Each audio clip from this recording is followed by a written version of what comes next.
Sorry for the wait, Mr. Flores. I am ready to take you now. Take me? Take me where? Now, there's no need to be nervous. Nervous? No. Just your appearance. It's a little intimidating. Intimidating? Me? But I'm your friend. My name's Manny Calavera. I'm your new travel agent. I don't want a new travel agent. I want to go home. You can't go home, Celso. You're dead. But you're not alone. Everybody here is just as dead as you. That's why we call it the land of the dead. Are you ready for your big journey? No. What journey? The 4-year journey of the soul. It is quite a big trip. And I can't lie to you, Celso. It could be very, very dangerous. Unless you were to take that money you were buried with and buy a better travel package from us. I mean, wouldn't you rather cross the land of the dead in your own sports car? Maybe try a luxury ocean cruise? Or, if you led a very good life, you may even be eligible for a ticket on the number 9 itself. The number 9? That's our top-of-the-line express train. It shoots straight to the 9th underworld, the land of eternal rest, in 4 minutes instead of 4 years. But very few people qualify. Let's take a look at your records.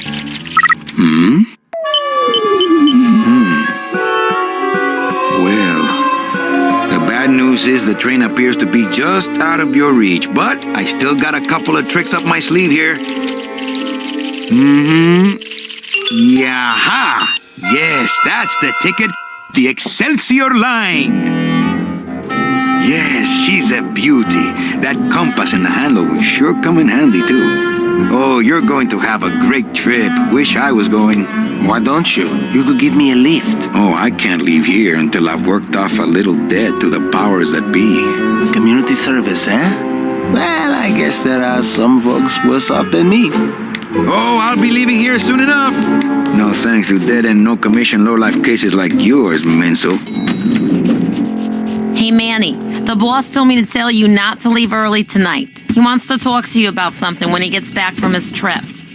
Tell Don not to worry. I'm not going anywhere. Especially not with clients like that. Where do they get these guys? They don't qualify for anything good, so I can't sell anything good. Can't work off my time, and I'm stuck. Stuck selling walking sticks to a bunch of burros for eternity. I need better clients. I need a real saint. I need a lead on a rich, dead saint. ¿Qué es esto?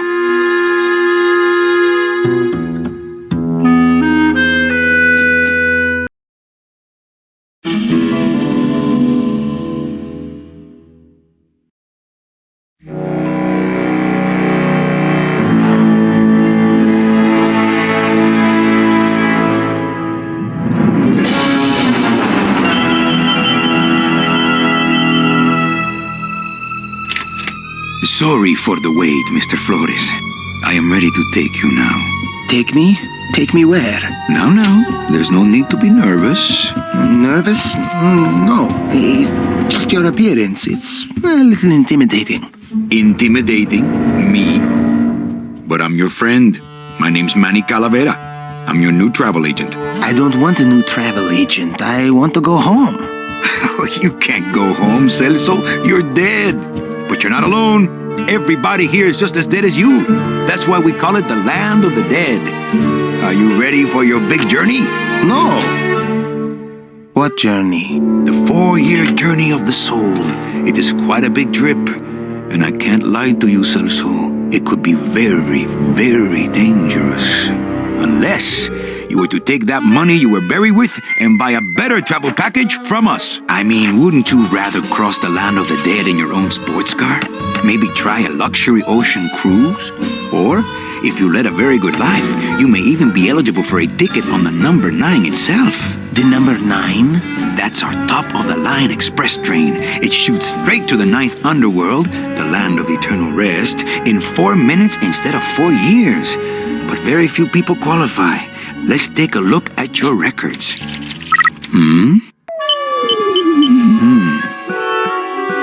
Well, the bad Bad news is the train appears to be just out of your reach, but I still got a couple of tricks up my sleeve here.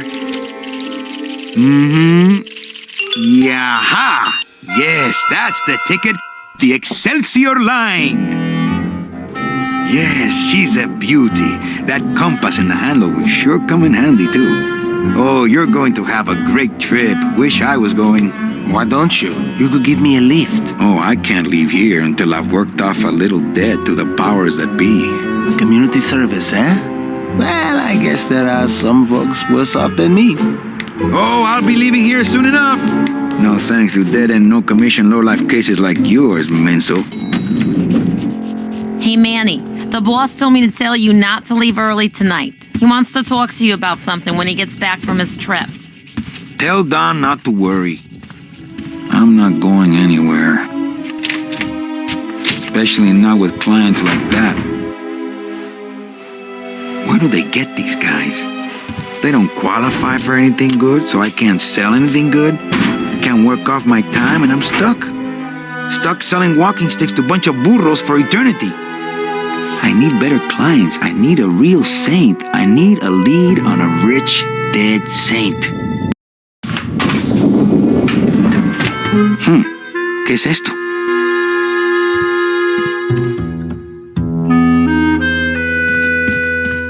I love pneumatic tubes. If you ever read articles about old New York, there's a lot of stuff about how the tube system was... There was an inter-building tube system, too. Oh, really? I don't know how that could possibly work. And the tubes were 16 inches in diameter. Yeah. And they would shoot pneumatic messages, like they'd push them between buildings. And none of those tubes are there, and they're thinking about like using them for fiber optics and stuff like that. Looks like I got a message.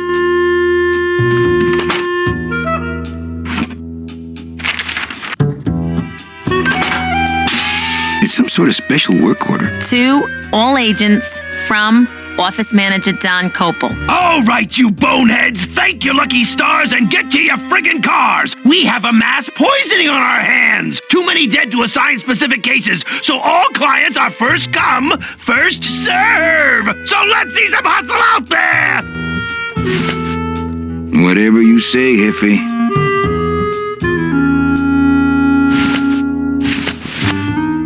My scythe. I like to keep it next to where my heart used to be.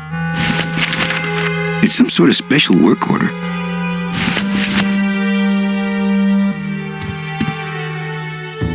My computer gives me instant access to our database of deadbeats.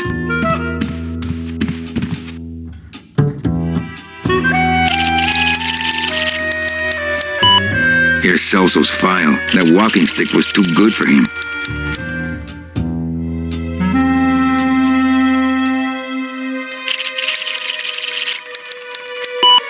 Here's Celso's file.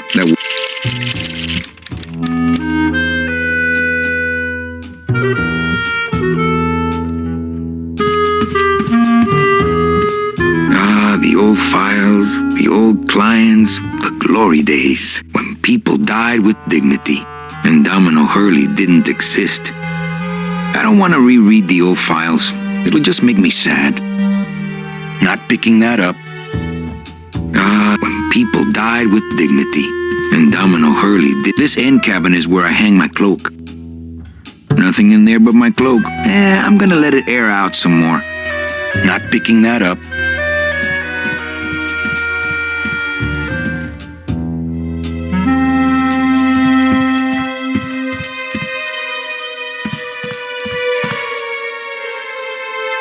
It's a deck of cards. Better take these cards. It looks like a long day of solitaire for me. I don't feel like pitching cards right now. My boss is always giving me these motivational sales books. They bought the farm, now sell them the cows. Stuff like that. So this was actually the art test I took. Oh. I had to make this whole scene in a day. Really? Yeah. No. Did they pay you for that? 1 day? Barely. Wow. I was so scared.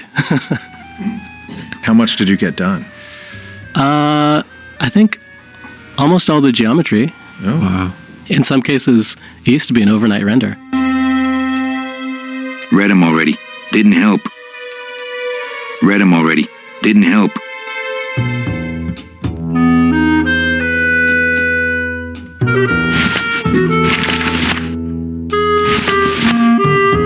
This deck of cards is a little frayed around the edges. Then again, so am I. And I've got fewer suits. I keep meaning to mark these cards.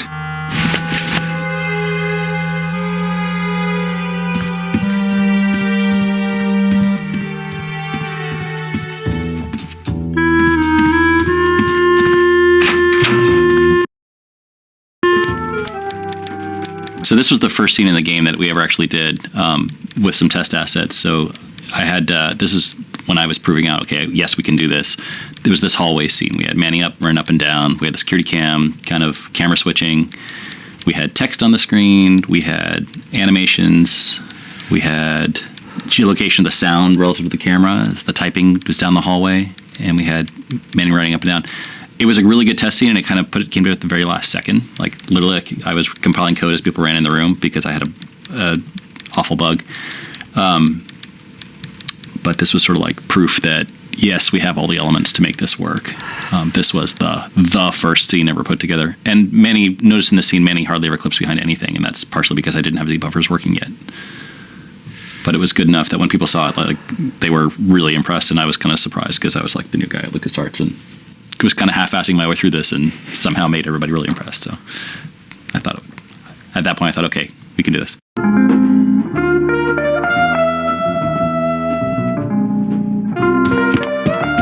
Domino's door is locked. Probably scared I'll steal one of his files. Not a bad idea, actually.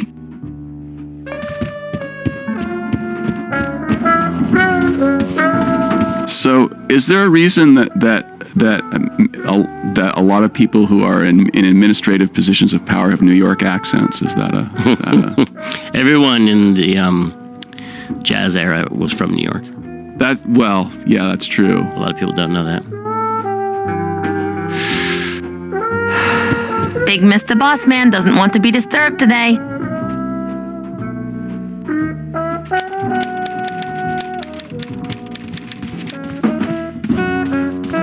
It's my boss's secretary, Ava. It's my boss's whipping boy, Manny.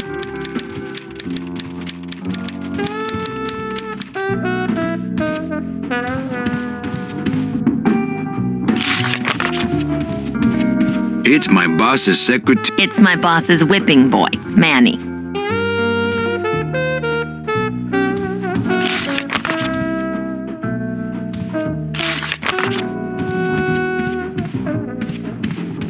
Buenos dias. Manny, why aren't you at the poisoning?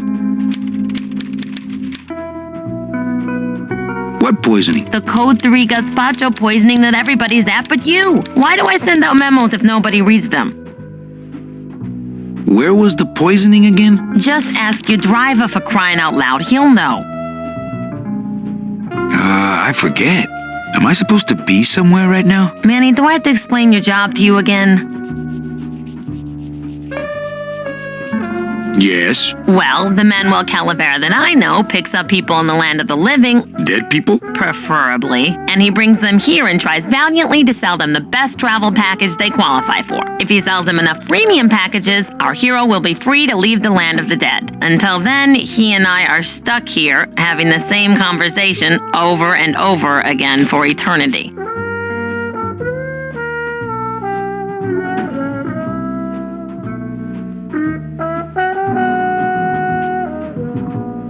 What if we just skip town tonight? You and me, baby. Well, thanks for the offer, but we'd never make it out of the city alive. But In one piece, I mean. I bet I could get you out if I really tried. Oh, Manny, look at you. You're a trapped soul and you don't even know it.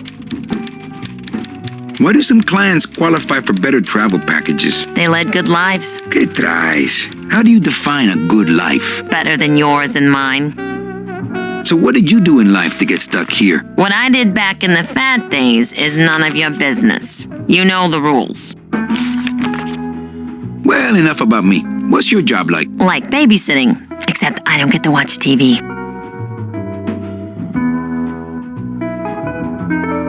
Just one more question about my job. Manny, you know what to do. Stop playing dumb just to flirt with me. Any messages for me? Besides the one about the poisoning? Yeah. I only have one other message for you, Manny. I'm not your secretary. I don't take your messages. So get it through your thick skull and stop forwarding your phone to me. All right. But that sounded more like 4 messages to me. In my heart, though, you're still my secretary. Manny, what are you talking about? I was never your secretary, even when you were on top. I got one boss, same as you, Don Copel. Come on, I know you work for another man besides Don. What are you talking about? I know you take memos for Hurley sometimes. Ah, Manny, just beat it, will ya? Busy as ever, I see. I'd have more work to do if you had more clients. Ouch. Where is everybody? Oh, Manny, did you forget what day it is today? Oh man, did I come in on Saturday again? It's the Day of the Dead. Everybody's back in the land of the living, visiting their families like we should be. Why aren't you visiting your family today? Ah, the boss is here, so I gotta be here. How about you, Cal? No one back there I want to see. And you don't want Domino here alone, getting all the good leads. Domino's here? He's at the poisoning right now, stealing your commission. So, you going to the Christmas party? After the spectacle you made of yourself last year, I wouldn't miss it for the world. Any good gossip? Well, I heard Domino got a raise. Por favor, tell me some good news, why don't you? I still love you. You're all I really need, belleza. Manny, if you don't mind, I've got a lot of filing here to do. Right. I te watcho.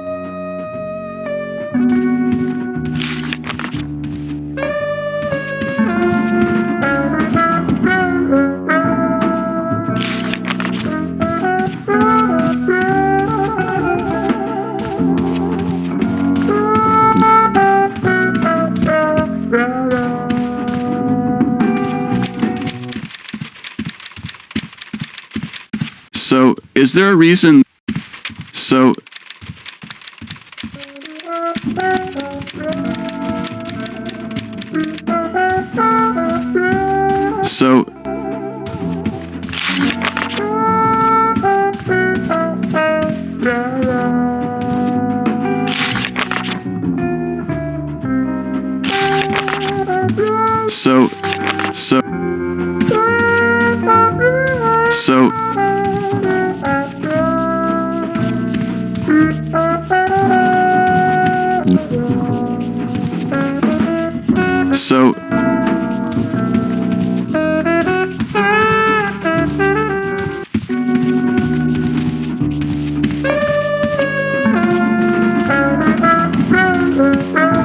my writing has changed a lot since this. Like I was really trying to write good dialogue here, which to me at the time meant a lot of like puns and like wordplay. Like this suit is just this deck of cards is a lot like me. It's ragged around the edges, but I've got more suits. And I forget what it is, but it was like everything had to be this kind of like bon mot. well, that's kind of Chandler-esque too. I mean, you know. But I think I ease off on it in Act 2. I think I just start writing or in Year 2, there's a lot more just normal talking, which I think I kind of like a little bit more now. I mean, it's fun to like have a crazy wordplay like that, but you can just kind of trip over yourself a lot too much if you focus on that, I think. It's a hole punch. Could I take your hole punch? Ha! I doubt you could take my half punch. Mind if I use your hole punch? Knock yourself out. Thanks. Gets the aggressions out, doesn't it?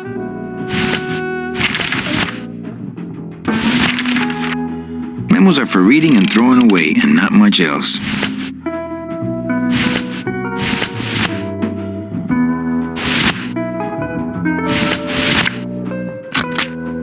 Manny, what are you doing? Just marking cards, honey.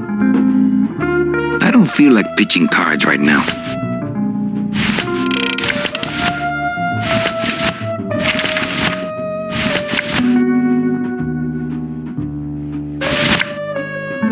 Any more holes and it would fall apart.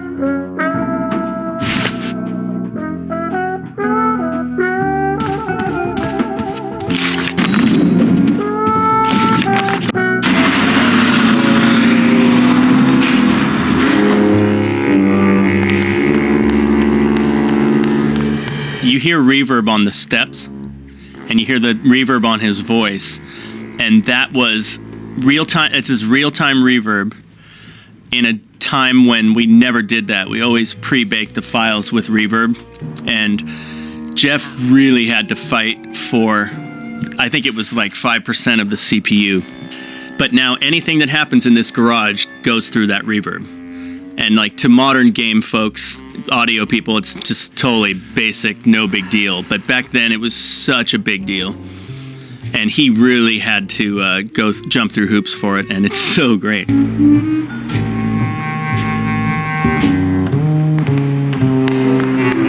It's locked.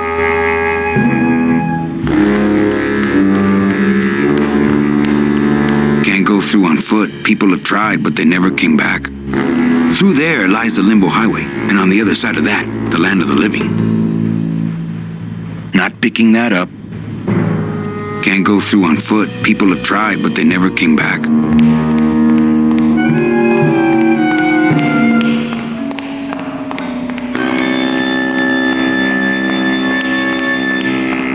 There are lights for wash, rinse, wax, and land of the living, depending on your destination.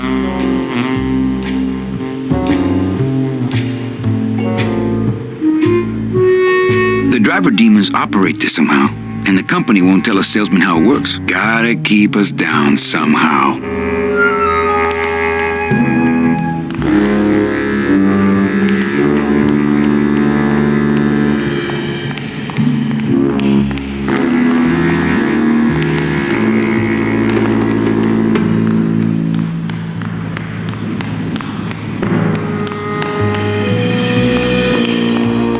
Here's what I need. Wheels. Ooh, I might get hurt if I try to get one down by myself.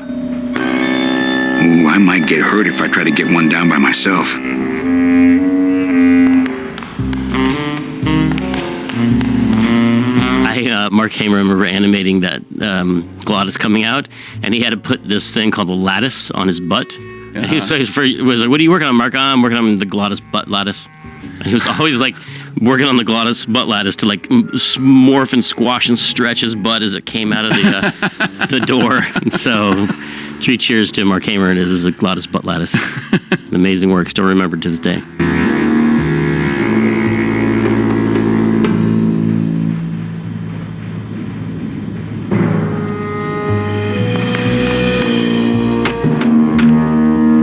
Hey, service! Hey, who the...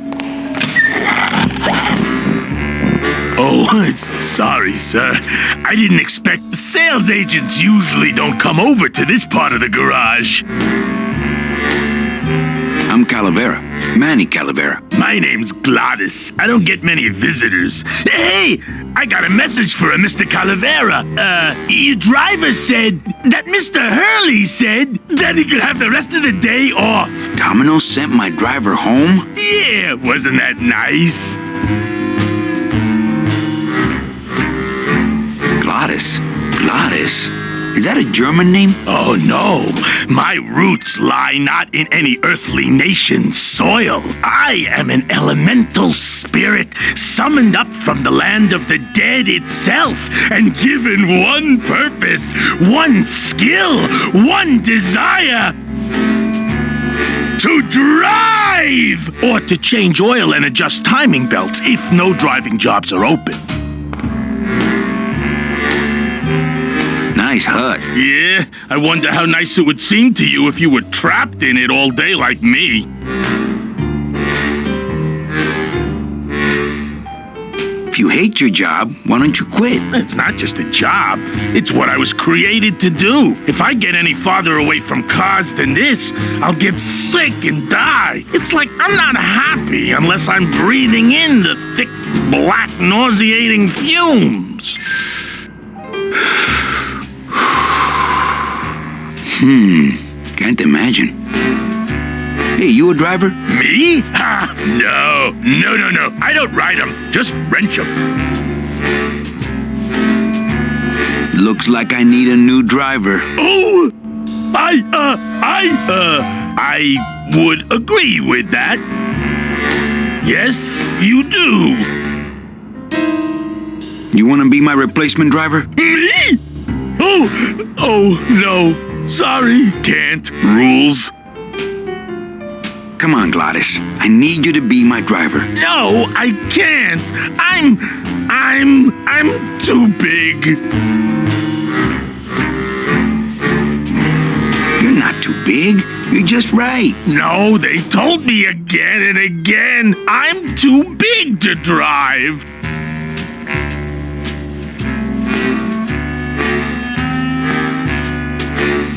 You're not too big. You just have a self-image problem. A what? Repeat after me. I am not fat. I am thin. Women find me attractive. Hey, I never said I was too fat for the ladies, just the cars. The ladies like me just fine. Screw the rules. Come with me. No, I don't want to get in trouble again. They said one more strike and I'm out. Well, do you know anyone who can drive? Everybody's gone. It's the Day of the Dead, you know. Yeah, I know. You're not too big.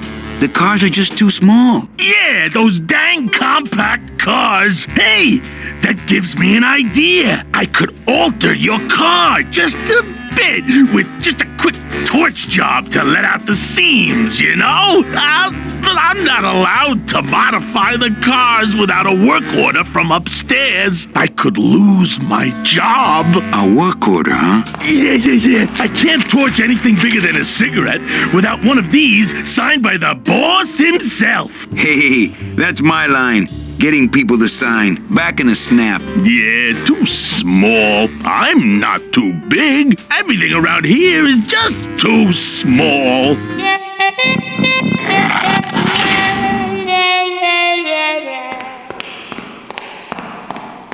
That won't help it get signed. That won't help. I've got to get this work order signed. There's something big going on in there. Not picking that up. Not when there's a door.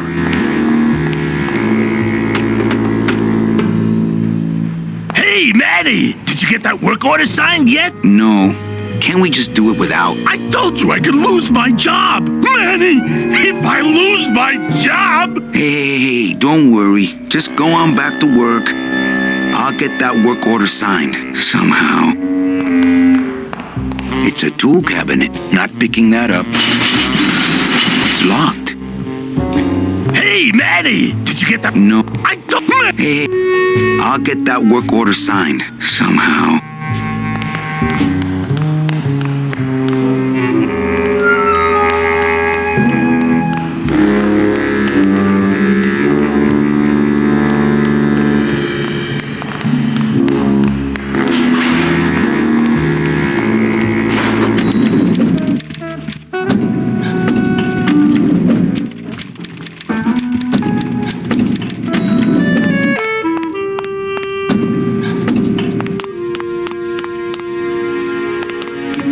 It's locked.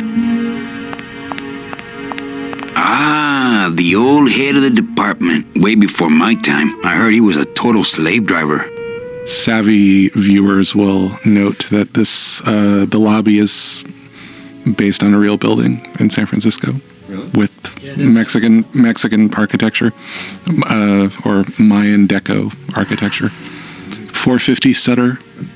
Yeah, which is an actual building, which is the inspiration for the whole business. Yeah, San Francisco's kind of there's a lot of deco-ish stuff around town, and that was a big part of making this world look the way it looked.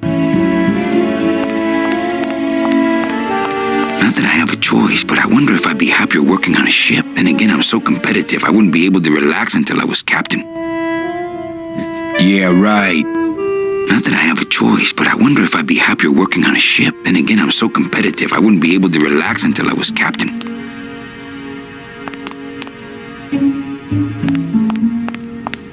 Let's see, where am I on this?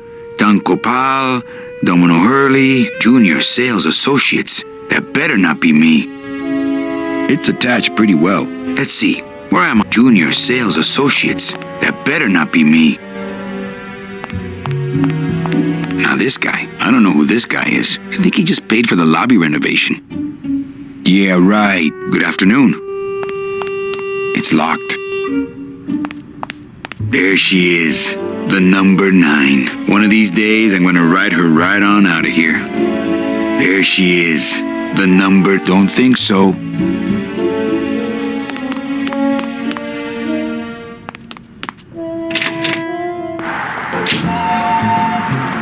that mural because it's the 3 ways of traveling in the land of the dead, the car, and the train, and the boat. There's no air travel in the land of the dead. No land of the dead airlines.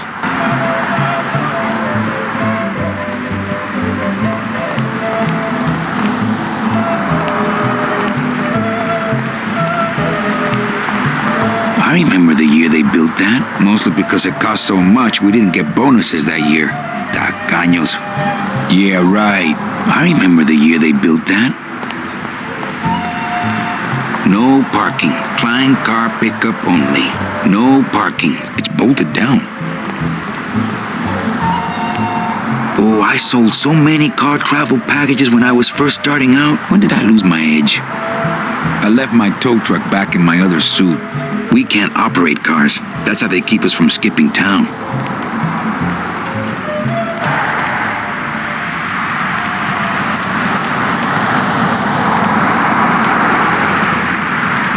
I'm not walking on the free. The petrified forest Rubalcaba. Not really that far away, but to me they might as well be on the other side of the world. I shouldn't even be standing here.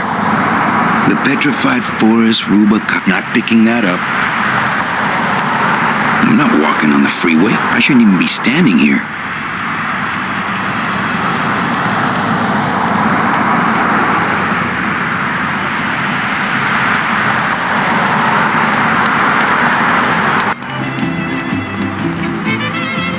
I think the camera choices in this game were actually pretty fantastic as well. I don't know who's responsible for that. Was it storyboarded or was that you, Pete? Or? Yeah, probably a little bit. There's a lot of stuff got worked out ahead of time, certainly, and I mean because we didn't necessarily build full 360 3D worlds. Well, except for like the offices and stuff.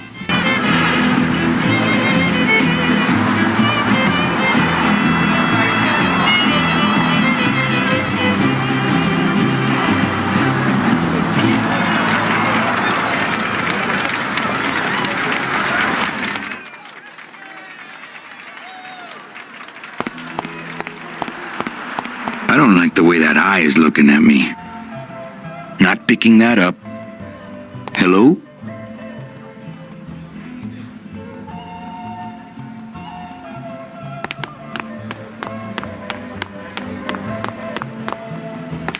It looks like a rope, but it's really just a bunch of cheap ties tied together. Can you imagine actually pulling yourself up a little chain of ties that are as long as the like? Well, that's what's great about. And then I like the view down. He's so calm about it too. He's like, chip.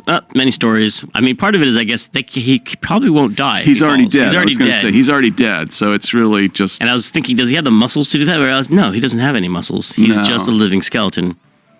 How is he moving? He's magic. It's spirit. Soul. It's soul. Animating. Yes. It's huge. I can't open it.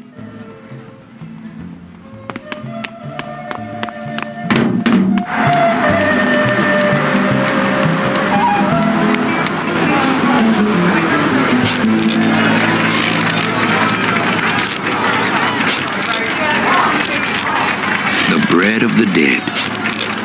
Since I really didn't get to celebrate the festival this year, I think I'm entitled to a little pan de muertos.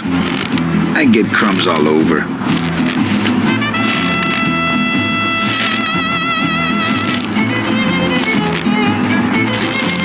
Looks like some sort of crafty mine.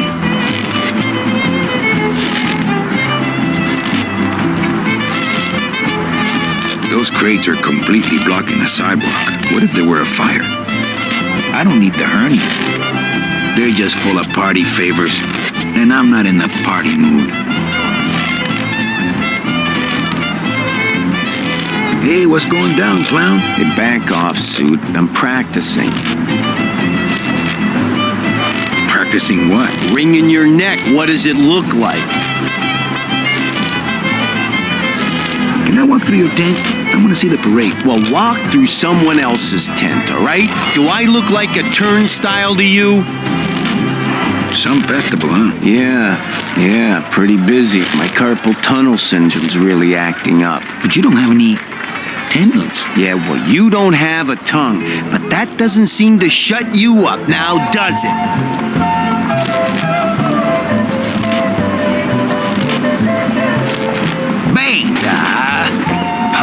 other one. Lousy, bony fingers. You teach me how to do that? Well, since you're a beginner, why don't you practice the first step? Which is? Blow.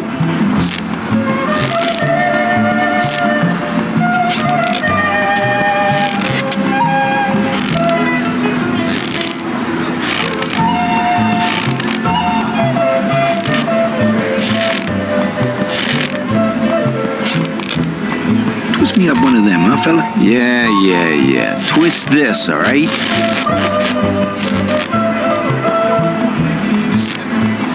Bet you can't do a cat. Shows what you know, buddy. I can do anything. I can do birds, amphibians, famous poets. Go ahead. Name one. Robert Frost. Trying to stump me, eh? Ta-da! I don't know why we chose Robert Frost for the balloon shape either. Oh, that was genius because of the. It would be hard to make Robert Frost. Yes, and also because I think the whole implication is that the clown is way beyond his pay grade, and he has disdain for all those around him, and so he makes shapes that his lowly I never audience even thought about that being testimony to the skills of the clown. I thought of it as being Manny being a smartass. Because he asked for it. He's like, oh yeah? Can you do Robert Frost? And then, of course, the clown does it. But see, that's a Chandler thing, too, because the detective is always smarter than sort of the world that he's in. So he's teasing the clown. So to speak. Yeah, so to speak. Because he knows the clown knows what Robert Frost looks like. Some of my finest work, don't you think, Sparky?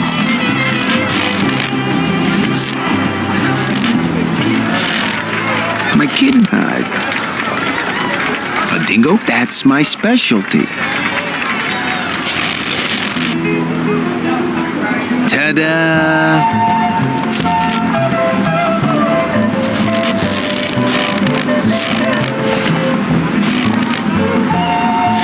My kid wants another balloon animal.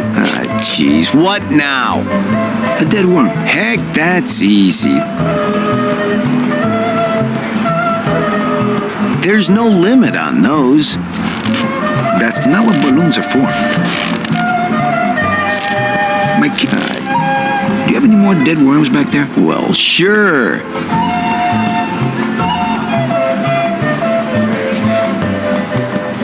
That's not what balloons are for.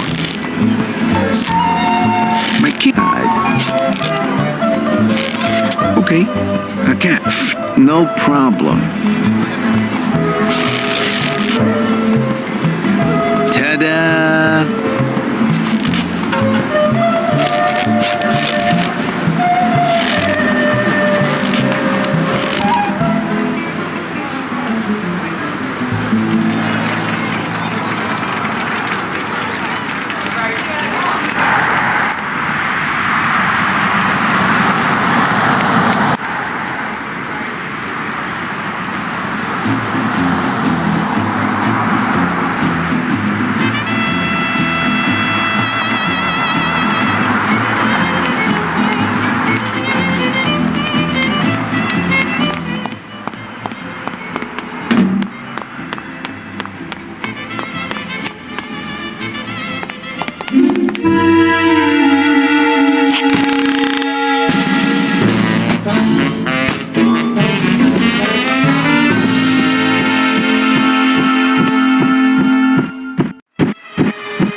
It's the loose end of the rope made of ties. It's pretty long, though. The ties, when Manny later uses the ties to cross over to the roof, he wanted to be more like a little bit more, less adventure game and more sort of skill game, where you had to kind of, line up the ties and throw the lasso and hook it on the thing. And I'll be honest with you, that was technically not something I was prepared to do in any way, shape, or form. It was kind of all I could do to make the rest of the stuff work. So the ties and the beavers were, and actually the shocks on the tree were all supposed to be a little bit more dynamic than a lot of the canned stuff you typically have in an adventure game. We just couldn't do it.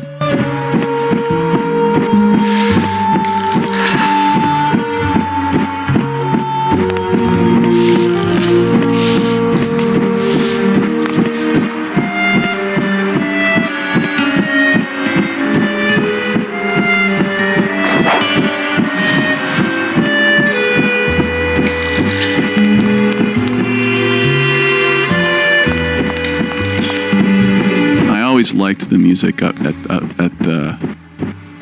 on the ledge. Me too. It's very Bernard Herrmann, and it always made me feel like a little. Maybe it's because I actually have vertigo. A little more bit of vertigo or whatever. Vertigo that happens a lot in Vertigo, the movie Vertigo, like the yes. Yeah, it probably comes from that. Like that dreamy falling sensation. Well, I'm a huge Bernard Herrmann fan. How can you not be?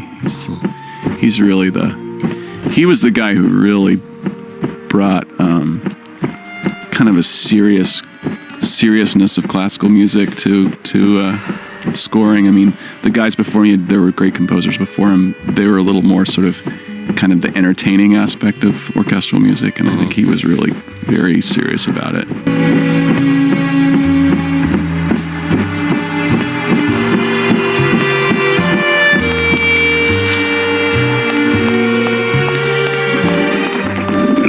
Boss has gone fishing.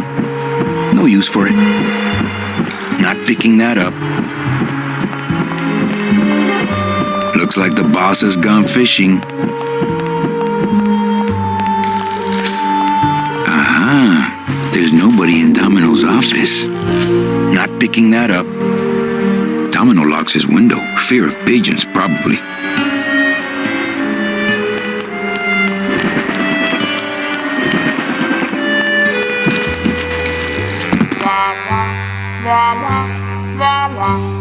The computers in the game are, I think, where you can see Peter Chan's 12 Monkeys like influence, like Terry Gilliam mix of like, I don't know if you call it steampunk, but there's like a lot of analog big tube type things combined with Art Deco and old-fashioned typewriter keyboards. Well, they had steam and punk in those days, right? But they didn't actually call it steampunk, right? In the 90s, I think we might have had steampunk back then. Oh, yeah. Jeez.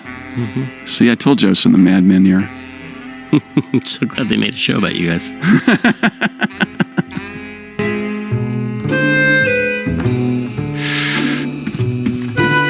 It looks like Don's rigged his computer to automatically answer his intercom. Not picking that up.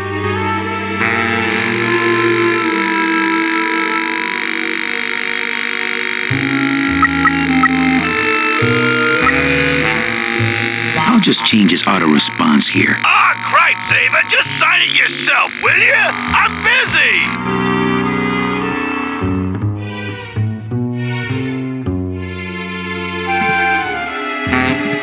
This place is a mess. I would love to search Don's office right now, but I'm late for the poisoning. No time to ransack. Everybody's at the poisoning but me.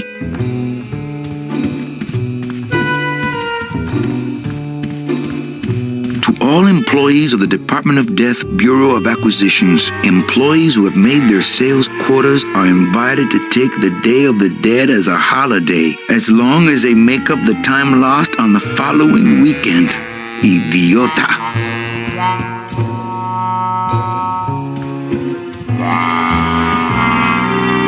Don't need it.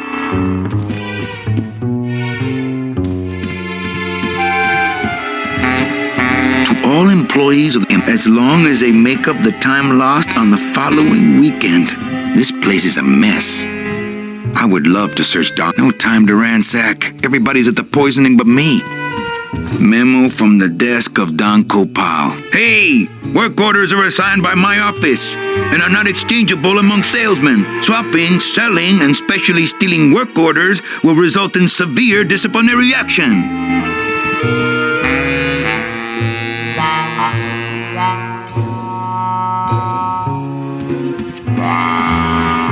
Memo from the desk of Don. Hey, swapping, selling, and specially stealing work orders will result in severe. I'll come back after the poisoning and search the whole room.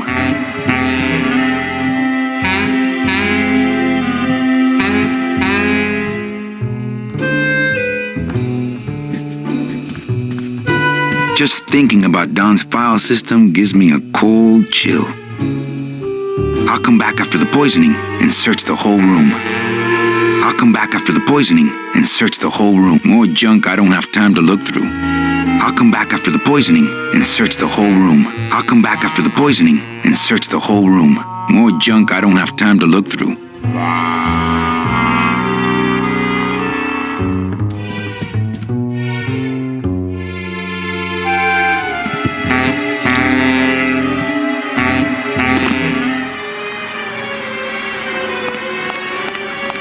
Those are some ugly ties. I can't believe I climbed up that thing.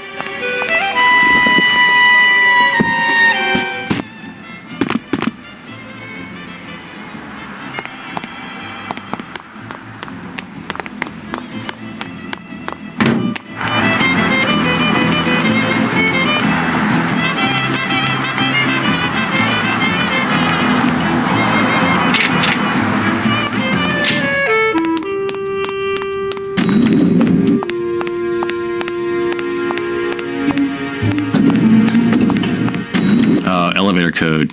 Yeah. Elevator code's the worst, man. Door code in general. Oh, there goes Dom. So there was a door box that you would draw on the ground that would have data attached to it that would trigger the art and the. Well, it's like the old like when you walk into a supermarket in the old days, they didn't have like an IR thing that was pointing at you. They had like a pad on the ground. Yeah. You would roll your cart or step on the pad on the ground, and it would automatically open the grocery store for you. And it's just like that. Like there's a little invisible box that you cross that triggers all that stuff. And then all the fiddly bits of people step on the box, step off the box, step back on it while the doors are opening and closing, and those doors are broken for a long time.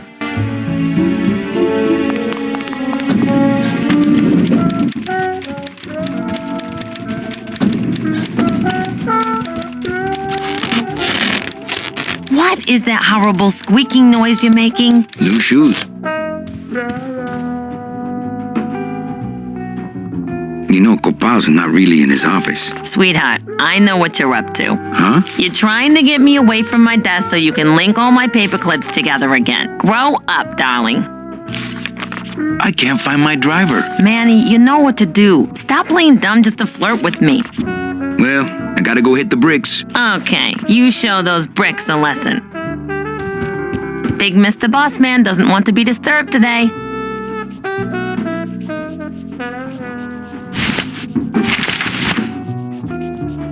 I've gotta get this work order signed.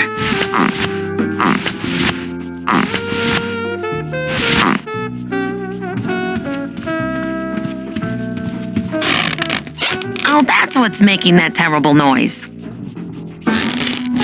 Oh, that's what's making that terrible noise.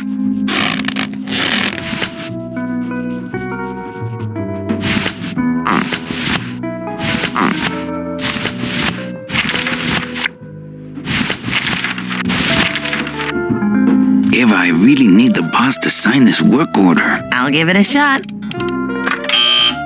Mr. Copel, Mr. Calavera has something out here that he says he needs your signature on. Ah, cripes, Ava, just sign it yourself, will you? I'm busy! You'll have to excuse him, Manny. It's probably a really hard crossword puzzle he's got in there today. Eva, I'm impressed. I had no idea you had this kind of power. Well, we all have our secrets.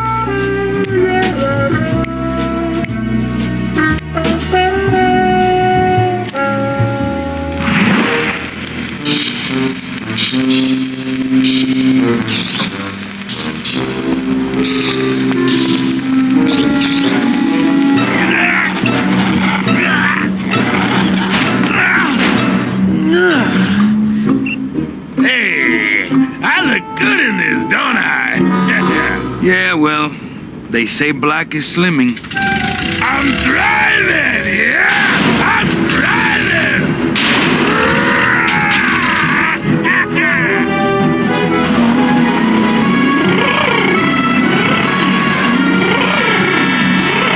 Por favor. I could have walked faster than this. Híjole, I'm gonna miss the poisoning.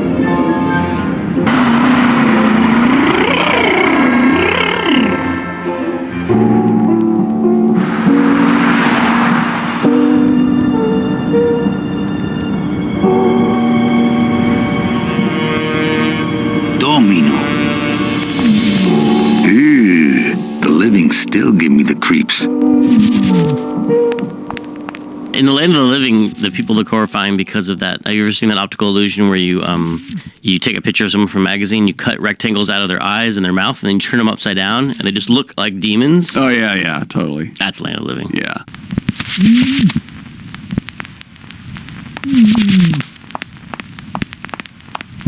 Bound only by the paper-thin wrapper of mortality, a soul here lies, struggling to be free, and so it shall, thanks to a bowl of bad gazpacho and a man named Calavera.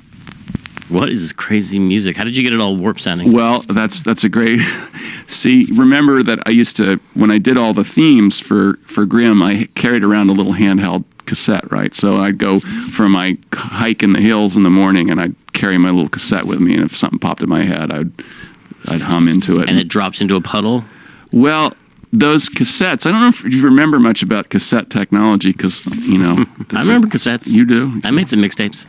They didn't always last, especially the little tiny ones didn't last for a super long time. So, you know, if you used it all the time, which I did to compose, the machine would, the mechanism would start to wear out, especially if it ran out low on batteries.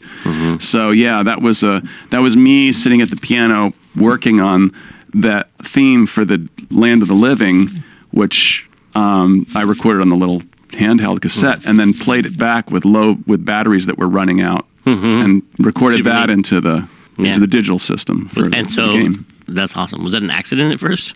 Or you just ran out of power at an earlier time writing something else?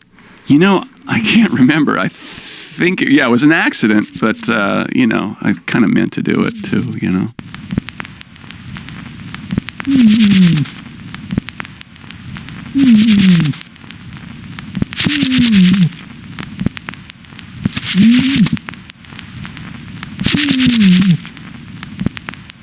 I can't carry the whole package out of here. He's got to shuffle off his mortal coil. Then we can split. I can't use my bare hands. I'm a professional. I have to say, this food looks pretty good. I can't reap hamburger. Cows are a whole other bureau, not to mention the lettuce. In this world, all I can do is look, smell, and reap. Look at these poor saps. It's the fear of death that makes monsters of us all.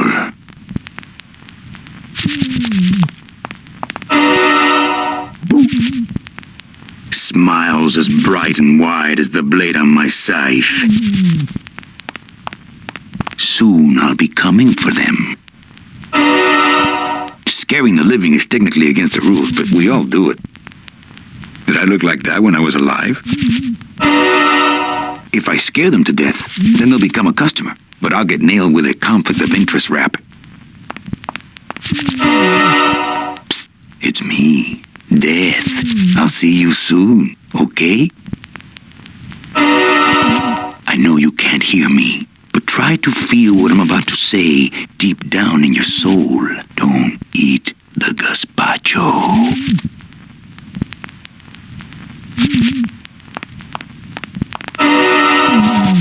Fun's fun, but I've got work to do. Fun's fun, but I've got work to do.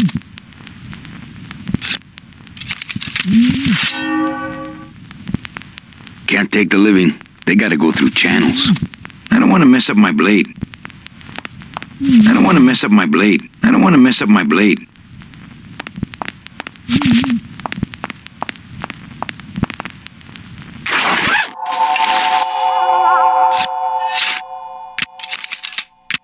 Nice bathrobe.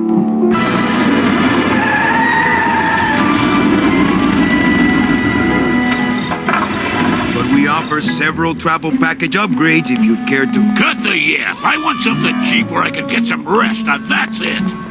Ay, ay, ay. You know, Manny, I could make this car a little faster if you wanted. Yeah, whatever. Oh, yeah, slam the front into the weeds, tub the rear end, dual blowers popping out of the hood.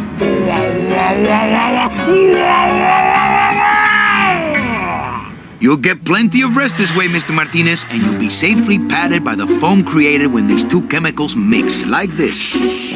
On second thought, I want to upgrade my package. Sorry, Bruno, but you didn't qualify for anything better. But here, have this complimentary mug. No, wait! Can't you find me something where I can move my legs? You know I'd like to, Bruno, but my boss is a real hard-ass. I gotta be a hard-ass when I got lazy sickle wavers like this jolly boy working for me. Manny, you couldn't find a sale at a yacht club. I got a sale right here. I'm talking premium sales, Calavera. Like the kind Domino makes. How am I supposed to make premium sales with the scumbag clients you're sending me? Hey! Now you're blaming the clients? I've had it with you, Manny. If you haven't bagged a premium before the next sales report comes in, you're out! Out on the street. No job. No way to work off your time. Just your fancy suit and your big smile and a whole lot of time to kill. Who you calling a scumbag? Why, I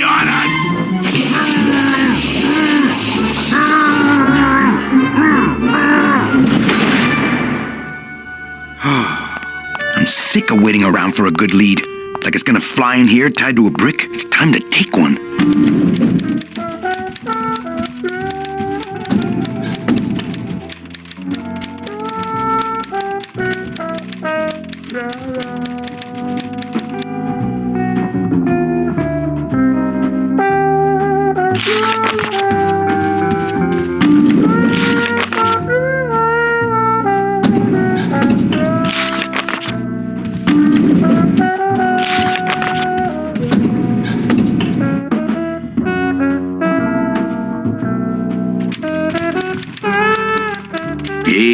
Missed a great poisoning. Yeah, and you missed a great client. Domino came back from there with a nun. Híjole, I got a tiny little man with a mean temper and no commission. Well, at least you don't work for one. Manny, if you don't mind, I've got a lot of filing here to do. Right.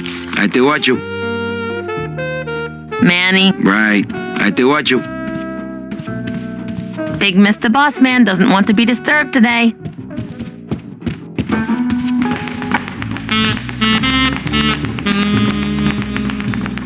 It's Domino Hurley, the sweatiest man in the office. You gotta sweat this cell, Callie, and you know it. How is he sweating without skin? It's so inaccurate.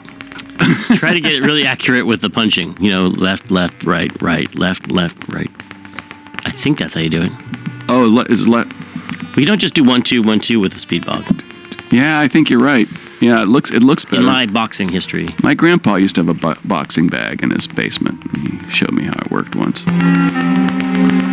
It's Domino Hurley. You gotta sweat this cell, Callie, and you know it. Well, at least you're not hitting the bottle anymore. Hey, Callie, how you doing? So, how'd you make out of the poisoning? Well, let's just say that Sister Calabaza has a secret passion for trains. You got a nun? Hail Mary. And you sold her a ticket on the number 9 train. Choo-choo, little buddy. Say, how'd you score?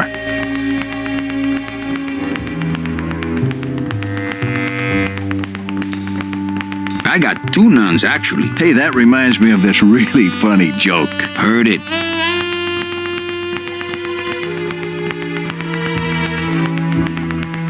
I want to punch you in the mouth. Oh, no, not the Christmas party all over again. What happened at the Christmas party? Blacked out on the whole thing, huh? Maybe you should switch to lemonade, kid. I want to ask you a question. Shoot, slugger. Is it hard to kiss up to the boss so much when you got no lips? Hey, I got all the lip I need. I get it from you. Can I have one of your clients? Sure, Cal. Just as soon as I get one I think you could handle. I can handle anything you got, especially if that's your best right jab. Why do you get all the good clients? You're asking the wrong guy. You should be taking a good long look at the man in the mirror. No thanks. I don't enjoy that the same way you do. What did you do to get this job? You mean what's my secret to success? No, I mean how did you screw up and get stuck here at the DOD? What sin did you commit and how long are you gonna have to work here to pay it off? Well, I could easily ask the same question of you. But I don't know the answer. I still don't know what I've done. Well, how convenient. Then neither do I. I want to tell you something. Good. Go on and let it all out, Manny. There's no reason for you to be afraid of me. You know, this used to be my office. Yeah, I know. I found your name on some comic books in the desk. I want my office back. Don't worry, you'll have years and years to enjoy it after I get promoted out and you're still here. I think you're up to something. Yeah, I'm up to about 4 premium sales this week. I think we should team up. Be partners. Oh, Manny, I would, but I'm too intimidated. I could never be partners with someone who was so much more of a man than me. Oh, come on. I've seen your wife. Well, you sound pretty out of breath, so I'm gonna blow. Always a pleasure, Cal.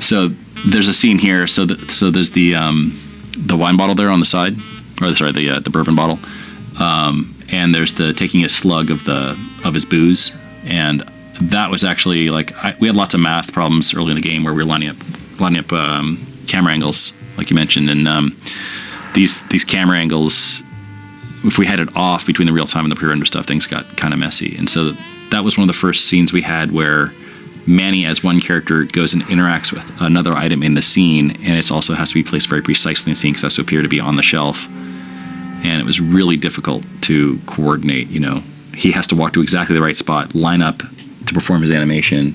The cup has its own animation of flying through the air to his mouth. There's all these weird ways we handled it. I think we changed that later to handle it better, so that the cup was actually attached and we'd swap it in. But you know, blank out the one that was on the shelf, put in the one that was in his hand. Like a magic trick, but originally that was something we used to test it out and make it work, and I remember spending days on that and just being worried like, oh man, we're never going to get this to align perfectly between 2D and 3D. That's some premium looking scotch. Have some, Manny, just so you don't forget what premium tastes like.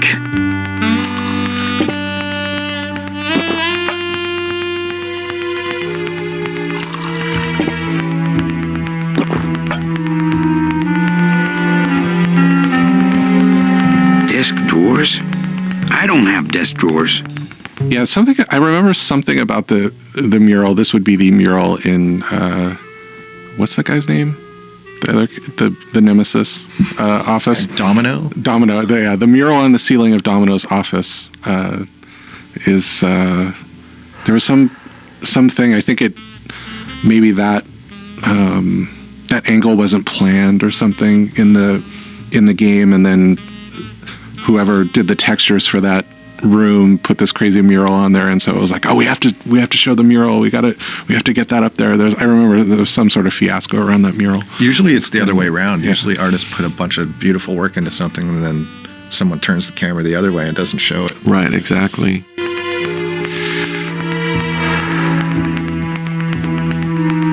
Hey, get out of there, Calavera. Hey, get out of there, Calavera. No messages in Dom's fancy red tube. He's got a lock on it. I can't believe he doesn't trust me. Not picking that up. Hey, Dom. What's your screensaver password? Get away from my computer, Manny. Not portable. Hey, Dom. Get away.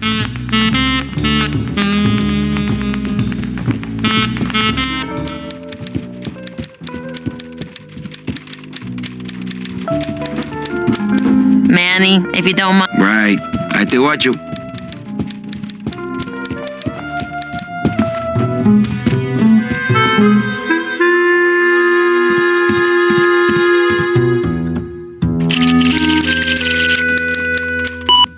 I should close Bruno's record before the black marks burn into my screen.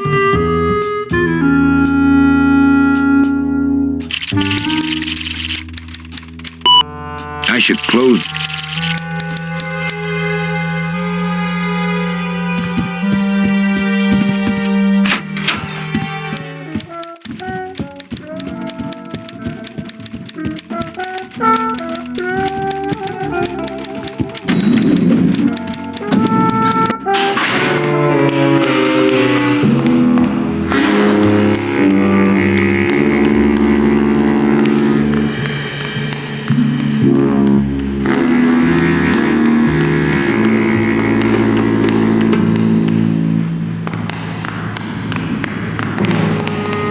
It's locked.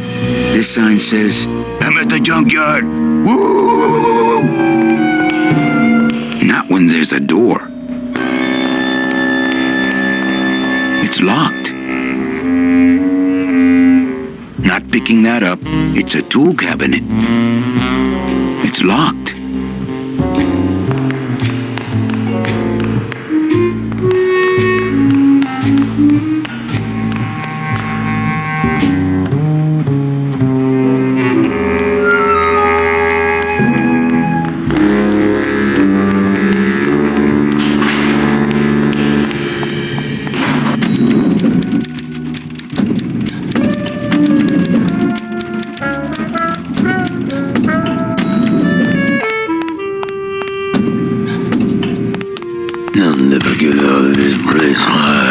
You and your fancy suits and your nose holes way up in the air, sticking your empty beer bottles down the message tubes. How fancy is that? Huh? Don't you boys upstairs realize the tube switcher is a sophisticated and delicate piece of machinery? Huh? You think you're better than me? No. Good.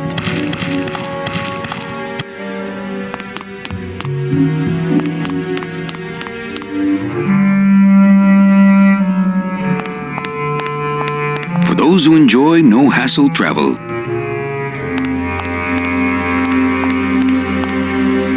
Down in QA, we got on the project way, way earlier than we ever had on any other project, and we would play the game with the concept art on the screen.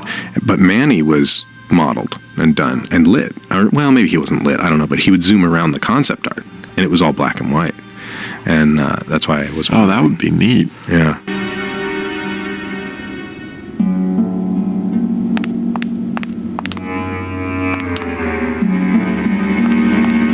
One of the chemicals for our packing material comes out of there. One of the chemicals for our packing material comes out of there.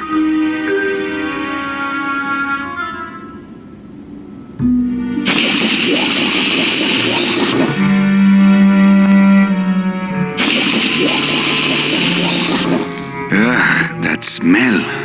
It's a lump of our packing foam.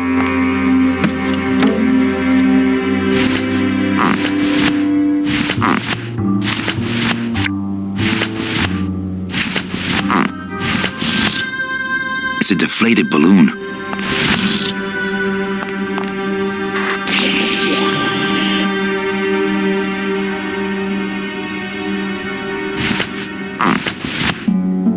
This balloon is filled with a light chemical.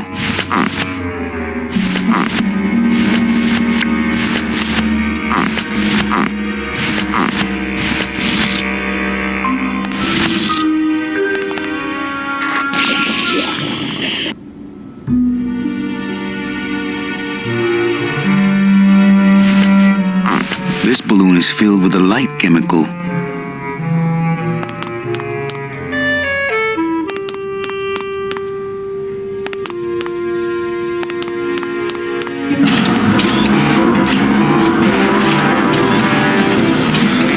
It's the sophisticated and delicate hub of all communications here in the Department of Death. As a rule, I never touch anything more sophisticated and delicate than myself. Not picking that up. You know, the games we make nowadays, we try to keep them real time, and the environments will come in the tens of thousands of polygons probably, but or at least under 100, I would say, at least at the Telltale Studio. But here, I think we're almost unlimited, unless it crashed the machines all the time. Yes, it was unlimited, and it was like trying to render it on your iPhone. Well, remember, he modeled like every single nut and bolt everywhere. That's what it was. That's what, and they were all high res. Yeah, I was about to say a certain amount of this was us not knowing, and us not being efficient about where we, how we set everything. As an animator, when you opened one of these environments to animate it, you had to basically throw everything away, except for the one thing that, that Manny touches or walks next to or something.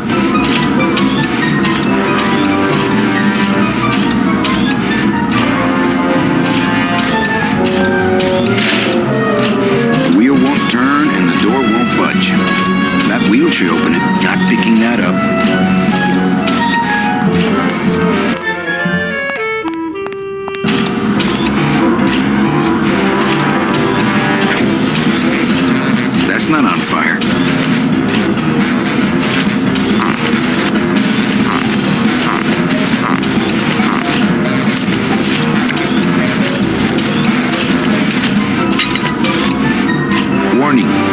fire system. Do not touch.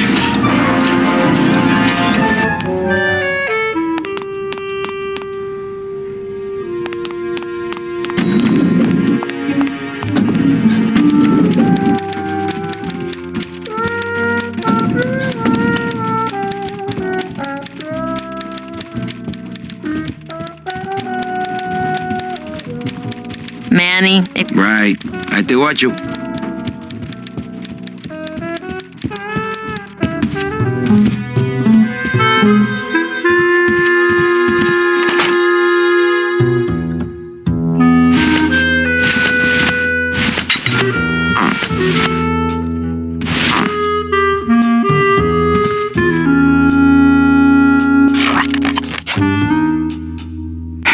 Look out below.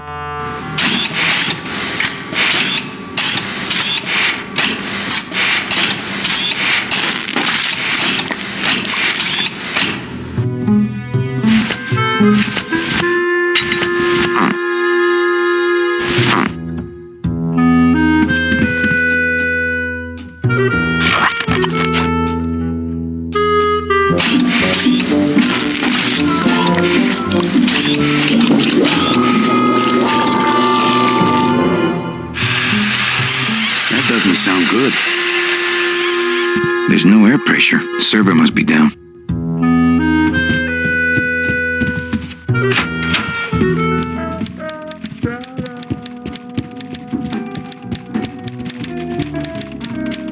server's down again. What else is new? Manny, if you... Right. I te watcho.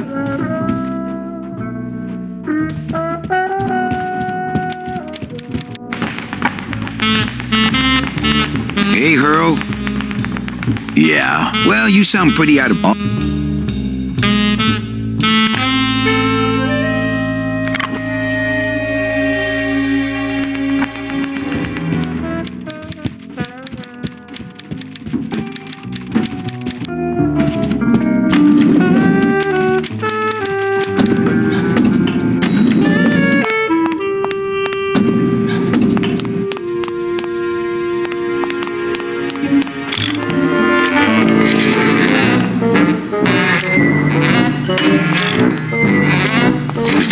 like it's not set.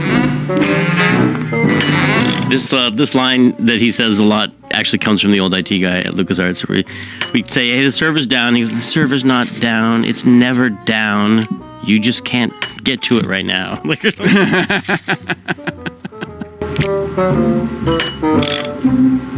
Our cheerful communications maintenance staff is on the job. It's the wheel on the door. The wheel won't budge. Not picking that up. I've just locked an open door. Strange, yet symbolically compelling. Hi, I'm not getting any messages. Is the server down? This is their idea of a joke? They think it's funny? I'd like to jam their tubes with packing material. See how they like that? So you're saying the server is down, is that it? The server is not down. It's never down. It's just temporarily unavailable while I'm doing some maintenance, that's all. Who would do a terrible thing like this? It's those punks in the mailroom. They think this baby is going to put them out of a job. And they're right. So how long is it going to be down? With a job like this, you can never tell. Probably hours. Or until no one's around to see you sneak out, eh? Whichever comes first. Can I squeeze in there just for a sec? Are you kidding? This is a highly secured area. No one's allowed in here who ain't me. What's so special about you? I, sir, am an elemental spirit, summoned from the land of the dead itself. Yeah, let me guess. You were given one purpose, one skill, one desire. Fixing pneumatic tube switchers. No, I was created to run the elevators, but they put in those dang motion detectors and put me out of work. You I really think it's clean enough. Oh, it's clean enough to run, all right. I'm just fiddling around to be safe. You know, gotta cover my ass. Yes, you do.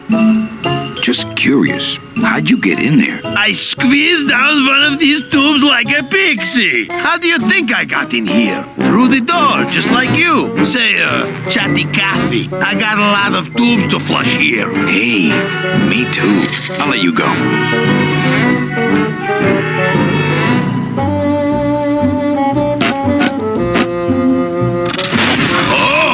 Not again!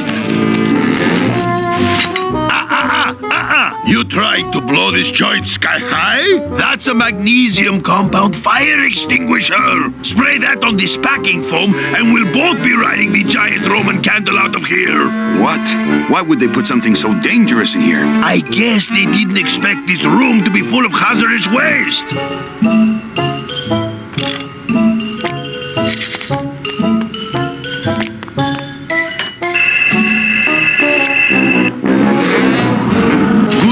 For government work.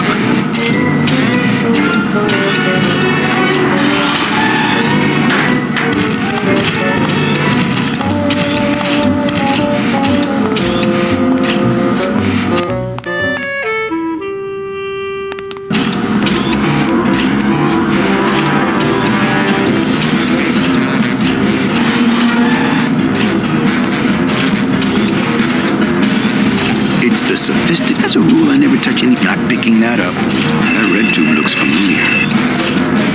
Not picking that up. It's locked. It's locked.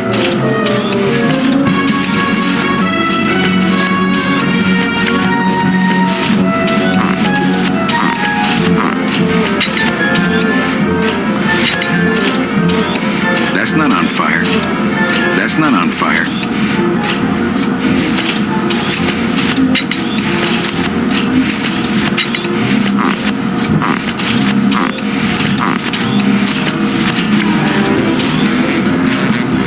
This car's full of holes.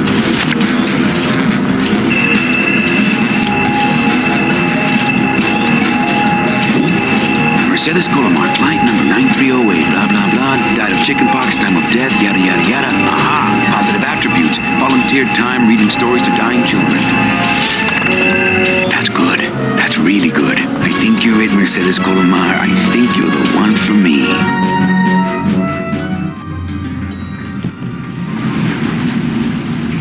Gladys, are you loco? What got into you? That was a company car. Oh, yeah! And it's even better company now! I'm in!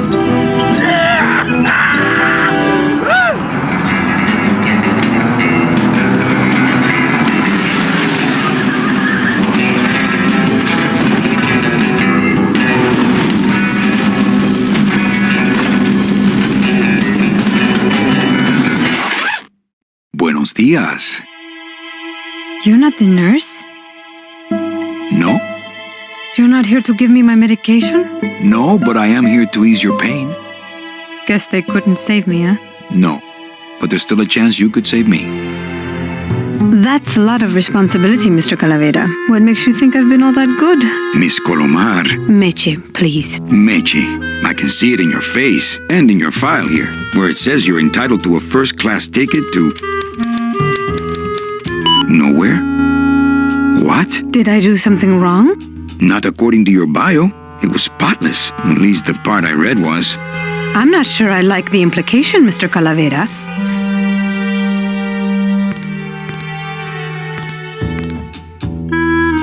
The only implication here is that I'm fired. Is it something I did? Are you sure you're Mercedes Colomar? Yes. Would you like to see my birthmark? Sure. Where is it? It's wherever you guys put my skin. Anything about your past you haven't told me? Quite a bit, considering I've told you nothing. Did you kill much when you were alive? Very little. Never killed anybody? I have to confess, I never killed anybody. Not even a teensy bit of killing? Maybe I just wasn't trying hard enough. Were you a big shoplifter? Well, they accused me of it once. Really? But it wasn't my fault. That puppy followed me out of the store. Oh. Mean to animals? Oh no, I love animals. Once, when I was volunteering at an animal shelter, Just stop right there. Ever cheated on your taxes? I've never paid taxes in my life. Aha. I've never made enough money to be taxed. You know, it's mostly been all volunteer work. Uh-huh.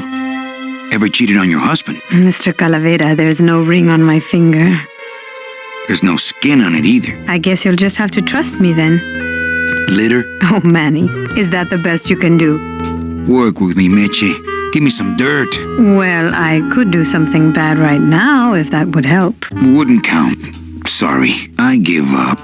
Don't say that, Manny. Excuse me, but I have to go straighten this mess out. Sorry to be so much trouble, Mr. Calavera. It's no trouble, but please, call me Manny. My message tube is full of nothing, as usual.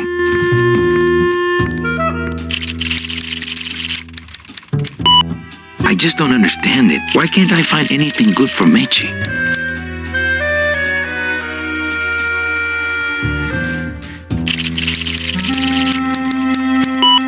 I just don't understand. Why can't...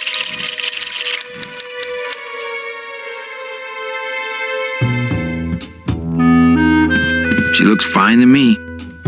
I'm still on the case, Meche, but I haven't found anything for you yet. Maybe I'm not the woman you were hoping for. This is one of the scenes where we had Tony and Maria Canals in working together, and they're both from Cuba, and they both had worked together before they were cast in Grimm. So it was kind of fun to get the two of them together again and play off of each other, which is, of course, the way you'd like to do any game.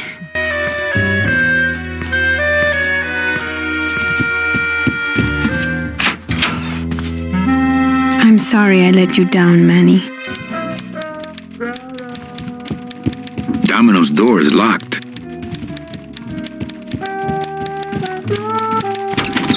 Hey, Funny Bones! In my office! Now!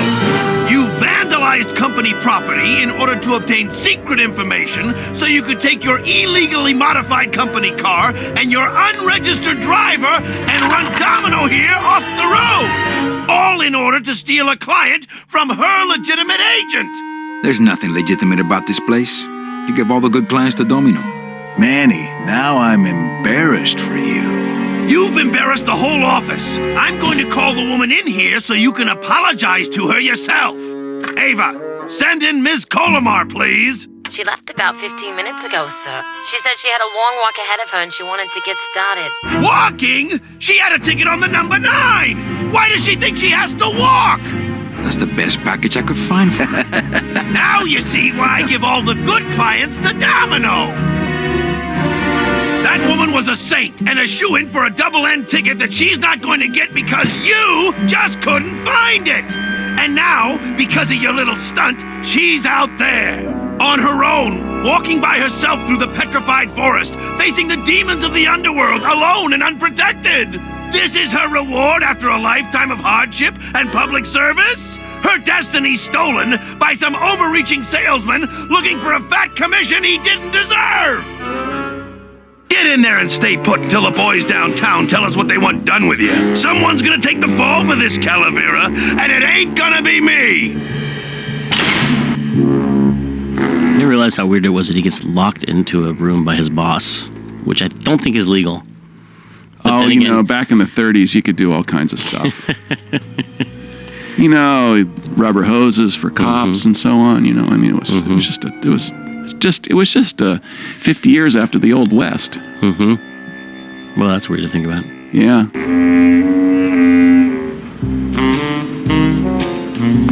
It looks like it dispenses something called Philodent.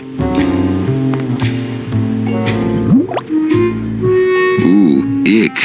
It came out like soft serve ice cream, but judging by the smell, I think it's auto body filler. It stays here. I don't see anyone out there. Not picking that up. Doesn't open. Hey! Is anybody out there? So, Manuel, have you thought about what you have done?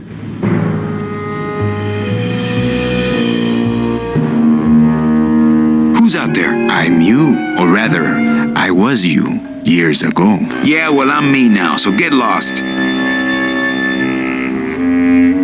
Get me out of here. The only way out, Manuel, is to be taken back in. If you are truly still loyal to this company, declare it loudly. The management might hear and stick you right back in their fold. Yeah? Well, I got something they can stick in their fold. You have to try harder than that, Manuel. A man's loyalties decide his destiny.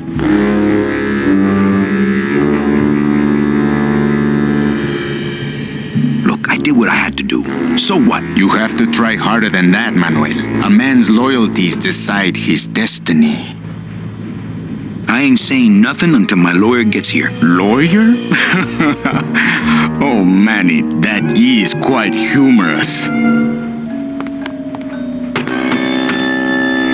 Hey, guard! How's my little Count of Monte Cristo?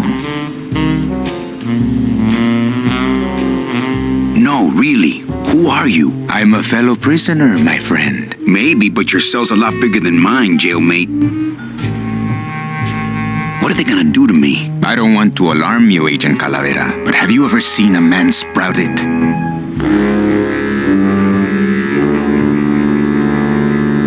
No, I don't go to those parties anymore. Then you don't know.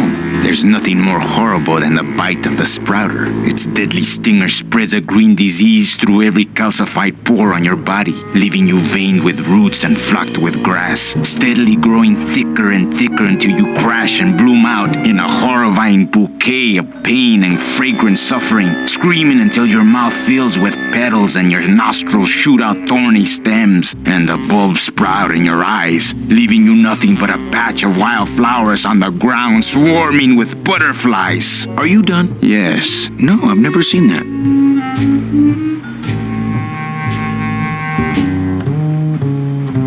Tell me that sprouting story. It's not a bit. There's nothing more. Its deadly stinger spreads a green disease, leaving you steadily growing thicker and in a horrifying bouquet of screaming until your mouth fills with, and the bulb leaving you nothing but a patch of... I love that story.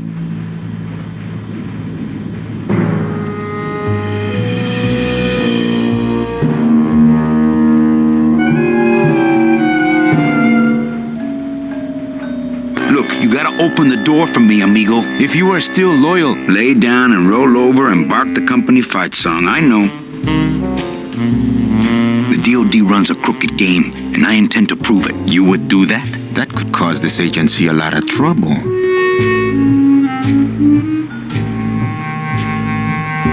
I'm gonna blow the lid off this place. Young man, you are an enemy of the Department of Death. Welcome to the club. Salvador Limones and guest. Where are you taking me? To the headquarters of the LSA. LSA?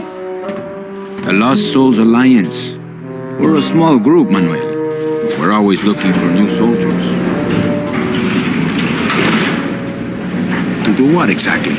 We need help in our intelligence unit. You know Eva, of course. Manny? I was once a reaper like yourself, Manuel. But I uncovered a web of corruption in our beloved Department of Death. I have reason to believe that the Bureau of Acquisitions is cheating the very souls it was chartered to serve. I think someone is robbing these poor, naive souls of their rightful destinies, leaving them no option but to march on a treacherous trail of tears, unprotected and alone, like babies, Manuel, like babies. What's your evidence? That's where you come in, Manuel. Or should I call you Agent Calavera? Manny suits me fine. I'm not looking to join any military organization, Sal. I just want my job back so I can work off my time and get out of this dump. Well, you won't even be able to get out of this city without my help. Which means, of course, you won't be able to find that woman and you'll never get your job back. When you're ready to join the cause, Manuel, come talk to me. We might be of some use to each other.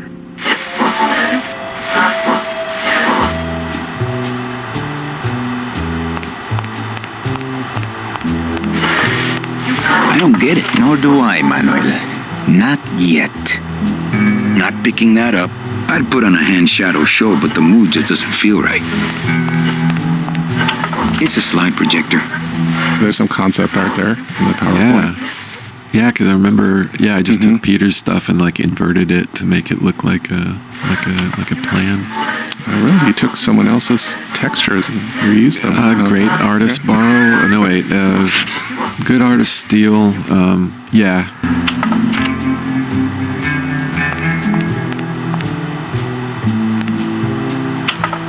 Manuel, I was looking at that. I think Salvador would get upset. This computer shut off. We salvaged that unit when the company threw it away, but we have yet to get it working. When we do, we'll need you to get us into the system. I'll be long gone before then. We'll see, Manuel. Not portable. This computer shut off. Where does this go? To a secret tunnel out of the city, but it opens for members of the LSA only. It won't budge. It opens for members of the LSA only. It won't. It opens for members of the LSA only.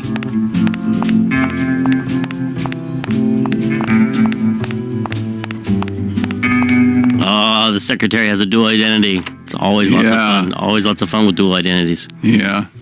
I like that Eva gets to have a little, like, she's got more going on than you thought she did. I love that too, and I like that there's something fishy in the Department of Death too. That's a good twist. It's my boss's secretary's evil twin. Just me, honey. So you're not really a secretary. I'm a spy, Manny. Well, that's the last time we used that temp agency.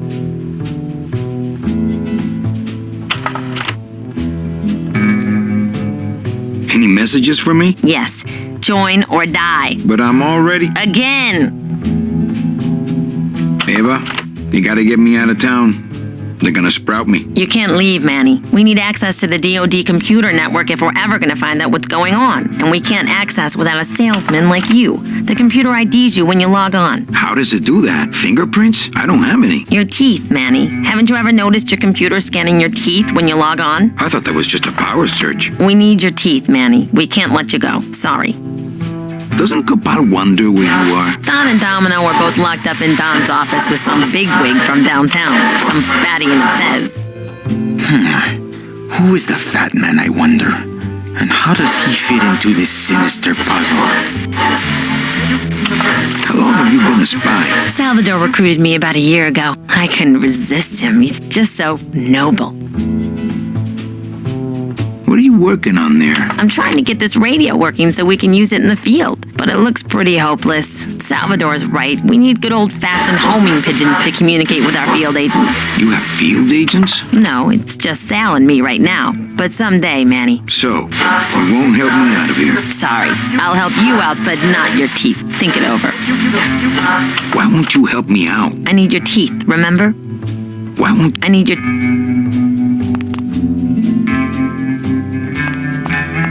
Salvador seems to be concentrating. Okay, I'm in. What do I have to do? I'm going to build an underground army of souls to fight the injustice I have seen in El Marro. Communication will become vital as the Lost Souls Alliance spreads out. We'll need messengers we can trust. Do you know something I don't know? Have you ever wondered why your clients, even your best clients, never seem to qualify for the packages you know they deserve? Yes. My last client in particular, Meche. Well, they all did qualify, Manuel. Especially her. But somehow, somebody with access to the files has stolen their just rewards. Their sweet hereafters. Their tickets on the number 9? Precisamente, amigo. What would they do with the tickets? A ticket on the number 9 is like a leaf of gold, Manuel. Especially to one who has died with a less than perfect record. Someone is profiting here from those that would buy their way into heaven. But money's not important here. We all just want out. You want to get out, Manuel. And so do I someday. But for some people, this world is all there is. They have decided to seek pleasure and happiness here in the 8th underworld. And for that, you need money. You want me to be your messenger? No, Manuel. Our numbers are small and our agents are too valuable to risk that sort of work. History shows only one messenger to be of use to a cause like ours. Carry your pigeons. If I grab some pigeons off the roof, will you let me go? No, I need to raise them from birth, Agent Calavera. I need you to bring me their eggs. You're keeping me here because you need the eggs? Why are you still here, Calavera? Go get me an Air Force before it hatches. Now that's all the briefing you need, soldier. Viva la revolución! Have you thought about using messages tied to balloons? I can get you plenty of balloons. Pigeons, Manuel. Bring me their eggs. Pues, okay. Viva la revolución! Have you thought of... Viva la revolución! It won't budge. It opens for members of the LSA only.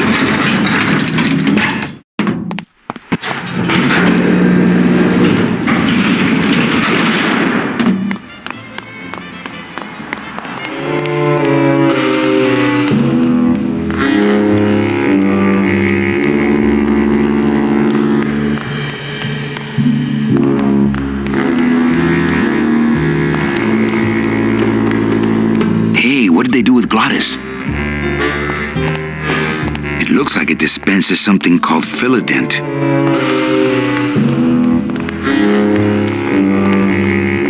It's locked.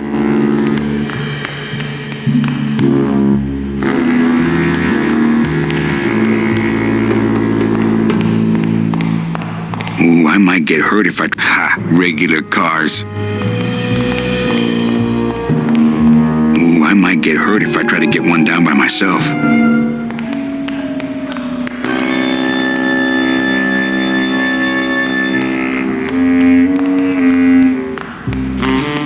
I'm not going upstairs. I want him to think I'm still locked in the shop.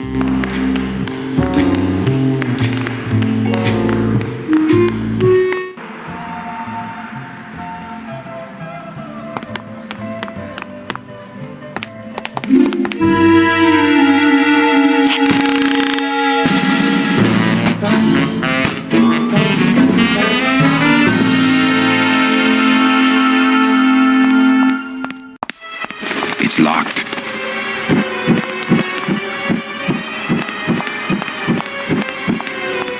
The drapes are drawn. Dom and Don must still be in there. No use for it. Not picking that up. Dom's office is empty. Aha. There's nobody in Domino's office. Not picking that up.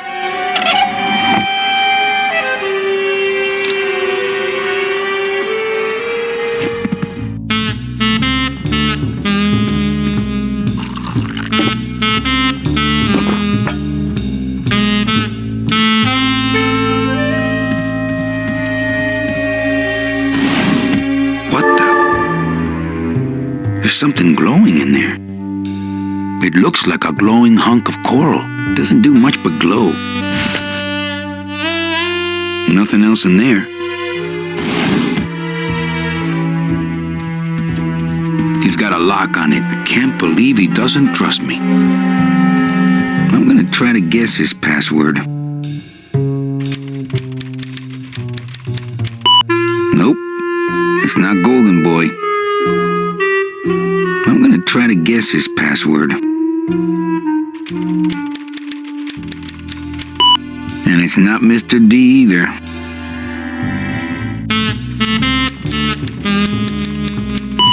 So much for Dommy.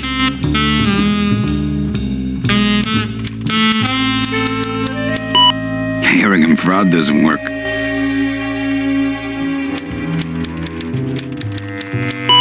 Whew, I was scared it might be Eva.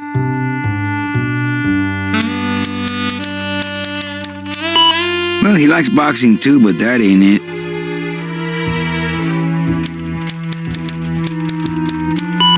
Not greed.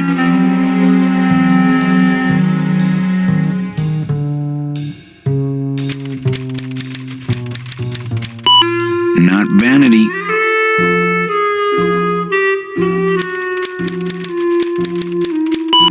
Not sleaze. I give up. I give up.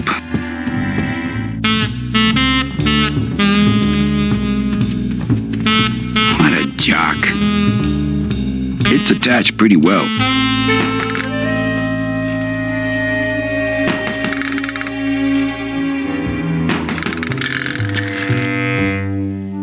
It's Domino's mouthpiece. Ugh, Domino had this in his mouth.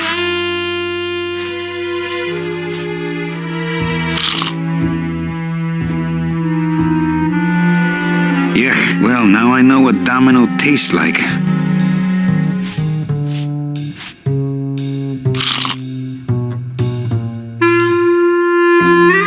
Ugh, well, now I know what Domino tastes like.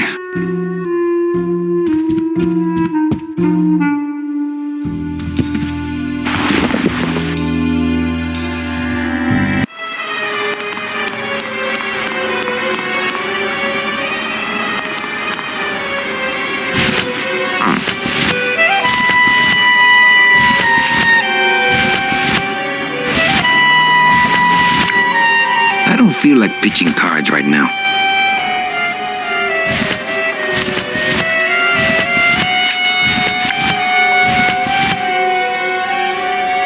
It's Domino's mouthpiece. Why am I carrying this around? Congratulations, Domino, on your new job, Hector.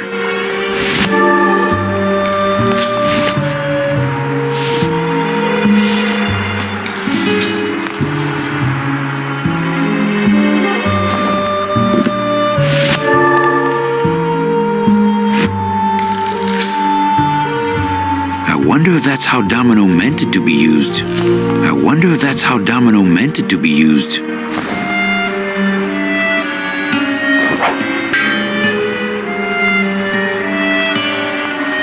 You'd have to be crazy to climb on that.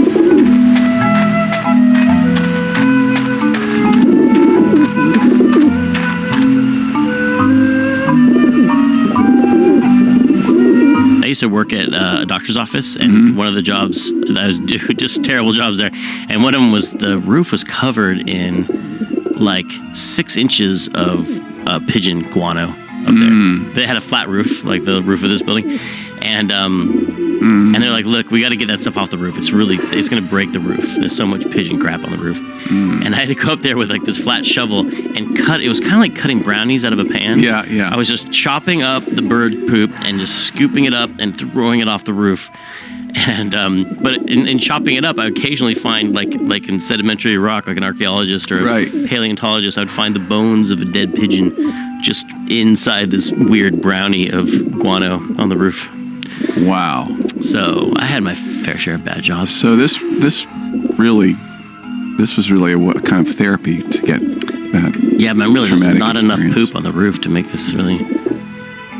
Well, it's hard to indicate that with the technology of the time. Kind of just like if you did wind in an 8-bit game, it just sounded like it just sounded bad, you know. At least I got to clear the pigeons from the roof of my memories.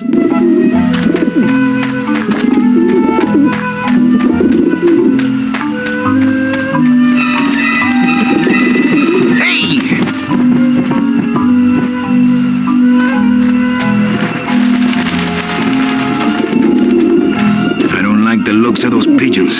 I don't have a net or a desire to have a pet pigeon. Shoot!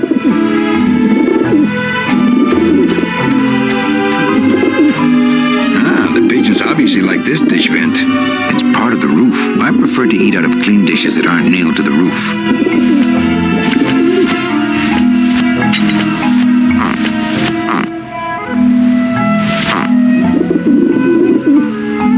Maybe that will scare them.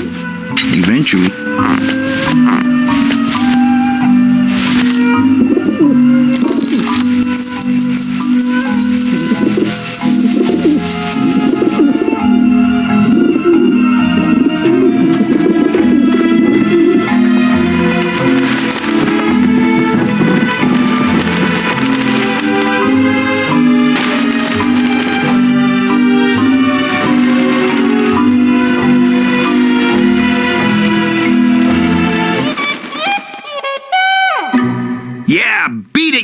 little lech peckers?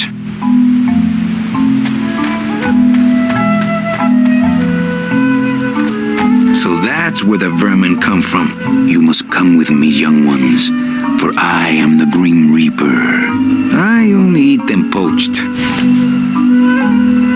Man, are those pigeons gonna be ticked. Man, are those pigeons gonna be ticked.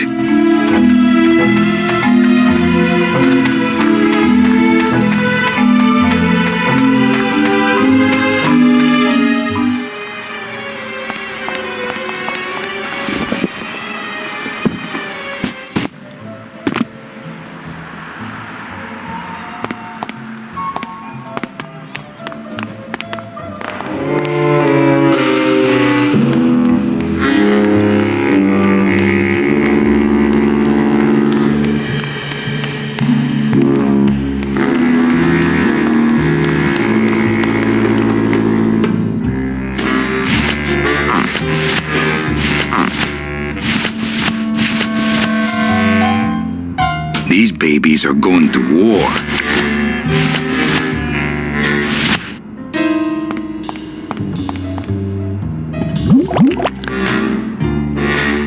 Fill a dent. Good for dents, great for dentures.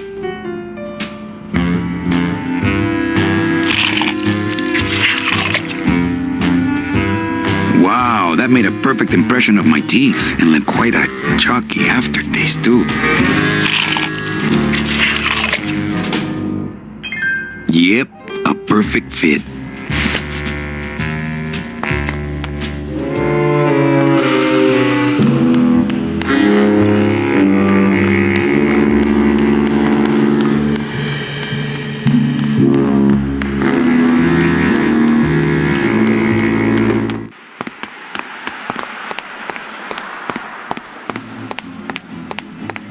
Agent Calavera and 2 guests.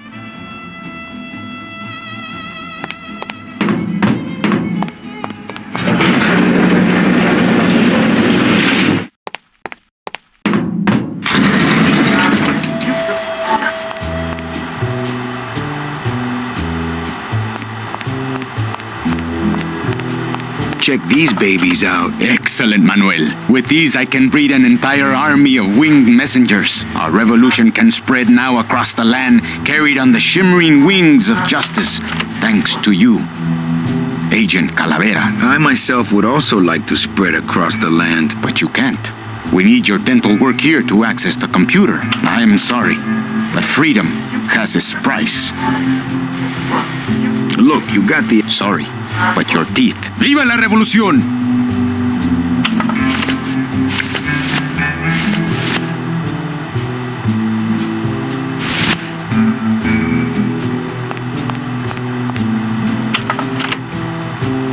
Manny, this looks like a perfect impression of your teeth. We can use this as a mold to make a fake set of teeth and get into the computer system that way. Good work, soldier. You are a friend of the revolution, Agent Calavera. And now, let me be of service to you. You must go to the town of Rubacaba, my friend, if you want to find your lost soul. How do you know where she is? I don't, but everyone who wants to get to the ninth underworld must cross the Sea of Lament, and therefore must go to Rubacaba to get passage on a ship. As long as you get there before she does, you'll find her. But it may be quite a wait. I'll wait as long as it takes. Manuel, are you in love with her? Love? Love is for the living, Sal. I'm only after her for one reason. She's my ticket out of here.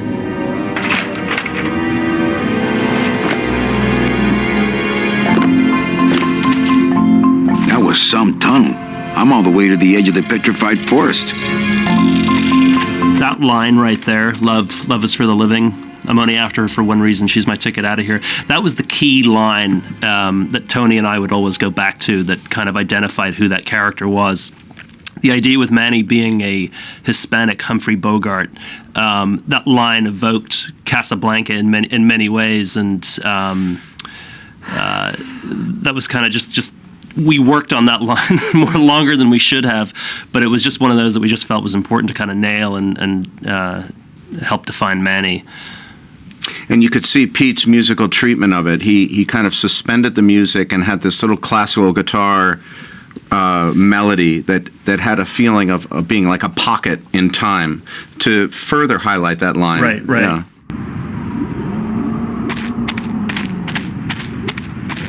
That Salvador really knows how to do this espionage thing with style. After all I did to get out of town, I am never going back to that place again. At least not without Meche. Not picking that up. Ah, El Maro. My hometown. May I never see it again. Not picking that up. Not going back there for a while.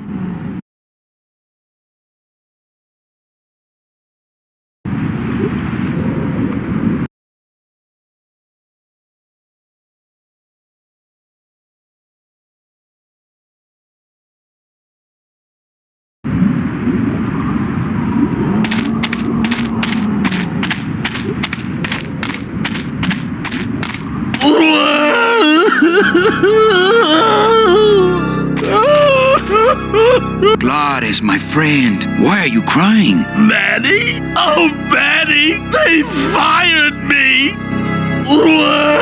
Me too, buddy. You don't understand, Manny. I was created just to do that job. It's the only thing that makes me happy. It's like they reached into my chest and pulled out my heart and threw it into the woods to...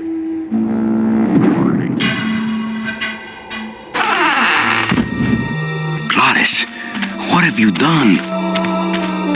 Oh, Gladys.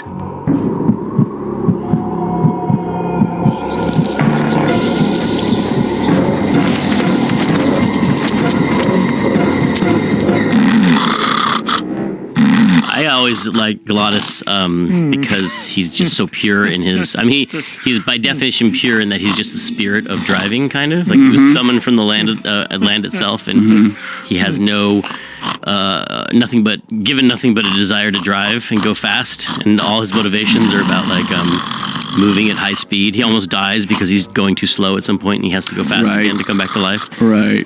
But he also obviously cares about friendship and Manny, and he's a very loyal character. This signpost seems to be pointing the way to Rubacava.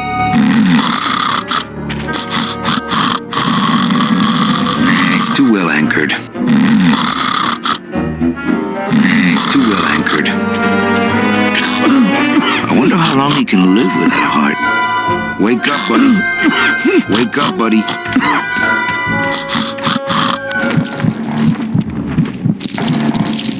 Oh, no. Ooh, ick. Shoot!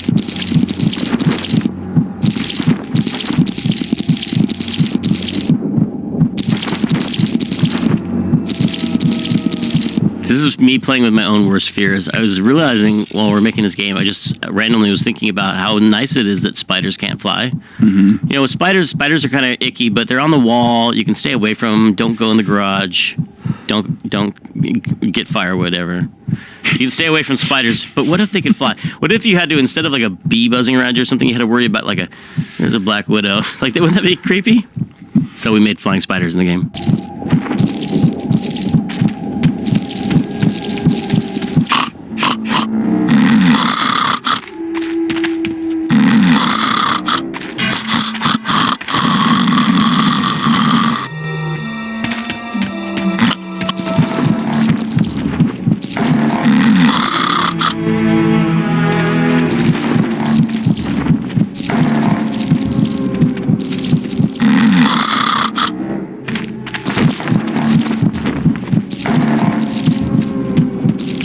I always...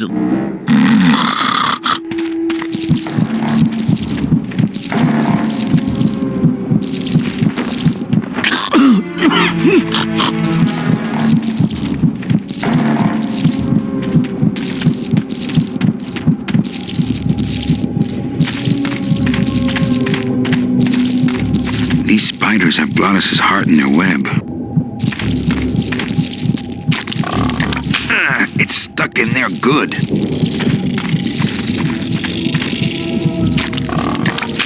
It's stuck in there good. These spiders have Glottis's heart in their web. It's an ugly pile of bones. Like me, I guess I could always use a spare. I like to save bones for special occasions.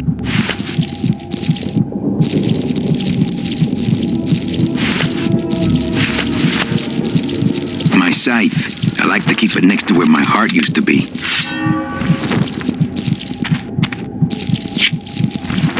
Piece of cake. Hi, Chihuahua.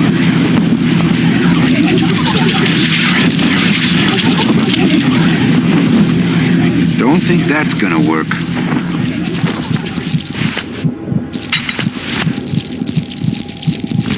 Warning. Fire system. Do not touch.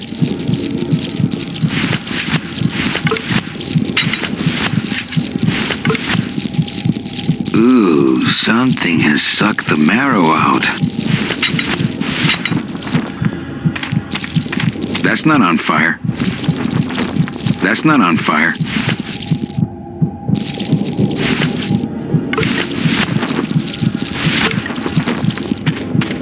Soup's on. Huh, they don't seem very interested in that bone I put in there.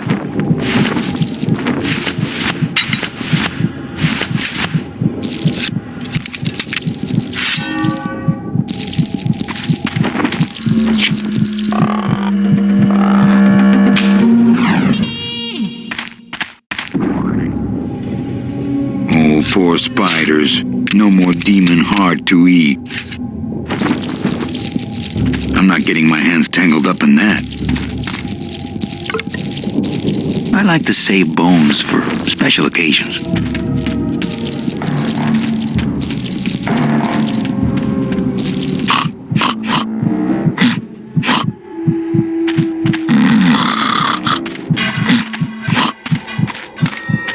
Still beating.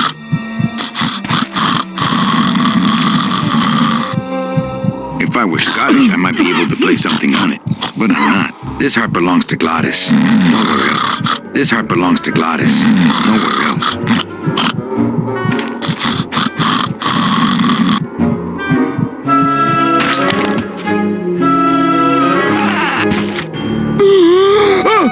Heart!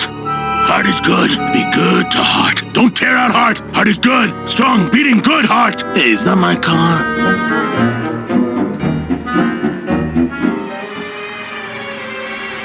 Mr. Lamont, I assure you the missing woman will be found. I will personally track her down myself. Just like you personally picked her up from the land of the living? That was my intention, but Agent Calavera somehow got to her first. We gave you the fastest car, Domino. We gave you all the best clients. You had all the advantages. So how was this Calavera able to sneak in there and eat your lunch? Oh, now, Hector, you can't get too mad at Domino. That wasn't his fault. Oh, I can, Don. You should know I can get too mad. But not at Domino. After all, he wasn't in charge of this operation. At least, not until now. Hector, no!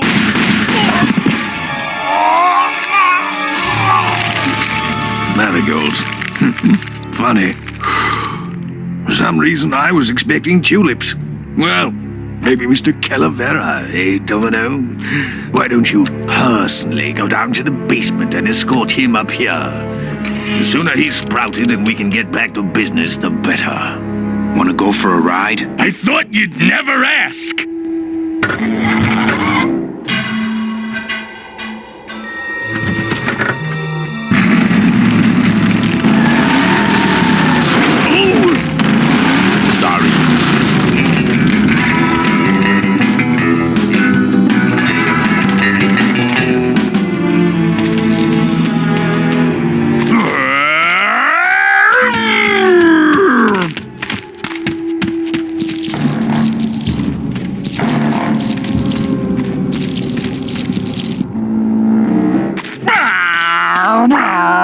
We coined a phrase called McConnellian ambience, and meaning Pete McConnell. His style of ambience, where you have a little idea and then a completely different idea, and then a completely different idea, just sort of sequenced. And the texture would get kind of big, and then it would get very small with a solo clarinet, and then something completely different would happen, and then you'd get a little bassoon. And so these ideas would waft in and out like clouds or just passing notions. And it's a great way to keep the listener entertained but not get in his way. And so we termed that a Machiavellian approach to ambience. Out of the way!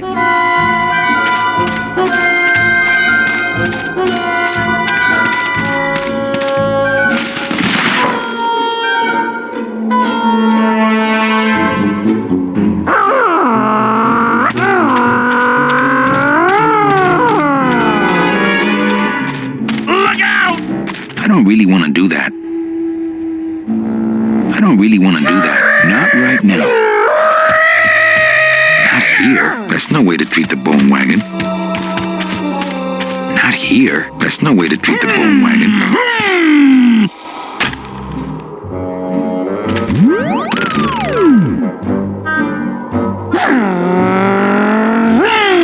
This signpost seems to be pointing the way to Rubacava.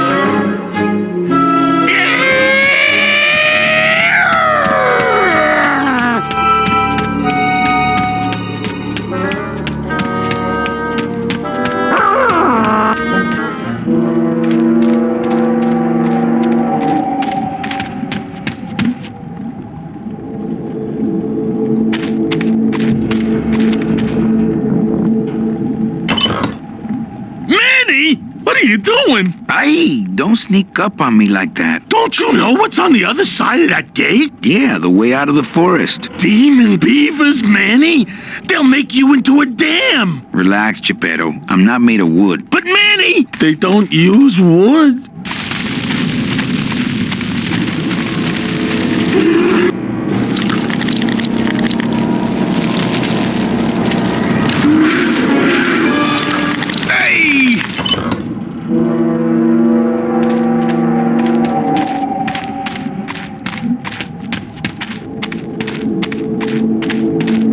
There's a big old padlock on this. This one was How could you ever cut this? I know, but programmatically it was buggy. Oh, yeah. And it was hard. No one understood like how to solve this puzzle for quite a long time. Yeah. And so I was like, look, you got to pick something, and we hadn't started it yet. And so this is a classic Tim technique. When you want to cut something, he will start putting it in the game. Yeah. So that everything gets in. So, yeah, funny. I couldn't take that off with my bare hands. If only I hadn't thrown away that little hand exerciser Domino got me for Secret Santa. I couldn't take that off with my bare hands.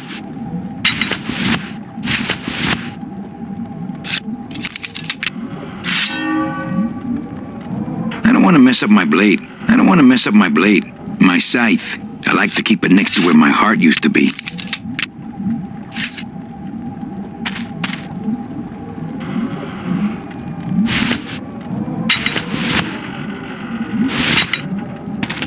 That's not on fire. I still remember writing a big justification about tank controls when I was pitching this. People were like, let's make it so the controls are more like Mario, where you push it. No, point and click. I was thinking tank controls I thought were superior to point and click at the time, because when you're pointing and clicking, you're distant from the screen, and the screen is this other thing that you're interacting with at your fingertips. Right. But when you're doing tank controls, you feel like you are in the center of the character. Right. And the world is rotating. The world's rotating around you, and so when you think, instead of going, I want to go on the left of the screen or I want to go to the right of the screen, you're saying, I want to look at the thing to the left of me and the thing to the right of me. Mm-hmm. And now, I don't know if that was necessarily the right decision, but it's a good piece of evidence that you can sometimes make a really good argument for the wrong decision. And that's something to watch out for in life. You know what I mean? Like, you can make a really compelling and, in fact, win an argument. Oh, yeah. And be totally wrong. Winning an argument has nothing to do with being right, that's for sure. Exactly. It's just being able to make a good case.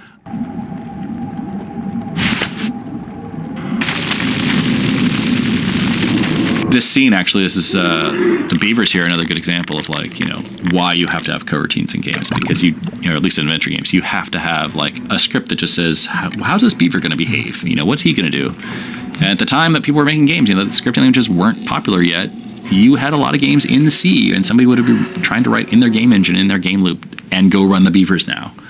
And in a scene like this, you had to be able to take that and say, this is how a beaver behaves. Right now, I'm thinking like a beaver. How would a beaver? He's going to crawl over here, and he's going to chew on these things, and then he'll get tired, and then he'll jump over here. The same thing with the pigeons and anything else. And that, again, it's like I didn't have to think about the fact that they were needed. They were obviously needed. I mean, that's one of the things that Scump had made very obvious. Like, you cannot make adventure games without coroutines. They didn't even call them coroutines, though. I mean, we didn't even know what to call them for a long time until, threads. They were just threads, yeah. And actually, well, that was one of the early experiments. I actually tried to use actual Windows threads, because this is a Windows game. It wasn't a DOS game. This is a Windows game. We can use actual threads. And I initially did try and actually have different Lua threads, and it was just so heavyweight. Machines are so tight, and it was so much overhead, and it was so complex. And it was like, no, we need something lightweight. It needs to be really focused on what the game does.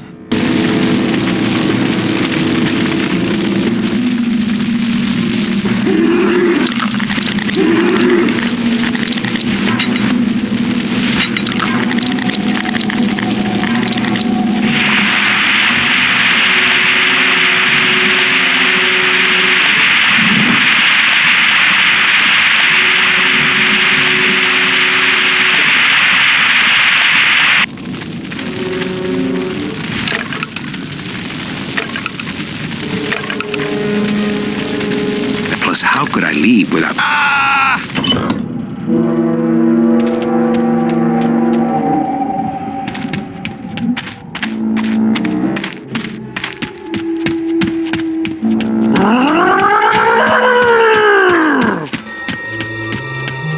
Okay, I don't know what those weird noises are, but I think I'd rather go find out in the safety of the bone wagon.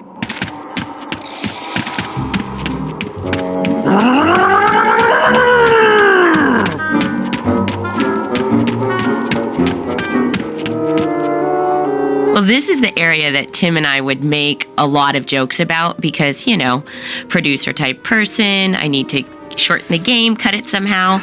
So this area, I would, say, hey, we need to cut the beavers. Does that make sense? He's like, no way, not cutting it. Oh, well, the whole time we'd fight about it, and it was that one kind of thing where that was the story I told a little earlier about the ship. Yeah. And he said, Leslie, a game is like a ship, and the ship is going, and it's going to keep going until it stops. And I was like, what kind of logic is that? It has to finish at some point. So I was like, look, the beavers got to go, and they'd always be on the list. And he actually drew me a little pictures on a napkin of like the armadillo, the beavers on fire. And he's like, why did you cut me, Leslie? Please don't cut me, Leslie. And he would just poke me. That's so funny. Yeah.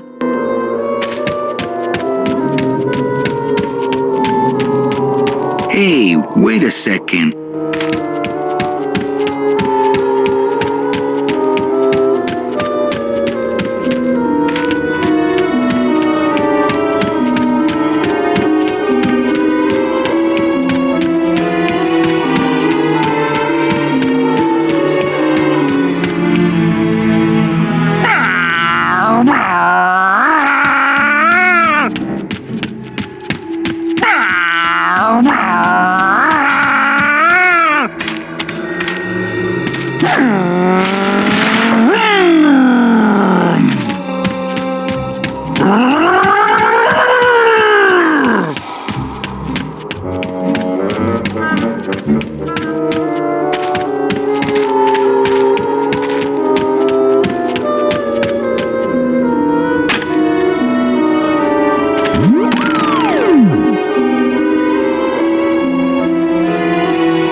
This is like a callback to those brave young men and their jaunty jalopies. You ever seen that movie?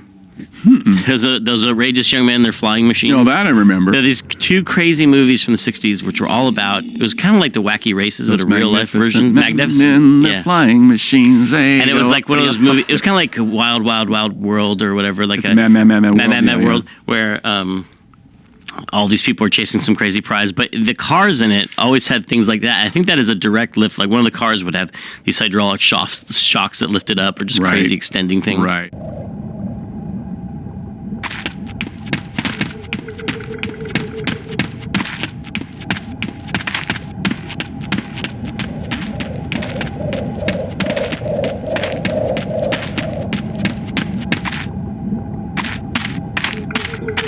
It looks like some sort of warning sign. They'll tear you apart bone by bone and build with you a human throne. Their buck-toothed king will sit upon what once was you, but now is gone. This key unlocks the gates of hell. Steady traveler, use it well.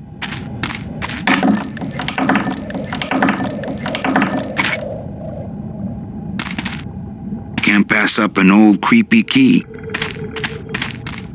Doesn't do much by itself. I'll leave the sign here to warn others. They'll tear you and their buck with this key. Steady traveler, use it well. I'll leave the sign here to warn others.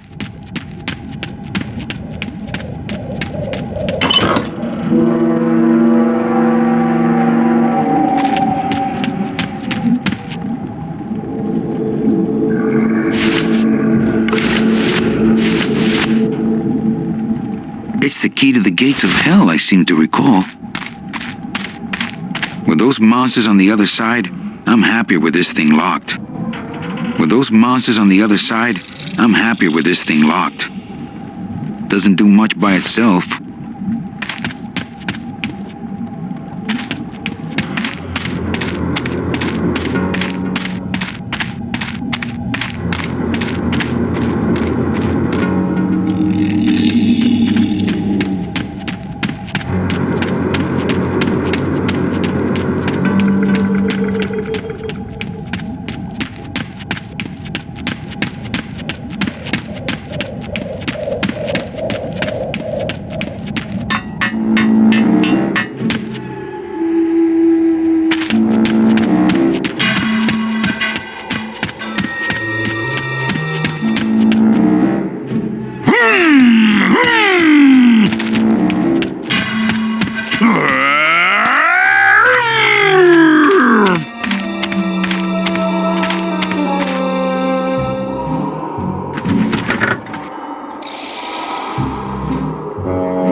Híjole, mano. What sort of unholy Christmas tree farm is this, Gladys?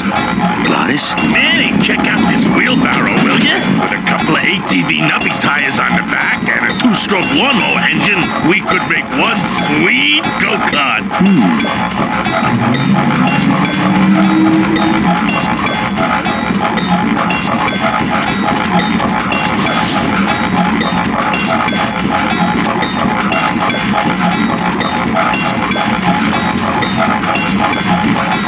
Some of the things that we came up with for this game, like the Petrified Forest. Well, Petrified Forest is right out of a Bogart movie, right? And that's coming from the name of a Bogart movie. And he's actually a gangster. He's a bad guy in it, yeah. But having these little things pumping it, I don't know where this like came up with. Like I feel like in games now we try to make things make sense. Like you go to a gas station, something you know that exists. But here, it's a weird hydraulic pump factory with a counterweight on top of it for sucking something out of the marrow out of these trees. Oh, right. But this it's all worth it because it was satisfying to see Gladys spin around on the top of it. I like the environmental message myself. I'd climb it myself, but I don't want to take all the fun away from Gladys. Not picking that up.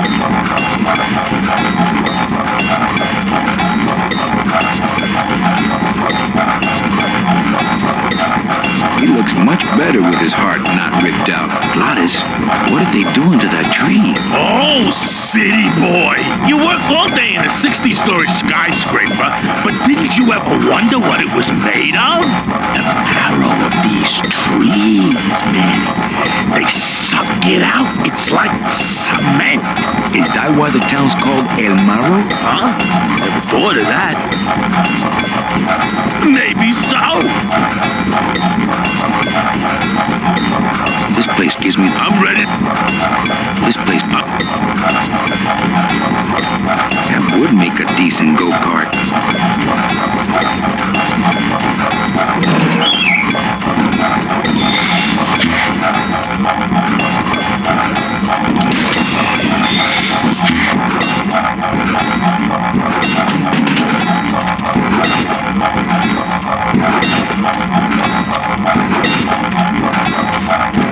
Switches up. I remember in this room, as in several others, Julian, we used a sound ambience that we recorded using a contact microphone on various machines, like Coke machines, and other vibrating devices or machine-like devices that produces a kind of interesting hum. And if you put your ear up against a Coke machine, or I was just on the Golden Gate Bridge last week and I stuck my ear up against one of those, 300, 200 foot pylons, and it's amazing the resonances that are going on in those type of resonant bodies. And we would record things like that and turn them into ambiences for some of the rooms.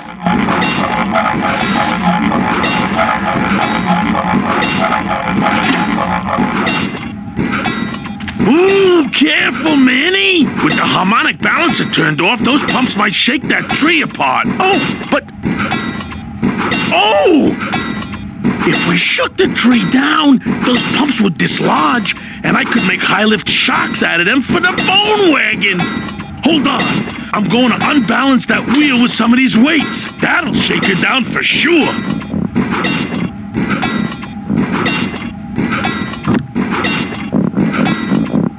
Okay, just give me a second to balance these doggies.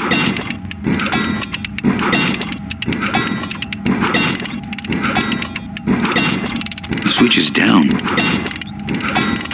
That should do it.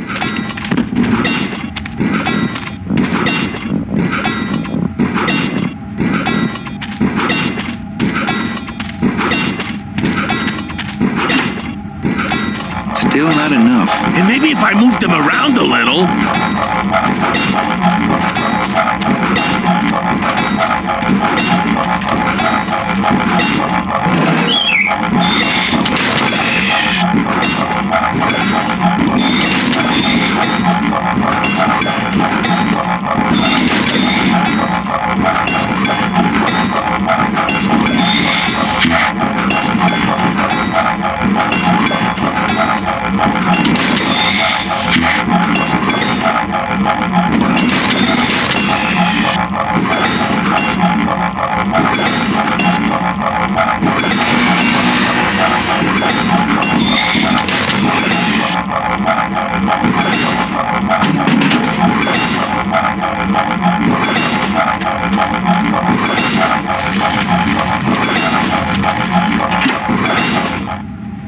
Hey, while you have that off, let me try moving those weights around some more.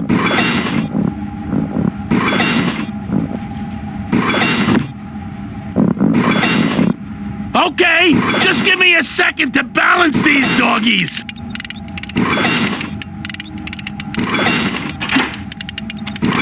Hey, Manny! What are you doing? Outside of the entertainment value, that didn't do what I had hoped.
Manny, until now we scraped along the ground like rats. But from now on, we soar.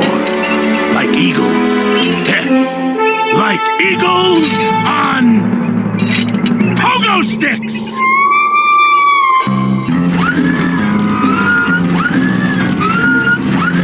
What a relief. I was getting concerned that our transportation wasn't ostentatious enough. Get in! Or are you afraid of heights?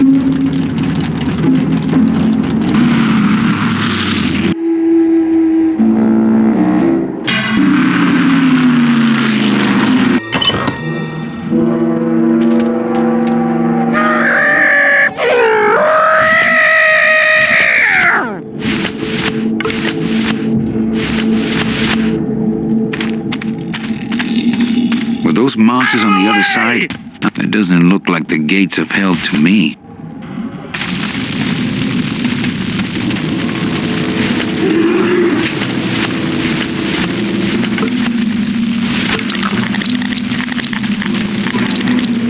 I like to save bones for special occasions.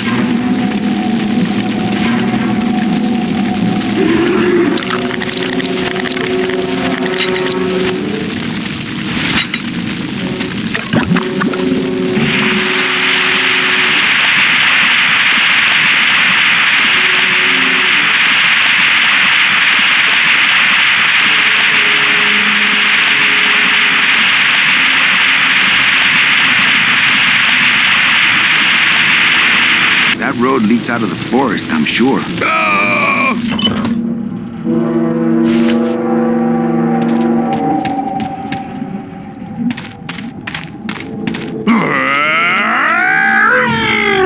Come on, Gladys. Let's crash through this gate and drive right over those little monsters. No way, Manny. Oh, those flaming bone beavers are mean.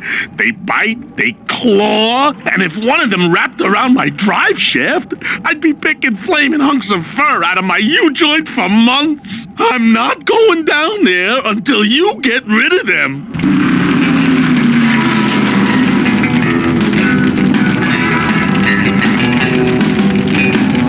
I ain't driving back to town, Manny.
These monsters have made a dam out of human bones.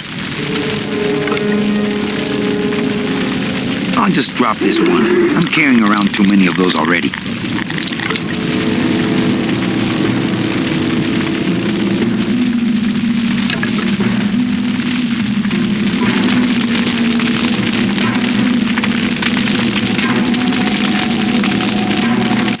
We were like, what is the flame source for the beavers? And they're like, well, they have a nuclear core. They have a nuclear core, so they're thermonuclear flaming bone beavers. Yeah, you know, I have to say, flaming bone beavers. I mean, you would think that would be what does that remind you controversial. of? Yeah. A band name? Maybe. Yeah.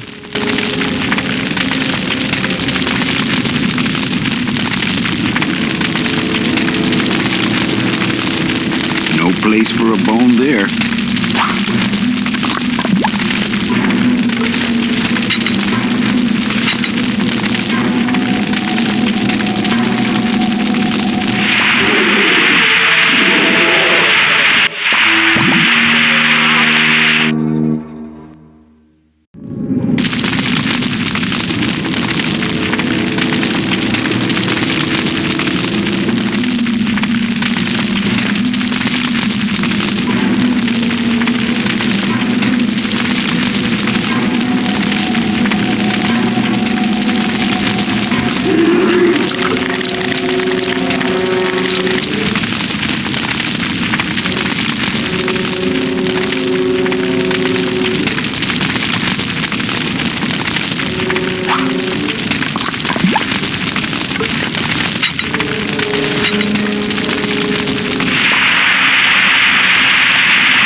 river seems to be made of tar, but those beavers just seem to cut through it like water. No, I don't think I could swim a single stroke in that tar.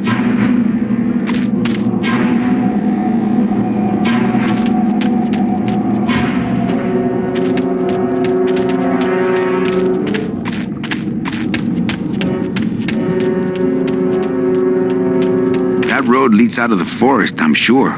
But I don't think I'd get very far on foot. Plus, how could I leave without Gladys?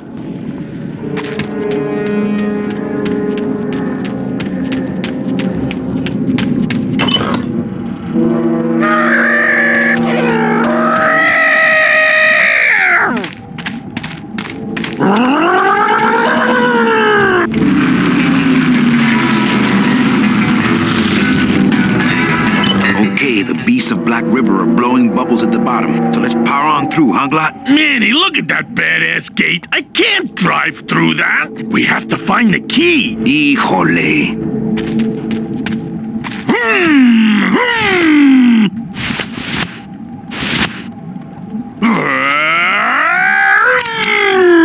This outer gate is huge. I'll need Gladys to open it. Manny, I don't know if I like driving over people. They can't feel it, they're dead. You're dead. I wouldn't want to drive over you. That's because you and I, Gladys, are friends. Aw, Manny.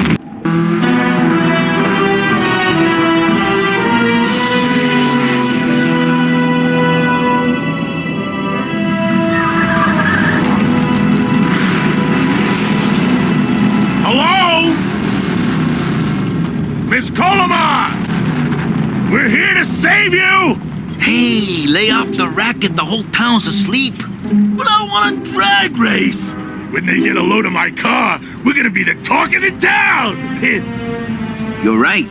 We're gonna have to find a good place to hide that road show. Speaking of hiding, I wonder if Mitch is here already. I'm gonna go see what I can stir up. Not a bad piece of real estate, actually. It's got potential.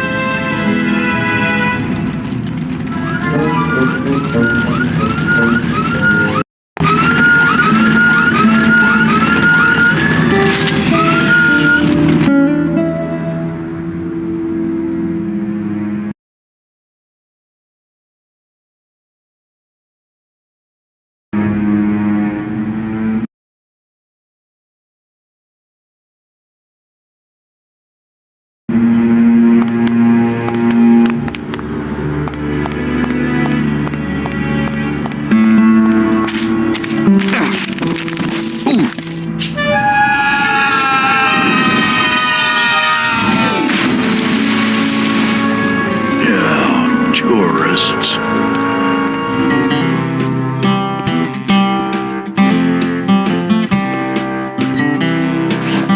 You gotta watch your step around here, stranger. Rubicaba ain't the quaint little port town she used to be. Well, hell, looks like there's a new vessel in town. Pardon me whilst I go check her out.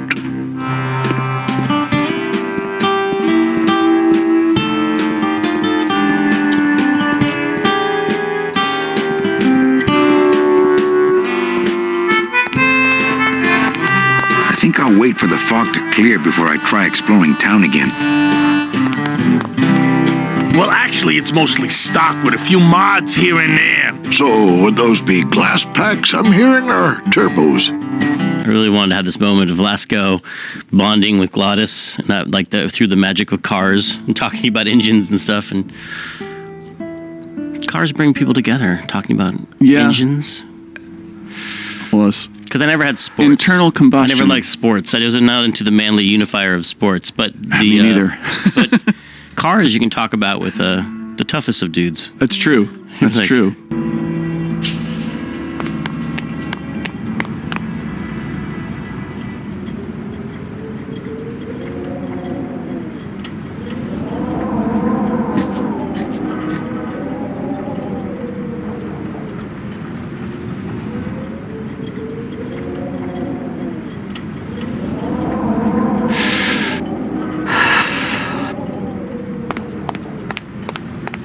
I wish Gladys would hide that thing. Gladys, you gotta hide that car. In a minute, Manny. I'm talking to Mr. Dark Master here. Claude. I've always wanted one of those jackets. There was this one high-pitched whine it was making, really grating noise, you know? And I searched and searched, but I couldn't find the source of the noise until we pulled in here. Was it the blower? No, it was Manny screaming in the back like a cat tied to a cruise missile.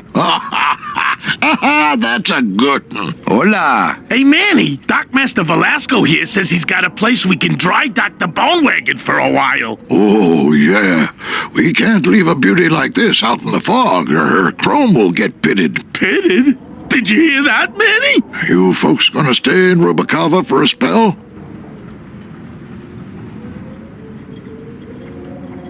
We're here looking for a woman named Mercedes Colomar. I'm not too good with names. Did she have any distinguishing marks or a tattoo? Not that she showed me. Well, like I said, I'm as good with names as you are with the fog.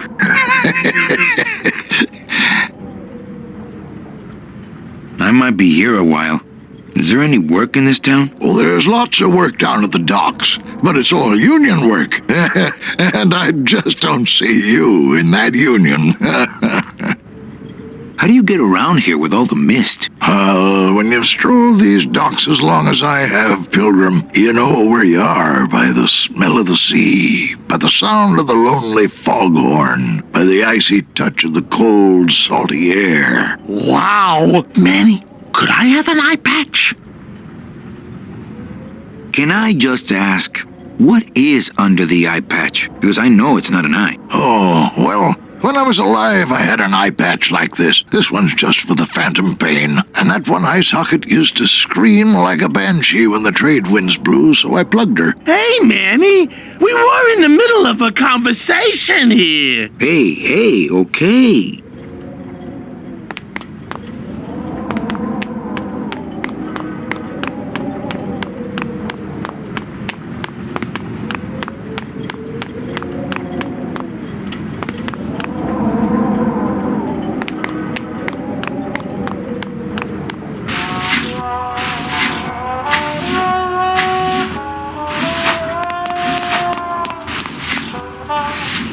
The character Celso is played by a really funny actor called Peter Lorre, and when he came into the studio on the first day, he had this real look of apprehension about him, and it turned out the word in Hollywood was that Grim Fandango was code name for Star Wars Episode 1 casting.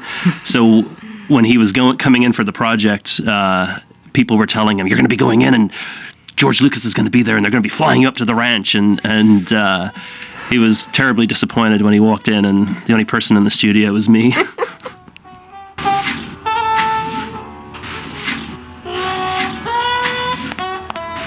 This guy looks familiar. Mr. Flores, I'm ready to take you now. Manny Calavera, is that you? Didn't you used to be taller?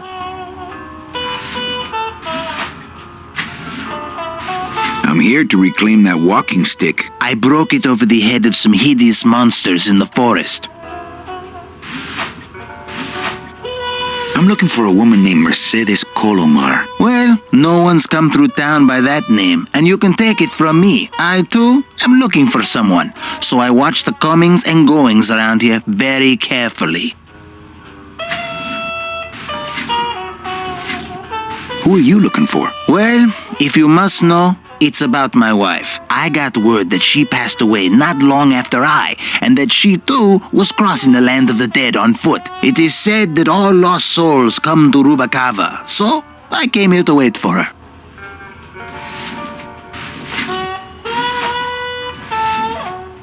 You must love her very much, Celso. Yes, this is true. Of course, she also has all of my money.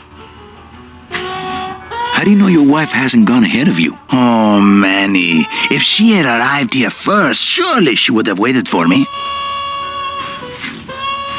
I'll help you find your wife. What did she look like? Oh, here. I got this from the DOD and made copies to hand out. Isn't she something? She must have been beautiful with skin. Weren't we all? So, know a good place to stay in town? What's your price range? Somewhere around the high end of nothing. Then maybe, young man, it's time you started thinking about a job. Can you give me a job here? Have any skills? Sales. Well, that does qualify you for a certain position, but we only have one mop. I'm sorry, Manuel. I've got to get this place ready to open. Right. I'll let you know if I see your wife. She'll be the one asking for her beloved Celso. Are you sure? There's only...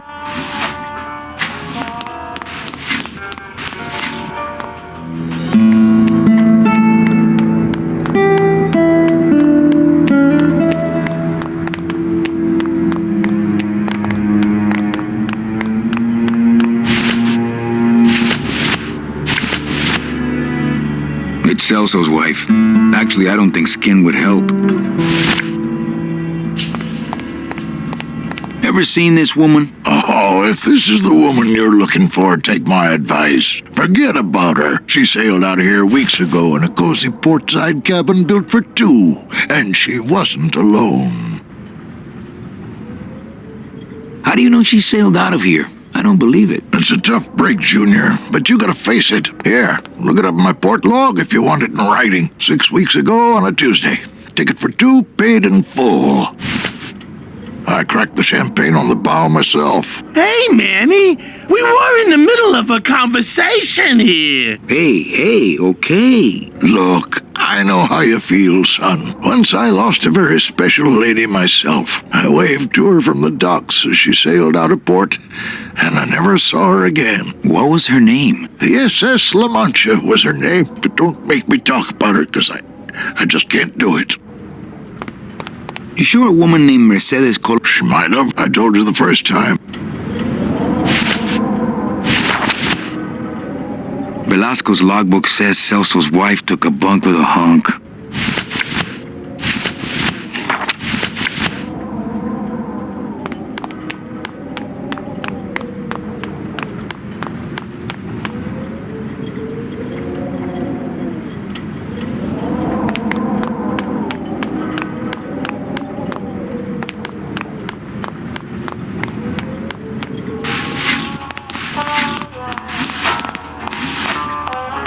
How about in the... That's the boss's office. You can...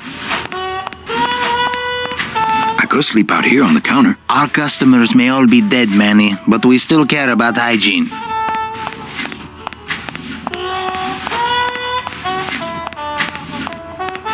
I love the tiling floor. It's my favorite part in this film.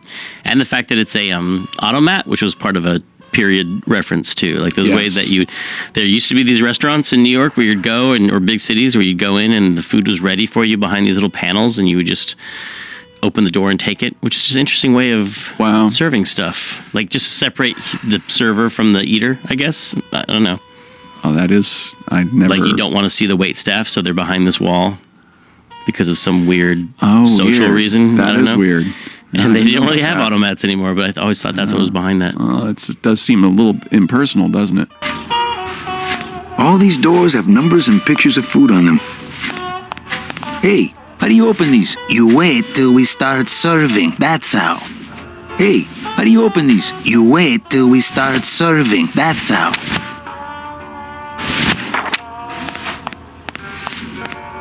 Celso, your wife sailed out of here 2 months ago with another man.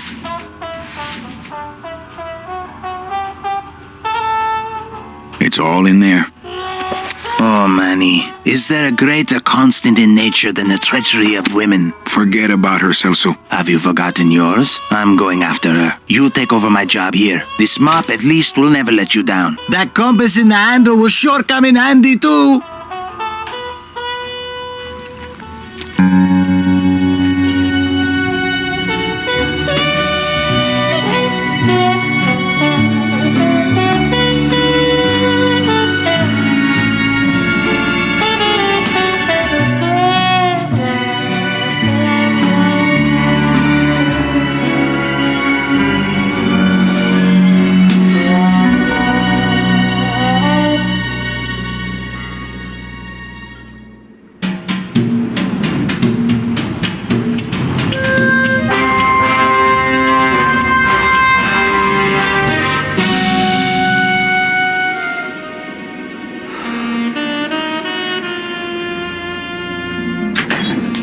Hey, boss. You gonna come downstairs? I got a customer asking for you. You know I don't like to mingle with the customers. Well, you may want to mingle with this one. She sounds like your type. Well, looks like a quiet night in old Rubacava. And just the amount of research that went into all of this, because I just remember Tim going to every film noir movie ever, and we would just all the time there would be something to do, and he's like, want to go to the movies? And it was just, I mean, you can see it, the dark shadows, and then the music. I mean, everything is just so film noir and really pulls you in. Yeah, I remember us all going to see Casablanca, and I think it was in the Castro Theater or something. It was one of those old San Francisco theaters. I forget which one it was, but it was the whole gang of us went. And yeah, remember? Did you guys go to the Golden Gate Fields for the horse races? I know they weren't. I wish that was part of it, because I think there were some scenes around that, and that was just fun. I mean, just the research trips. Yeah, those were fun.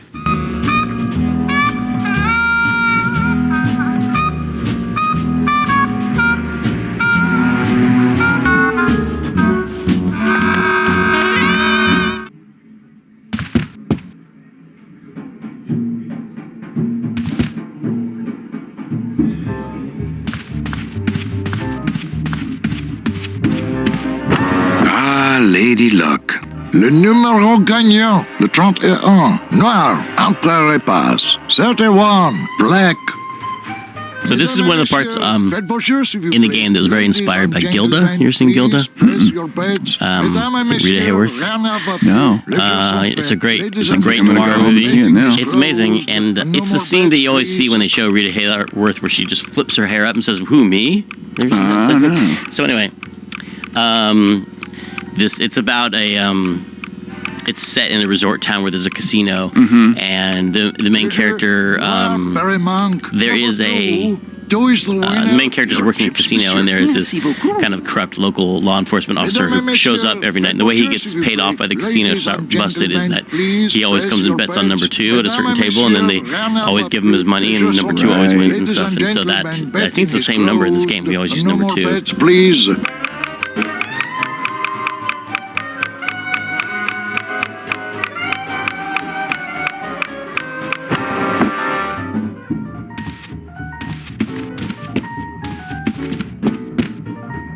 So Tim created a character, which I very much appreciate. I love her. Her name is Lupe, and she happens to be a little bit based on me and my idiosyncrasies. And so when I remember one time we were hanging out, and he told me, he's like, "See, how can you tell me that I don't understand our relationship? Like, I can write about it." And I was like, "What are you talking about?" And he said, "See, she's super organized. Nobody listens to her, but she has a lot of really important things to say. And see, we need her, and that's what you realize." That's awesome. So I was like, "Oh, I love you." And she does karate kicks. That was the best, because I like to punch people. And so if you notice, sometimes, I don't know if they have it in here, but she punches in the air. She does air punches. That's awesome. She was really easy to cast because I had such a great frame of reference for her. Oh, nice. Thank you.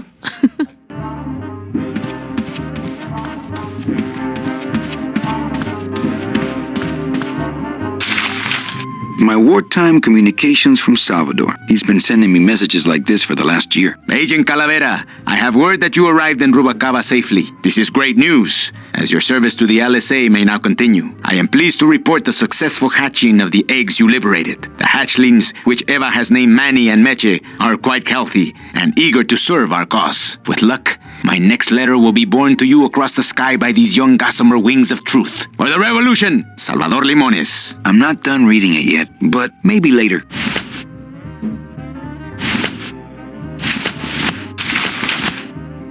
Calavera, it is indeed a great day for the revolution. Say hola to little Manny, the first enlisted messenger to serve the LSA. Please feed him some breadcrumbs and send him back quickly, so we may know that our maiden flight was a success. Manuel, I am sorry to hear that you have not heard from your Meche. You must be patient and let your heart remain open. If it is meant to be, you will someday be reunited. Ha! He still thinks I'm in love with her. Manuel, we have found the head of the serpent. Using the computer access you provided us, we picked up a thread that led us to the man who corrupted the Department of Death. His name is Hector Le Mans. Once a small-time racketeer, he has grown fat and powerful by robbing the newly dead. Watch out for the name Hector Le Mans, Manuel. And be careful.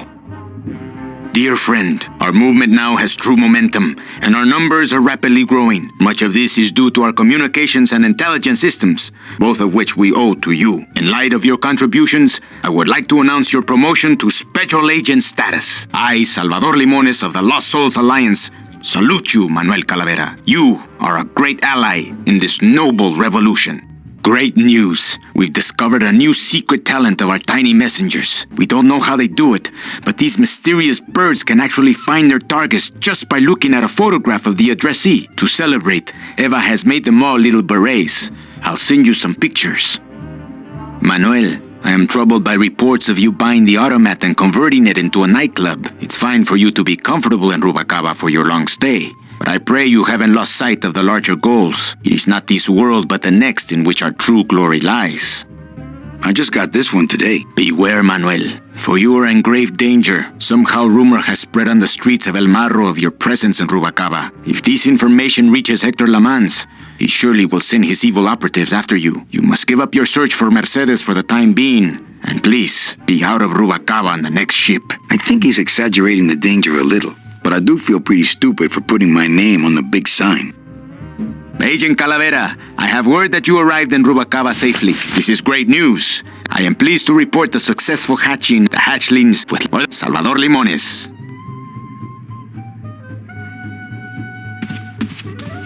Ah, to sleep. Perchance to have nightmares about spiders and beavers. When we leave the diner for the last time, there's a sort of a moment with the just kind of a technical and sort of dramatic moment with the music where the music on the radio is playing, and there's going to be a little bit of a cut, and then you go to this cutscene music, which takes it's supposed to be sort of a seamless break from the game music to the cutscene music, and then the music kind of comes out of the radio, and doesn't sound like it's on a radio anymore. It's the music of people's, dreams and wishes. No moving furniture when I'm in my tux. Can't. What if Mecha makes her big arrival and I sleep through it?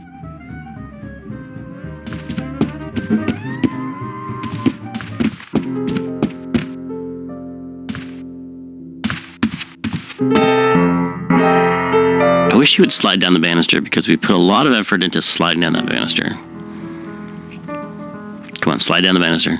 I recommend any player who's in this room slide down the banister. It's much faster than walking. Especially if you're 6 and you don't have terrible consequences when you hit the bottom. You should not try that at home. Actually, kids, you should. You should go slide down the banister of your house right now. Everybody's got to do it once.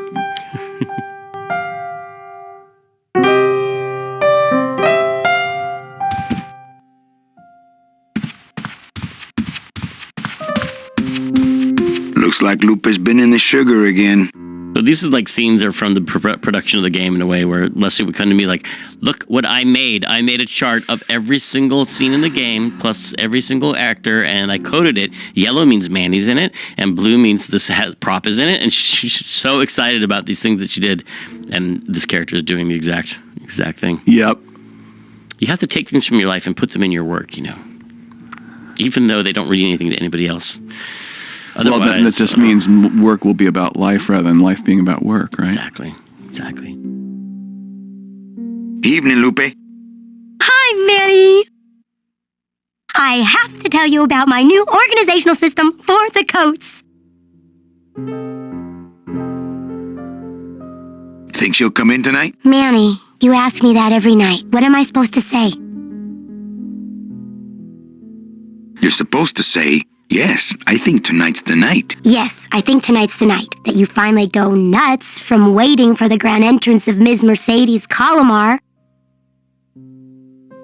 Let's try that again, shall we? Think she'll come in tonight? Yes, I think tonight's definitely the night. Thank you. It's my fault she's out in the woods alone, If you say so, Manny. Bogan coming yet? Yeah, he's down at the casino, probably enjoying his usual lucky streak.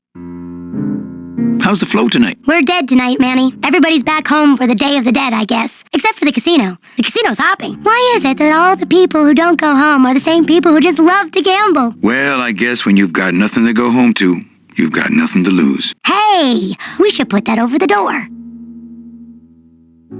Everything okay back in the land of fur and fedoras? Everything's in order. It's beautiful. I can't wait for people to come in and try the new system. It's so cool. Want to hear about it?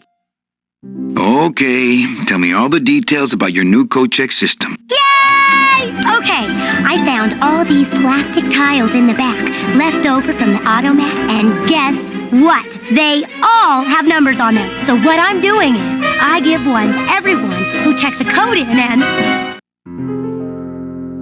Manny, you're not even listening to me. I go to all this work organizing your coats, and you don't even care. Lupe. Forget it. Don't pretend to care. No, I want to hear.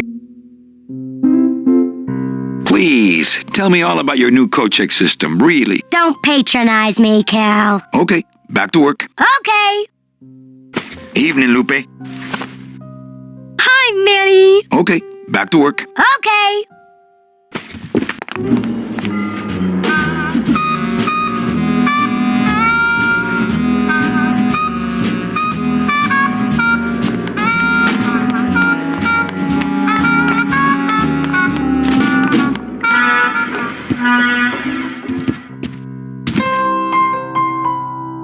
Hola.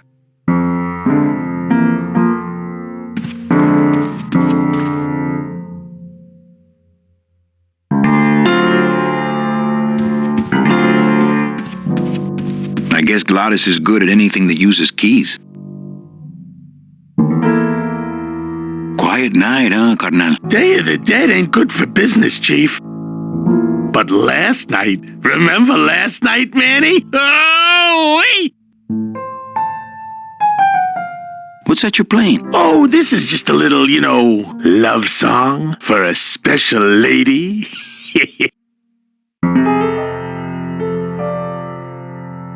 You think she'll come in tonight? Who, my special lady? No, Meche. You know what, Manny? I think she will. I got a feeling tonight's the night. Sing a little bit of that song, why don't you? Well, I only have this part.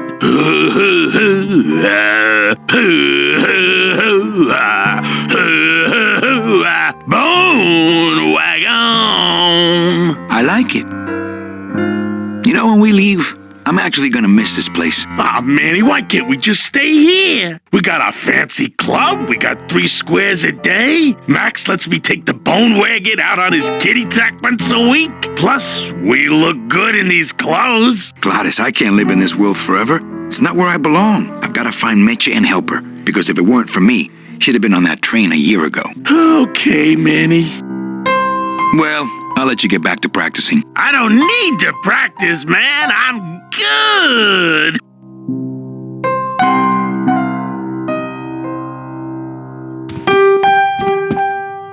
I remember animating Manny sliding down the banister. And I remember Tim kept calling for something. He's got to look cool. And so I did that, and I don't think he was ever really happy with it. So I don't know. Apparently don't know what cool means. You got to put some Ray-Bans on him. Yeah. I mean, Manny's a suave guy, but I don't know if suave guys slide down banisters. Maybe I should have done it slower.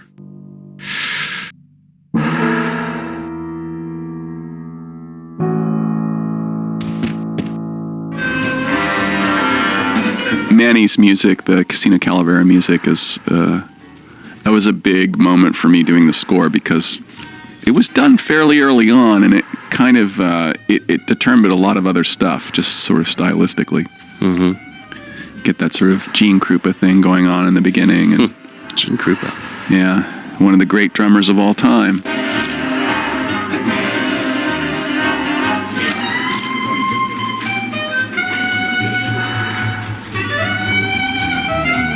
Glitter, Noir, Berry Monk, number 2. 2 is the winner. Your chips, monsieur.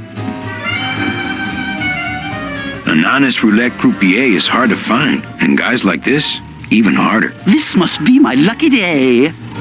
always want to have a really international flair. I guess because Casablanca was very international. But also I love the game Last Express, the Jordan Mechner game, Last Express. You're on a train, and there's a lot of listening to conversations that are not presented at full volume because you're eavesdropping. You're walking down a hallway and you hear someone talking in a room, but they'll often be very quiet, but also sometimes in another language, like French or German or something. And just the idea of like overhearing a quietly spoken French conversation was so neat in that game that we tried to have people talking in other languages in here, like that. The croupier and the gambling room speaking French. Ladies and gentlemen, please place your bets. Everything okay down here? I'm going to need some more chips if Monsieur Lucky does not call it a night soon.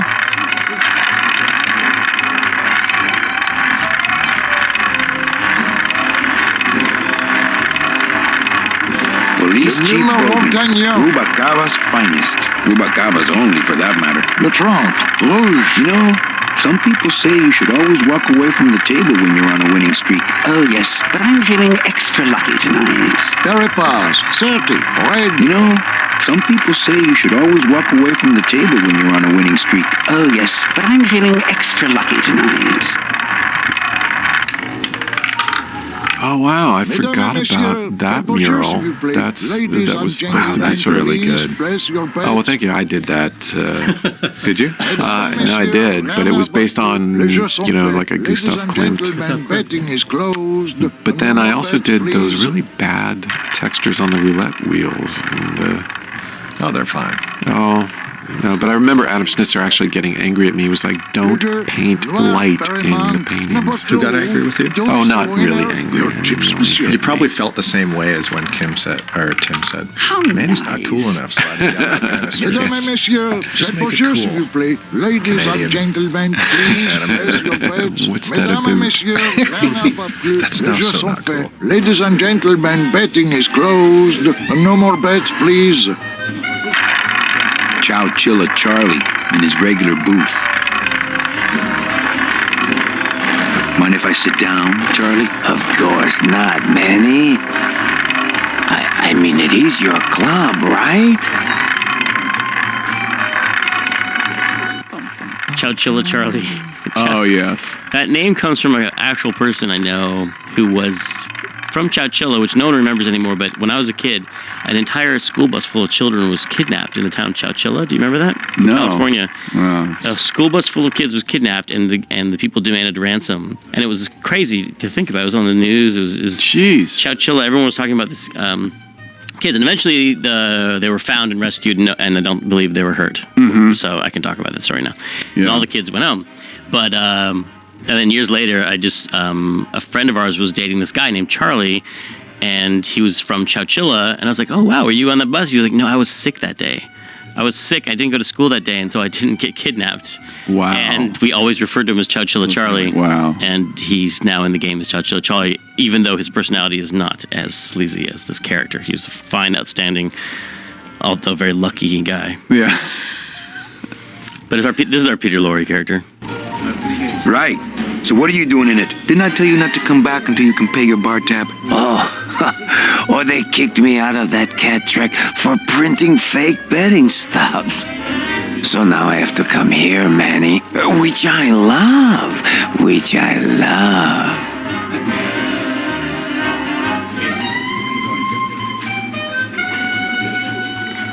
How did you print fake betting stubs? With this. Isn't she beautiful? The last time I was incarcerated, I shared a cell with the most dishonest con man I ever met. He was strictly small time, and I managed to steal this from him quite easily. Thanks. You never know when this may come in handy. Hey, give that back to me, Manny. Maybe once you settle your bar tab, hey, Charlie? Oh, Manny. What else can you counterfeit? Nothing. Anything. So can you make passports? Manny, you still think like a living man in so many ways. No soul needs a passport. We are all citizens of the same nation, and our king rides a pale horse. So no passports? No, that little hologram is so tricky, you know? How about driver's licenses? Sure. Just give me a recent picture, $50 in about 2 weeks, okay? When I think of something I need, I'll come back. I'm not a wishing well, Manny. Why aren't you over at the roulette tables? The roulette is for lonely widows and Frenchmen. Why don't you get some slot machines, Manny? Everybody, old women, little children, they all love slot machines. And I have a system, an infallible system for beating them.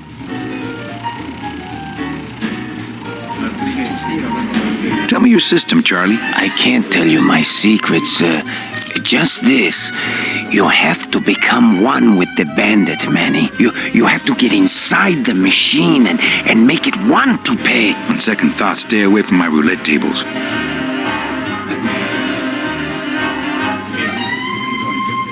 I think slot machines attract an undesirable element. Oh, well, we're all undesirable, Manny. Yeah, but your credit's no good to boot.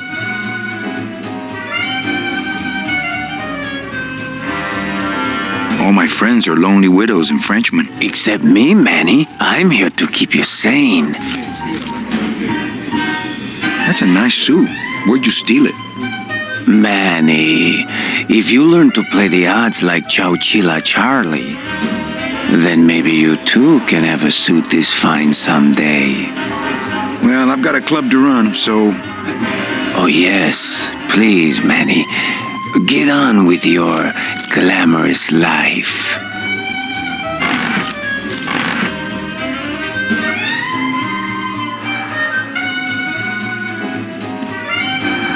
My bread and butter, thrill-seeking rich folk with a poor grasp of statistics and probability. Not while they're losing. Everything okay? I'm going...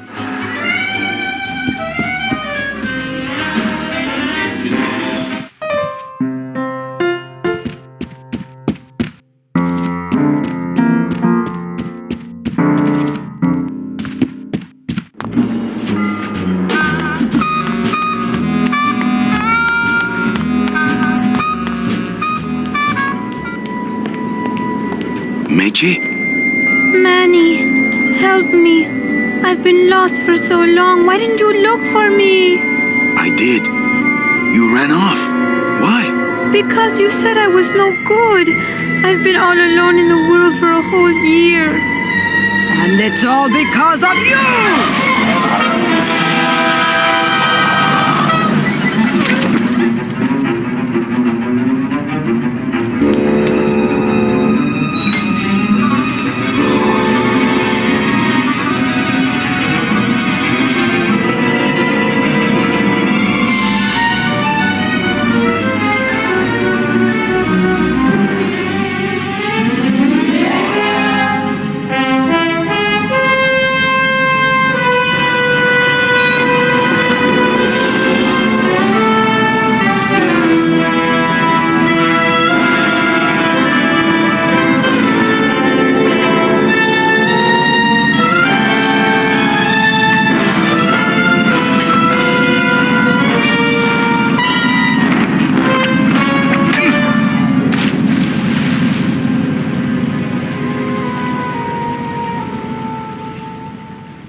This gonna be an annual thing with you, Manny? Every Day of the Dead, you toss your bones into the drink and I fish 'em out? I don't plan to be around that long, Velasco. As soon as I find out where that ocean liner's going, I'm after it. That ship's going to Puerto Zapato. That's the other side of the world. Ain't no ships going out that way but the old limbo here, But nothing. If the limbo's my only hope, then I'm already on board. Well, good luck, son. That's all I got to say.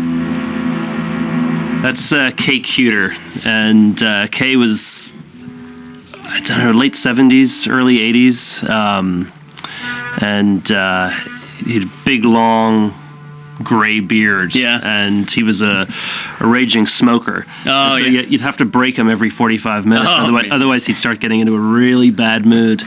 And on one of those sessions, he plays the croupier later on, where he speaks French and English. And he delivers the numbers. We were behind on time, and so I sort of pushed him to an hour, and all of a sudden, I found myself in an argument with Kay over how to pronounce 20 in French. Oh. And so I was like, it's definitely time for a smoke break on you. Get out of here.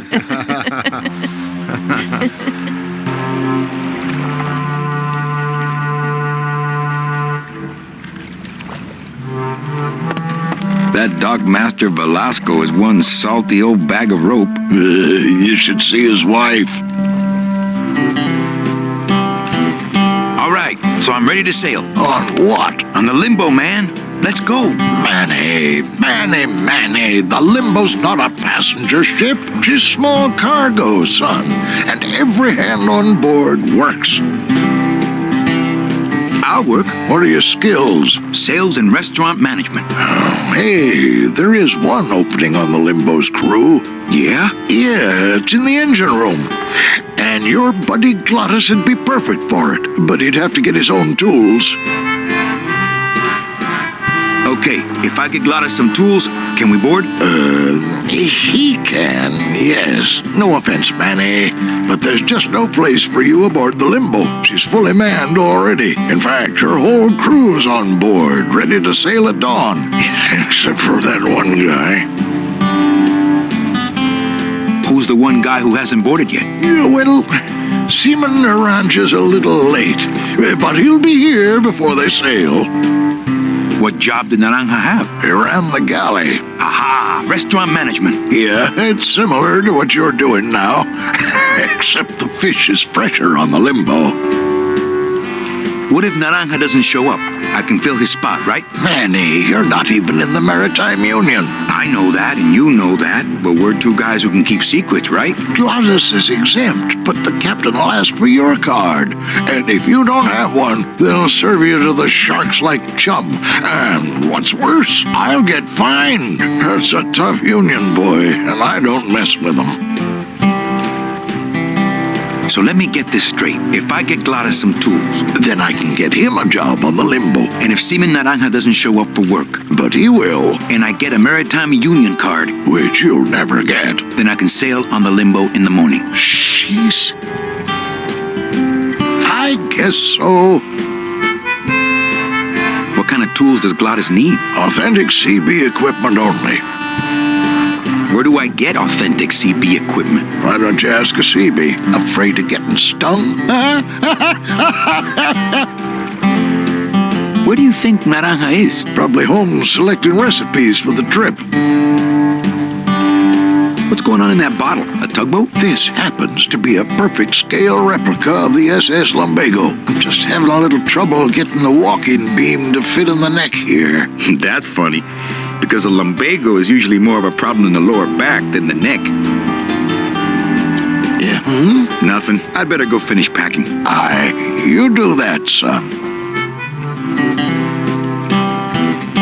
Could you go? Still no word from the... But I'm first on the wait. Has it? About... I have one. I just... Don't forget the glove. He will.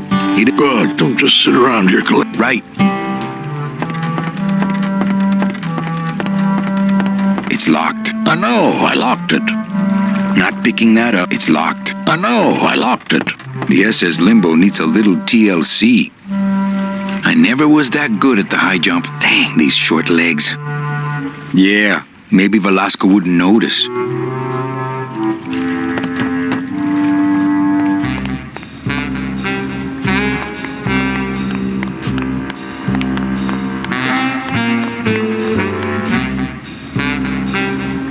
We definitely should give a huge shout out to Peter Chan, and yeah, I'm still jealous of that guy. Chan the man.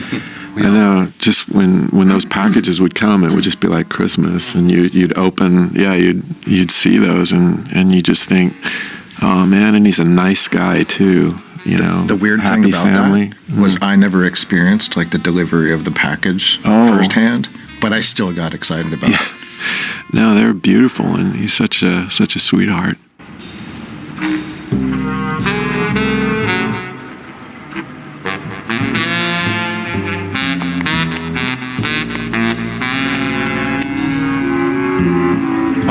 And I'm sorry, Garv. This is the set that you had to build This is twice. Garov's, right? Yeah, this is the one. This was the gift that kept And it's on actually giving. very beautiful, I might add. Yes. Well, a second time is Two kind. Yeah, the second time. But I'm sorry. You were saying that was a real building. Yeah, yeah. Where was that in Spain? I think it's in Paris. I think. Oh. And I remember seeing a photo of it and being like, "Wait, Peter." No, good artist borrow, great artist steal. Blue Casket just doesn't have the zing of Calavera Cafe, you know? Blue Casket, it's attached pretty well.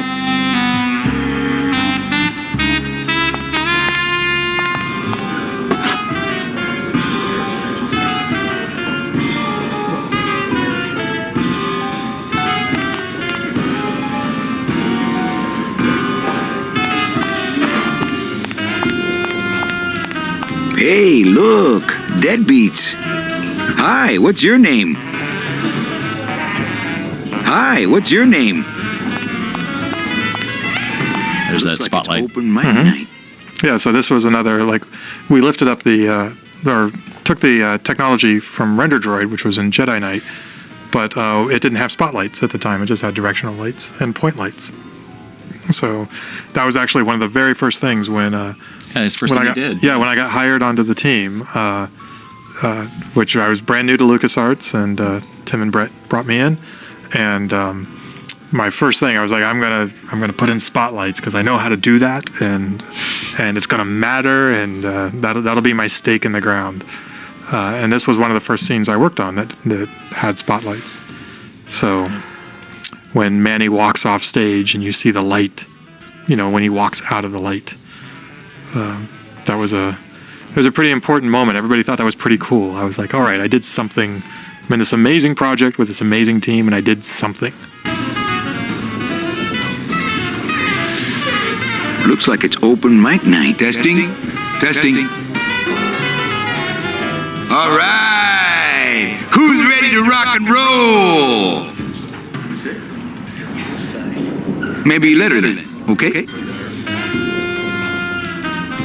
Good evening. I like to read a poem. Weak. Eating only spiders and leaves. Forgive these 5 sins. Weak. I am your failure. They, them. Inside a dream, inside a dream, inside a dream. And forever. Eating through your brain. Myself. And what's worse, bones.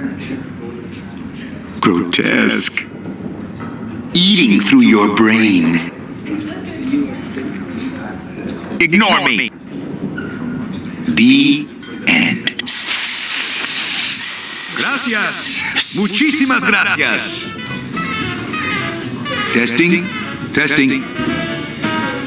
So what is up with airplane food anyway? Is he trying to be funny? I mean, it's so small and not that good. There's nothing funny about being dead, comrade. Life is pain, death is worse. My funny bone must have fell off in the hearse. Anyone out there know where I can find some tools? The only tool in here is you.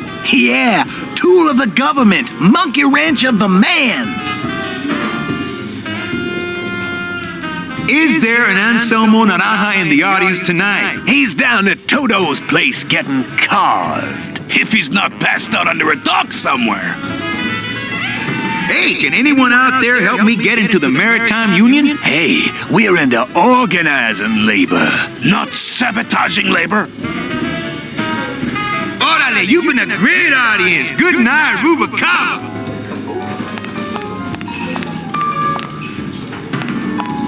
So, what did you think of the poem? I liked it. It was sad and beautiful, like my mother. I despised it. It was too short, said nothing to me, like my father. I had no feelings about it. It was aloof and licked itself too much, like my cat, Mr. Trotsky.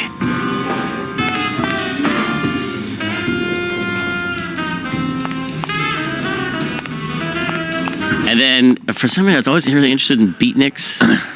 Beatniks and Reds. I think it was so foreign to me, like the Red Scare was not part of my actual life, but it always seemed like this thing it's funny. It was always funny to me to imagine how passionate people were about that, how big of a deal it was for them. And it was always so, but if from a safe distance, it was just kind of entertaining. Like, oh wow, people are we're really concerned about communists everywhere and unions and. No, I remember when I was a little kid, there were people would still talk about communist plots in all seriousness, yeah.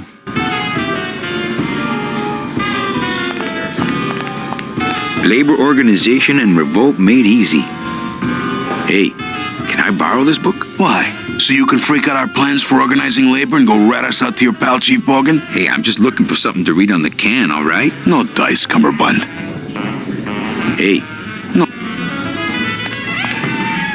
Don't you see? When the government fades away... Ah, nonsense. That sort of fascist thinking is when we get rid of all the guns. That's when people... Hola, trust... Hey, look who's making the scene. It's Manny Calavera. The up, the down, the backside of the nouveau riche. Beat it, Dinner Jacket. We're talking about things you wouldn't understand. Like truth and beauty. Buenas noches, comrades. Hey, Manny, no offense. What makes you guys think I'm so... You smell like... ¿Qué? Hey, kids. Sorry, no room for the... Yeah, man, no room for the big fat... Hi, what's your name? Lola? What are you doing here? This crowd doesn't go much for souvenir pictures, except maybe of Lenin. Shh! Manny, I'm on a stakeout. I'm gonna prove to Maximino once and for all that Olivia's no good for him. Still hung up on Max, eh? Take my advice, Angel. Forget about him. He's a gambling racketeer. Like you. Oh, that hurts, baby. Hey, shh! Here they come.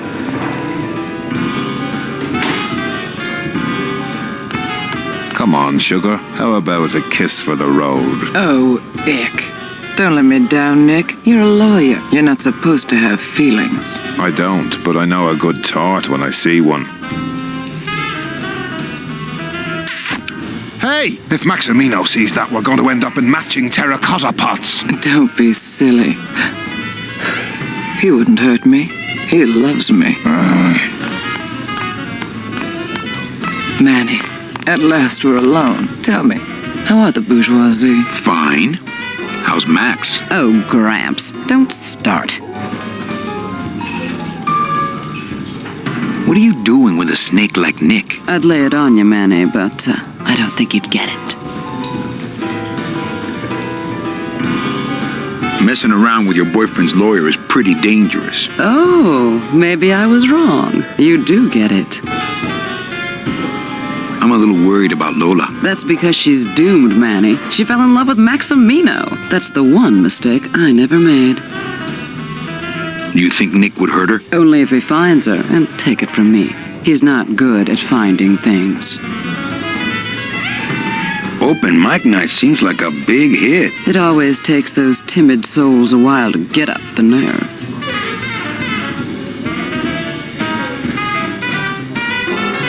Maybe it would help if you went up there and started things rolling. Oh, Manny, read poetry in my own club? That would be like this whole place was just a big temple set up to worship me. A little dark in here, don't you think? Dark and cold, like the hearts of men. You know, I'm thinking of buying this place. Really? I thought about buying yours for a while, but then I just decided to ask my boyfriend Max to buy it for me. You can have it. I'm leaving town. Manny, you sound so exciting all of a sudden. Why are you leaving town?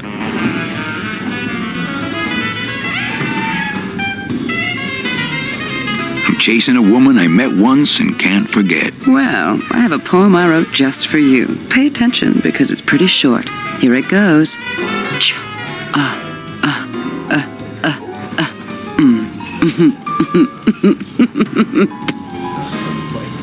Oh, come. Okay, wake. Eating only spiders and leaves. Forgive these 5 sins. Wake. I am your failure. They, them. Inside a dream, and forever eating through your brain. Myself. And what's worse? Bones. Grotesque. Eating through your brain. Ignore me?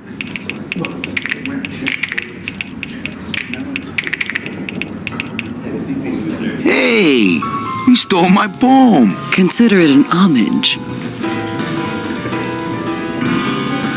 Hey, how about another poem? Okay, alive. We slept. Life's just some rapid eye movement. In a warm, cozy bed. Buried, we wake. The flesh dream is over, Daddy. Now that we're all crazy dead.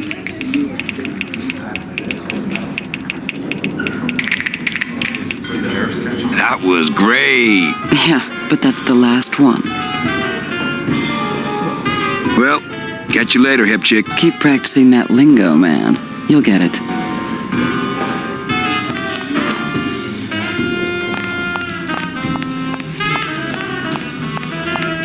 Testing? I like to...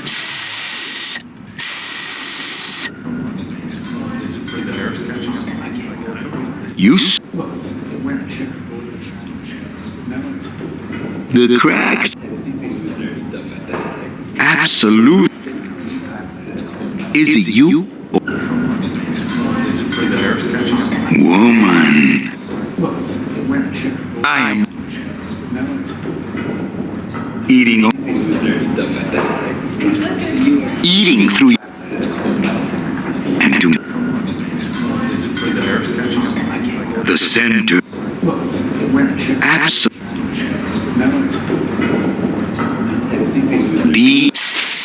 Gracias.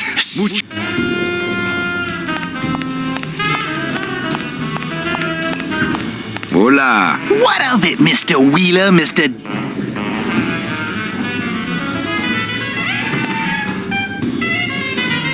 Crazy.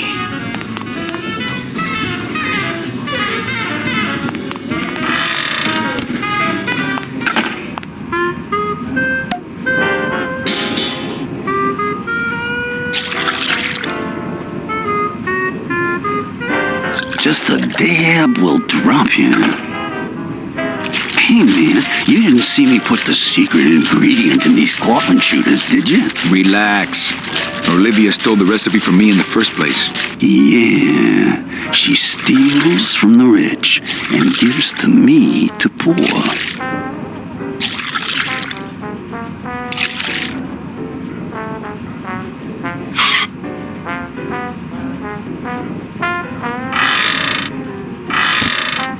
In the final version of the game, are the backgrounds actually just pre-rendered flats? Yes, they are. See, that's amazing to me because, we live in the world of 3D now. We're used to floating the camera around inside of these things. But, once you chose your camera angle to pre-render something, that was it. There you go.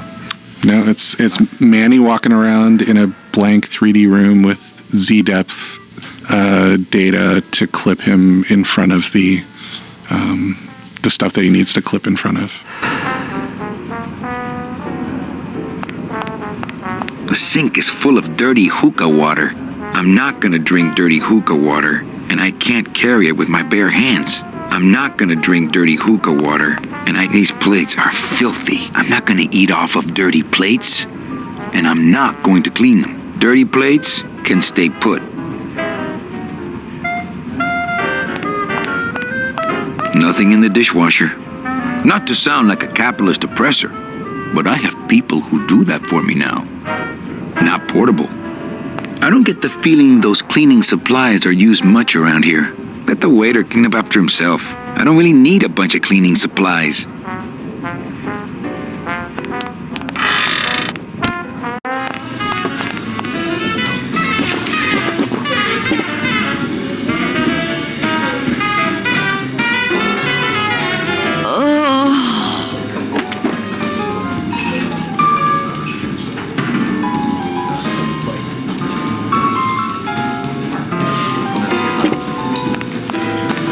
Strong stuff. That ought to kill the pain. Hello? No effect.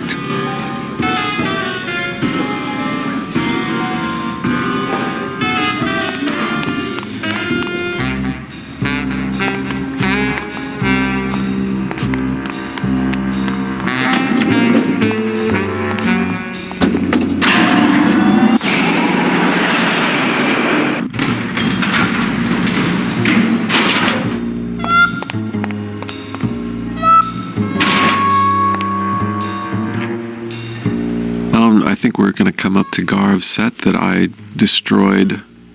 That I destroyed 2 weeks of Garov's work by trying to learn how to 3D model, and somehow I ended up erasing 2 weeks of his work.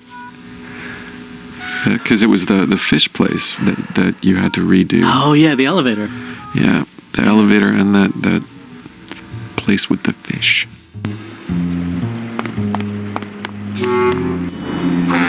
I remember at the time it was a big debate, like, should we require P100 or P133, like penning 100, penning 133?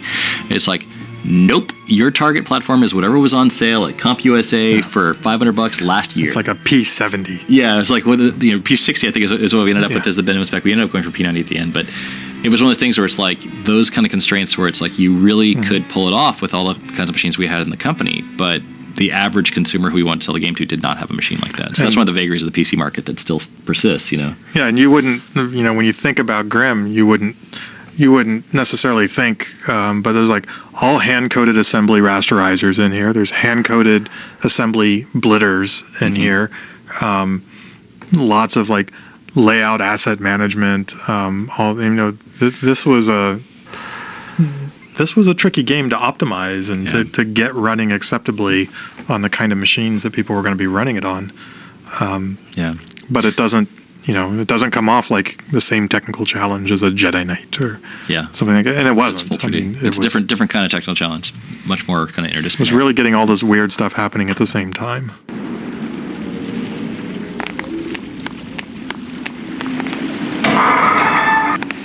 Late night at the morgue, isn't it, Membrillo? You know I can't sleep with John Doe's on the slab, Manny. If I don't ID these rose gardens tonight, I won't be ready for the 2 that come in tomorrow. And before you know it, I'm up to my ass in azaleas.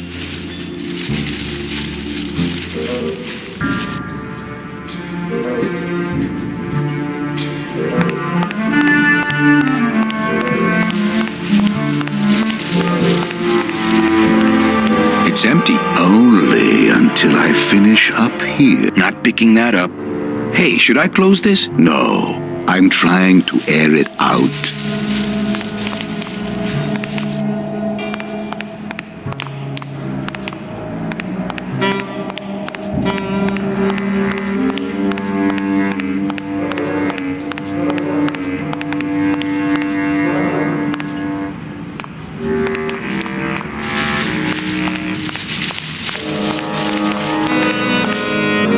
Membrillo, my brother actually makes Membrillo, which is a quince jelly that you eat with cheese. Membrillo means quince. Well, it sure doesn't sound like it. Membrillo. Oh, Membrillo, that's different. Yeah. What'd you think I said?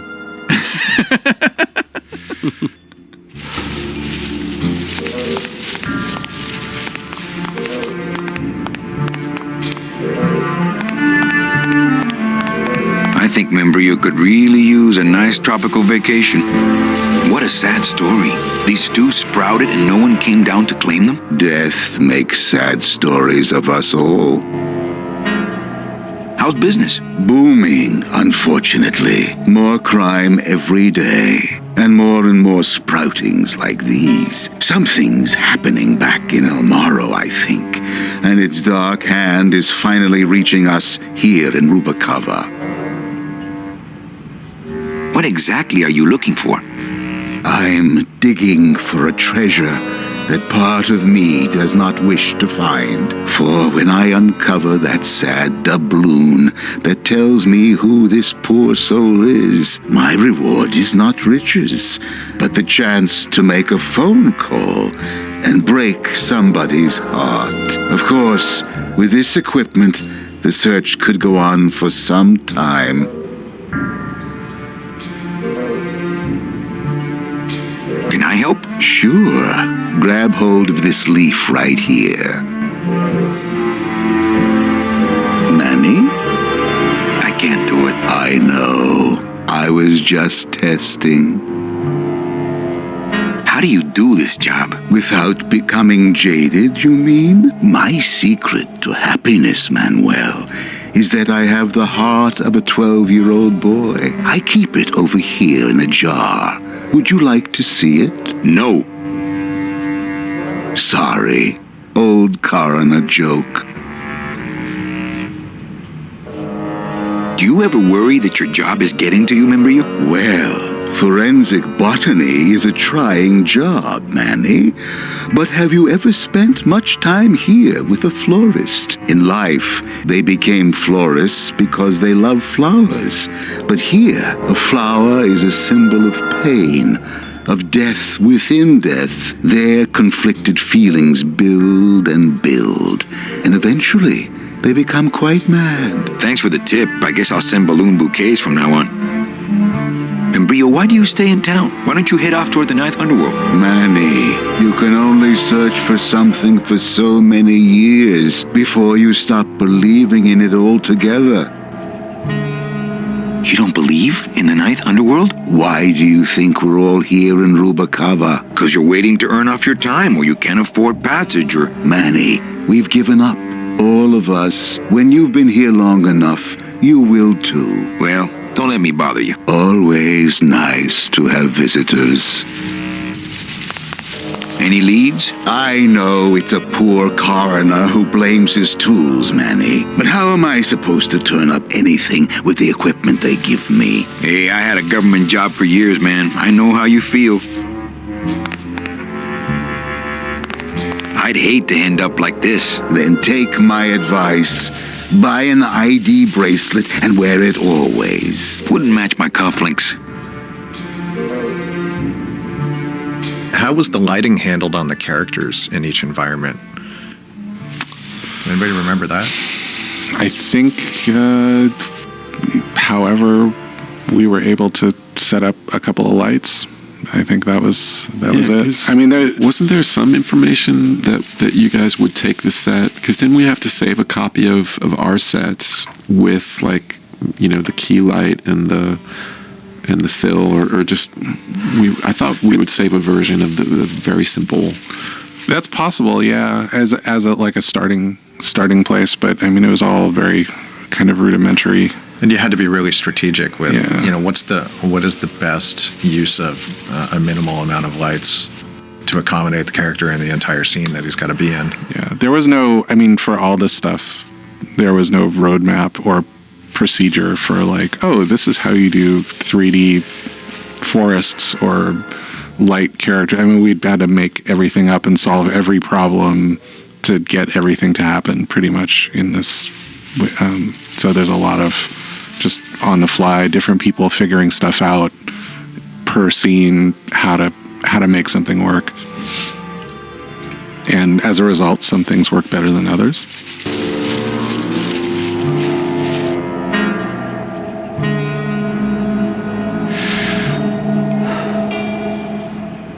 Digging through flower beds is Membrillo's job, not mine.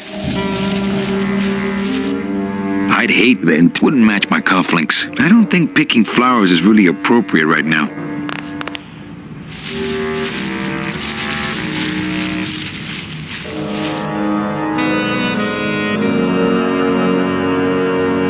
Well, don't let me... Always nice.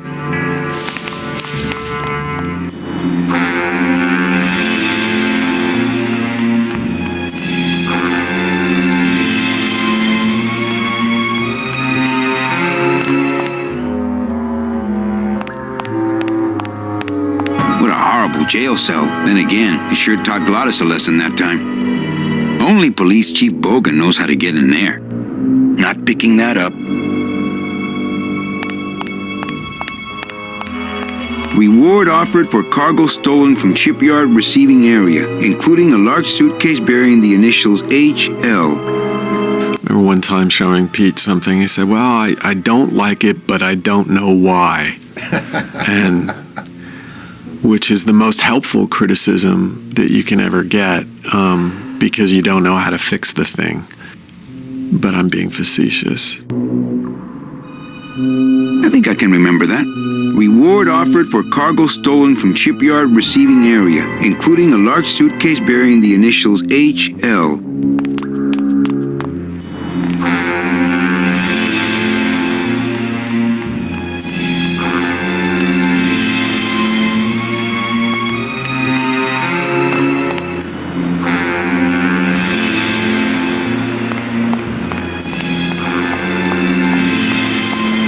I know that statue's supposed to mean something about justice, but I don't know.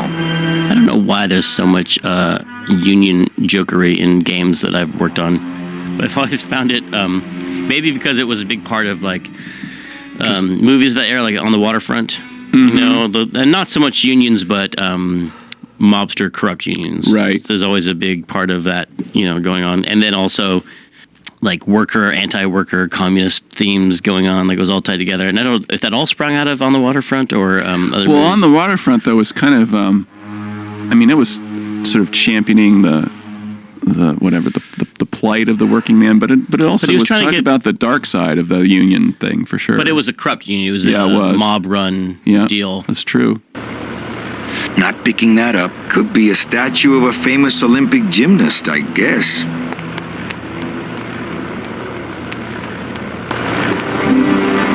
I'm a strong believer in things that should be, when you're making stuff, it should be something that could only been made by you or in that group of people, and at the time you made it in the place you made it. Yes. You know? I think Grimm is definitely that case. Like that's one of the great things about Grimm. I think it's a collection of amazing artists like you and the visual artists and the programmers and the actors, and everything that came together for that game was just such a... was almost an overwhelming distraction of amazing artists coming together. Like, oh my God, look at that background. Oh my God, listen to this music. Oh my God, listen to that voice. So I just, I think it makes that game really special. But it also has a lot of personal details that are just kind of woven into it that makes it so, like, even if we were making this game from scratch with the same intentions today, it would just be completely different.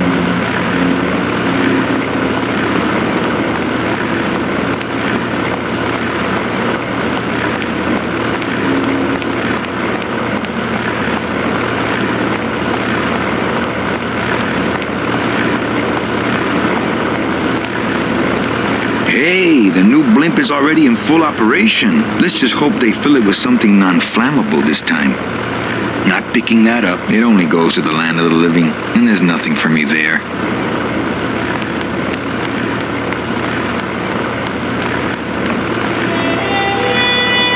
Speaking of database, I mean, that was really how we accomplished so much, right? Is from an organizational standpoint of the music, of the sound effects, and of the voice. And I remember, especially for voice, how critical it was. And what we in the sound department would do is inherit and share the use of the database with the voice department. And you could do a search and isolate all the lines for, say, Manny, or isolate all the lines that needed to have reverb baked into them, or another type of processing. And then you would just divide and conquer and just master everything in groups and bring it all together, have a single reference for volume, and use the database to keep organized and isolate different found sets of different criteria.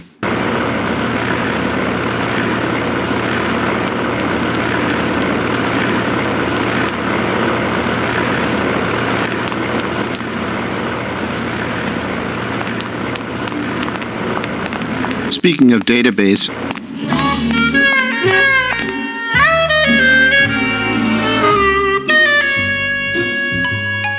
Well, Manny Calavera, you never come up here to see me anymore. Well, I thought you could use the company with everybody gone for the Day of the Dead. In that case, Manny, why don't you stick around until 6? That's when I get off.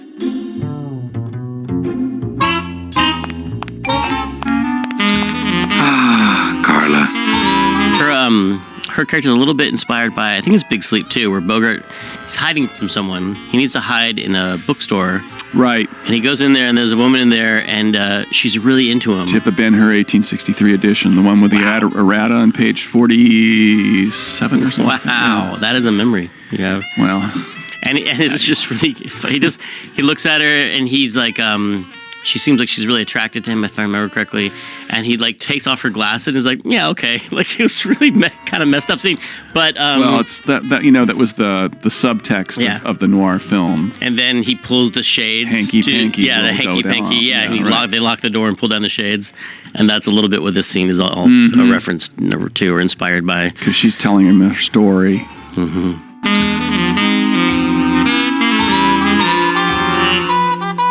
This is Pamela Siegel, who plays Bobby on King of the Hill. She's quite a character. She's a minivan with flames on the side and a skull on the front where it replaces, I don't know what brand it is, but let's say it's Chrysler or somebody, and so instead of the Chrysler logo, there's a skull and crossbones. She's pretty funny.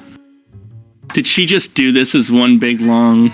Yeah, one take so she could build and build. Yeah. And, let it sort of ebb and flow.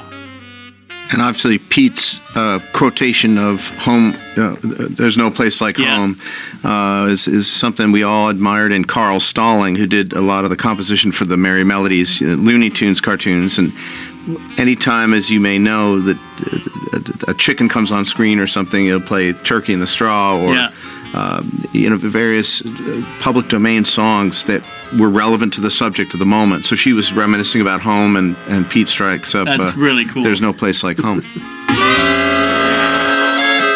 Busy night? Hardly. Everybody's gone home for the holiday already. This place is dead, and I'm bored, Manny. Bored. What's the shuttle waiting for? They're just cleaning it, but they're very thorough. We run a tight ship here, you know.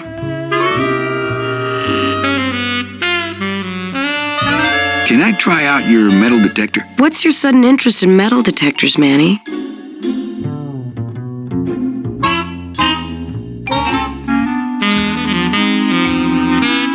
I just want to borrow it for a secret project. Well, I'll show it to you when I'm on break. How's that? When's your break? Dawn. Oh, that's too late. I'm shipping out tonight. Yeah, right. I've fallen for that line too many times.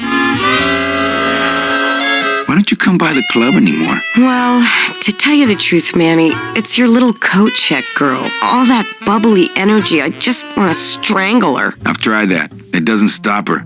I think it's time for your break. We could slip in the back for a little drink. You can tell me all about your job, the danger, the metal detectors. That back room's all business, Manny, and so am I. What kind of business goes on back there, Carla? Strip searches. And you don't qualify. Why don't I qualify for a strip search? Manny, I agree it would help pass the time, but we have procedures and rules here, and you never know when they're watching. I can only strip search people when a regular search turns up nothing. Hey, it's worth a try. Ooh, I love this part.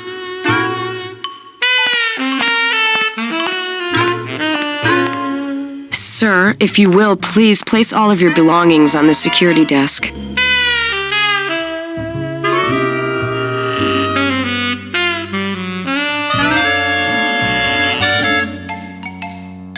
Oh, you're clean. Rats, Manny, I almost got to strip search you. A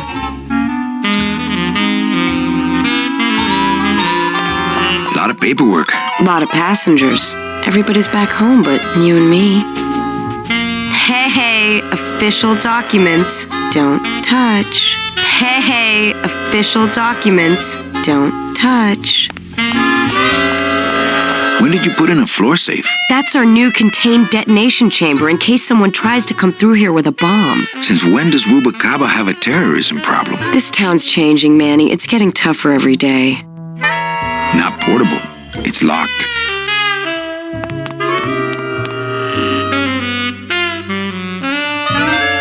These lockers have a note on them. Employees, I don't care who's doing it, but please stop using the contained detonation chamber to crack open walnuts. Thank you. They're locked. They're lockers. Not picking that up. These locker employees, I don't care who's doing it, but please stop using the contained detonation chamber to crack open walnuts. Thank you.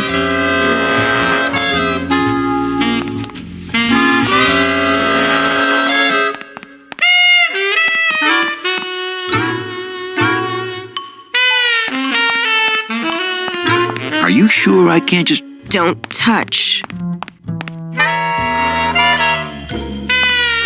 It's a metal detector. Oh. Are you sure I Don't touch. It's a metal detector. Oh, that explains why it never gets my hair dry.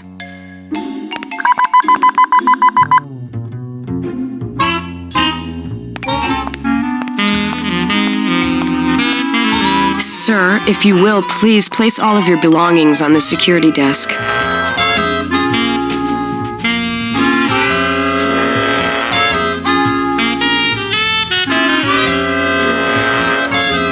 Oh, you're clean. Rats,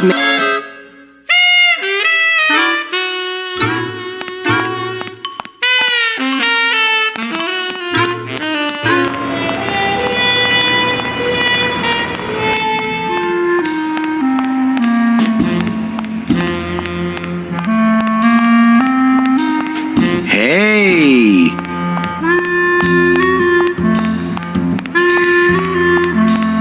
Looks like a great night for cat races. You hear the cats racing? We were always so sad that we never showed the cat races, but that was for budget reasons. Obviously, we didn't want to cut the actual cats, but I wanted to have giant cats running on a track like that. And the idea of a cat's racing being herdable enough to race is pretty. Why cats? Why cats? There was a. God, I don't remember. Why cats? That's a good idea. I mean, I just remember making the music going wow, wow, at some point because you're near the kitty litter. And we're off in the lead, right out of the gate. Claws of fire. Cat Waddy's Wop-Wop, having a little trouble. Nobody there. Anybody there? Look, I told you we don't have any kitty hats today. What? You have to wait until Tuesday. That's kitty hat day. I don't want a kitty hat. Fine with me. What's your bet then? I don't gamble. It's a conflict of interest for me. Then why did you call me down here? For the friendly conversation. What's on the outside? It's Big Furry Bastard.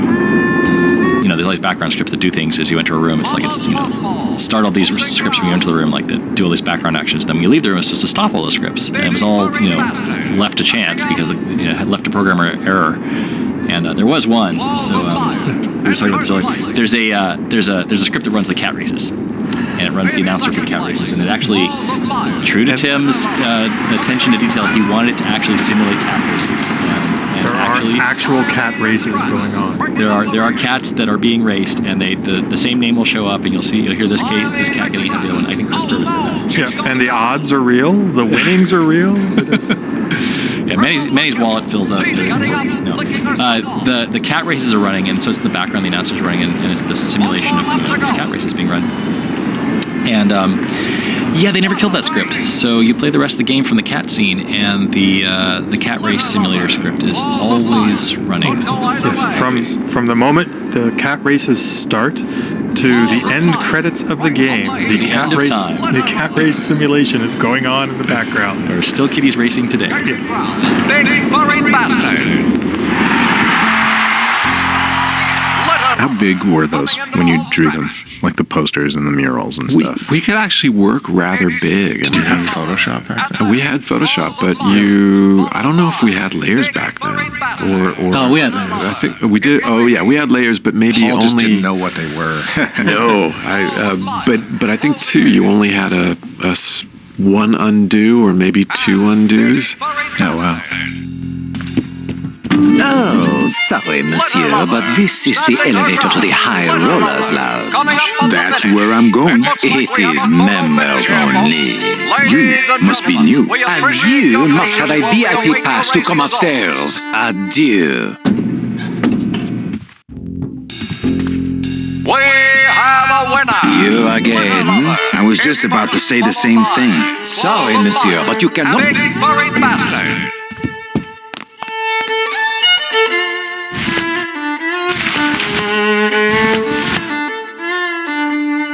Me and this ticket printer, we're gonna make a mint.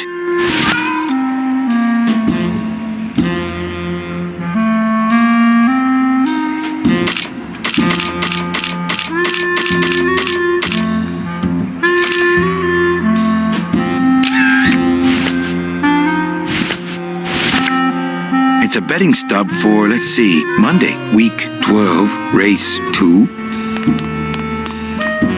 It's a beautiful day here at Feline Meadows. Anybody there? I told you, we don't... Here. Oh, another Chowchilla Charlie original. Give me one good reason not to throw you out of here. Because I'll tell Max to fire you. Ladies and gentlemen, you have 15 minutes to place your bets. It's strange. The characters in this game don't like to go into crowded areas, almost as if it's too hard to render them.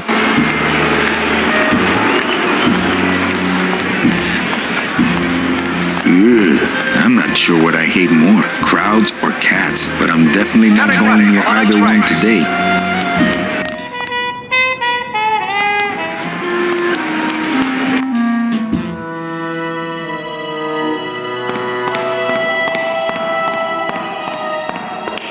Wow, somebody really liked this cat. I don't need one of those. They don't have much use when they're alive, and stuff, they don't have much more. Beloved Sandspoof, this regal and majestic feline, was a record holder for speed and a favorite of the crowds here in Rubacava for many years, until her career was suddenly and tragically cut short on the second week of the racing season, when the airship Olivia 1, on its maiden voyage, crashed onto the track mid-race and exploded. Many bereaved fans testified later that before the blimp hit, Sandspoof was in the lead. Beloved sent this until her with me was Fuchi, that smell is peor que la muerte. Wet foods for winners. It says revolutionary design leaves can edges safe and smooth for Kitty.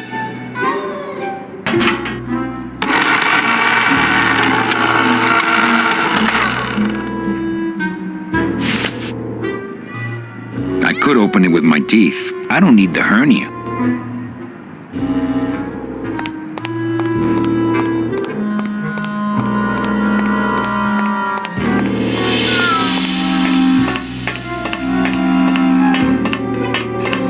This cat litter really needs changing. See, this is why I don't have a pet.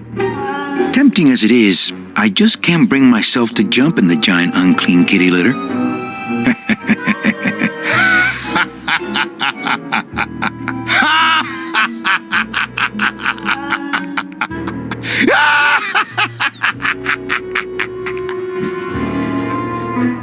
See, this is why I don't have a pet.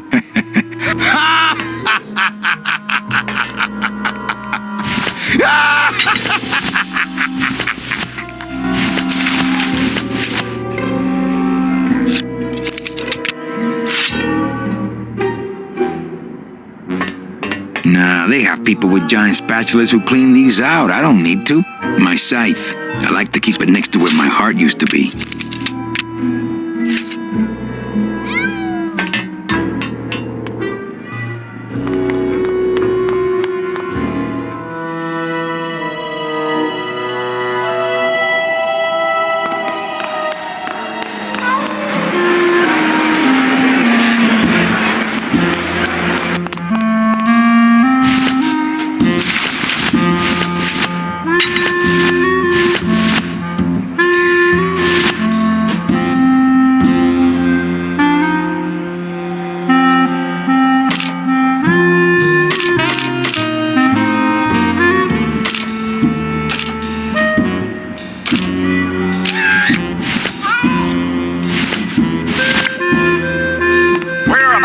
to start. It's Tale of Two Kitties. Dribble the kibble. Drooling Anybody the there? Paws too. I told you, we don't give out the kitty hats till Tuesday. Little lover. Oh, nothing. And we're off. In the lead, right at the gate. Tale of Two Kitties. Little lover. Having a little trouble.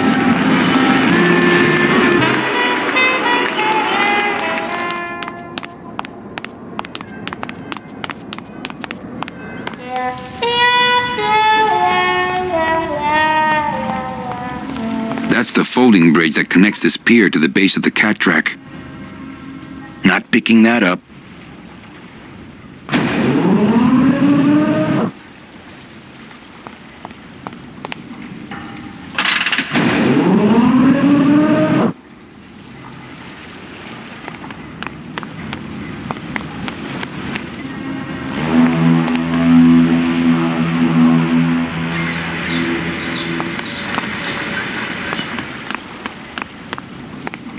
This gate only leads up to the Lambada dock, and the Lambada's gone. I've got the lumps to prove it.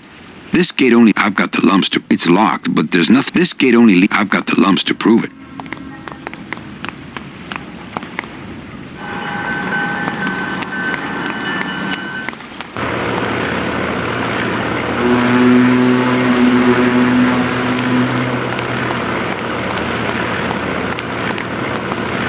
There it is. Max's giant cat racetrack. How's a regular guy with 3 roulette tables supposed to compete with that?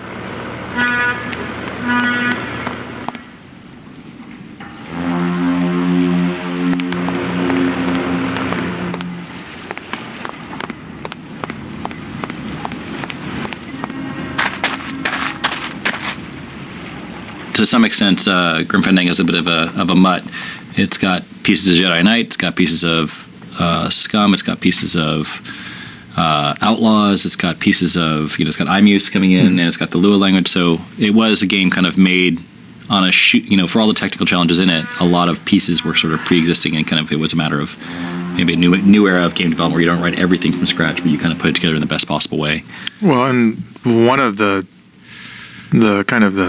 side effects of that was, since we had pretty robust solutions to video playback and rendering and art pipes in front of us, it really, a lot of the effort, aside from just making everything, all the blocking and tackling working, was spent on how to making games like this convenient and producible and artist friendly. And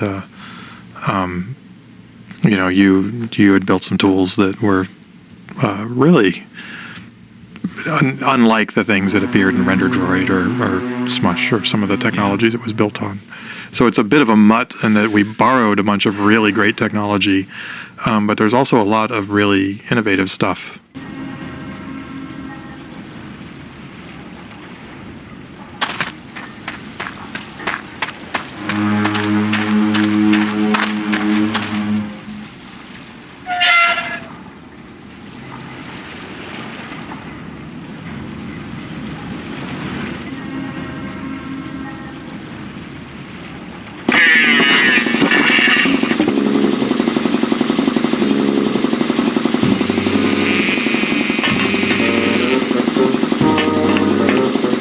So that guy, Toto Santos, which is the name of All Souls Day, that was one important casting thing that meant so much at the time. And I love The Usual Suspects.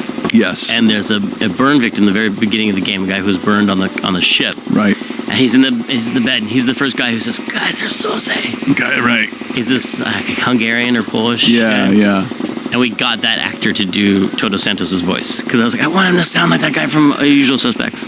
And so if you listen to him, he's That's just awesome. Like, I wanted to have him say, "Guys are Sose."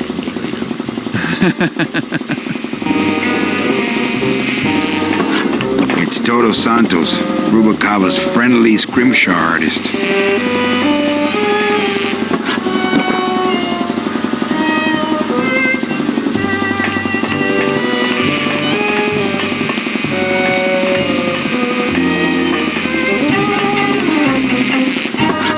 I love how all the characters have very distinct voices that match their personality and their look. Like, how much would Tim give you direction, and how much was your direction influencing? Well, like ideally, when you go through the process, you have character pictures along with the audition copy, and we would send that out to the various agencies, and the auditions would come back, and the process kind of does that for you, because you're listening to the auditions and you're looking at the picture, and you narrow it down to like a handful of candidates, and then sort of we'd sit down with Tim and just go through them, and that's sometimes there's only one choice, you just know it, right? It's just so great, all of them. What you do is you cast for like the major characters, and then you use that same talent pool with a lot of the smaller characters, and so that's why Kay is, he was cast for Velasco, but then the croupier just was one of those that's like, okay, well, that fits, he works. So you let the actors pretty much kind of come up with their character as well when they look at the picture? Yeah. Definitely. Like for those secondary characters, they're totally undefined when you're in the studio, and so you just kind of sit there, look at the picture, look at the lines, talk about it, just set a dialogue voice in, and then go. Yeah, just create. I love it. It's just creative everywhere, like through the whole thing. Like not just with us, but even with the actors and stuff like that. And you really are like watching a movie. Yeah, it's amazing. Absolutely. And you really want that relationship between sort of the voiceover director and the actor to be collaborative, and allow them the freedom to bring stuff to the table and try things, and it just adds a lot.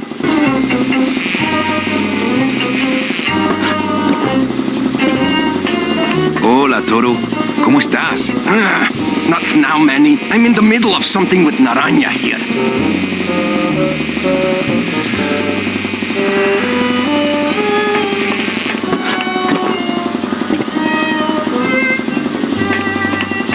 Looks like it hurts. Looks like it hurts. Looks like it hurts. The one thing for a sound designer or for a composer, when the story is great and the writing is great and the pacing is great, whether it's a film or a game, you can't help but weigh in a successful way yourself, because there's this flow already, and you're just participating with it and enhancing it. One of the jobs of a composer, especially in a game like this, a lot of time passes, and you need to both entertain the listener and provide musical interest, but it has to also last for a very long time without being tiresome. And I think Pete did a great job at striking a balance between a great deal of musical interest, but also kind of hanging back and taking its time and letting the story unfold, letting the player concentrate on the game.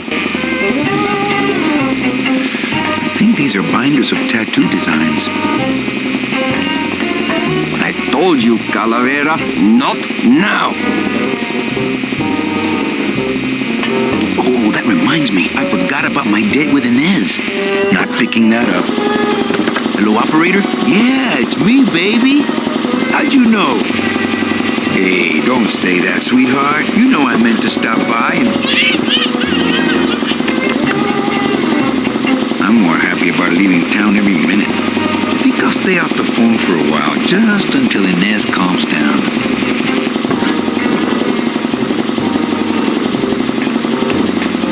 Strong stuff. That ought to kill the pain. Should, but it don't. I killed the pain, turn off my drill, stop working. How about that? No. I can take it. Bring it on, Pops. I'll pop you, sailor boy. Whoop! I need that. You need to hold still, or I need to strap you down. Whoop! I need that. You need to hold still, or I need to strap you down. A lot of stains for a guy with no bodily fluids. I really doubt I'll be touching that anytime soon. I really doubt I'll be touching that one old fridge. Not picking that up.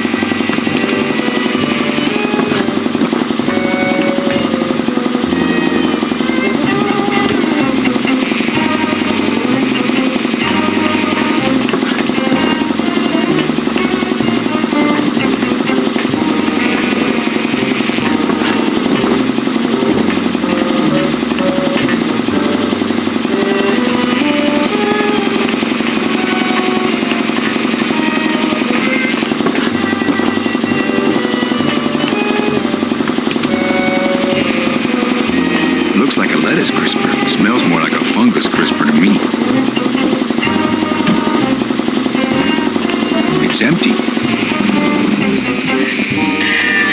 Nothing in there but stains. Not picking that up. Hey, shut door! You slowed down my grinder. Very painful. Very painful, eh, Naranja? Like torture.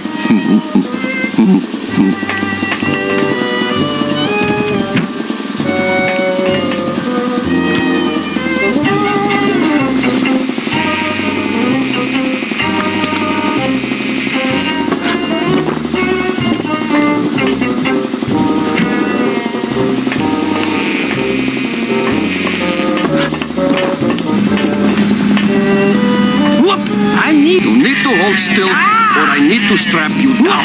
I need that. You need... Who is over there?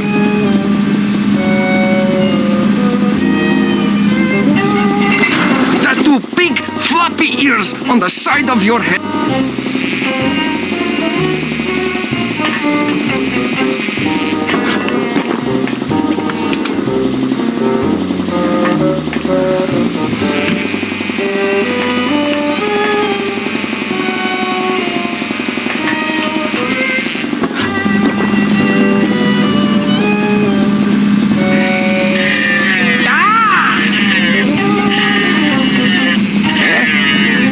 Over there. He'd notice if I took it, and he's bigger than me. When I am done with Naranja here, I am going to tattoo big floppy ears on the side of your head so people will know what a jackass you are. Leaves can edges safe and smooth for Kitty.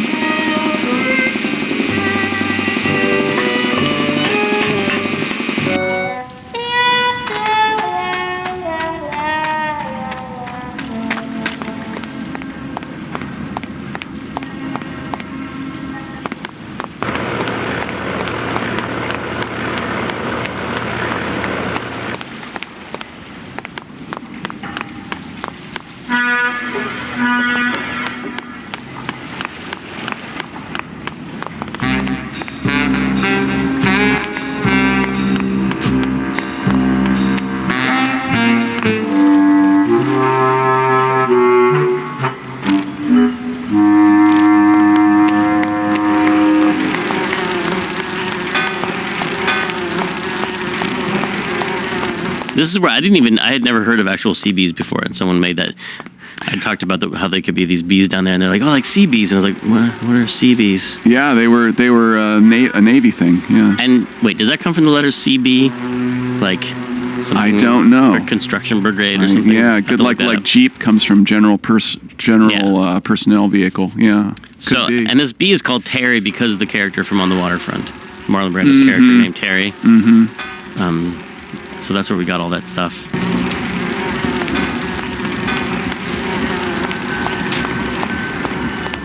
That's Raphael Sparge, who he was actually the main character in Knights of the Old Republic in the original game. But Raphael was a big on-camera guy and hadn't really done a lot of voiceover. And there's a scene later on where he's addressing all of the workers.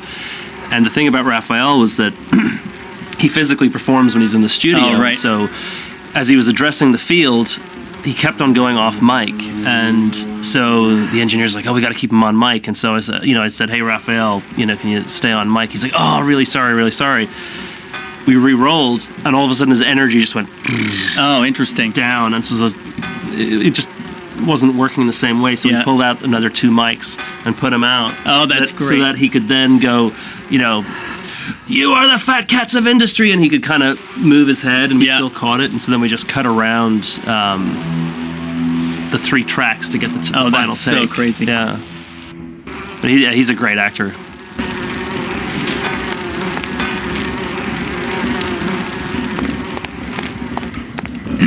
These bees don't seem too busy.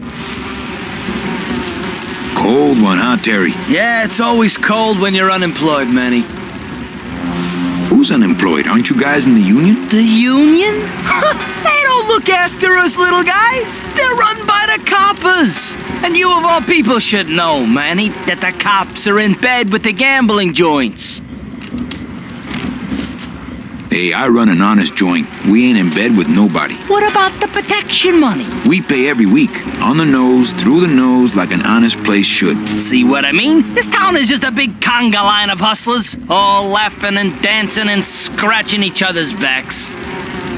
Why aren't you guys up there working? You don't know the deal down here on the docks, do you, Manny? If you want to get the jobs, you have to pay the unions extra dues. And that ain't cheap. We don't pay, and so they put us on barrel duty. Why don't you just pay the union off then? We got our pride, Manny. We're straight stingers, you know? Not to mention we just don't have any cash to spare now that we're not working. I mean, it's like a problem where, the solution makes the problem, worse. Like a catch-22? Yeah, wow. I wish I knew words like that. If the union is crooked, why don't you register a complaint? That's a good one, Manny. Did you hear that, guys? He thinks we should register a complaint. You bees are being exploited. You should do something about it. Yeah, what can we do? We're just a handful of unorganized drones. We don't know nothing about nothing except just how to take it on a chin. I think you're just a bunch of complainers. You don't know what it's like, man. Every day we come down here, we try and make an honest living. We find out that you gotta be a crooked bee to win down here. He knocks the pollen out of you, man. He makes you weak. Since you're not using your tools, think I could borrow them? Well, we sold them to feed our families. Then how are you ever gonna work? I told you things were messed up down here, Manny. I told you.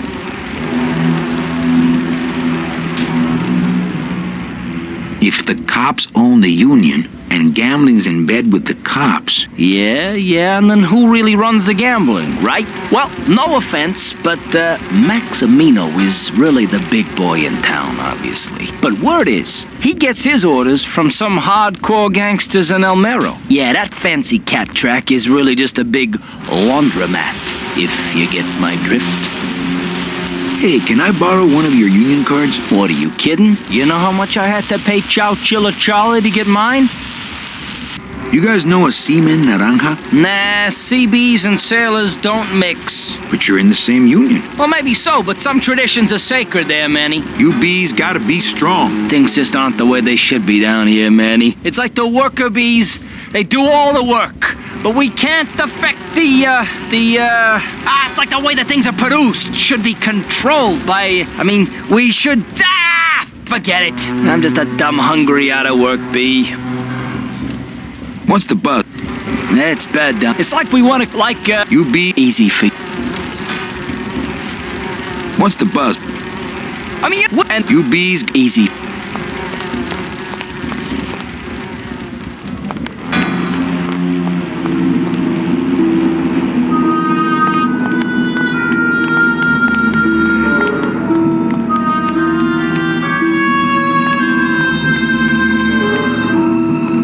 It's locked.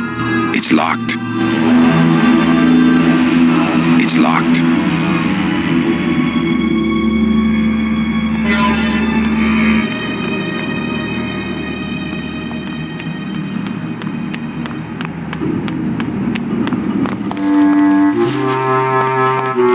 What's the...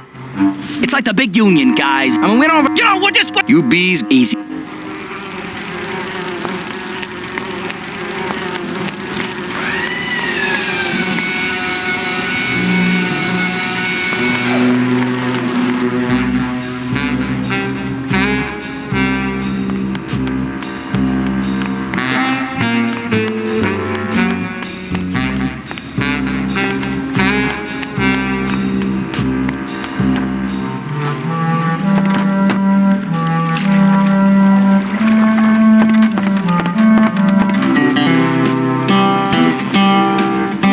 Naranja checked in yet? No, but the boys never missed a boat yet. I'd better go.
How long was that raven sitting there? Lola, Lola, where are you? It's bolted down.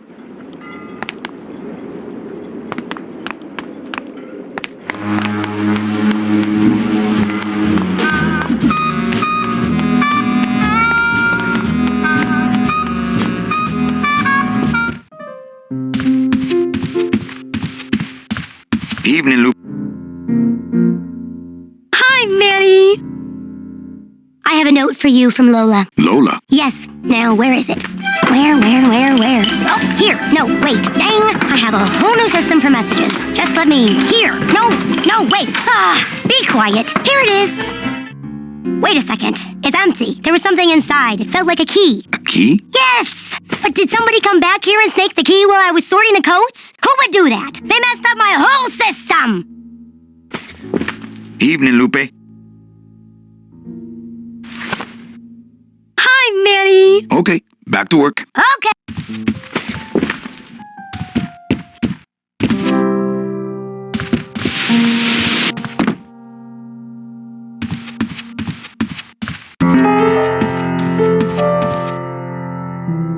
I just had a run-in with Domino and Meche. We're leaving town. What? How? Domino's got Meche. We're going after them tonight. What should I do? Just sit here until I get a boat. Sit here. Check. Okay. Sounds good. I know it.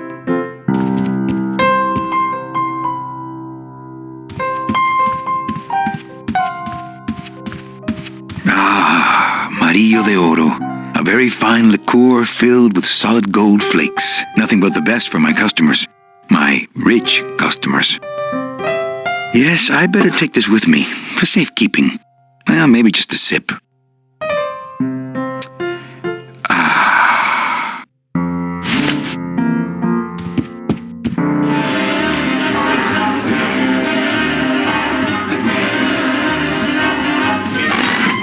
Manny? Can you make reasonable union cards? Manny, are you going to start moonlighting, or are you just looking to hang out with the sailors? Can you do it or not? I have a deal for you. If you can retrieve my money from Maximino, I can make you president of that crooked union. I don't need to be president. And why does Max have your money? I put a whole suitcase of it up for collateral on a rather large wager last month. The race was fixed, Manny. They stole my money like common thieves. Here, take this VIP pass and use it to get into the High Rollers Lounge. They won't let me in there anymore. There should be a safe somewhere in the wine cellar, and my suitcase should be in it. And you can get me a card tonight. If you make it back, Manny, the card will be on the table.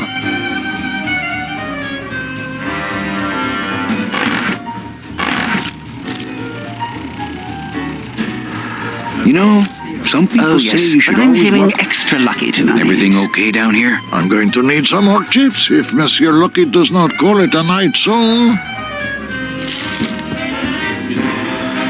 Mesdames et messieurs, faites vos jeux, s'il vous plaît.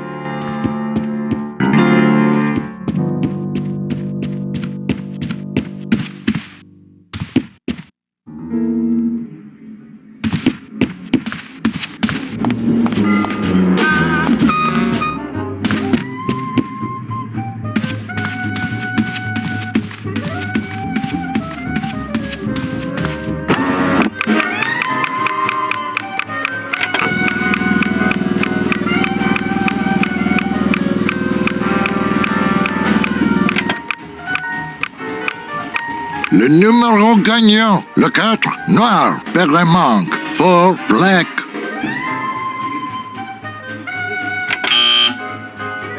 Mesdames et messieurs, faites vos jeux, s'il vous plaît. Ladies and gentlemen, please place your bets. Mesdames et messieurs, rien ne va plus. Les jeux sont faits. Ladies and gentlemen, betting is closed. No more bets, please.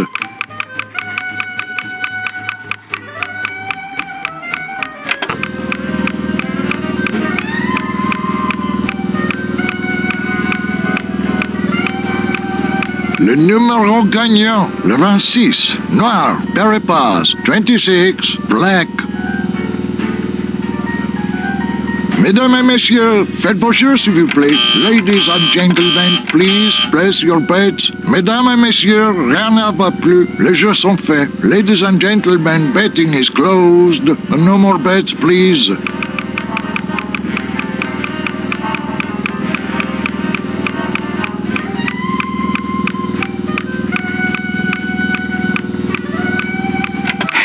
Look out below. Le numéro gagnant, le 9, rouge, impair manque. 9, red. This is an outrage. I bet on number 2. Why didn't it come up number 2? Ah, monsieur, je suis vraiment désolé. I do not pick the winners. These things are all controlled by the man upstairs. Well, please tell the man upstairs that Police Chief Bogan was very upset when he left. And when he returns later this evening, he would prefer to have better luck. Oui, monsieur. Bonsoir. I will definitely tell him. Mesdames et messieurs, faites vos jeux s'il vous plaît. Ladies and gentlemen, please place your bets. Mesdames et messieurs, rien ne va plus. Les jeux sont faits. Ladies and gentlemen, betting is closed. No more bets, please.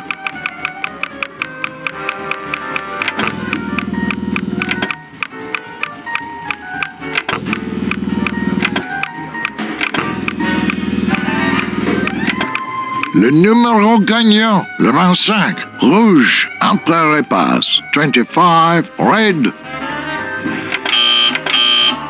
Mesdames et messieurs, faites vos jeux s'il vous plaît.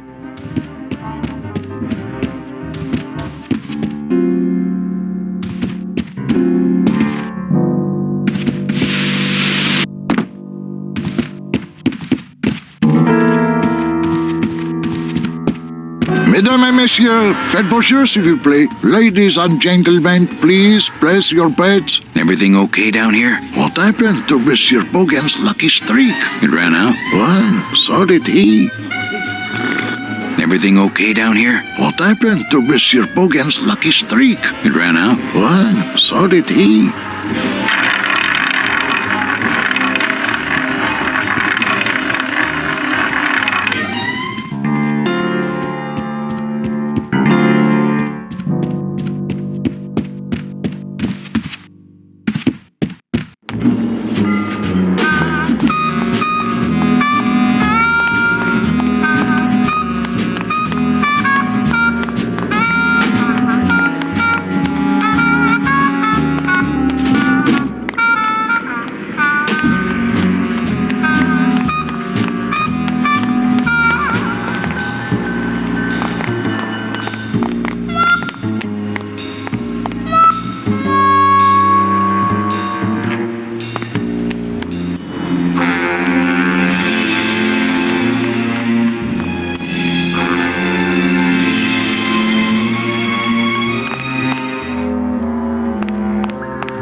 Only Police Chief Bogan knows how to get in there.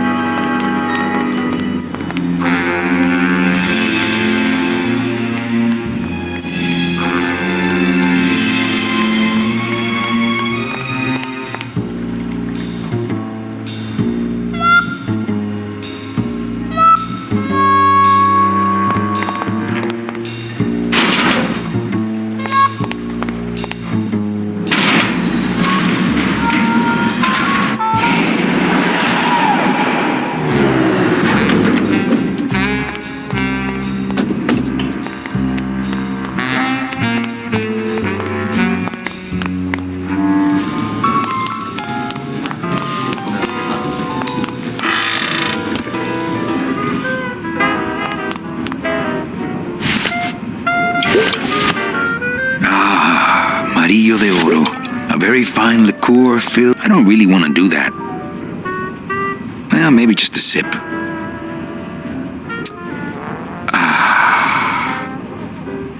I don't really want to do that.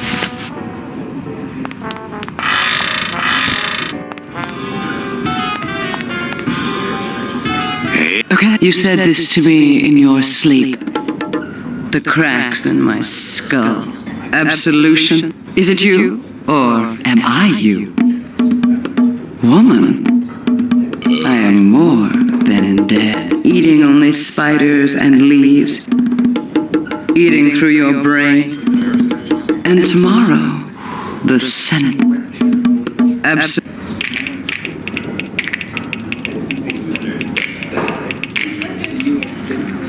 Hey! Hey. Well, keep practicing.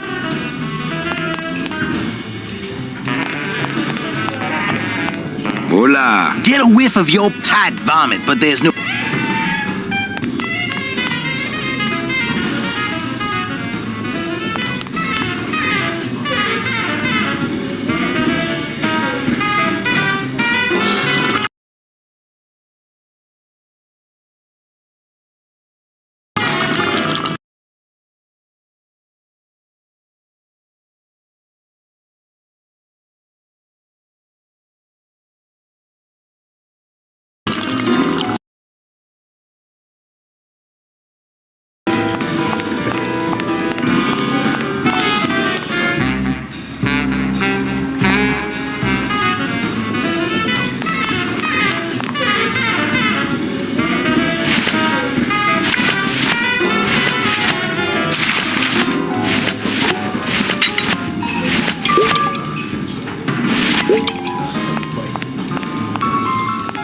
I don't really want to do that. Well, maybe just a sip.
I'm sorry, monsieur, but... Here's my pass, Jean-Claude. Now shut those doors and drive. Oui, monsieur. But actually, my name is Raoul.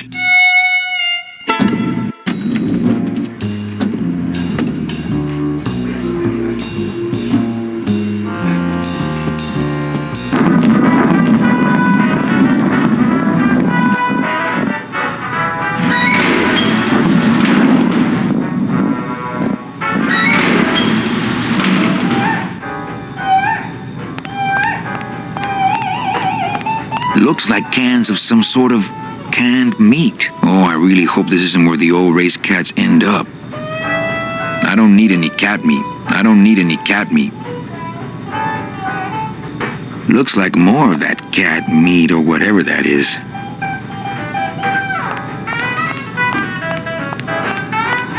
Looks like the pantry. Not picking that up. Looks like the pantry.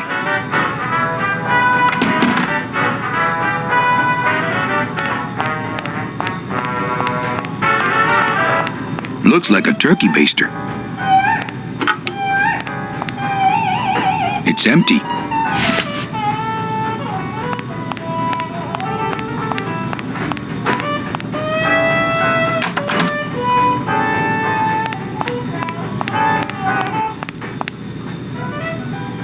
Here we're being very insensitive to claustrophobics and French people. Probably would never do it today. But well, the Twitter. Just think of the Twitter response from the claustrophobic French people, right?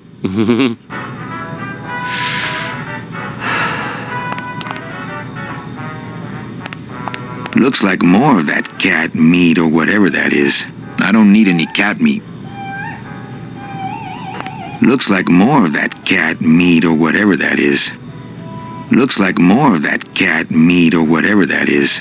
I don't need any cat meat.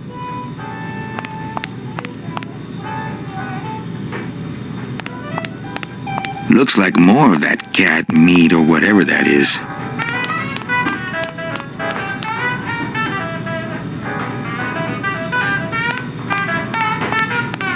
It's the button for the elevator.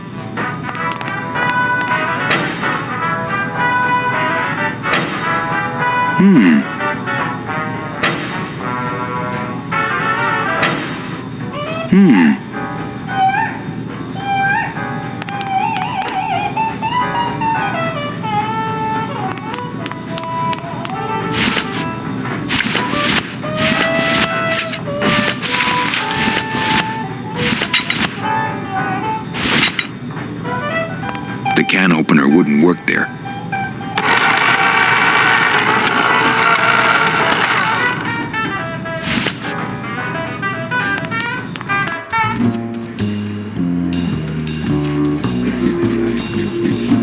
Busy as ever, I see. Busy as ever, I see.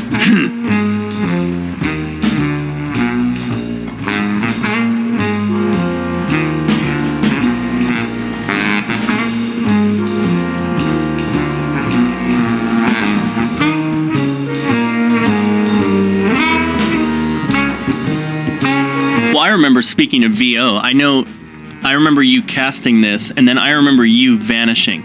Yeah. And you were gone for so long recording this? Yeah, I was down in... Actually, it was the only one time we rented an apartment rather than staying at a hotel, because I was down in LA recording this for 6 weeks, and then I was bookended on either side with 2 weeks for 2 Lucas Learning projects. Yeah. And so it was yeah, you just moved away. Yeah. It's a long time.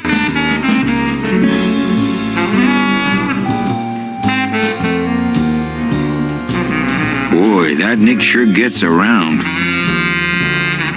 Nick Virago, what are you doing working in the High Roller Lounge? I would think Maximino's private lawyer would have his own office. I do, but they don't serve drinks there. Got a little lipstick on you, lover boy.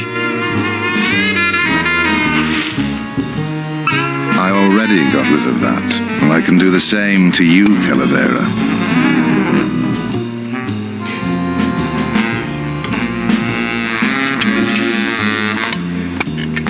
So if I were you, I'd keep my jaw shut.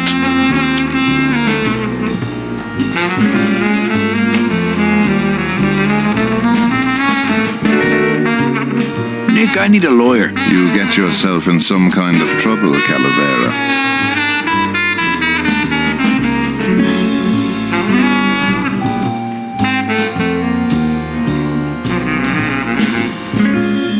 Someone's claiming my roulette tables are fixed. But your roulette tables are fixed. Exactly. That's why I need a lawyer. So will you be needing a regular lawyer or an excellent lawyer?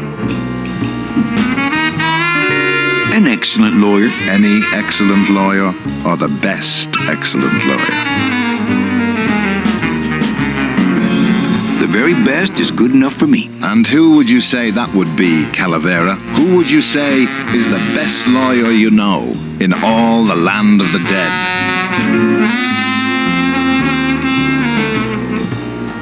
You are, Nick. That's right. And that's why Maximino retains me on an exclusive basis. So, sorry, but I don't do odd jobs. How's tricks, Nick? Yeah. Everything all legal with the kiddies? Yes, they keep themselves pretty clean. Who do you like in the 4th race? Well, there's a white-footed tabby in gate 2 that's looking strong, but has a slight eye infection. But you think he's going to pull out of it and win anyway, right? No, that puss-eyed puss is going to lose, but nobody knows, and I'm going to make him mint. I have to tell this to someone. I hate cats. Me too, but they keep the lights on around here. Virago, I really need a lawyer. Well, my dance card is full, so what are you gonna do?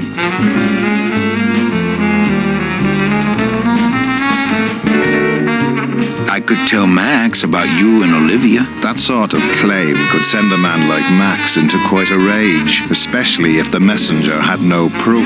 Max and I are friends. He'll believe me. People believe what they want to believe, Calavera. And I want to believe you're a smart man who doesn't go around spreading dangerous rumors. I've got to talk to Max for a moment. When I get back, I hope you're gone, because I'm sick of looking at you.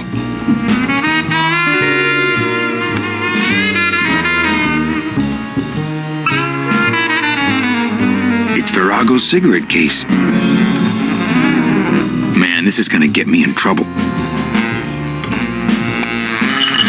There's something rattling inside. Must be in a hidden compartment somewhere, but I don't see a latch or anything. I can't open the part that I think has the key in it.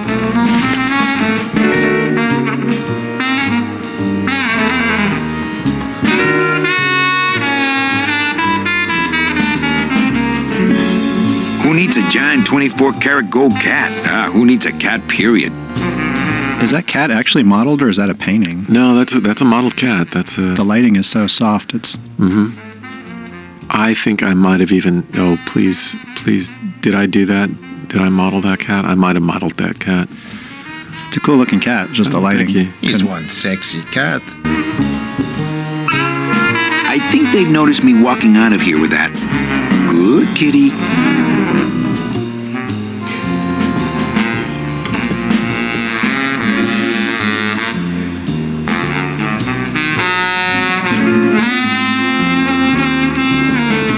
I don't think it would be a good idea to barge into Max's office while he's meeting with Nick.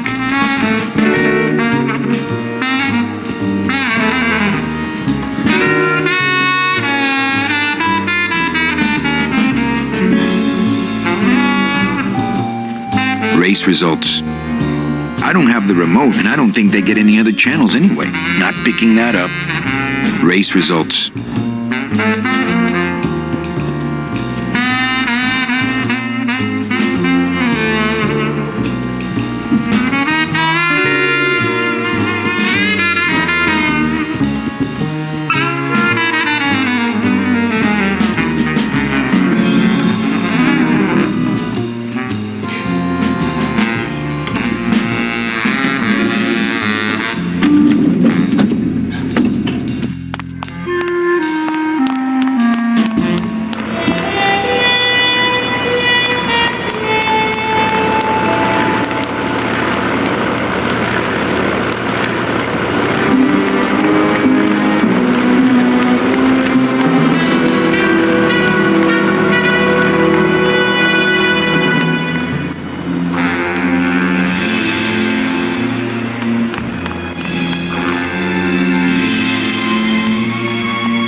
Evening, Lupe.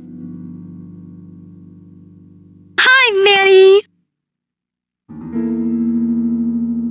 Bogan looked mad when he left? Yeah, what happened? Hey, we all run out of luck eventually. Careful, Manny, or you're gonna get us shut down. Okay, back to work. Okay.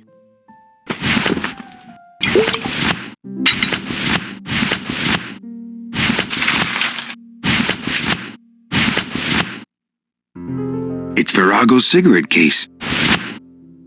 I don't think that would get me the key.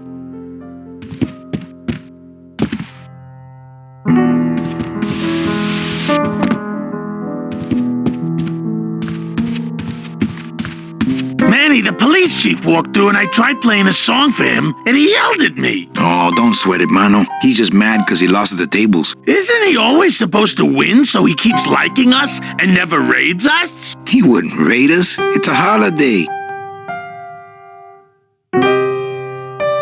Check out this fancy pass to the High Rollers Lounge. Can you believe how full of themselves they are over there? I don't think their place is any more VIP than ours, do you? I don't know. I try to stay away from that place. Really? Why? Because of my problem.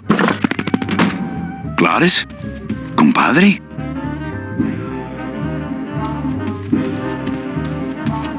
I can't believe I kept him from putting headers on that thing for so long. I'm not in that union.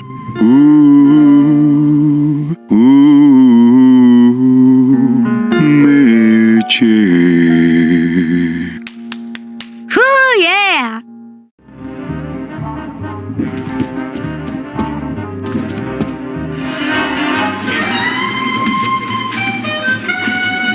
Everything okay down here? What happened to Monsieur? It ran out. What?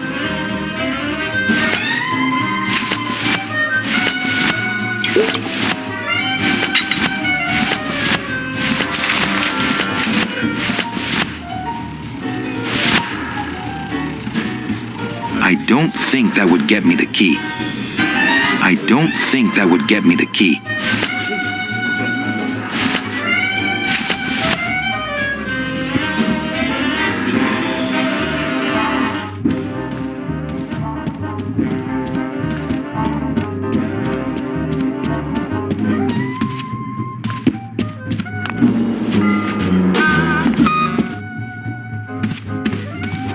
Evening, Lupe. Hi, Manny. Okay, back to work. Okay.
What's that? Run!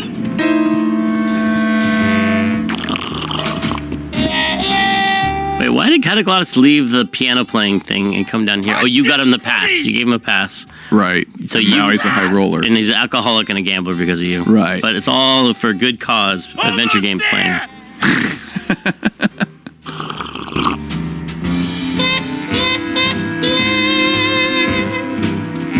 Oh, if I had only known. I had no idea you liked gambling so much, Gladys.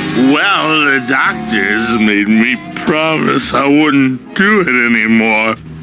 But they can't get in the high rollers lounge, now can they? You're doing it!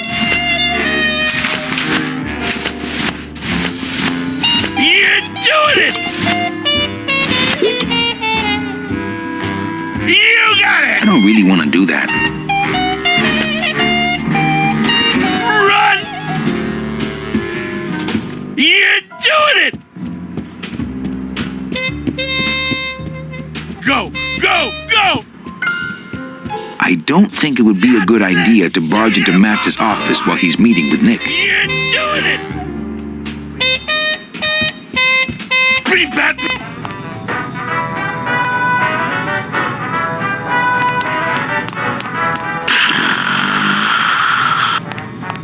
Now that guy really needs his beauty rest. Wake up, Izzy! Hey, I'm trying to get some sleep over here.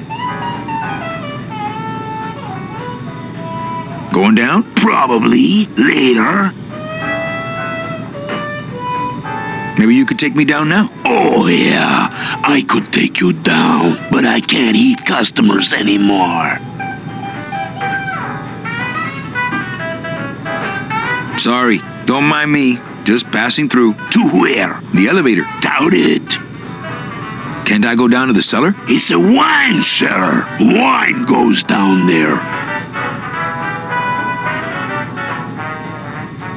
Sorry about my friend. I'll get him out of here if you want. Who, Glottis? Nah, he's all right. He's just got to pace himself. I can barely get any sleep between changing casks for him. Hey, let's beat up that waiter. Not a bad idea. But he's new. Give him a break. No, down in the elevator. I want to go down in the elevator. That's true. They wouldn't see me hit you in there, but I still get in trouble. Why can't you hit customers anymore? Exactly. It makes no sense. Just open the elevator door. Then they really see us fighting. I don't want to fight. I just want to use the elevator. Chicken. How about a bribe? Look at me. What can you give to a guy who has everything? Okay. Nighty-night.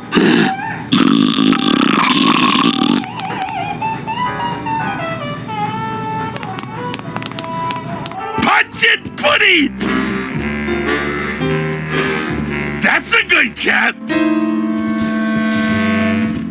Pretty bad, pretty bad, pretty bad, pretty bad, pretty bad. Coming home soon? I'm visualizing. Paws in the air! Let's go! That's a good cat!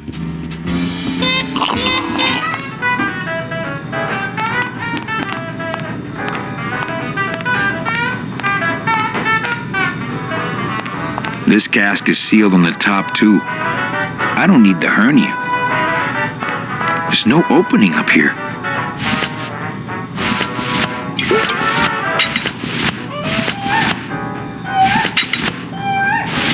That monster upstairs is running me ragged. Oh, but monsieur, je suis très désolé. There are no guests allowed in the kitchen. I must ask you to leave. In a minute, Leroy. Raoul.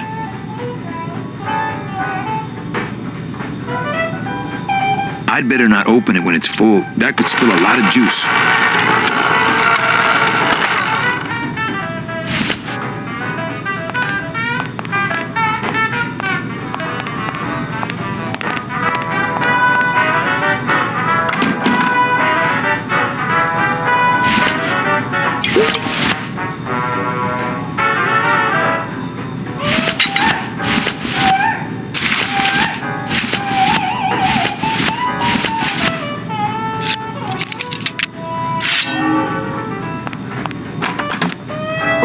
Please don't do that. I do not like the tiny places, monsieur. No, not one little bit. Look, I have no time for games of this nature. If I don't get these drinks, the customers will storm the kitchen looking for their orders.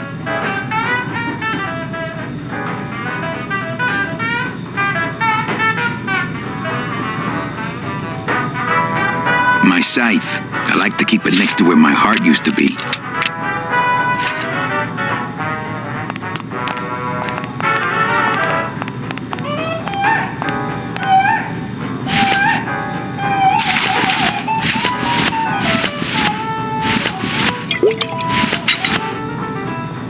It says revolutionary design leaves carriages safe and smooth for Kitty. It is very bad that you are in here.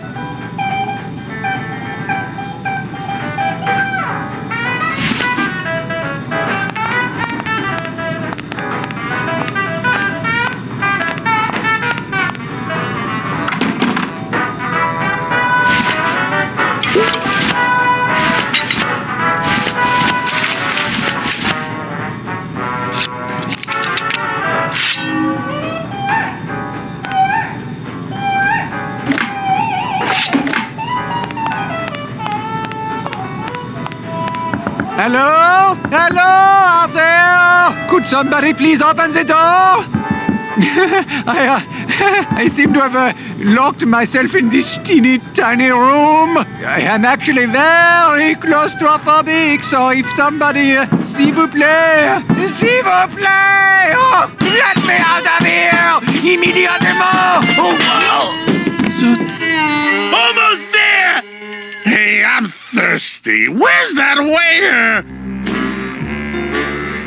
That does it.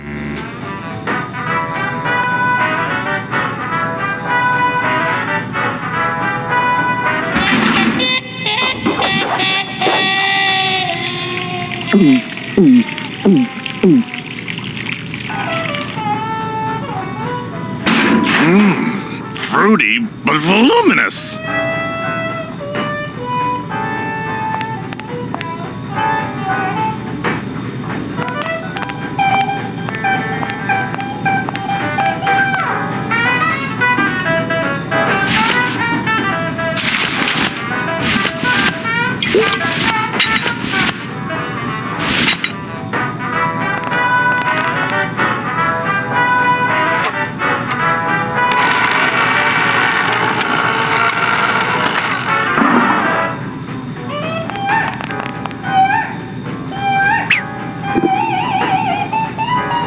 Well, somebody's sleeping on the job.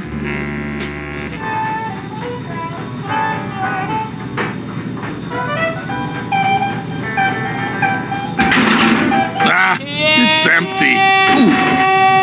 Reuben, where are you?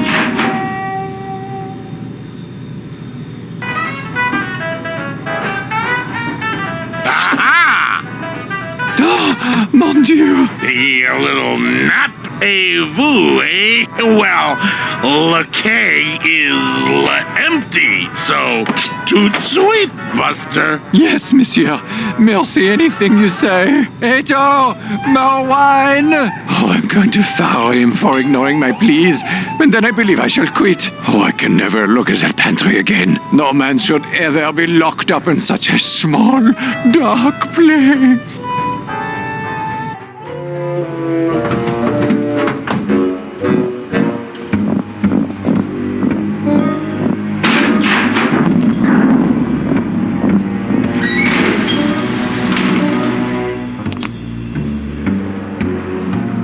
So this is one of the parts of the game where a huge amount was cut out. There was supposed to be a gigantic action sequence like there was in all of, I think we cut out a giant action sequence out of every year, but there was a gigantic action sequence where there was an animal called the Dillopede that guarded the bottom of the elevator. It was a giant armadillo, and the Dillopede was there to kind of snap at Manny as he came down. And there's this whole sequence where you had to kind of, you had the Dillopede hanging by some elevator cable, and he was snapping at you, and you had to swing on him or something like that. And it's just the idea of a giant vicious armadillo still sticks with me. But it was one of those things where it's like, you look at the context of the game, and it's an adventure game, and the budget's short, and we're already going to be a huge game. What purpose is it serving the game? So we had to cut a lot of stuff out like that just was really cool and fun to design, but ultimately not critical to the game, and was going to be really expensive.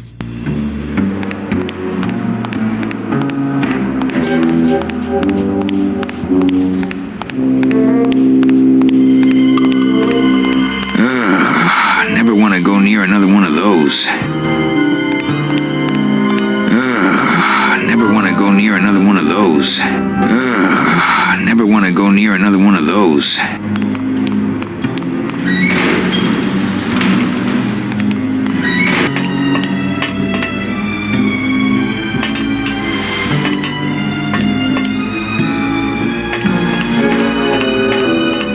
Just one button on the controls.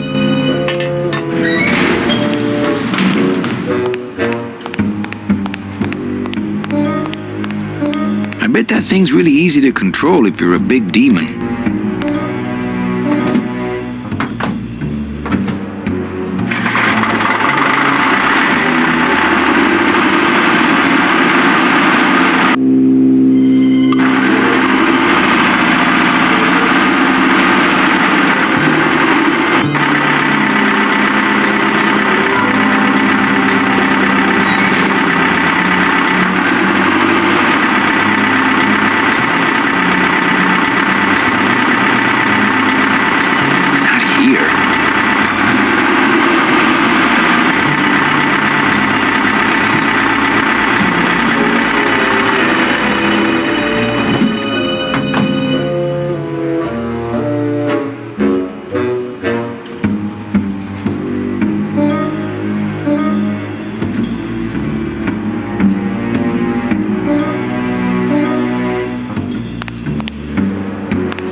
first 3D game, and it's funny to see how many puzzles are about the physical properties of things, as opposed to in a 2D adventure game, you would never make something based on the shape of something or leverage. Like that whole puzzle was very physical. Like you had to move these two objects and stop them from sliding past each other, and the forklift jacked up on its back wheels. And I think we were just so excited to be in a world of physical stuff, or maybe because we were in a world of physical stuff, we had to actually make it physically realistic.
Done that already.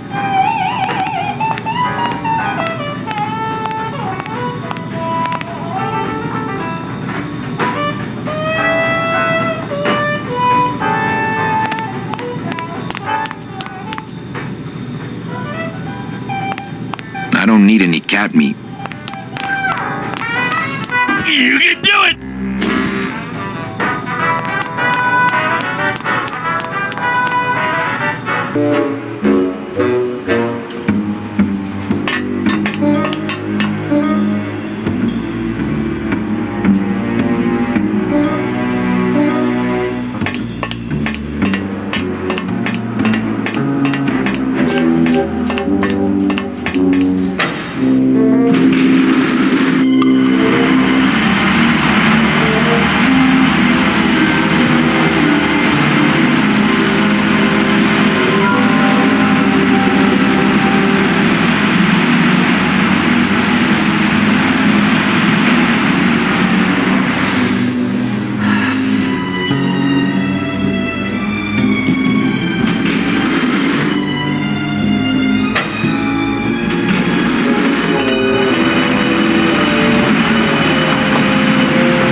Through that crack?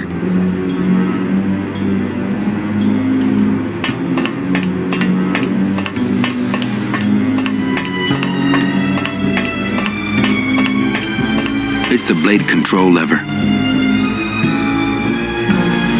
Not picking that up.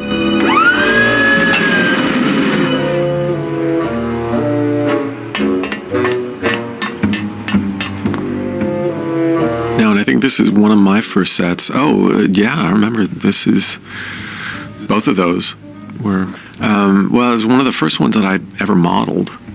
And again, it was very simple geometry.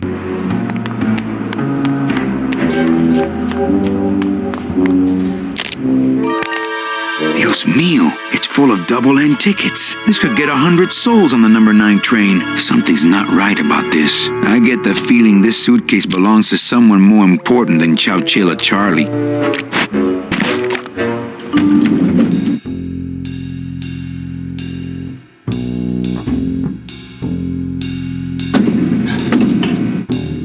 All right, Manny.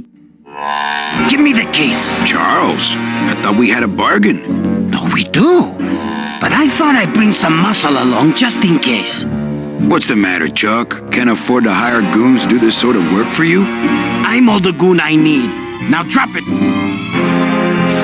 You said it, boss. Got a card for me? Here. Welcome to the union, Manny. Meetings first Tuesday of every month, and don't forget to pay your dues. Don't forget to pay my dues.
Looks like a turkey baster.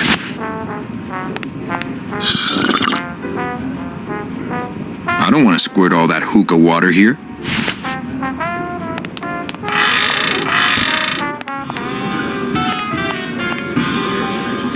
Well, keep...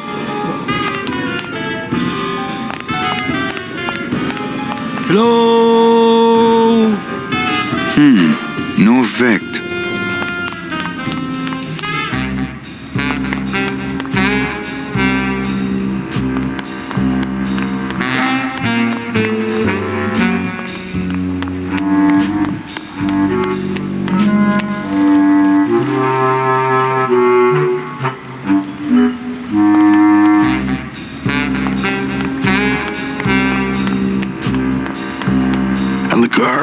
See it. One of Charlie's rush jobs. Good thing your new captain's far-sighted. Still no room for you on board. No word from Naranja, but he's done this before. But I'm first on the waiting list. As it were, yeah. And don't forget that Glottis has got to bring his own tools. He will. He doesn't go anywhere without a lot of tools. Good, because neither does the Limbo. Don't just sit around here collecting barnacles. Right.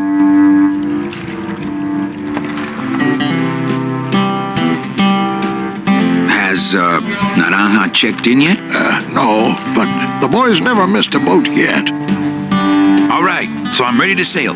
Still no room for you on board. No word from Naranja. But I'm first on the... Has it? Don't... You... Good. Don't... Right.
a turkey baster full of dirty hookah water.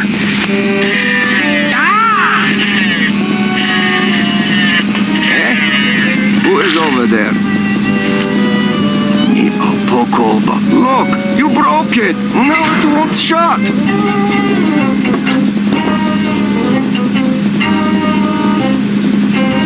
Nemazogya, hold still. What are you, dead?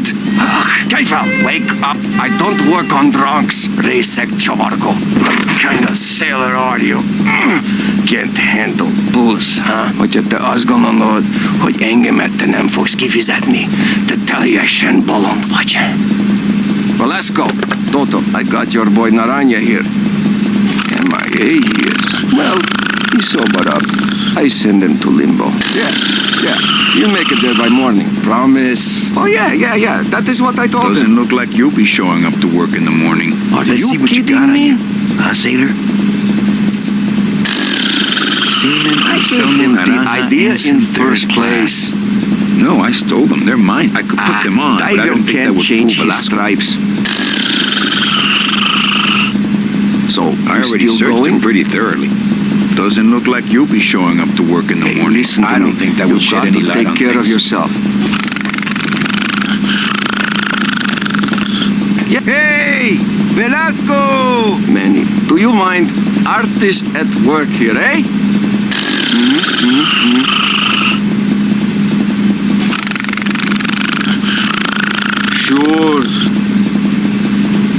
Sure, of course, I understand. Definitely.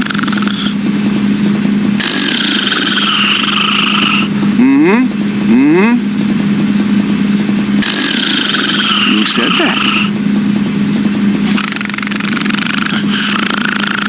You've got guts.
Seaman Anselmo Naranja, Ensign, 3rd class.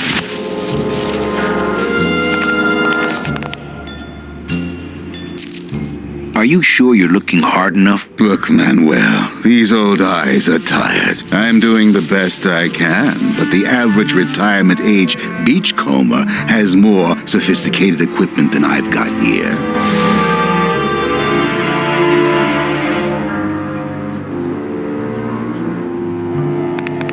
Digging through flower beds is Membrillo's job, not mine. I'd hate to end up like this. Then take my advice. Buy an ID bracelet and wear it always. Wouldn't match my cufflinks.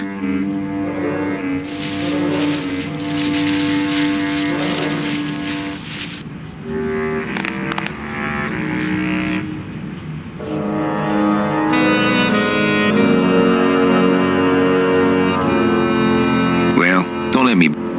Oh.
sip.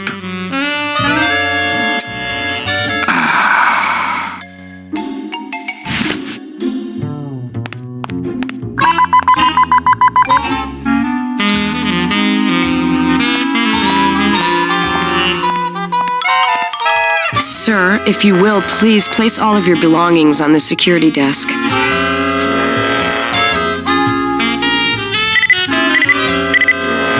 You sure you're not packing anything else?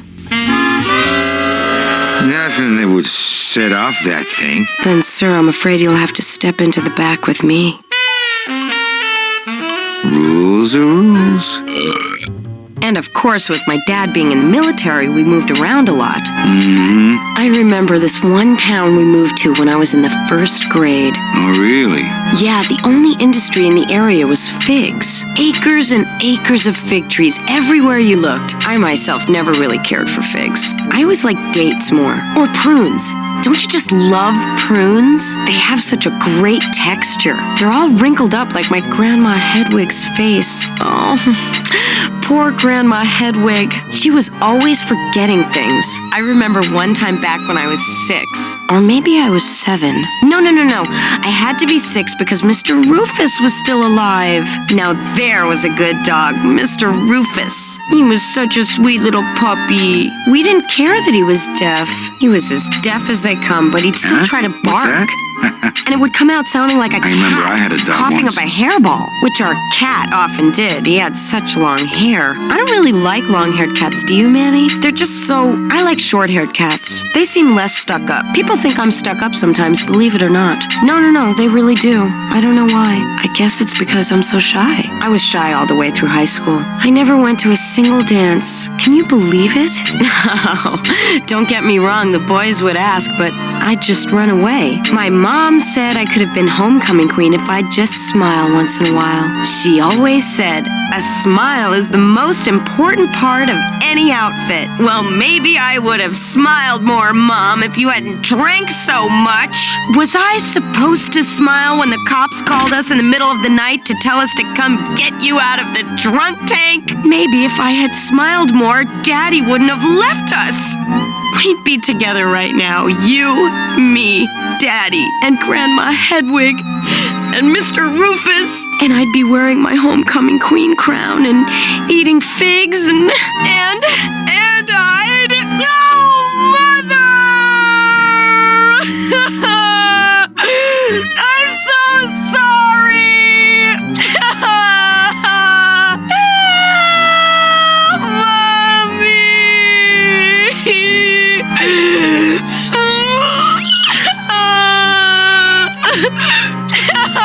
Here, let me hold that metal detector for you while you cry. Did you just come back here to ask to borrow my metal detector? No way. Oh, okay. Now, where was I? Oh, yeah. So the only industry in town was figs. Acres and acres of fig trees everywhere you looked. I myself never really cared for Actually, you were figs. farther than that in your story. I always liked dates more. Or prunes. Don't you just love prunes? I think you were just at the part about your metal detector. Are you sure you didn't just come back here for this metal detector? Actually, I did come back here just for your metal detector. What is it with you in this thing? I'm sick of it, Manny. If this is all you want, you can fight the cats for it. Why is it all men are after the same thing? Except you. The only woman you care about is that Calamar dame, and she split on ya. I don't know what she did to you, but you know what? I'm done trying to figure it out, pal. Carla.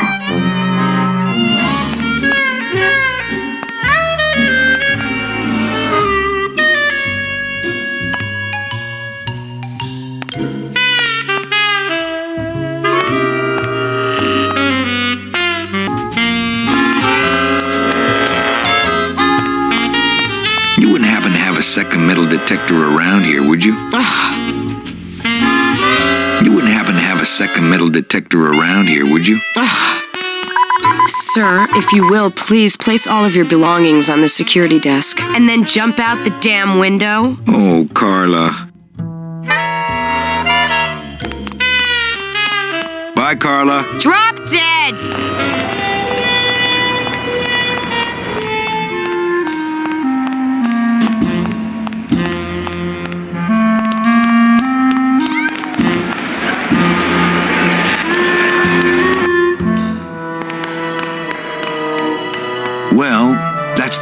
saw Carlo's metal detector fall through. Oh no.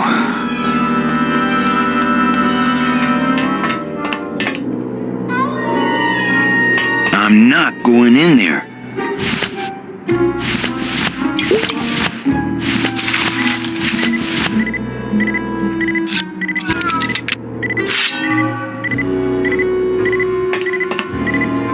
Aha!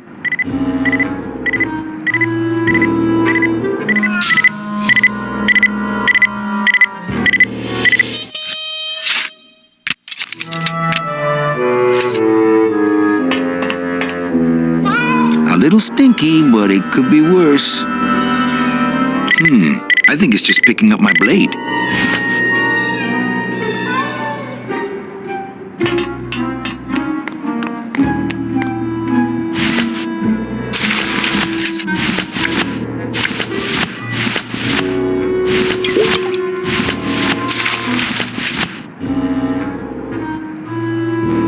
I could open it with my teeth, but I'm not that hungry.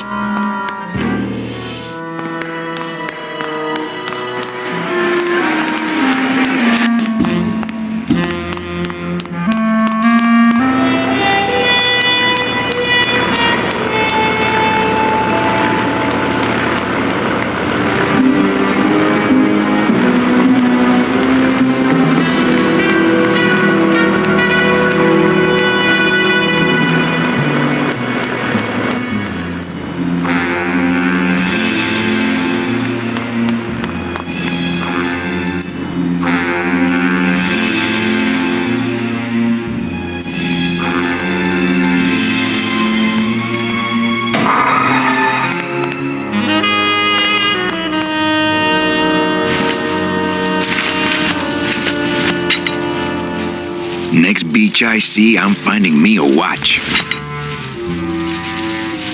Would a metal detector help the cause?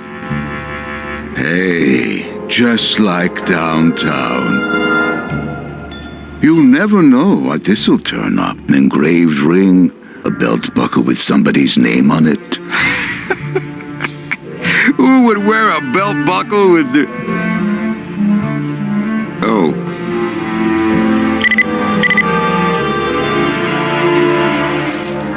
Huh.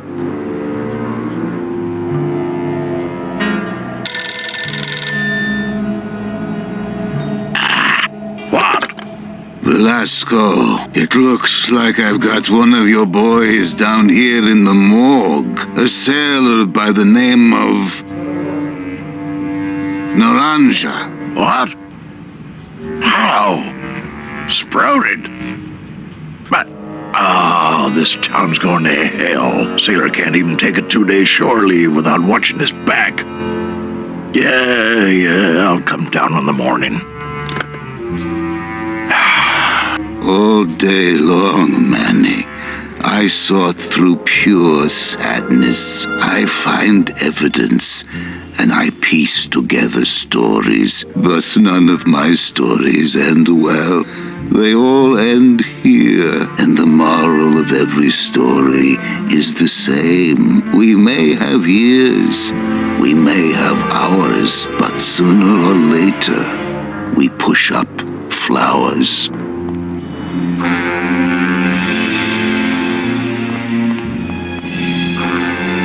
Looks like Membrillo finally locked up and went home.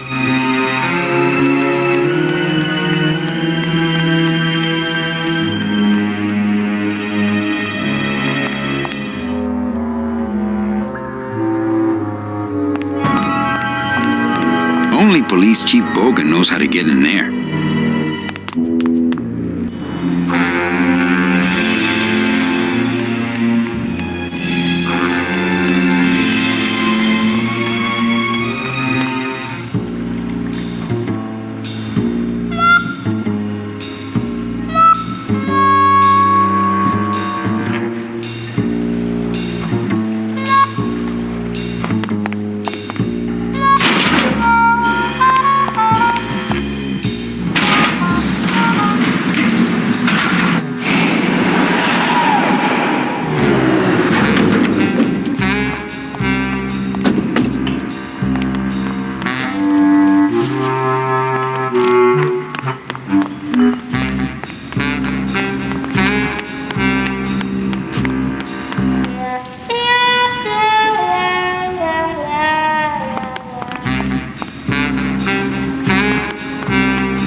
What's happening to this town? Oh, big city crime, Manny. We're getting more of it every day. I know you probably hate getting it this way, but Naranja's job's yours now. No, Velasco, I don't know if I'm comfortable taking that. You'll take his job because there's no one else I can get on such short notice. And don't forget that Glottis has got to bring his own tools. He will. He doesn't go anywhere without a lot of tools. Good, because neither does the Limbo. Don't just sit around here collecting barnacles. Right.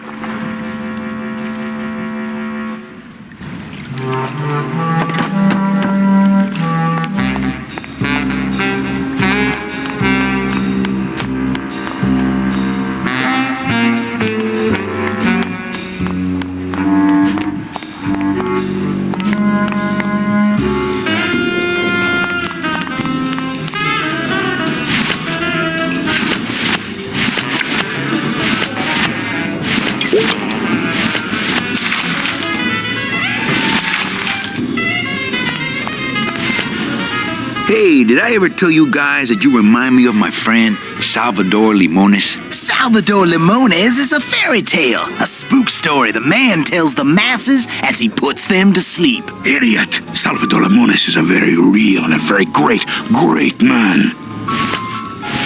He also writes a mean letter. What is this? I, Salvador Limones, salute you, Manuel Calavera, A great ally in this noble revolution. You really know Salvador Limones? What's he like? Why didn't you tell us you were a freedom fighter, Manuel? I can't talk about my underground gig, man, or I put the whole scene in Dangerville. Wow. Heavy. Hey, I've got a split, so, Viva la revolución. Oh, man. Would you cats mind if I dug on this book for a while? Knock yourself out, brother. It looks pretty dry. I'll save it for tonight when I'm trying to get some sleep.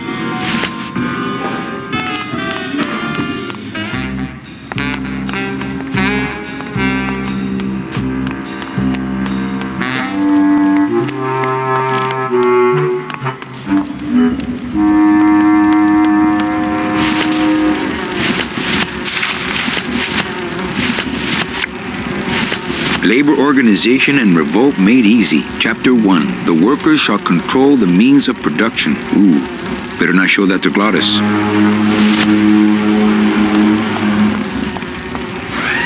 I think these are the words you're looking for. The workers shall control the means of production. The workers shall control the means of production. Yes, that's it. That's what I've been trying to say. Who will stop the fat cats of industry from building these ships with the pollen of the exploited working class? I say we fight back! What's this? Maybe a bee agitator? I say lay down your tools right now and show the men just who makes the honey around here!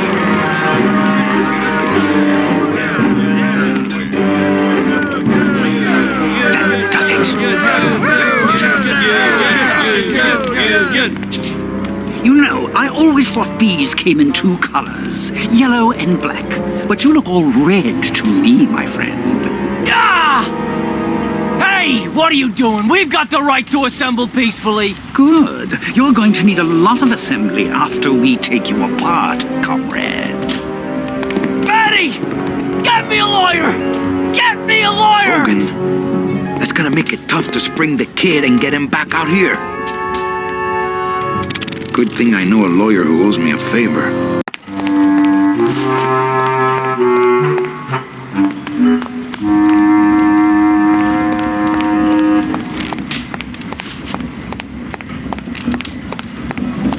So, what are you guys doing to free Terry? Guess it's up to me.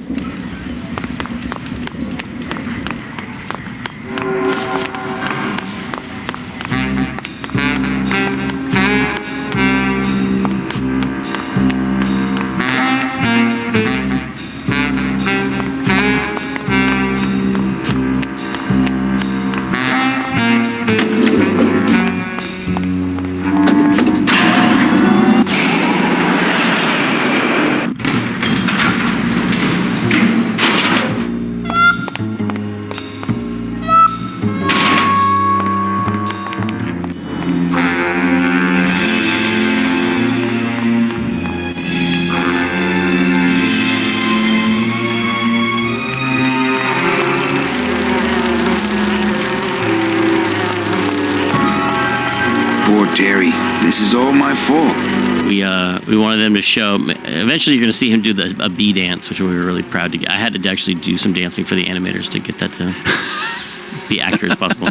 Because when bees find pollen or a full bunch of flowers, they fly back to the hive and then they shake their abdomens in a certain way, which tells people what it helps lead the other bees. That's right. Yeah. So when Terry's trying to lead the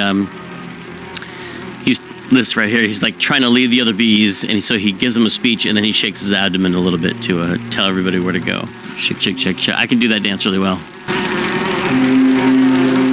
Hey, Terry, that was a beautiful speech out there. Yeah, maybe so, but it landed me in here. Don't worry. I'll get you the best lawyer in town. Okay, Manny, but quick! Before the movement loses its buzz!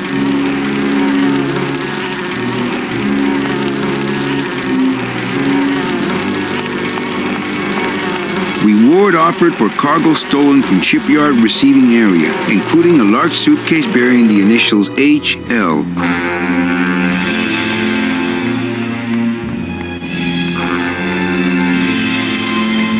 It's locked.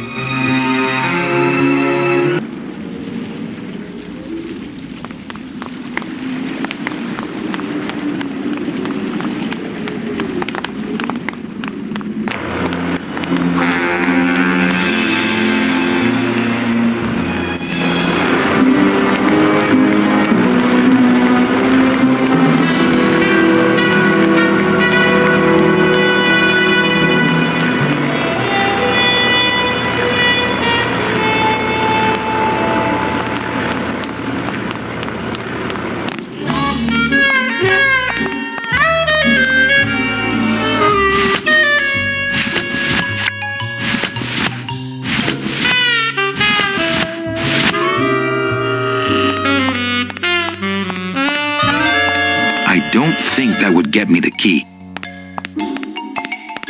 What's that?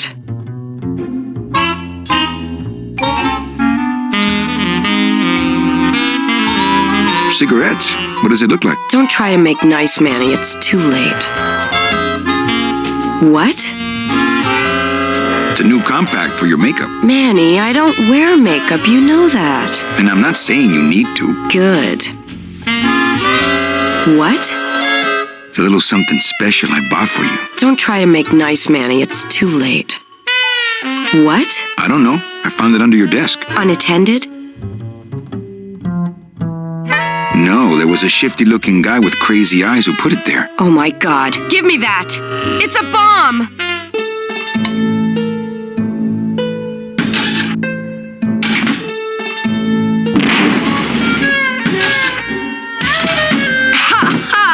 Another senseless act of terrorism nipped in the bud by Security Officer Carla. Wow. It was completely destroyed by our own detonator, so I can't tell what kind of bomb it was. But here's something. A key? I better bring that to Chief Bogan. Yeah, you can analyze it with your metal detector.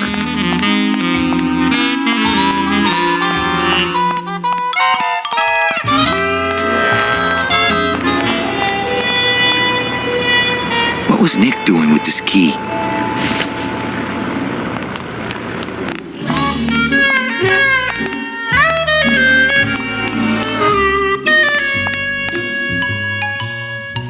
Forgiving me yet? Still in the anger phase.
Nick do this to you? Yeah, he wanted that picture real bad, but he's never gonna find it, that fink. I'll get him, Lola. I'll show Max the picture for you and fix Nick for good. Just tell me where you hid it. Oh, Manny, it's all my fault. Always falling for the wrong guys. You know, I even had a thing for you once. But you were so hung up on that Meche woman, I figured I didn't have a chance. Lola, where's the picture? Tell me, Manny, would I have had a chance? Never mind. You just want Olivia for me. Tell her to improve her taste in men, or she'll end up just like me. Tell her to get a nice guy, Manny. Like you. Lola! Lola!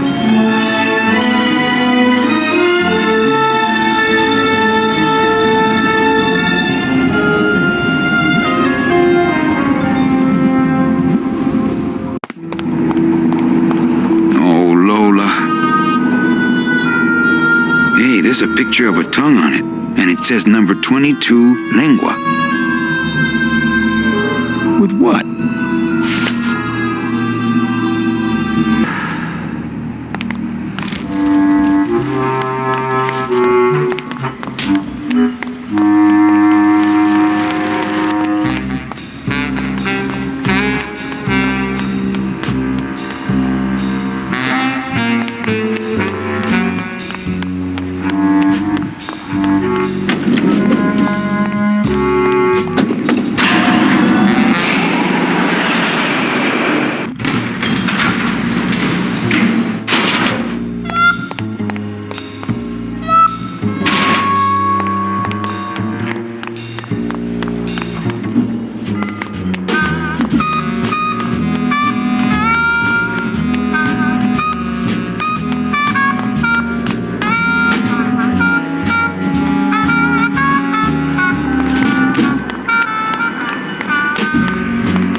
Hey, there's a picture of a tongue on it, and it says number 22, lengua.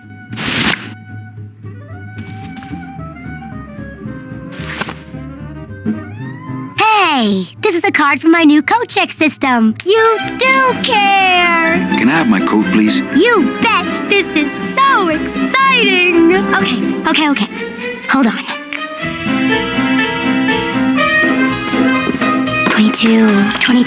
22. Lengua. Ah! Here it is. Oh, darn. What's wrong? Just shoot me. Lupe, what is it? This can't be yours. That's it. Thanks. What are you doing with a tiny girl jacket? I don't suppose there was a camera back there anywhere. No. She must have hidden that somewhere else. I'll tell you tomorrow.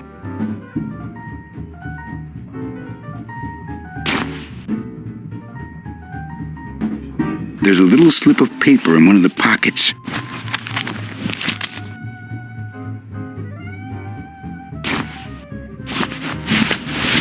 All that this paper says is number 36, the rusty anchor. What is that supposed to mean? All that this paper says is number 36, the rusty anchor. What is that supposed to mean?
Yeah, but I wouldn't exactly call that quality time.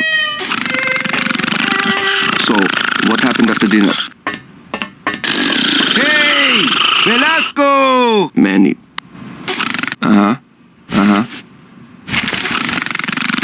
All that this paper says is number 36, the rusty anchor. Hang on a second. This mean anything to you? You mean beside the song, the poem, and the bar, and the statue by that name? Sure, it is one of my most famous designs. Here, I show you. What is that supposed to mean?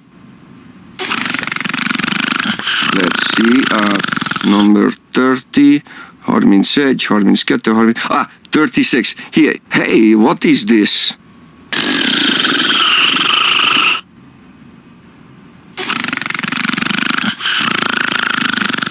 My friend Lola left that here for me. Oh yeah. Lola was here, sweet girl, like daughter to me. Tell her Papa Toto says hello. Right. Oh, you're kidding me. Hey! Velasco! Do you mind artist at work here, eh? Oh, I don't believe it.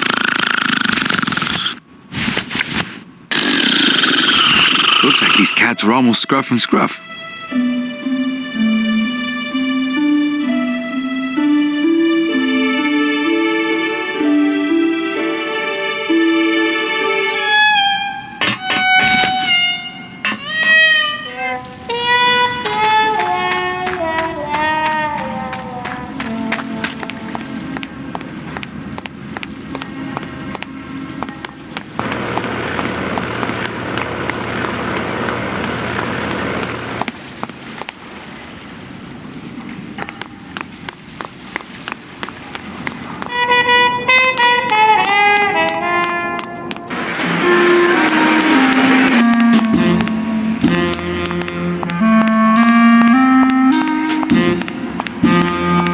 Nobody there. Hello? Oh, hi! Betting stub, please. What? I need the betting stub for the race you're interested in. Interested in how? And the rest didn't seem the photo finish file for, of course. Oh, I don't have a betting stub. Oh, okay. Bye.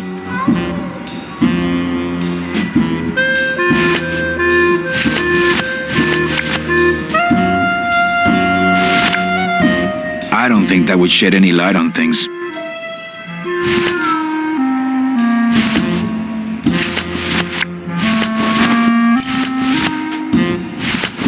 It's Lola's jacket.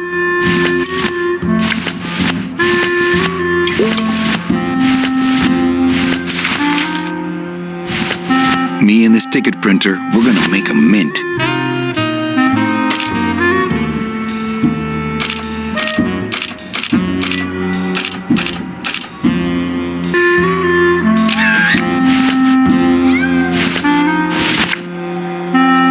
It's a betting stub Tuesday, week 2, race 6. Hello? Oh, hi! Betting stub, please. Here you go. Hey, this looks different than our usual ticket. Well, that's because it's from last season. All right, just a second. There you are.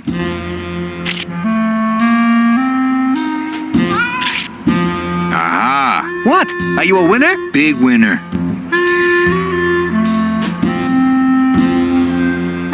Thanks, pal. Glad I could help. Hello? Oh, hi! Betting stuff. Oh, bye.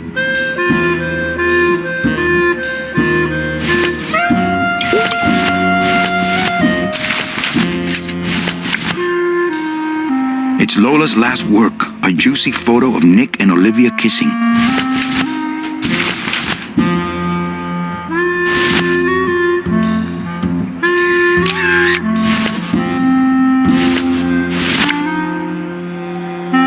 Hello? Oh, hi! Betting stub, please. Here you go. All right, just a second. There you are.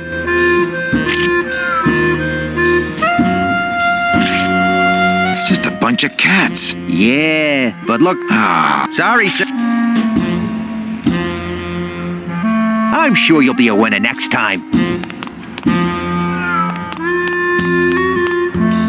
I think that guy was up to something. Don't you, Doug? Doug? Oh, that guy? Personally, I think he was nuts. What's that?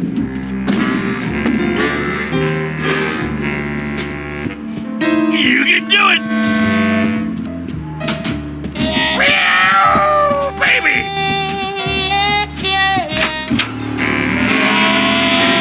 Rubikava is named after a girl I knew in the 4th grade. Her last name was Rubikava. That's a fun fact for you. Wow. She's married now. Doesn't use it anymore, so I get to use it. You're keeping it alive.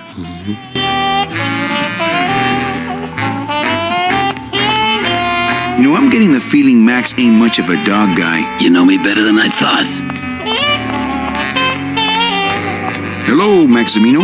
Why, if it ain't Manny Calavera, come to see how the big boys play, eh, Manny? From what I can tell, they play with kitties. Kitties, roulette tables, what's the difference? They go round and round all day, and they're both more reliable when they're fixed. Am I right?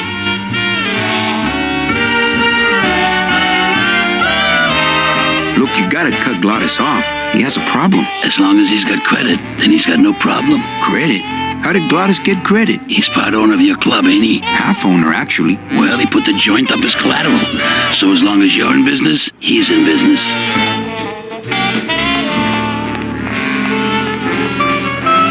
How's the old cat race, Max? Well, volume's pretty low. Most everybody's out of town. Tell me about it. But I've got some side businesses that help smooth over the rough spots. What kind of side businesses? Manny, let's just say our El Mato associates appreciate our out-of-town perspective. You know, you got a pretty nice setup here. You got a good little club yourself, Manny. Not as nice as my girlfriend's, of course. Did you say your girlfriend? Hey, Manny, don't pretend you don't hear the gossip. It's not a secret anymore. Olivia and I are officially an item. I'm here for Charlie's money.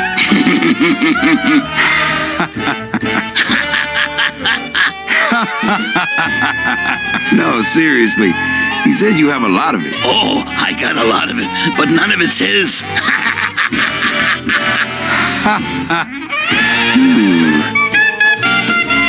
I'm leaving town tonight. That's great, Manuel. No one needs a vacation more than you. Get out of town. Forget about that Meche woman. I like the new blimp. Yeah, I decided not to let what happened to the Olivia 1 get me down. Imagine, you try to impress your girlfriend by building her a beautiful airship, and what happens? It goes and crashes, explodes, and burns on your own track. And kills her favorite cat, too. Not the kind of thing that makes the young girl's hearts go flutter. I'll tell you that twice. Your new waiter's got quite an attitude, even for a snooty waiter type. Hey, Manny, when you put labels like that on people, it's like you stick people in these little boxes and never let them out. We're all in little boxes back home, Max. 6 feet under. Now you're talking like the town coroner, Manny. Cut it out. Well, I just saw Olivia and Nick kissing. Manny, we all kiss here. We're all one big family, you know? No, I mean kissing, Max. Manny, Olivia and I are in love. Nick Virago's been my trusted counsel for years. You shouldn't even joke around about their character like that. It could make me very angry. I'm not joking. That's enough, Calavera. I mean it. Now, let's talk about something we can agree about. Well, I'll let you get back to staring out the window. Just can't get enough of my cats.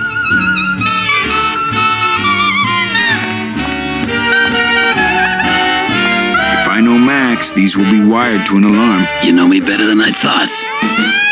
If I know Max...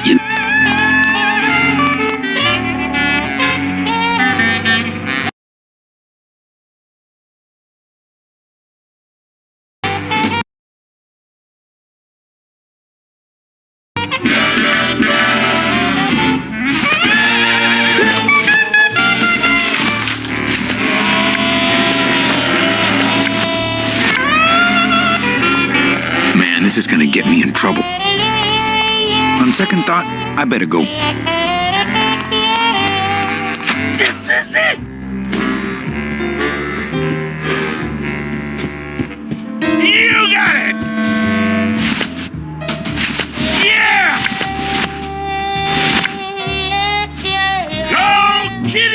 Look what I found at the photo finish booth. Looks like Naughty Kitten and Bad Tomcat are neck and neck. What do you want? I want to tell you a sad story of a young man unjustly imprisoned merely for speaking his mind. It's time to shake up the hive!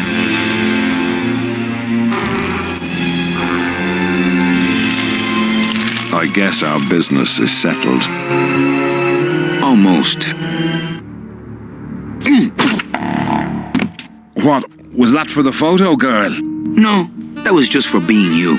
I don't have time to get you for Lola, but I'm sure somebody will. You didn't have time to save her either. But don't feel too bad about that, Manny. I hear saving women really isn't your forte.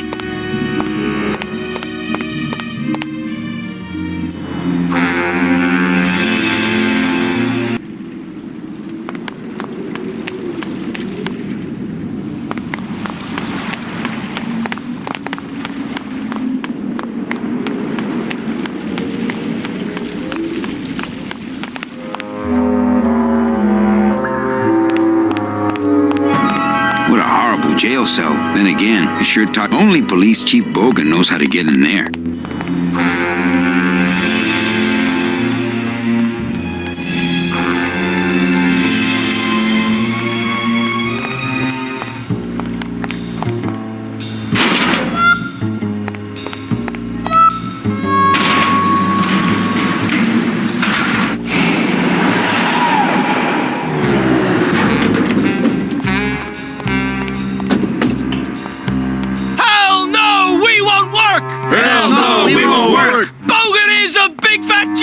Bogan is a big fat jerk! Hell no, we won't work! Hell no, we won't work! Bogan is a big fat jerk! Those are some Bogan is a big fat jerk! I'll just have Gladys come pick them up on our way out of town. Are we bees or are we flies? I don't think anybody's going to be using them for quite a while. No more lies! No more lies! Are we bees or are we flies? Are we bees or are we flies? No more lies! No more lies! No more lies! Manny! Do it in time, all right? Okay, Sorry. From the top. Hell no, we won't work! Hell no, we won't work! Bogan is a big fat jerk! Bogan is a big fat jerk! Hell no, we won't work! Hell no, we won't work! Bogan is a big fat jerk! Bogan is a big fat jerk! Are we bees or are we Nothing flies? scarier than a bunch of angry bees. Are we flies? No more lies! No more lies! No more lies! No more lies! Are we bees?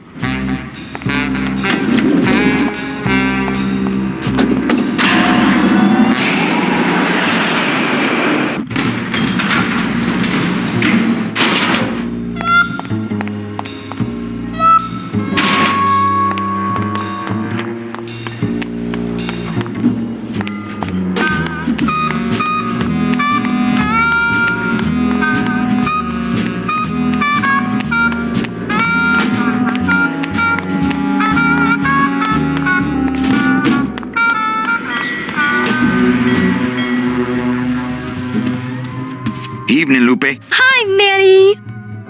Okay. Okay.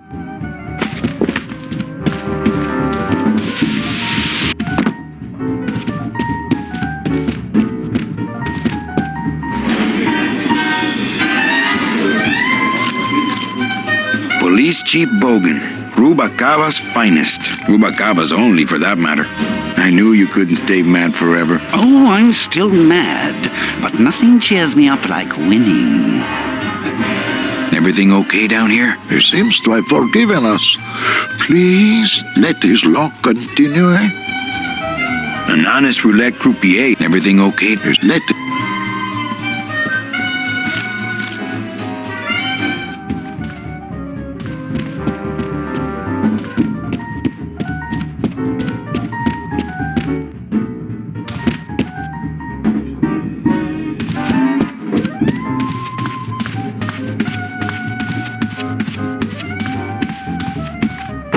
Le numéro gagnant, le 26, noir, Terrepas, 26, black, house pays all winners, le banque paye. Mesdames et messieurs, faites vos jeux s'il vous plaît. Ladies and gentlemen, please place your bets. Mesdames et messieurs, rien ne va plus. Les jeux sont faits. Ladies and gentlemen, betting is closed. No more bets, please.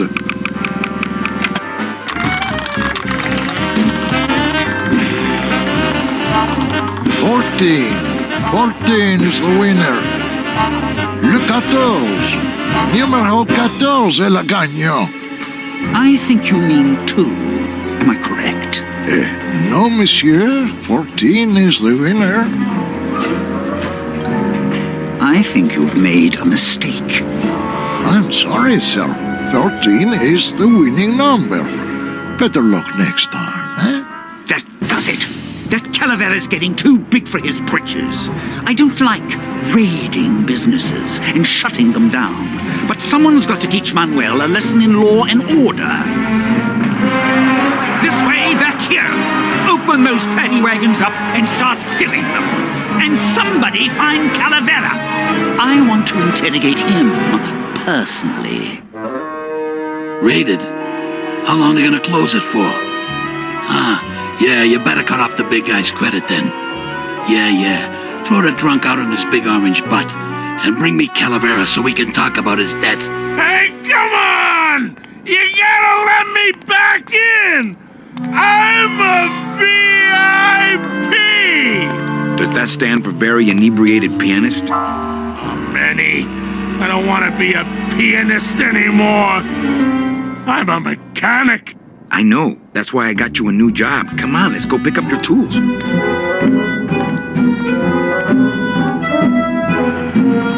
I can do whatever I want to the engine? Make it faster? Sure, but you'll be plenty busy just keeping her afloat. Thanks for the gig, and for not asking too many questions. Hell, after what happened in Naranja, I can see why you'd leave town. Let's just hope I don't have to go fishing you out of the drink again. I'll stay under next time. I promise.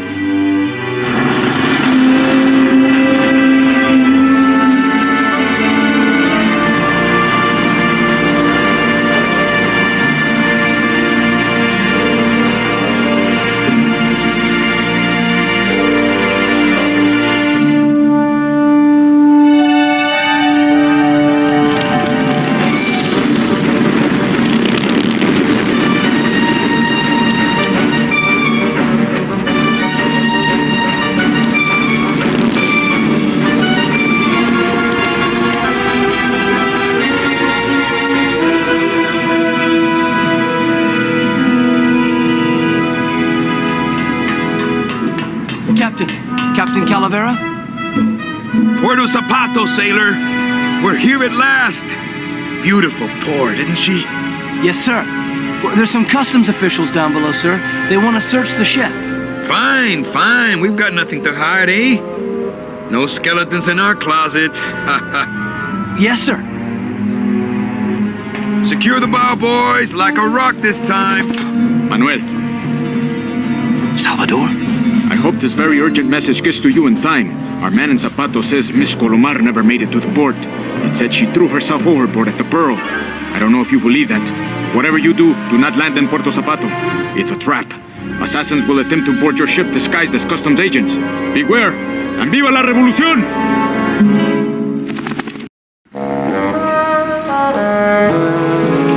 We stole a lot of the really good things out of Scum and kept them.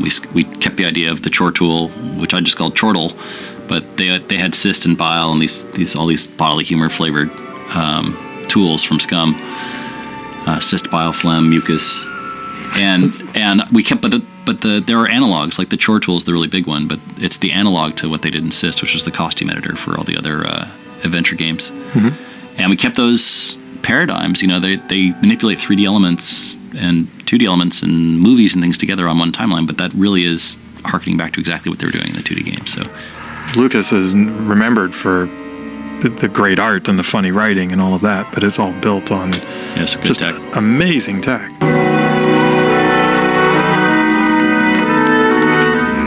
Ensign!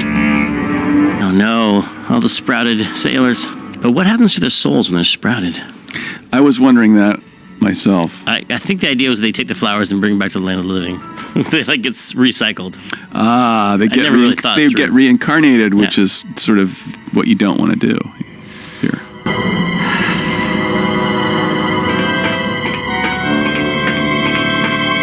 Ensign Arnold was just a kid. I'm sorry I led you into trouble, sailor. I'm not gonna disrupt the evidence. no.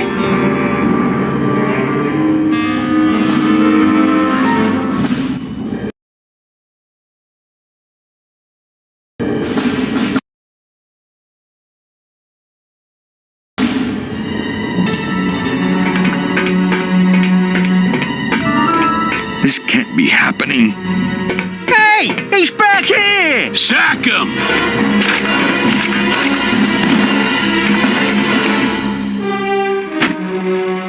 Custom officials, open this door!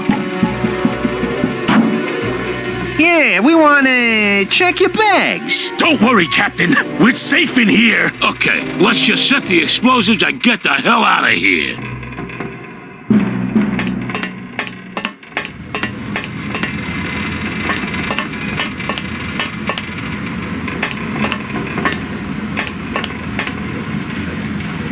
I was thinking back to the way that we all worked together at LucasArts, the way the different departments collaborated. It was, everybody just assumed that we were all rooting for each other and on the same team, and there was almost no sense of kind of trial period, or nowadays, and for a long time now in the video game industry, a lot of times when you are in a service capacity, such as sound or audio, music, there's really a vetting period where what you're presenting is being vetted by the directors and the producers, and you need to hear back. What did they think? Or they want to continue to work with us and that kind of thing. And that's fine. That's the way the film industry is. And that's the way things are. But back then, especially at LucasArts, it was not at all like that. Everyone just wanted to be working together. It was all one team. Everyone was facing in the same collaborative direction and achieving fun results. And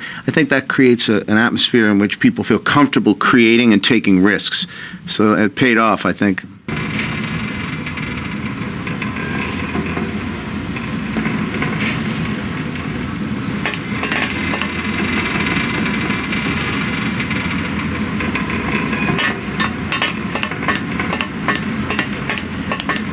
That's the throttle for the port side engine. That's the throttle for the port side engine. Not picking that up.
That's the starboard anchor control.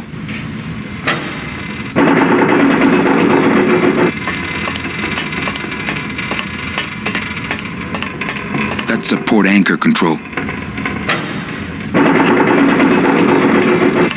That's the throttle for the port side engine.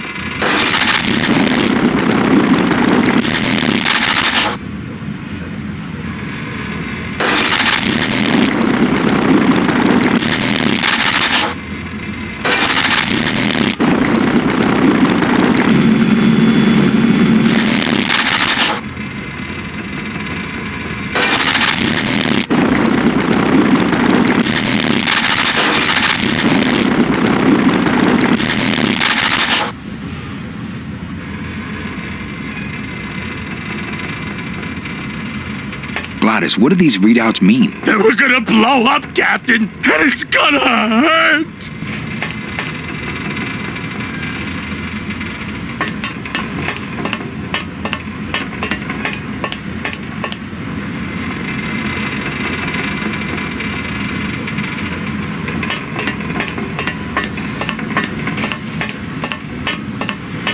Híjole. Gladys sure did a number on that old diesel. If it were just a little more powerful, we could probably tear on out of here. I tried. Oh, I tried.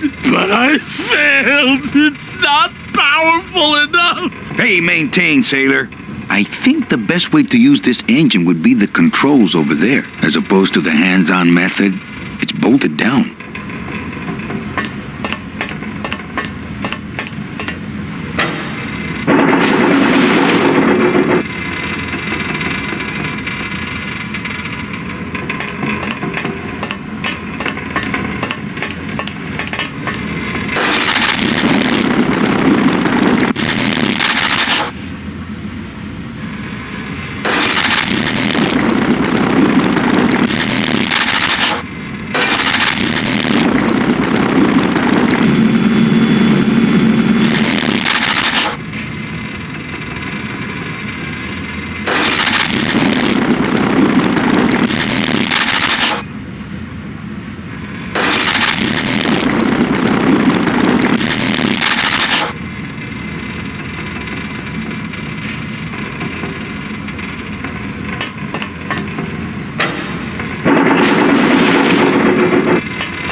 wanted to also talk about, I think this was this may have been the first game, it may not have, but at LucasArts that I can remember, where you walk the character around and procedurally his head, Manny's head is turning towards points of interest. Yeah. Procedurally. It was the first head tracking, right? With a computer. LucasArts? Oh, definitely at LucasArts it was, for sure. I think that was because Tim didn't want to have like the UI highlighting stuff, right? Or he wanted to try something new. Yeah, it was partial hint and partial probably red herring, right?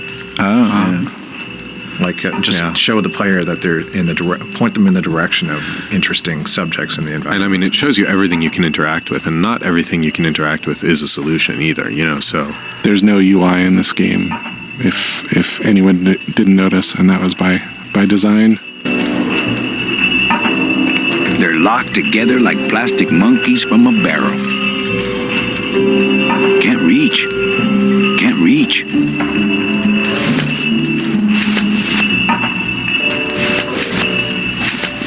My scythe.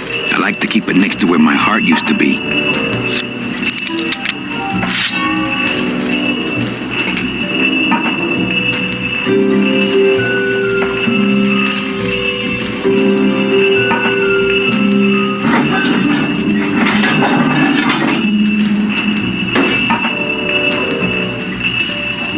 There you go.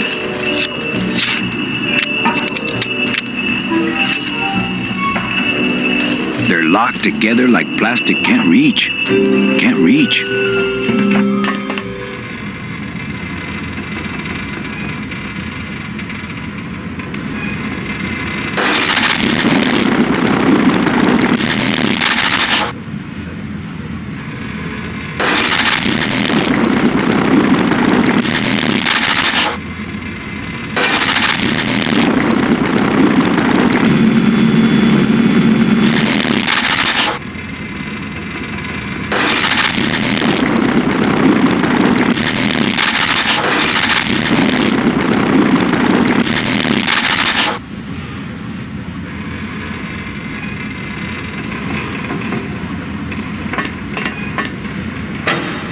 I don't want to mess with my delicate creation here.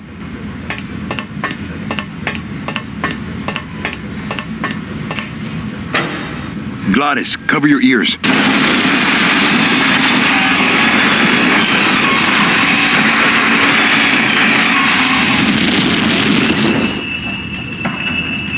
What was that? The dotted line, buddy. One weird trivia fact about the world that I learned, I saw a couple of Manny Calavera tattoos when I was at PAX, and someone asked me, why are there no Glottis tattoos? And I started Googling, and I couldn't find a single Glottis tattoo on the internet. I found many Manny tattoos. And so I don't know why Glottis... I'll just say that on the internet tomorrow. That there Hopefully need to be more Glottis tattoos. I agree with that. Yeah.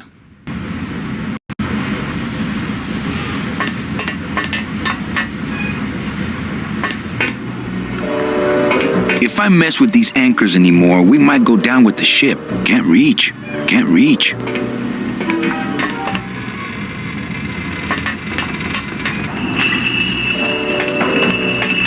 If I mess with these, can't reach. Can't reach.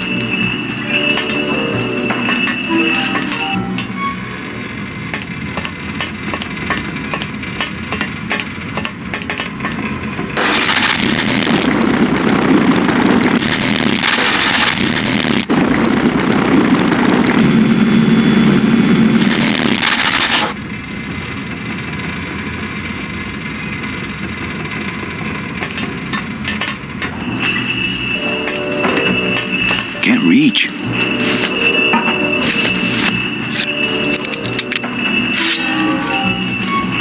If I mess with these anchors in my scythe, I like to keep it next to where my heart used to be.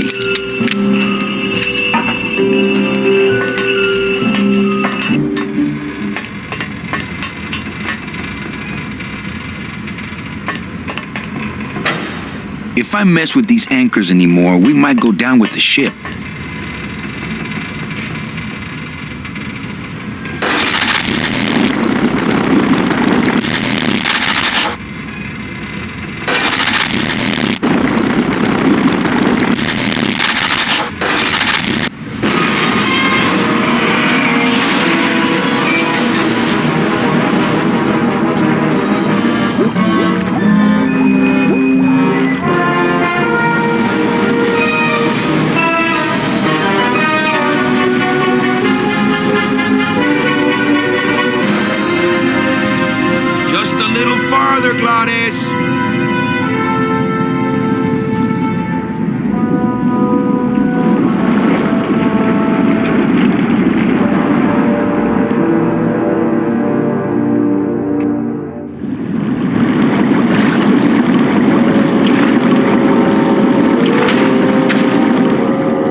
Snap out of it, sailor. Easy for you to say. You don't have lungs. Hey, you live without your heart once, so you can live without air for a little while. Just until I figure out what we're gonna do.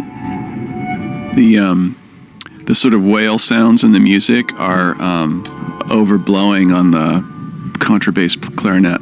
Yeah. Ralph Carney doing his little... That's the same thing with the birds that jump up at you and surprise you and squawk.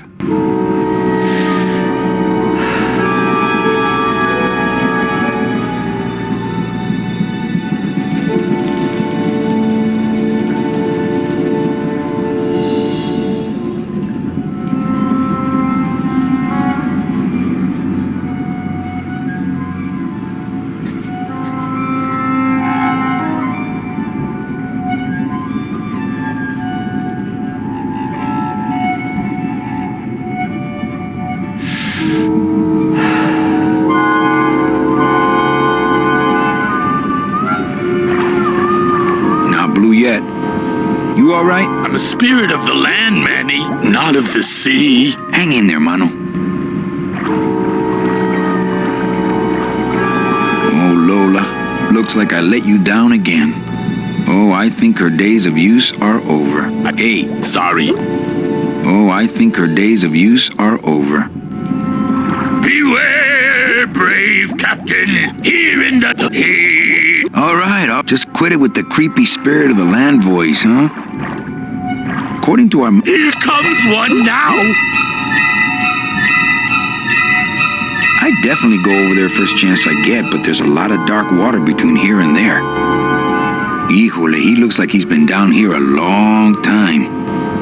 Okay, that might not have been a sea monster, but it was pretty spooky.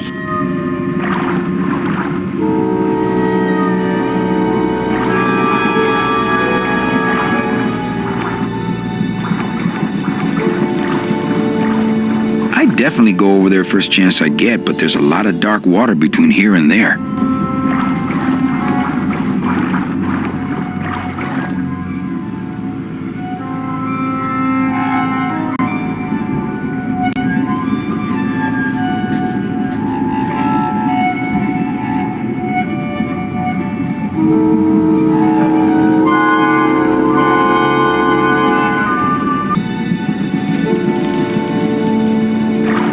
You all right? I'm a spirit, not... Hang in there, Mano. Amigo! Huh? Who? Oh, geez, another shipwreck. You see? That's why I'll never travel by boat. So this is like a play on moth navigation. Like they say that moths fly into lights because they're used to using the moon for navigation and they're not used to electric lights. And so he's used to using the moon for navigation, but he's been distracted by this thing called the Pearl, and it's made him go merchant circles all these years. We've had a little accident. Think you could help us out? Depends on what kind of help you're looking for.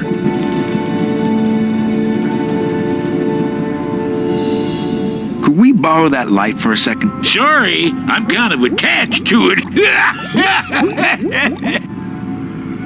Could we tag along with you? Well, it's a long walk you're talking about. We don't have any other choice. Oh, all right then. Lift those knees, stick close to my light, and try to sing in key. This little light of mine, I'm gonna let it shine. This little light of mine, I'm gonna let it shine. This little light of mine, I'm gonna let it shine. Let it shine, let it shine, let it shine. Hide it under some seaweed. No, I'm gonna let it shine. Hide it under some seaweed. No, I'm gonna let it shine. Hide it under some seaweed. No, I'm gonna let it shine. Let it shine, let it shine, let it shine. Scare away sea monsters. Yeah, I'm gonna let it shine. Scare away sea monsters. Yeah, I'm gonna let it shine. Scare away sea monsters. Yeah, I'm gonna let it shine. Let it shine, let it shine, let it shine. Let it shine, let it shine. I'm not gonna let you touch it. No, I'm gonna let it shine. I'm not gonna let you touch it. No, I'm gonna let it shine. Not gonna let you touch it. No, I'm gonna let it shine. Let it shine, let it shine, let it shine.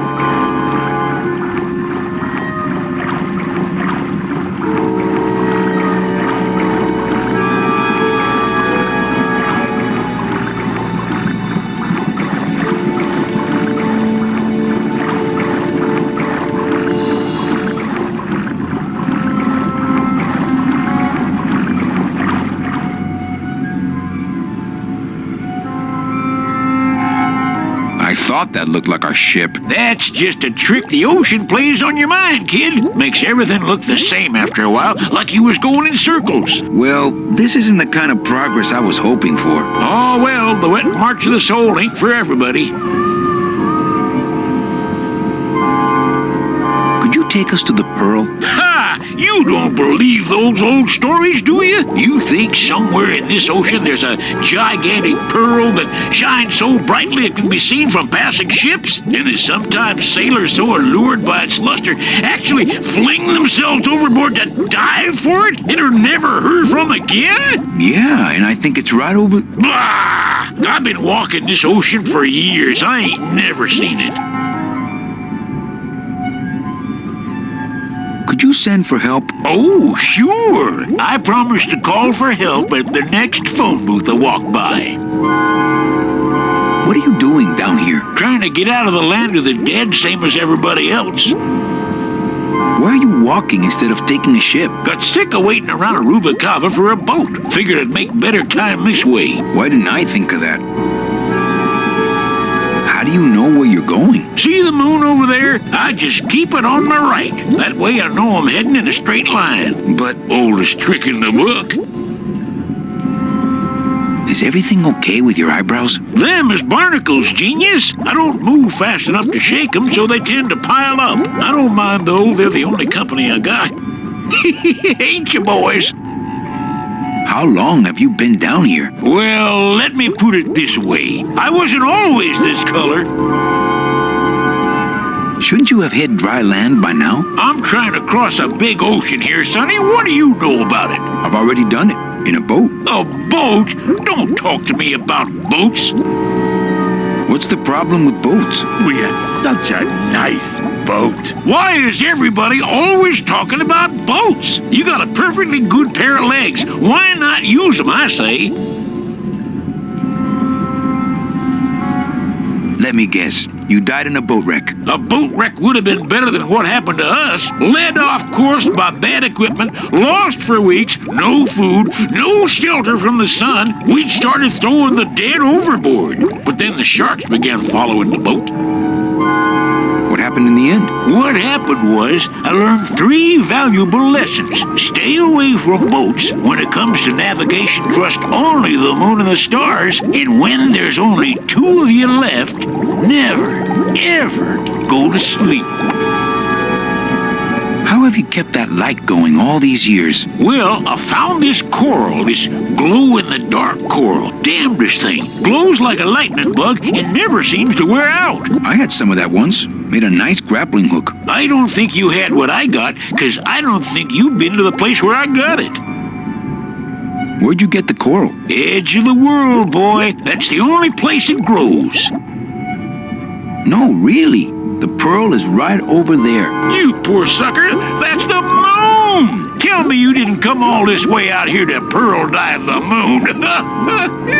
Well, I don't want to break your stride there. Okay, see you around. Watch out for sea monsters. Who? These guys?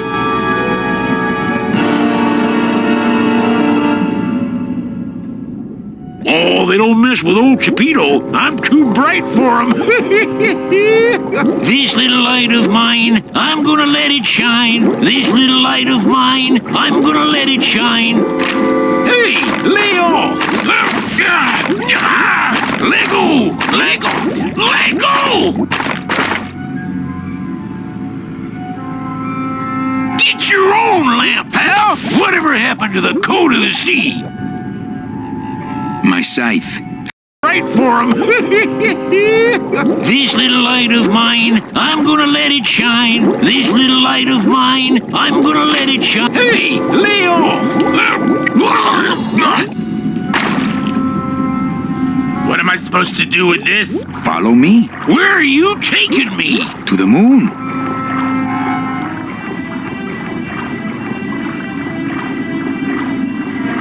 Manny, is that... The pearl! Whee! I knew I'd find her someday! I'm rich! Rich! Rich! Rich! Rich! Shh! Something's happening. Manny, what's going on?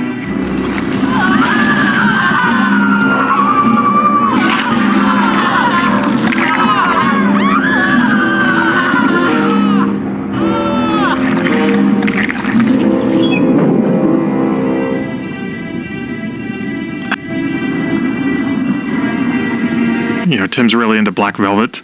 Yeah. And when I showed up my first day of work, there was a black velvet kind of canvas. I don't know what it was. It was like this kind of like you'd win it at the fair kind of thing. And it was like the Grim Reaper on a motorcycle with Mount Fuji in the background with these eagles flying out of it. Yeah. And it was just pinned to the wall above my desk on the project. And for the entire project, we really didn't talk much about it. It was just kind of there. And then when I moved on to the next project after it, I left my desk exactly the way I had found it, with the thing pinned up to the wall and the whole thing. And then Tim came and gave it to me. I still have it in my office right now. But he was like, that's the mural that binds together Full Throttle and Grim Fandango, because it's the Grim Reaper on a motorcycle. I'm not going down there while that monster's looking right at me. Still not blue. Does he have secret gills somewhere? Glottis, go down there and talk demon talk to that octopus. Heck no! I'm scared. I'm staying up here with you. Man, we just can't shake this guy. Hey, Chepito, go for a swim, will you? You're drawing too much attention to us. Too bad. I'm sticking to you like the barnacles on my eyebrows, so don't even think of sneaking off with my pearl. So there really is a pearl. But does that mean Meche really jumped overboard here? It all just seems so fishy. Good one, Captain. Hey, I've got more important things on my mind than jewel theory. Hey, I've got more important things on... That octopus is tracking us. I had no idea their eyesight was so good. There's no talking to octopuses. That octopus is tracking us. I had no idea their eyesight was so good. Not picking that up. I think we found our transportation. I can't get anywhere near the sub while that monster's guarding it. We're underwater. We're not on the moon.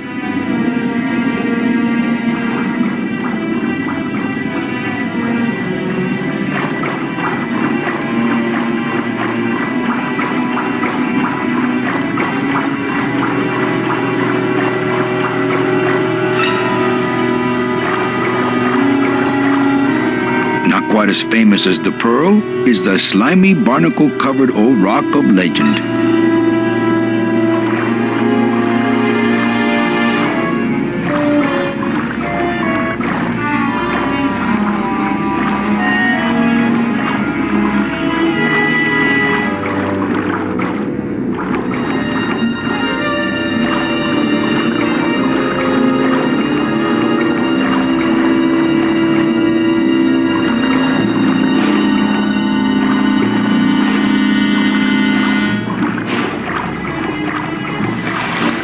Watch those hands.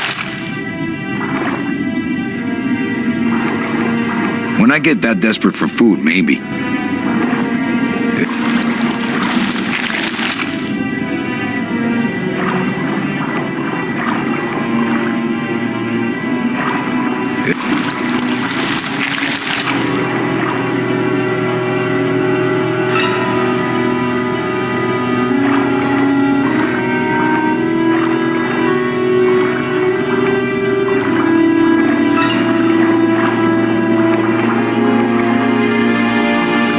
Tim's really into Black Velvet.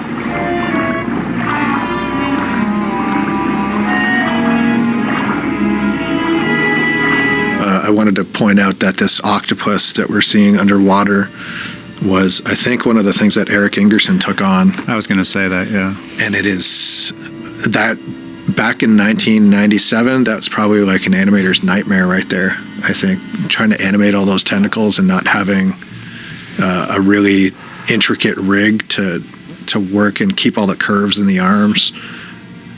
I'm not quite sure if Eric animated the tentacles frame by frame and bone by bone. I think he may have actually spent more time working on a rig to get what he wanted than he did animating. Yeah, he definitely set that character up, and he worked on that animal, and then I think he did the spiders too, weren't we saying? I think Chris Schultz did. Oh, Chris Schultz did the spiders. But he may have rigged it, maybe.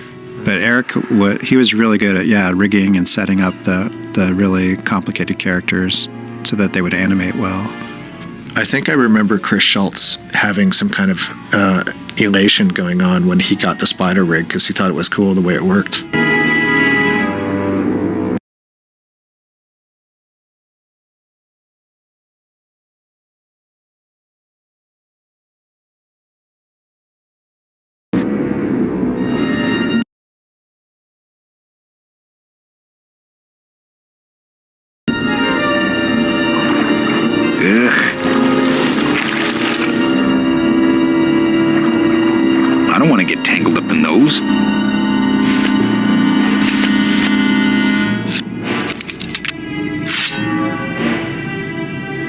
want to mess up my blade. My scythe. I like to keep it next to where my heart used to be.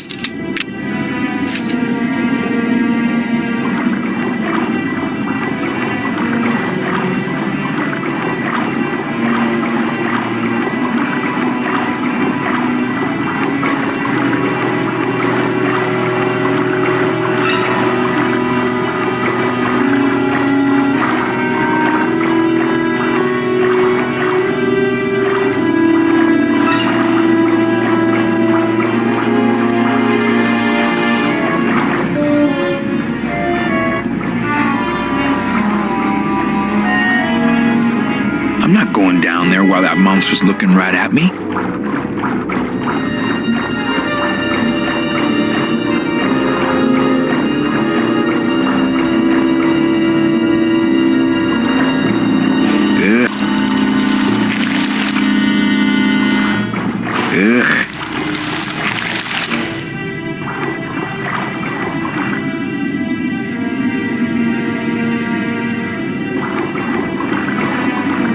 I don't want to get tangled up in those.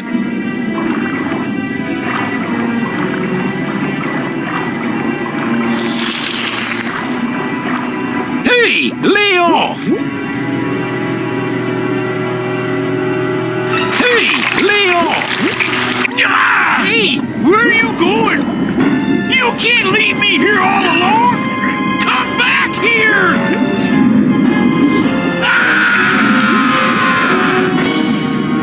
She's coming back.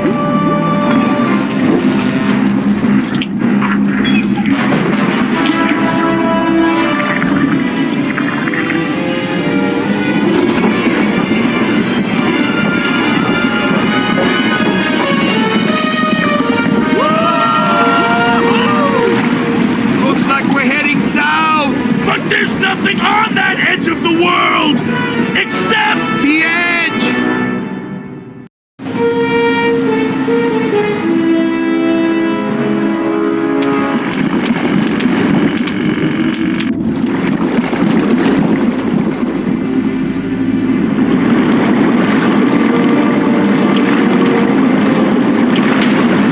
Manny? Don't ask, carnal, cause I don't know.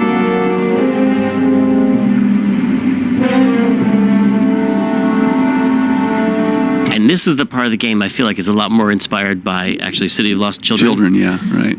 That came out around that time, had a big influence on us. I think that's why we have a marching underwater diver too. Like there's a lot of scenes in City of Lost Children where there's a diver just marching on the floor of the ocean. It just seems so dramatic and just made the slow and steady slow and steady progress, but he was so heavy and thick. No flying fleas, though. No flying fleas. Getting a little blue around the edges. See any hint of that octopus swimming around here? No, but I can smell them.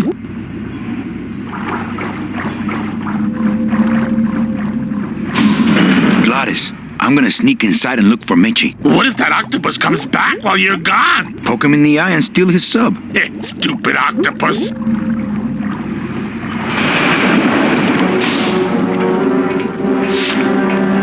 Tim had the coolest office. He did. It was filled with like tiki lights, and it felt like it was like Christmas land. Not Christmassy, but it gave you that same feeling of decoration and hominess. Yeah, I was going to say warmth, hominess. There was a couch in there, which was always nice. Yep, and I think I probably overstayed my welcome in there a few times. Yeah, I think we all probably did. You never knew when you should leave because it was so much fun in there, but then it's like, oh man, he has work to do. Yeah, it's no wonder he had to work through the night. It's because we'd bother him all the time. His office was like going to Disneyland, and you just sit in there and talk on the couch and just want to be a part of this this creation. I had some old game consoles in there, and I would go and talk classic games with him because he knew that I was an enthusiast as well. So that was fun. I think he should have made his office more boring. He did spend a lot of time in that office. How's his office now? I've seen pictures. I think it's pretty cool. It's pretty cool. It's It's like a grown-up version of that office, Manny.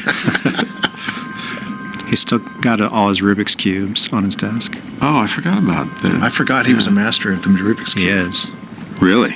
Yes. Don't challenge him. Well, I would never.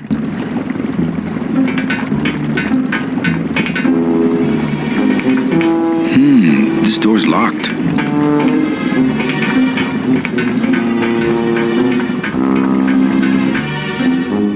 Are the 3 stripes on the back of Manny's head, is that hair? No, it's just a lazy design element to match the front of his head. Oh, and the tops of his hands, remember? There's little stripes on there. The Day of the Dead decorations, right? Yeah. I never knew what it was. I just thought it was cool. Mm-hmm. It's an Adidas homage.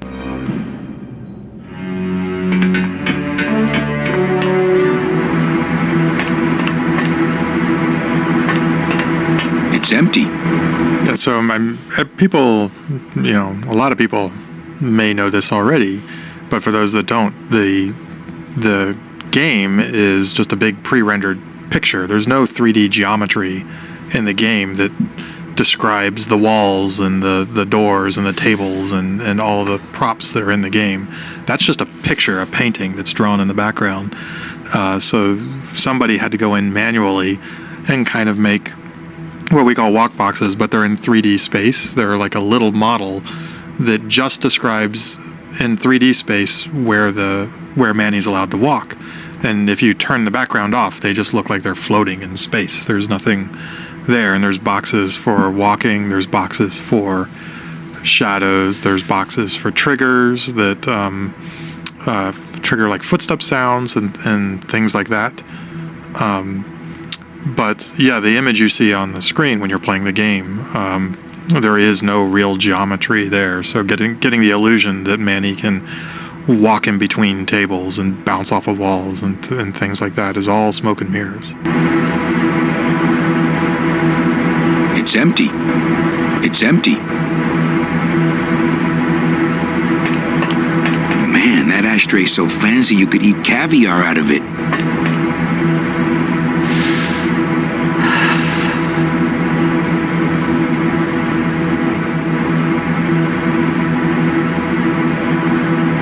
I only steal ashtrays from bars. Children's books.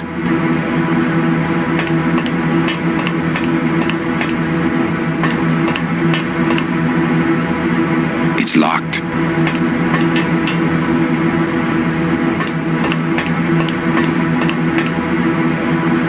It's locked. Meche. Manny, what are you doing here? I wanted to see how your trip was going, Angel. I am your travel agent, you know. By the way, thanks for that bottle of champagne you sent me. It really hit the spot. You were headed for a trap. I was trying to warn you. Domino was using me like bait. I didn't want you to end up a prisoner here like me. Prisoner? Where's your cell? Or are you just sharing a bunk with the warden?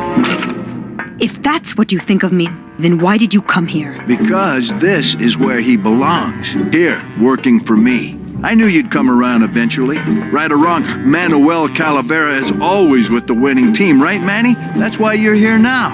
I'm getting off this rock, and I'm taking all of these people with me. Manny, there's no way off this island. I'm afraid you're stuck here in my little executive training program. See, I need you to take my place here, kid. I've got to get back to the city where the action is. Sorry, Manny, but I had to come in. My skin was getting all pruny. Him, I don't need.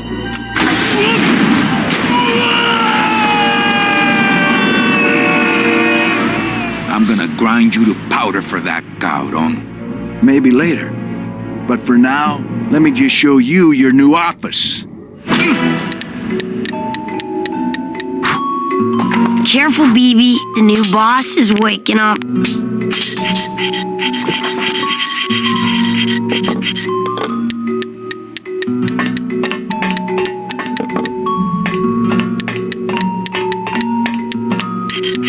Angelitos is actually the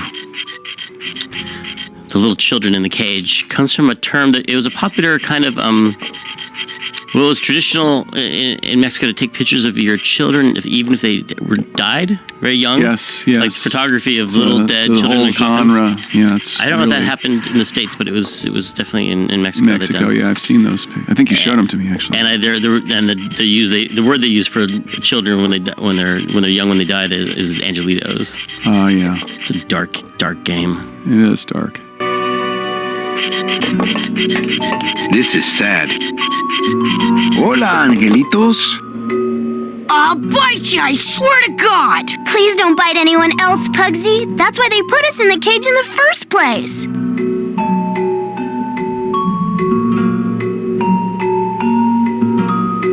My name is Manny Calavera. What's yours? Mr. Hurley told us about you. You're the one who tricked Meche. Poor Meche.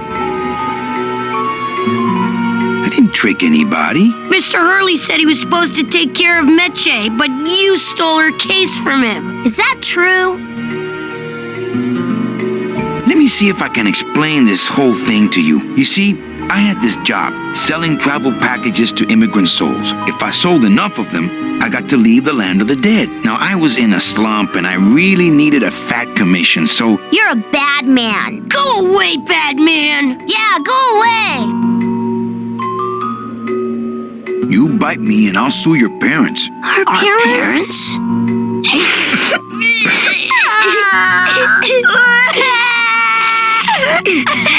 Meche's my friend. You can ask her. She talked about you before. Every time she says your name, she looks so sad. I don't know what you did to her, but you're gonna be sorry. Listen, children, I'm here to help. There's really not much more room in here. Your hands are too big to make light bulbs. What are you two doing in this cage? Making light bulbs. Look, we're working as hard as we can. Why don't you leave us alone? I'm here to help you get out of this cage. You can't do that. We have to stay here and take care of Meche. She'd be so sad here all alone. Sometimes we hear her crying, you know. My hands are not too big to make light bulbs. Then why don't you help? I just don't have any of those little tiny tools, that's all. Here, take my hammer.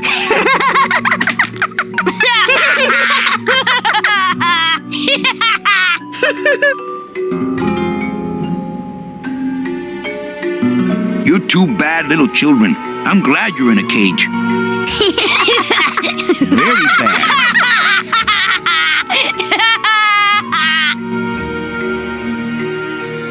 Why do you want to bite me? You're the mean new boss. Mr. Hurley said you were meaner than him. He said you had a bone saw. You know, I really do want to help. Then why don't you? My butt's too big to sit on one of those little perches. I'm gonna tell Meche you said that word to us. I told you he was bad. I'm in the Maritime Union. We can't do factory work. I don't know what those words mean. It means he doesn't want to help us because he's mean. On second thought, maybe I don't. We don't want to either, but we don't have a choice. I'm the one who's gonna take Meche out of here. What? You can't do that. Who's gonna take care of us? We'll be all alone.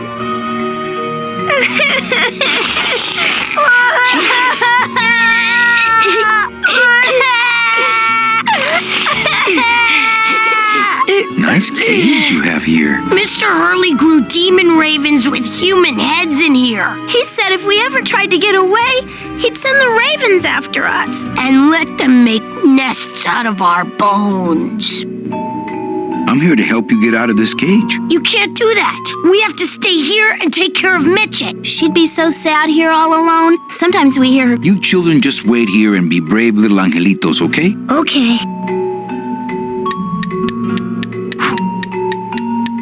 Really, really sad. Really, really sad. That's the door to the cage. Duh.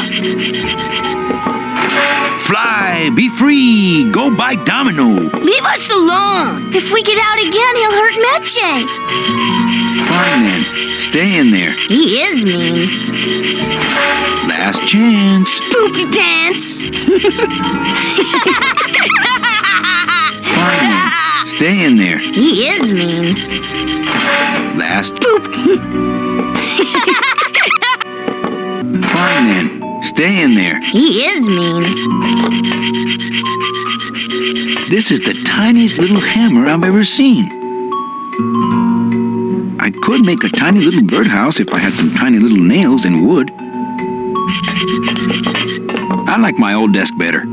I always thought those guys are so cute. I just had to be mean to them. Like once when my sister got her tonsils taken out, she had big puffy cheeks. I remember my aunt came to visit and she goes, "Oh, you look so cute. I just want to be mean to you." And I never really understood it until we had these little baby angels in the game. I just want to just terrorize them so you can get out your scythe and scare them and do all these horrible things. It's the Mr. Bill and it's the Mr. Hands in all of us. I like my old desk bed, no drawers. Not moving any furniture today.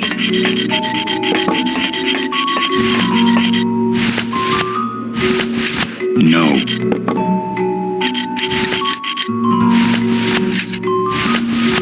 This is the tiniest little hammer I've ever seen. Here, take my... Tap, tap, no backs.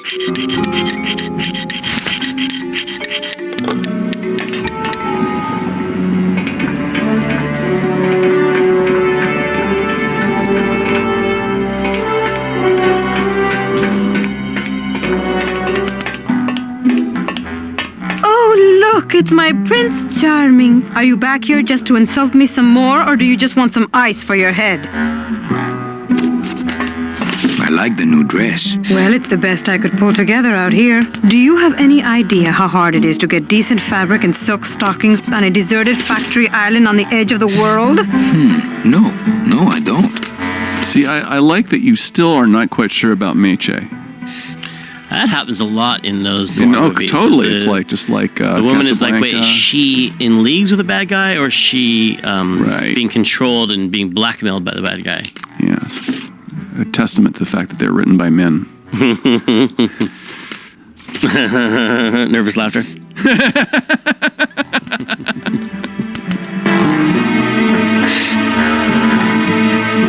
Come on, we're getting out of here. Trying to steal my commission from Domino again. Manny, don't you ever give up? I think we need to talk. Start talking. You're the salesman.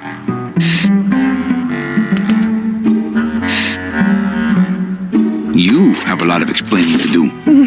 Me? About what?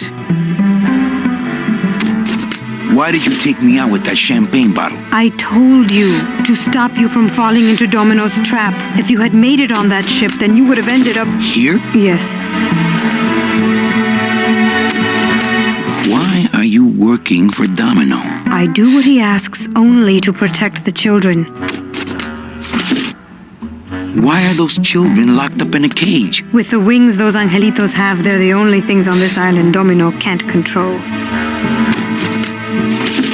Hey, if they can fly, let's set the kids free to go get help. They can't fly that far, Manny, but they can fly circles around Domino, and they can bite pretty hard.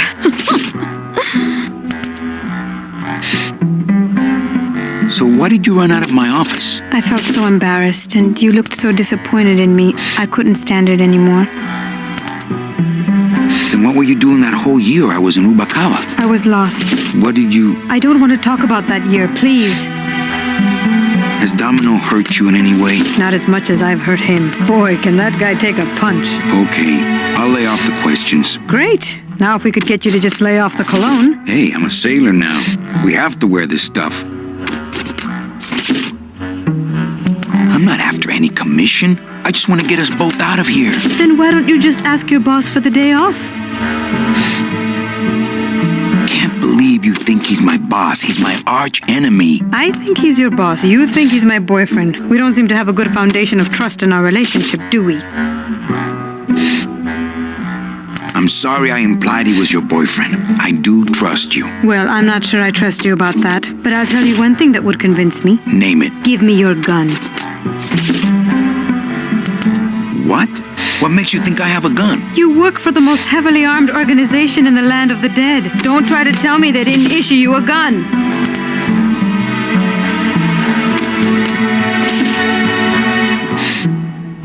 I I don't work for the most heavily armed organization anywhere. You know, you're right. There are those rumors of that revolutionary army that's been stockpiling weapons. Actually, them, I work for. Manny, why don't you come back when you're willing to deal straight with me, okay?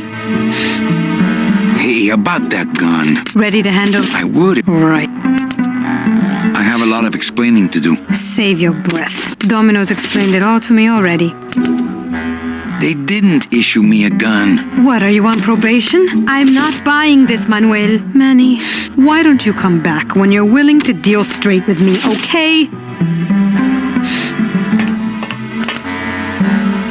It's locked. Sir, do you have an appointment? I'm going in there to tell Domino my demands. I don't think you fully understand the chain of command around here. Pugsy and BB work for you. You and I work for Domino, who works for Hector Le Mans, crime boss of El Maro. Well, I think it's time for a little corporate restructuring.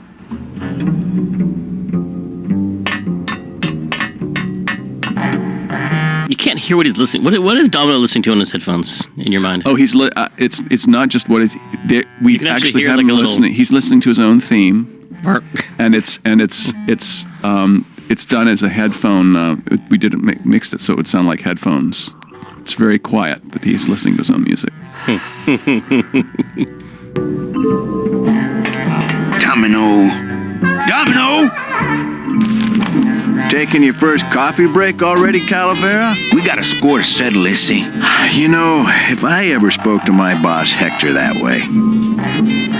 I was going to say about the music where he reveals the whole big conspiracy theory. That was a jam between the cello player and the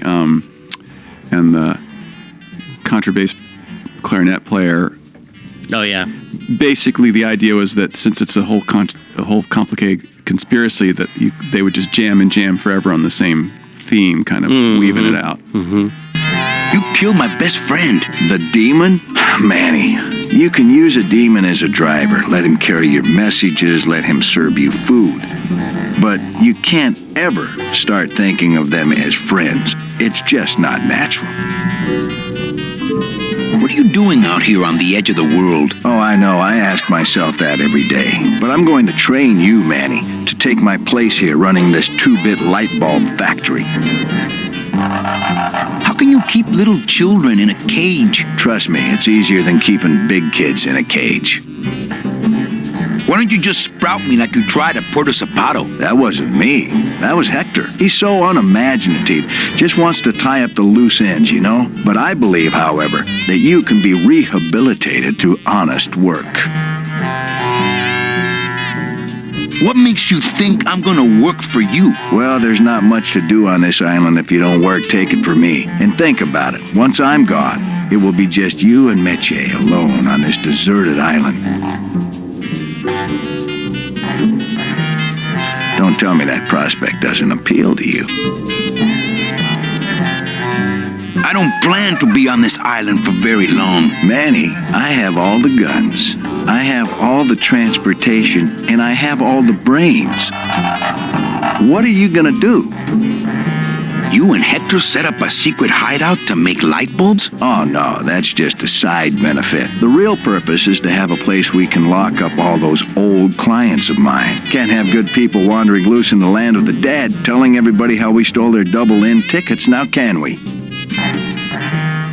You stole all these people's tickets? Okay, how much of this haven't you figured out, Calavera? Capal would route all the good clients to me after he switched over their tickets to a secret holding fund. I'd cover up the paper trail, and we'd make sure that the pigeon jumped overboard at the Pearl.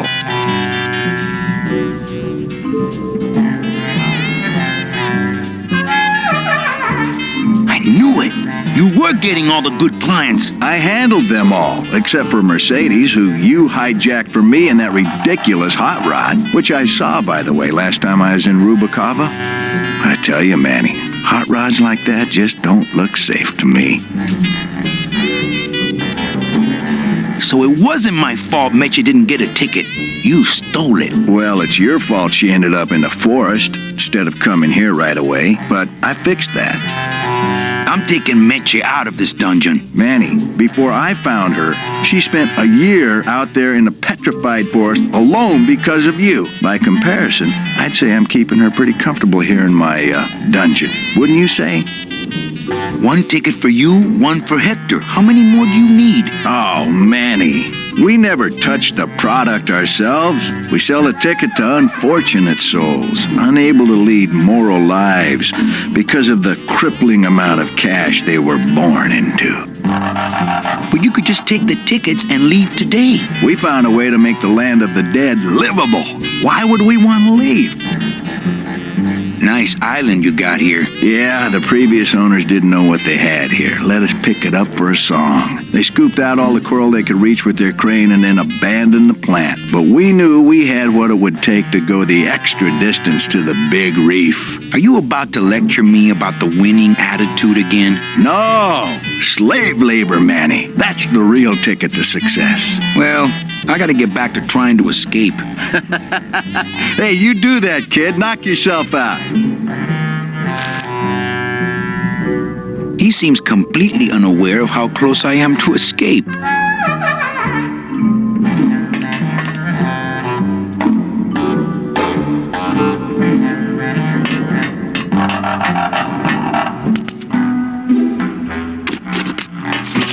Hey, about... Ready to... Right. Listen. Manny, talking isn't helping right now, okay? It's empty. Our type of business doesn't produce a lot of paperwork.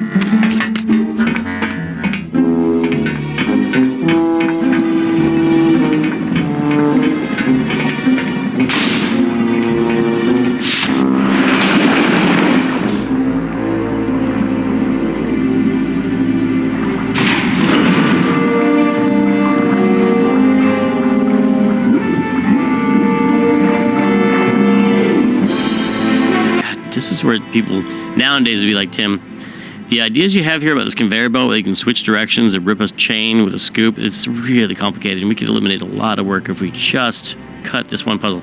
But this is like, no, we went all the way and we fully implemented exactly what I hoped would happen. The conveyor belt would reverse direction, chain would go up and down, Manny would climb down and against the force of water, bunch up the chain. This is all so complicated. Oh, and you create a little loop. I was like, this all makes sense in my mind, so the player will be able to figure this out. Like the way that you looped it over that boat. I don't even know if that would work. That's like when you whip a hose to like get it uncaught when you're watering the plants in the backyard, and it gets, your hose gets caught. Right, yeah, do a little whiplash effect, yeah.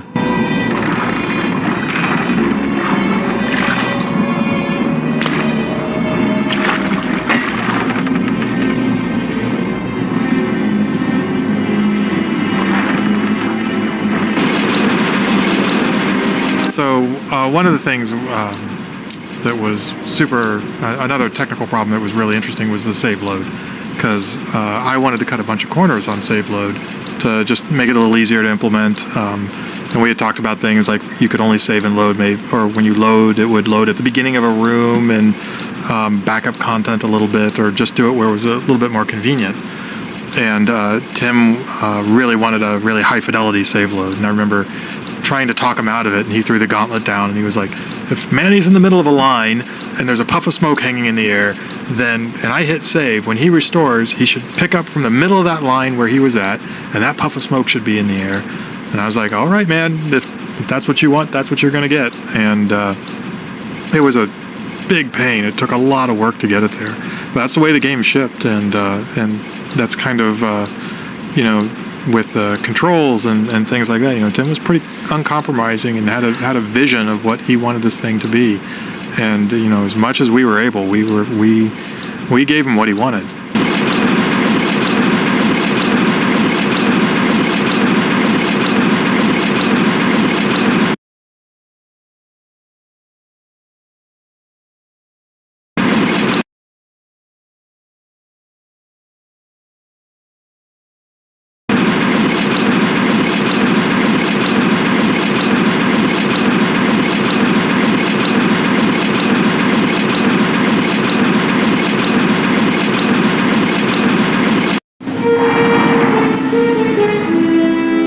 So this whole whole environment, I think, was worked on around the end of the game, and we had to bring a few other artists on at the end in order to get it all done. Yeah. No, and then I kind of remember that towards the end, because it was just like a skeleton crew, because I think just the budget had gotten so big that I just remember Pete and a few other people working on it for a couple months or something. Yeah. While all of us had to move on to other projects.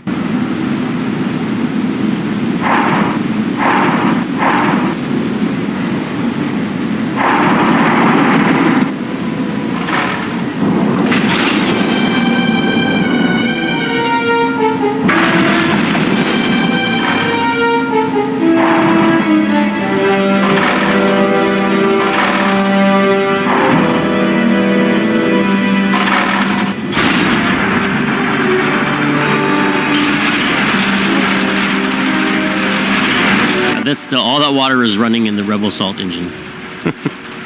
The game is running in the Jedi Knight engine, and the oh, that's right. All the streamed videos from the Rebel Salt engine. That is right. So we're compositing the Rebel Salt technology on top of Jedi Knight technology, and then all the Lua scripting for the gameplay. Is that what comprised the Grime engine, which we never actually called the Grime engine at the time, but Brett wanted to call it the Grime engine. It's that's funny. And in later, he's been able to do enough interviews where he's called it the Grime engine that people just call it the Grime engine. Now that's fine. It should have a name. Everything should, yeah.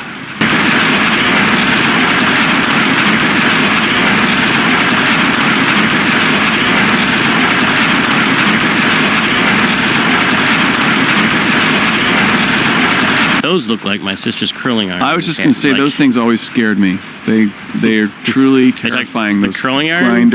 No, those, the grinders. The grinders. The curling irons, to a lesser degree. Those are based on my sister's curling iron. No, you don't call them curling irons. Curlers. Based on my sister's curlers. Right. And my terrible fear of curlers. They're fearsome things. They must bring the core over here to be crushed. Either that or these are the biggest, meanest looking hair cutters I've ever seen. I don't have the strength to rip them out. Those things are dangerous. I'd be ground to bits.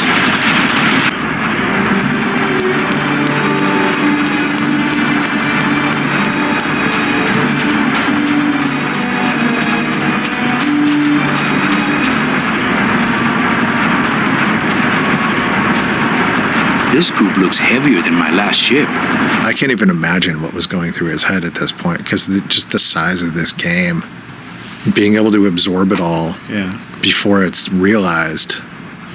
And he always had a really good idea of where we were and what was going on. Yep.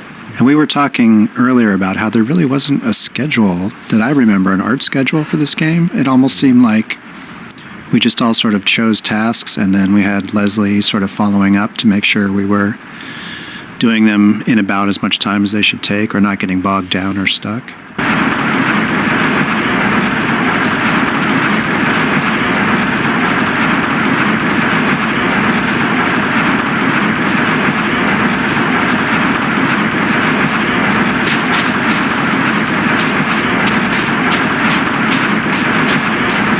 The edge of the world, but not the edge I'm looking for. I don't have a long enough lever. Join Glottis? I don't think I'm ready for that yet.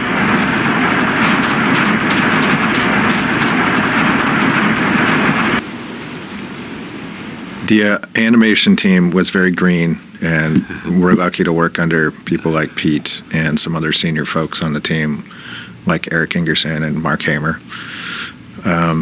We came out of school learning traditionally 2D animation, and probably had about a month or two of work on Monkey Island 3, I think, which was still semi-traditional. And then this was our first kind of interaction with 3D and computers, and we struggled. Watched Eric do the most complex things you can imagine. It was all very new. And I think we had a couple of consulting sessions. This was back when we were still kind of connected to ILM, and so we had Kyle Balda, who was a LucasArts alum and at the time worked at ILM. He came over and gave us some 3D pointers at a couple of points. We had some special private sessions.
thing that was a little weird on animating all this underwater stuff, when you animated a little section like Manny.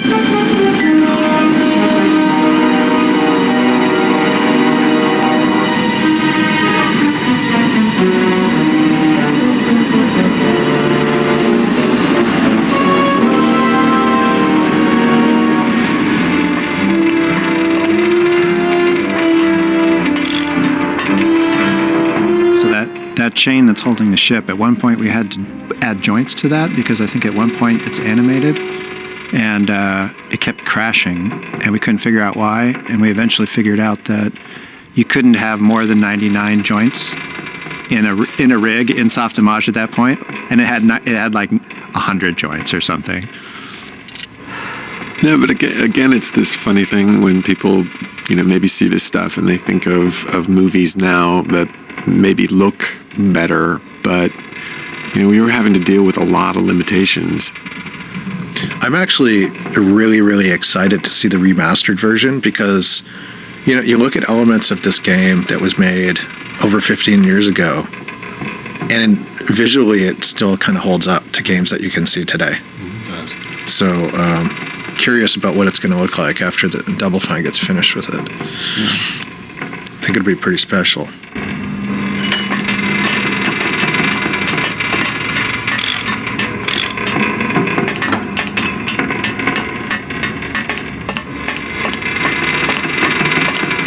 Gladys! You're okay. Well, it hurt a little when I hit, but my head cracked open an aft panel here. I gotta tell you, carnal, I thought you were dead. Oh, Manny, I've been having a great time. Listen. I ask you, is there an engine that can resist the love that's in these hands? Apparently not. I remember being really, see how their hands kind of clip through their sleeves? I remember being really annoyed by that as an animator, having to settle to do it because you couldn't get the poses or the lines you needed without making things kind of collide. It's something we just had to kind of live with. And something we still live with today.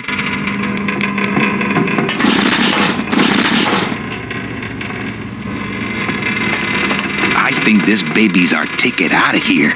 Oh yeah, good point. I was just wrenching it for fun, but your idea's good too. I think that... Oh yeah. So good to see him again.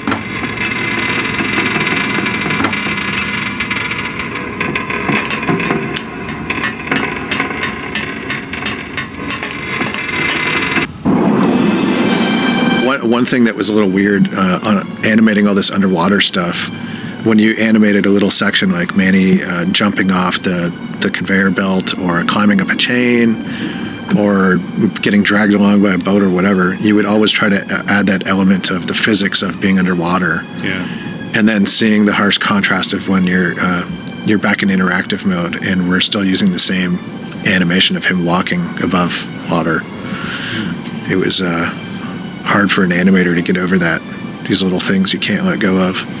You would have had to do a whole new set of anims. Yes. It's not good. And the other thing is, that may not have been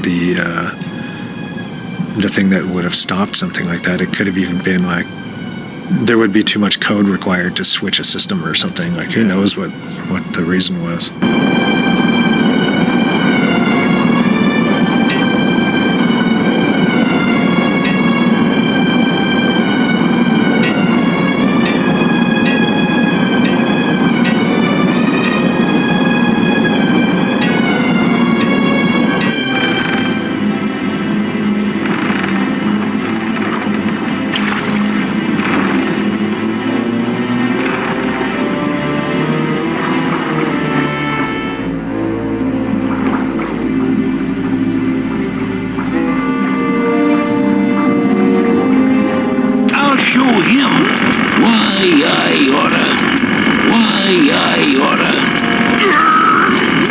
One of the things with Manny's head and the look at stuff was that really meant that you couldn't put a lot of inventory items very close to each other or limited the number of things in a room, because even though you could toggle through and he would look at things kind of in sequence, it could get tricky on if you put like 3 things on a table. Was he looking at thing number 1, thing number 2, or thing number 3? So that was an interesting thing, because Lucas was known for these adventure games with very dense, lots of things to click on in the screen, and you really couldn't do that here. But the game doesn't really feel lacking for it. I feel like that's filled in with dialogue. I mean, ultimately, you'd have those Hunt the Pixel games, you have a million things, and you'd have to have one line for each day. And with this one, it's more like there are fewer things, but there's more to say about each one, more context, or Manny kind of thinking to himself about things. It's a little more ruminating. So I think it adds to the character, just in terms of how much you kind of understand Manny or empathize with him. Lay down your tools. We're busting out of here. Man, if I had only gotten that book back from Terry, I could really start some trouble here. I'll bet all these miners were brought. Lay down your... Man, if I had only gotten that book back from Terry, I could really start some trouble. Geppetto seems a little overpowered by his choice of tools. Reciprocating chisel. This scene is kind of actually right out of the Fountainhead. This really, I think is it Gary Cooper or someone like that. He's doing this super manly, like drilling into this wall, and the love interest of it comes over and like is watching him getting all aroused in a kind of a 1930s kind of way, and she's so mad. She's out riding her horse, and she slaps her riding car up onto her leg to show her frustration. It's this hilarious scene, but for some reason I really like this. Geppetto! Huh? Who? Oh, you is it? Why, I oughta look at my eyebrows. Well, you really weren't standing in a very safe place. Well, neither are you right now, amigo. Relax, we're busting out of here soon. We are done traveling together. I work solo, my friend, and I walk alone. Nice drill. Drill? This here is a cordless, high-speed reciprocating chisel. And look, it's a bust-all. They usually don't give these to the new guys. How'd you get a bust-all? I'm connected, plugged in, and I had some booty to trade. Trade's the name of the game out here in the Big Reef. Booty? Where'd you get booty? It's all over the ocean floor. Jewelry, precious coins. You people and your fancy boats never know about it, 'cause you just never stop and look. Give me some booty and I'll buy our way out of here. I traded it all for this beauty. You traded jewelry and precious coins for a power tool? It's a bust-all. I want to trade something. Well, you came to the right place, sonny. What you be needing? A gun. Ooh, that's gonna cost some. What do you got on you? My scythe. You'd be willing to part with that? No. When you got something worth trading, come see old Geppetto. He'll do you right. Why, Geppetto! Huh? Who? What? That tool looks a little overpowered for you. Overpowered? Nothing overpowers Geppetto. If you say so. Well, I got a long... Please. Geppetto! Huh? Who? What? Well, I got a... Please.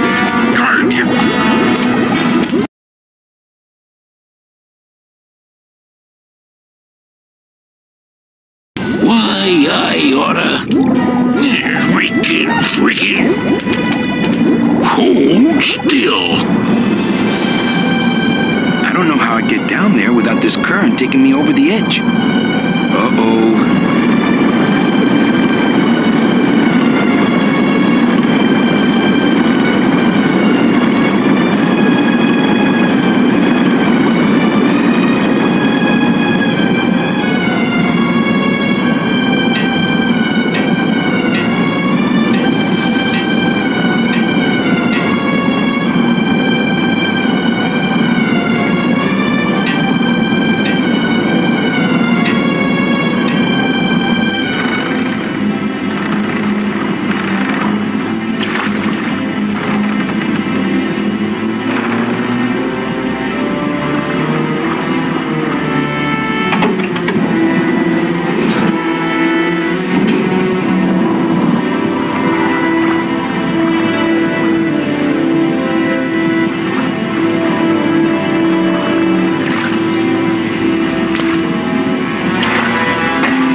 Zapatos? Hello, Mr. Me.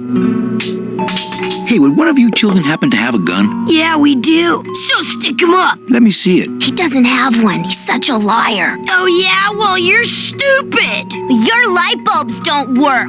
Your light bulbs all smell like boogers. Ha! Nobody thinks you're funny anymore. Oh, yeah? Well, everybody in this cage is smarter than you. Everybody except for you? Yeah, 'cause I'm especially smarter than you. Last chance. Fine then. In your baby bed that's all wet 'cause you wet in it. Shut up! Hey, He's did not. don't make you children just wait here. Okay.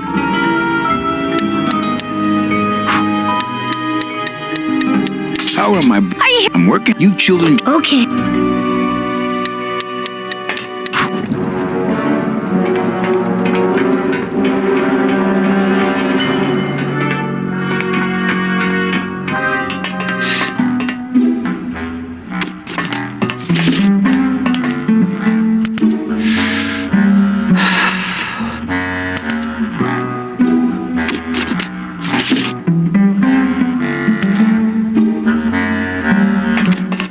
About Ready to... I would. Right. Listen, Mitch. Manny, talking isn't helping right now, okay? I only steal ashtrays from bars.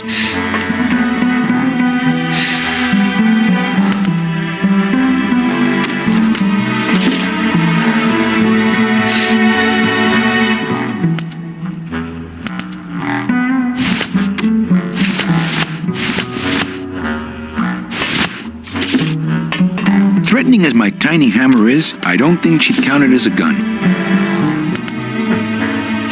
I could make a tiny little birdhouse if I had some tiny little nails and wood.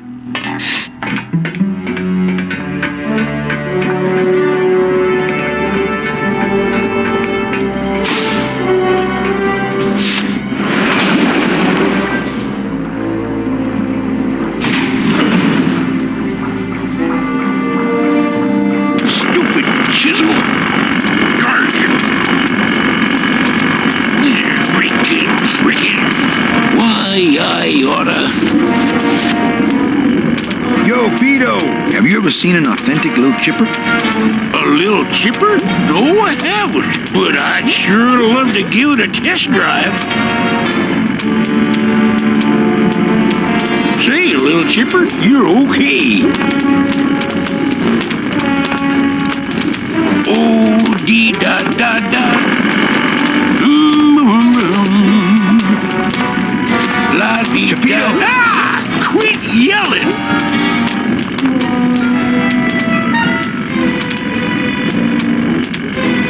How'd you get up? And I want what you. That's the one thing I.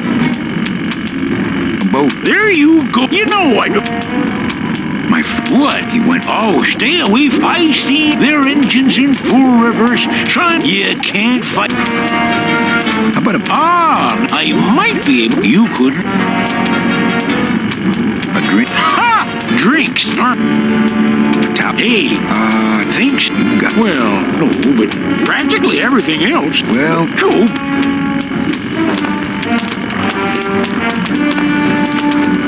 Oh, Virginia.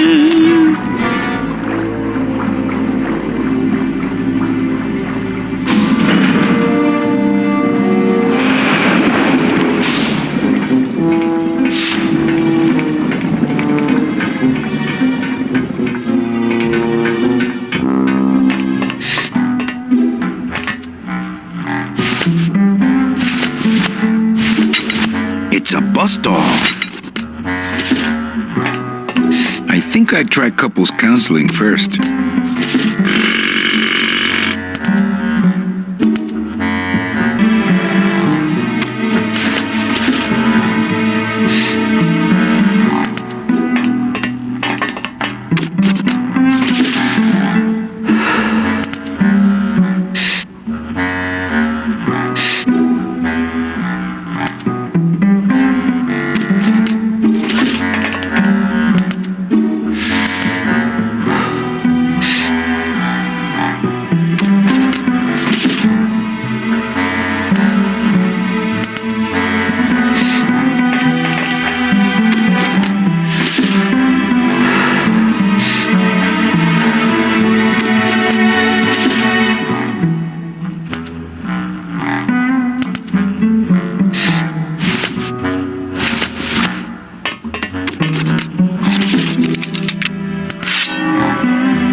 how this whole mess got started in the first place. My scythe.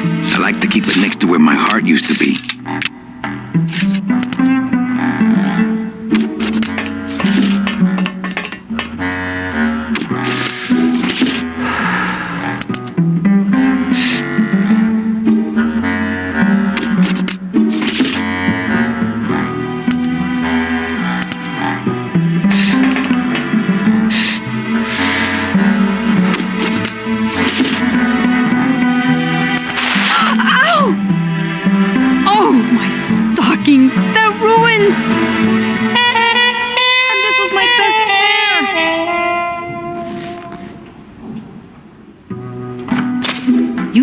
One nice thing on this cruel island. I love the pulling the stocking down of the leg bone being sexy. That's our one awesome. cover image. Yeah, it was on a magazine, PC Games magazine. Oh yeah, I remember that. Yeah, but what is that from? This is definitely a reference to Popeye. And also, Go Ahead and Scratch, right? What's Go Ahead and Scratch? It's when Humphrey Bogart in Maltese Falcon, Big Sleep, Humphrey Bogart is meeting. Lauren Bacall comes into his office and she sits on his desk and she crosses her legs and she's scratching her knee, and the camera is showing you this from an interesting angle, right? And then she sees that he's looking at her scratching her knee, and she covers her knee with her dress. He says, "Go ahead and scratch," right? Scratch. I was thinking more of Popeye. Olive Oil falls into cement, and she steps out of cement, and everyone's whistling at her because she has shapely legs. And the cement falls away, and she has olive oil legs. Oh, I forgot that. That's what I always think of when I think of the scene. There it is. Good enough for me. What is? The speed at which you're working. That's nice, Manny, but you're not my boss, so really I couldn't care less. Good. Excellent. Carry on.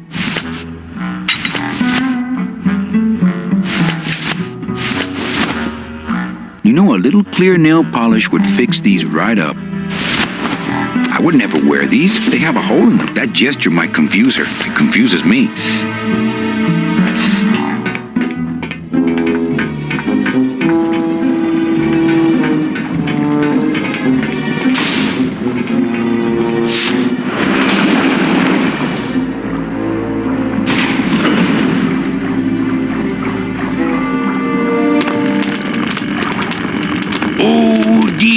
Da-da.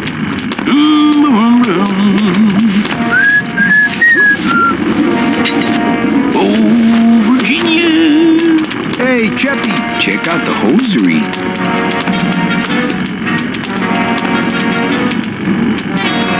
Say, these are real silk. Where'd you find them? I've been wearing them the whole time. You too? Well then, here's your new best friend.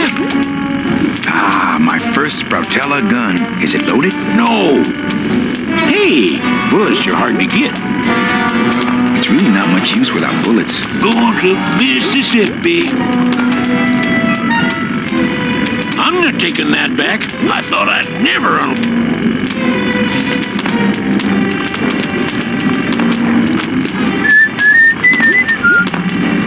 Just me and little Chipper.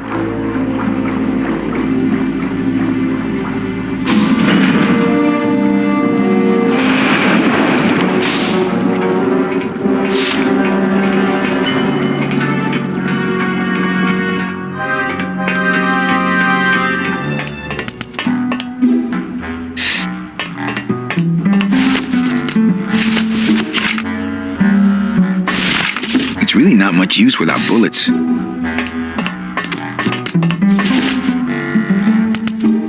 Here, what good's a relationship without trust? True, a relationship without trust is about as empty as a gun without bullets. Guess you didn't realize a smart girl always keeps an extra round in her hat for mad days. Come on, let's go. Mitchie, you don't know what you're... I know exactly what I'm doing. Now move! Would you just listen to my escape plan first? Trouble in paradise, kids. You're letting us go right now, or your boy Friday here gets it. Well, I hate to see you go, Manny, but the lady seems to have made up her mind. I'm serious. I'll shoot him. Fine. It really doesn't work for me anyway. But I thought I'll shoot you then. No, you won't. You're too good, remember? I'm not good anymore. You've taken that out of me, keeping me a prisoner here. I'm gonna crack you open like a fake wing vase. I'm gonna... Kid's all right. She's a firecracker, but a night in the cooler usually dampens her fuse.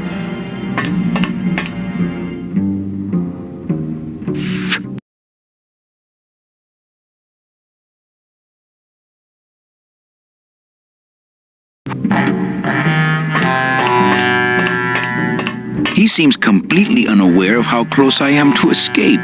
Domino! Hey, Sport, how's the, What did you do with her? I thought she needed a little, time out, that's all. Well...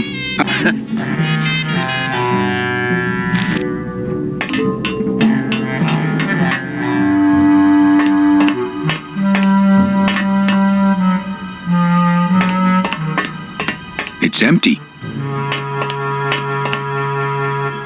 It's locked. Let me out! Hey! Must be a combination lock, but there are no numbers on it. Poor I Dom think I'm will never running good out with of numbers. air! Manny! It's me, Meche! I'm warning you, Domino!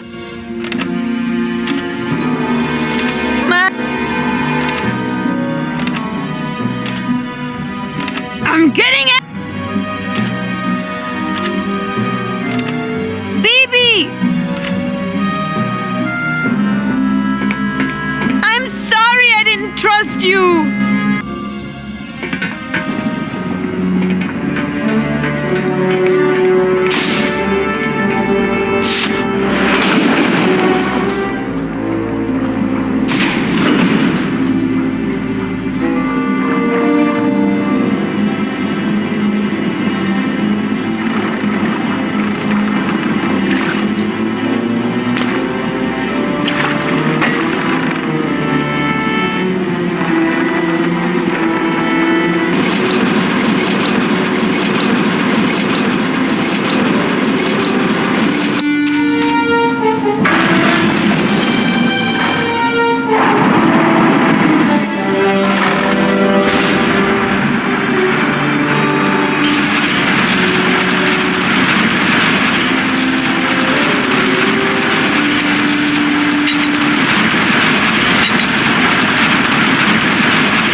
See why they don't give these chisels to the new guys.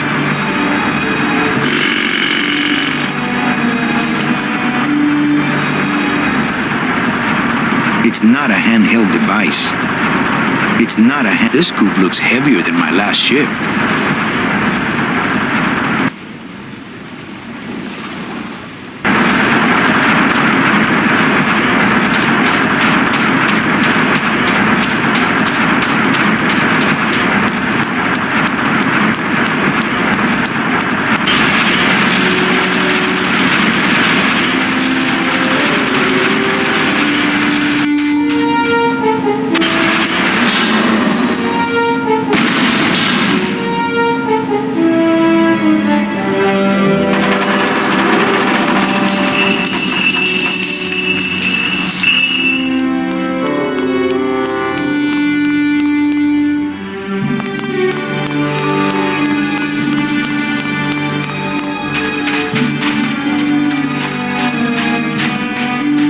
can't believe I killed it.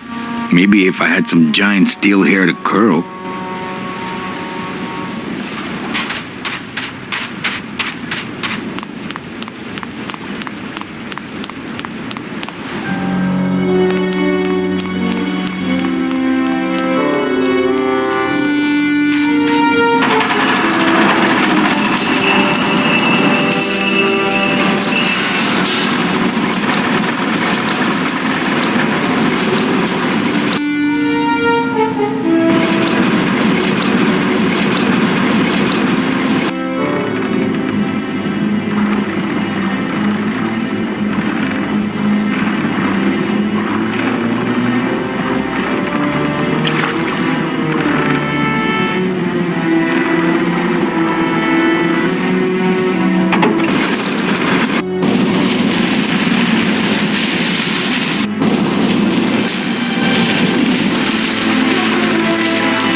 You got it to float. That was the easy part. The trick's gonna be busting through that big coral reef out there.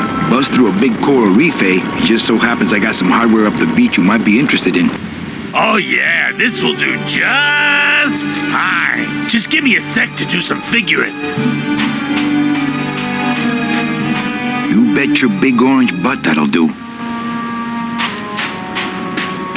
Gladys is busy with it right now. I don't need the hernia.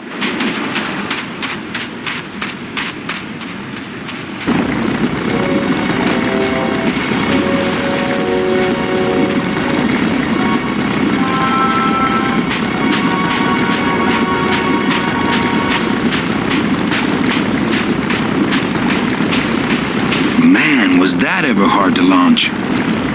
I can't board without the others. I can't board without done it already.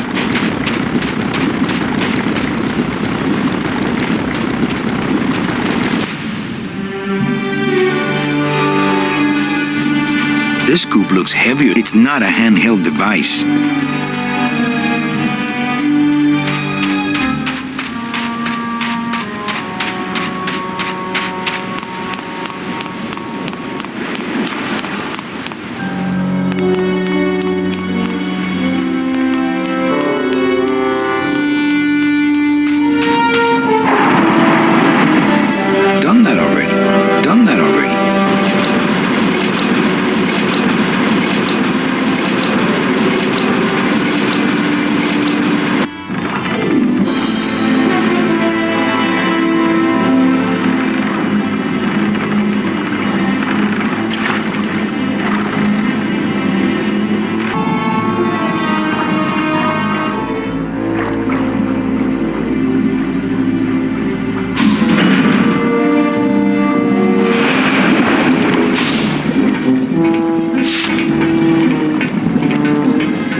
don't want to mess up the wheel. The wheel's my friend. Open this door!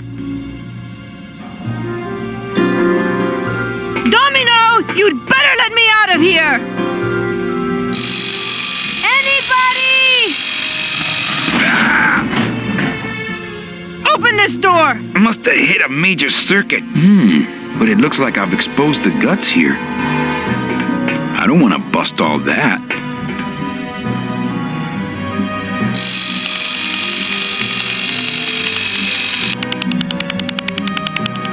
Those tumblers must be made of a harder steel than the outer door.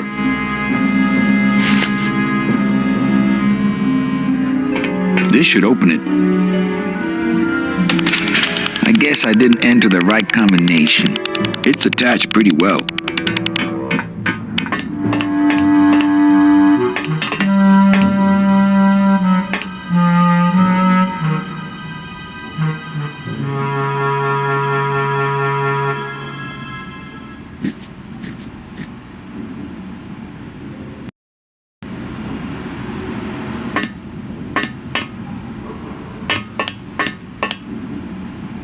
It's locked.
Stay.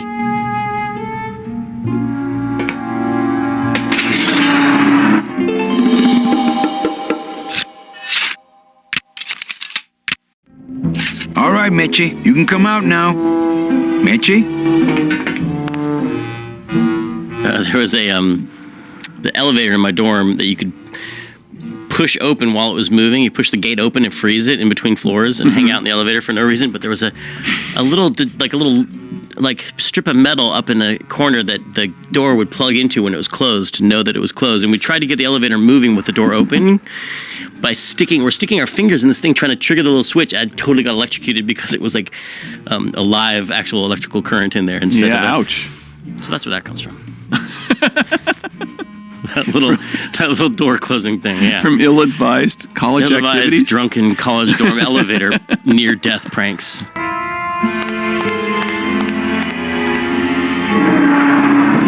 Oh, Raul, I am so sorry.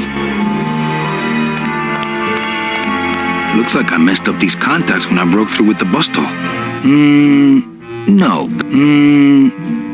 Electrical current makes my marrow tingle. Looks like years and years of coral harvest reports. This can't be what this secret safe is meant to hold. They're all locked up. They're all locked up. These must be very, very sensitive coral harvest reports. This must be the big chipper.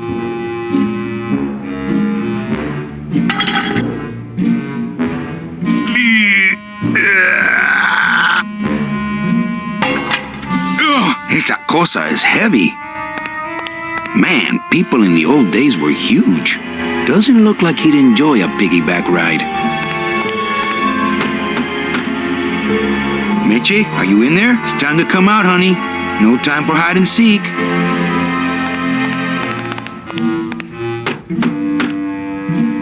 Mitchie, are you? It's time to come out, honey. No time for hide and seek.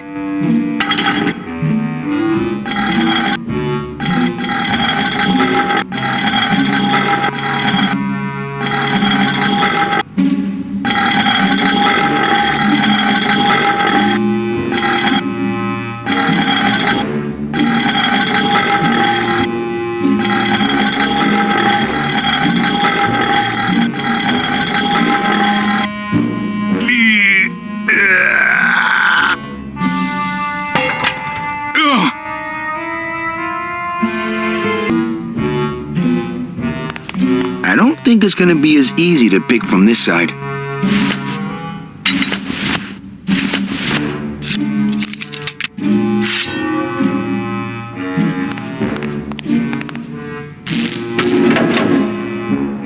Manny, I knew you would. Why is that door closed? It was the only way the wind? Oh.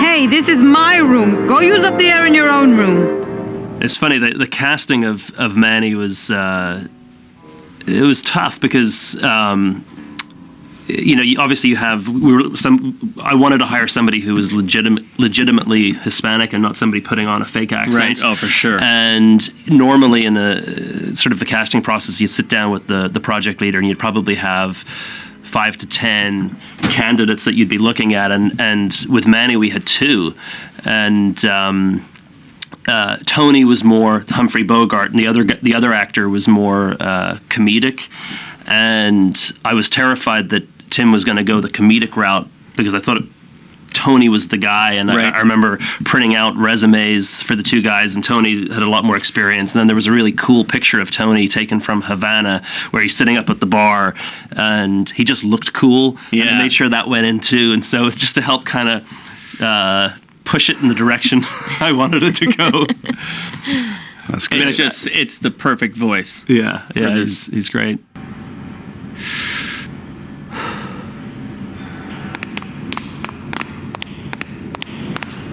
Doesn't look like she's cooled off yet. Thanks for not shooting me. Look, I'm sorry. I should have trusted you. It's just that the past 2 years have been pretty tough, you know? What's in these cases? Take a look.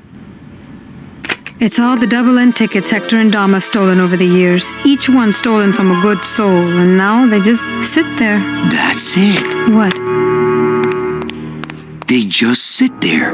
That's what's been bothering me. In the days when I was a hot salesman, I used to see double-end tickets all the time, and they move. What do you mean they move? They become agitated around human souls, and the ticket that belongs to you will actually fly into your hand. But these tickets, and the tickets in that suitcase of Charlie's, it's like they're dead. Why would Hector and Domino be hoarding cases of counterfeit double-end tickets? You look like you could use a knife. Still my travel agent, eh? Why would Hector and Domino be hoarding cases of counterfeit double-end tickets? That home plumbing sprinkler system looks like it's about to fall apart. I can't reach that high.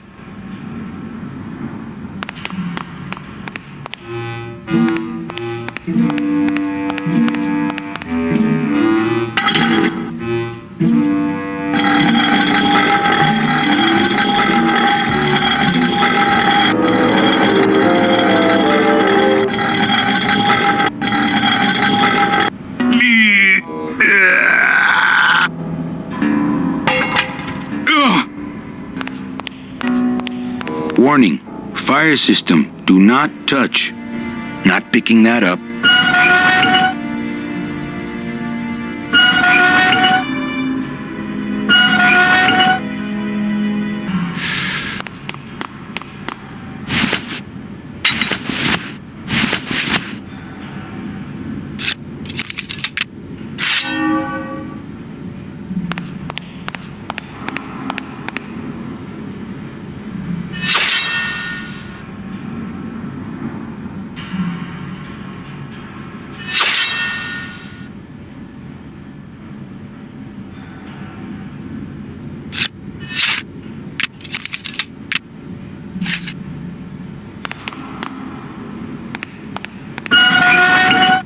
Now, all we have to do is wait for the room to fill up, and we'll just float on out of here.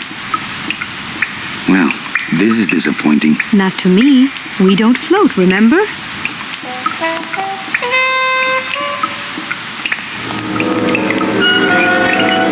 Thank you.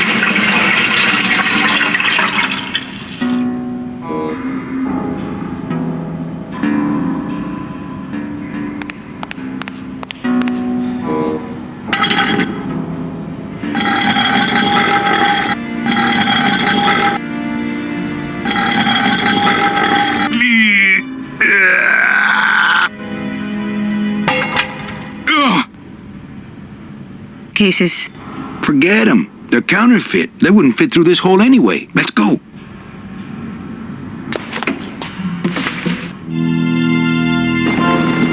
Gladys, I'm so glad to see you. Aww. Is the boat already? Yeah, come on. Let's go eat some reef. Works like crazy. Full speed ahead.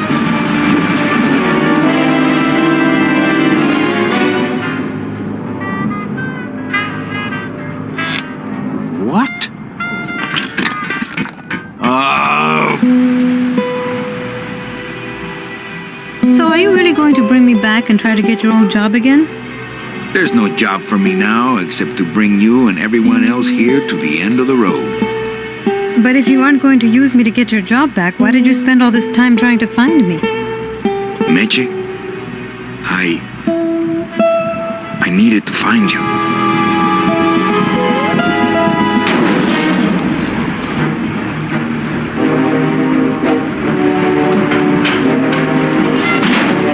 I give you one job, Manny, and look at you, already screwing it up.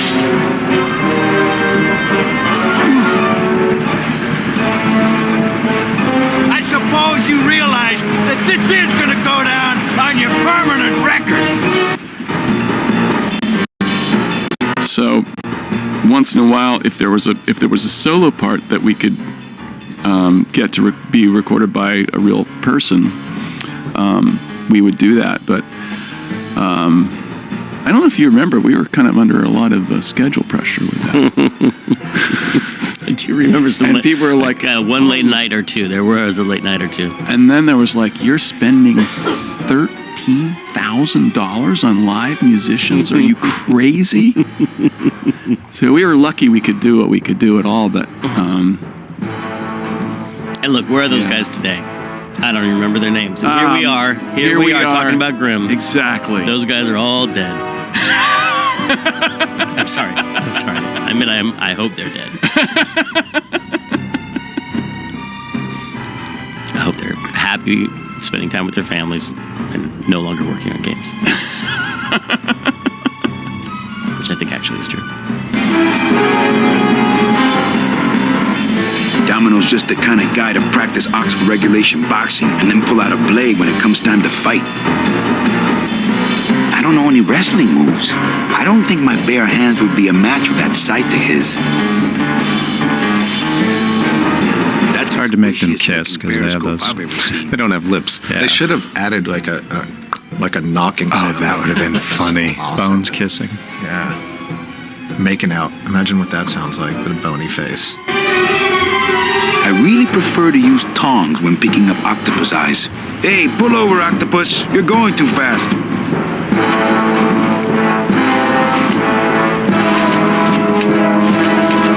My scythe. I like to keep it next to where my heart used to be. My scythe, I like to keep it next to where my heart used to be.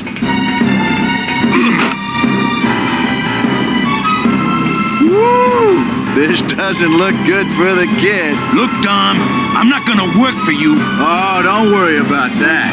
You're fired. Just consider this your severance.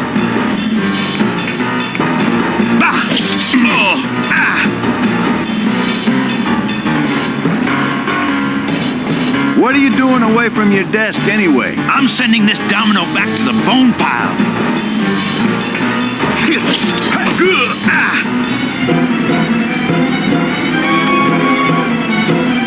Smart strategy, always let your boss win. You know, your name is Domino, but you're really just a pawn. Please, save the comic book one-liners for when you're winning. Just like with your selling, Manny, you got a weak attack and no follow-through.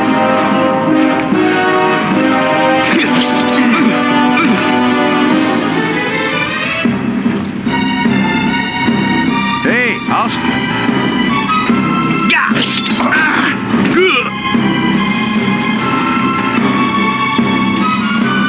just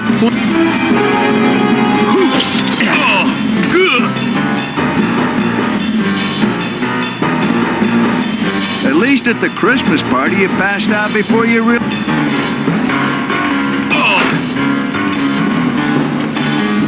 Had enough?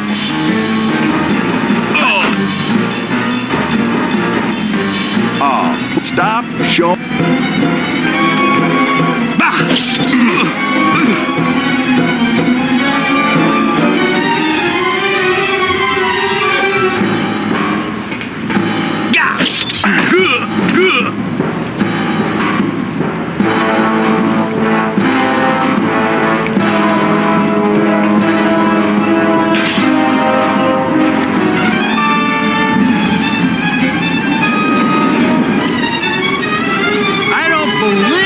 Calavera, you're losing a fight, so you pick on one of my pets? Why aren't you more like me, Manny? I've been trying to show you how, but you don't listen. If you just adopt the proper attitude, just look what could happen to you.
Sir.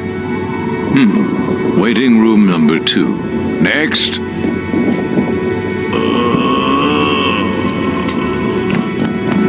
¡Flores! ¡Flores! ¿Estás bien? Glottis, where'd you go this time? Alex, you had mentioned on our break that you were the master of playing through this game the most quickly.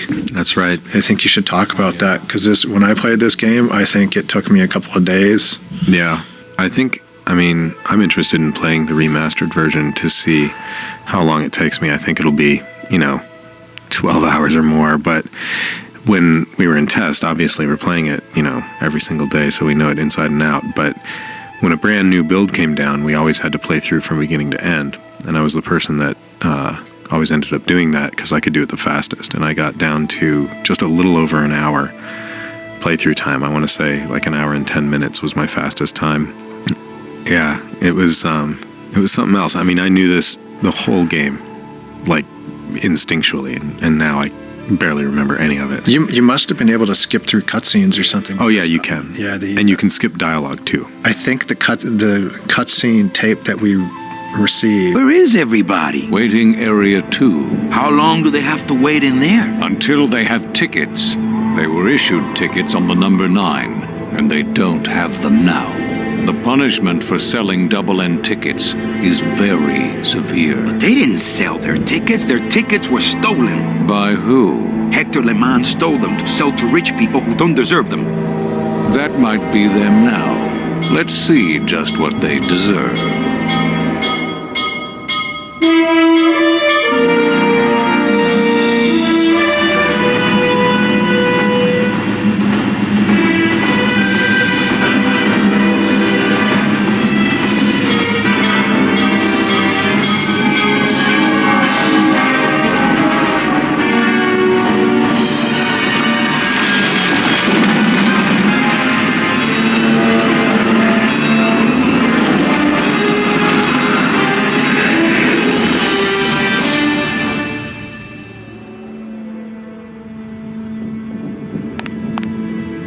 The guy who played these Peruvian flutes, I believe, is from Peru. To look at the credits again, he lives in the Mission. It's like the whole Grimm score lives in the Mission.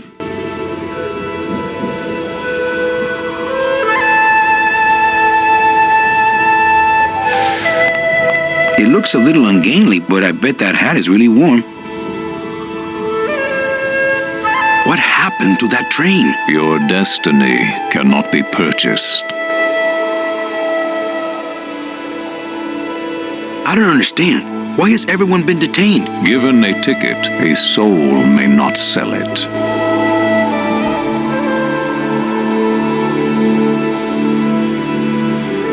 They didn't sell their tickets. Someone else is trying to. Bring the tickets, that is all.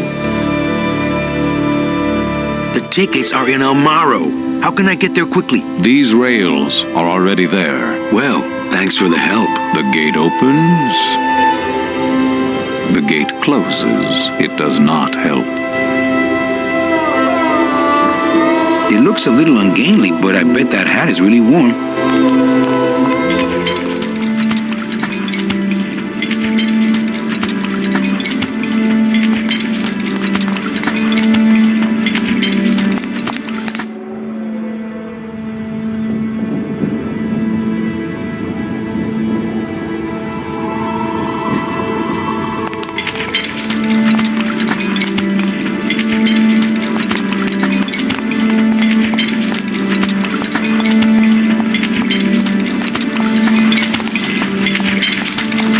Again.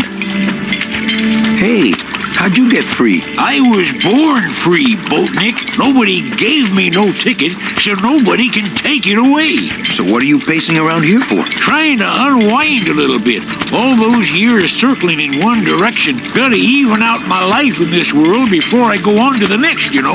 Well, that ought to do her. Goodbye, Chapito. Happy trails, Captain. And thanks for setting me straight back there in the drink.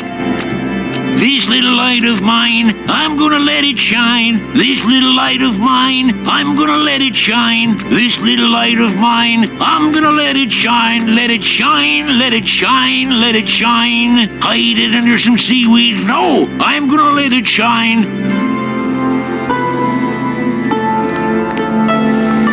Now that's the ashtray that is the very first shot of the game and the very last shot of the game are the same, just like in Sugarland Express. So the shot of the little figurines around that ashtray is the same as the band that stands around this fountain later. Right. That's how you prove that you took at least one film school class in college. You make the first shot the same as the last shot. Basic stuff.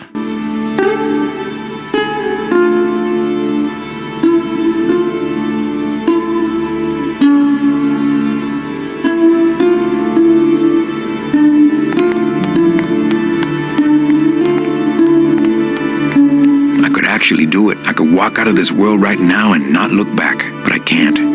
I can't do it. I'm not leaving without the people I promised to save. I remember what you said once about playing, I think it was the Day of the Dead theme, and you got the band to play it, and then you ask them like, "Hey guys, would you something you might play like in your own band?" And they said maybe on Halloween. That's right. Which it doesn't sound like a Halloween piece of music to me, but I guess they were just saying it was freaky. Yeah. Or unusual.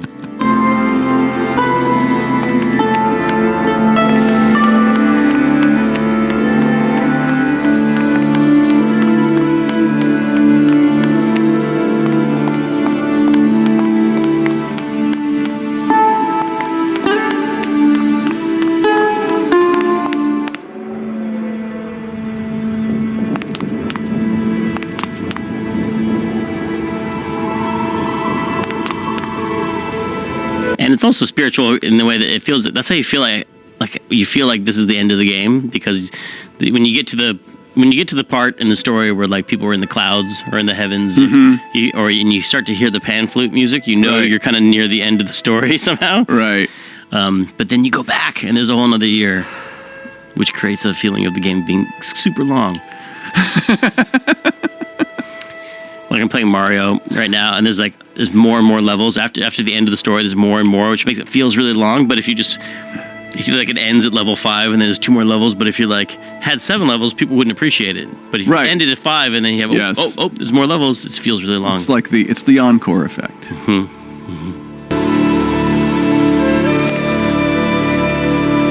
Was it you that made that switch point straight down? The living train does what it does. Not picking that up, I get the feeling that operating that switch is out of my powers.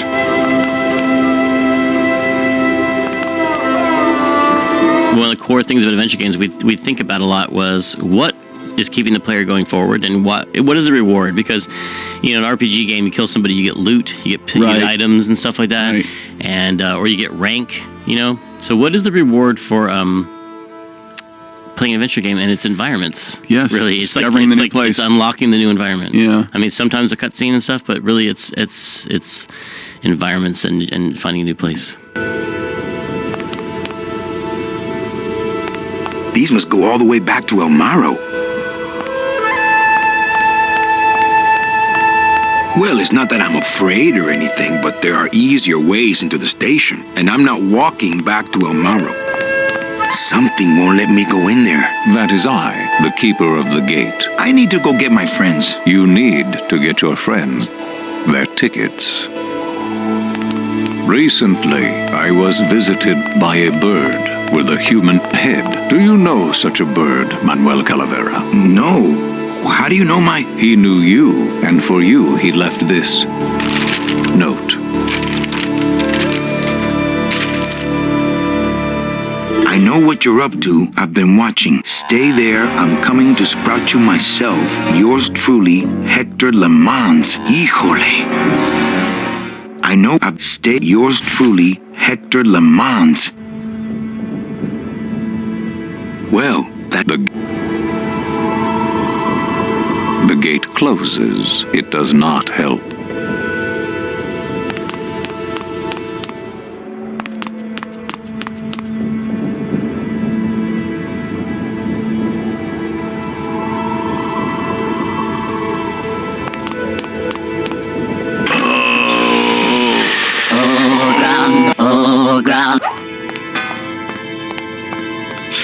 Glottis. Hear the name of the Great One. Glottis. What's happening? How many days has this grand demon gone without driving? But we've been hiking for months. Months? Oh, then the noble one will surely die. But... Leslie, I remember how you worked to keep everyone together and to help the team snuff out bugs and get this thing finished up. And I have to confess something after all these years, that as we would observe bugs in the game, that translated merely to us as, okay, fellas, we have more time. Let's get back to work. Yeah. Let's make this stuff even better. And so we'd see someone's head float off their body and just exit the screen while their body continued to remain on screen. And we'd say, that's at least another month. So that's how you got more time. We knew what the schedule was by just simply playing the game. How did I not notice this was happening to Glottis? Gladys, I'm sorry. Manny. Why didn't you tell me you were sick? Couldn't stop. Have to save everyone. Are you in much pain, my friend? Only because I let you down, Manny. What can I get you? Will anything help? I need to race to fly like the old days, Manny. In the bone wagon. But the bone wagon's not here, carnal. Maybe I'll see her on the other side. Can't we make a new hot rod? Those days are done, Manny. No more hot rod. Hey, what's that red thing? The gondola? Sweet decal work. Listen, fellas, somebody get a pen. There it is, my final work. It could save me if you have the right fuel. What fuel, Gladys? Gladys, what fuel?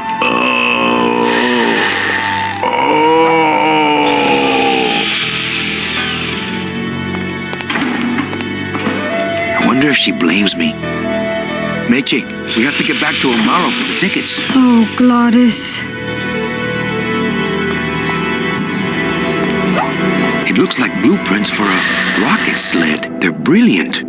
Hey, can I... Please, this is mechanics work. It looks like blueprints for a... Hey, can I see those for a second? They're brilliant. This is mechanics work.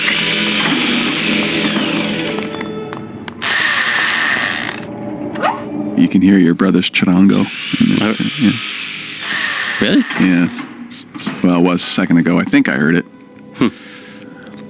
It's somewhere in the Mine Train Station music.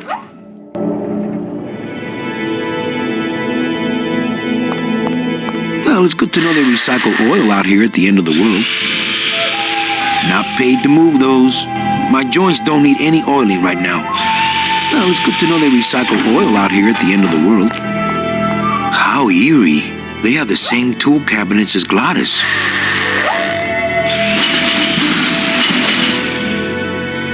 How eerie.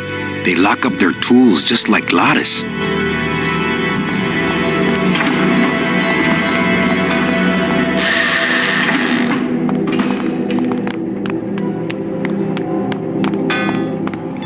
Gondolas? I knew we should have checked this side of the mountain before we walked up. I'd feel too self-conscious carrying that around. Hey, how about a gondola ride, Gremlins? It is too big. The gondola is too slow. Hey, how about a... It looks like blueprints for a rocket sled. They're brilliant.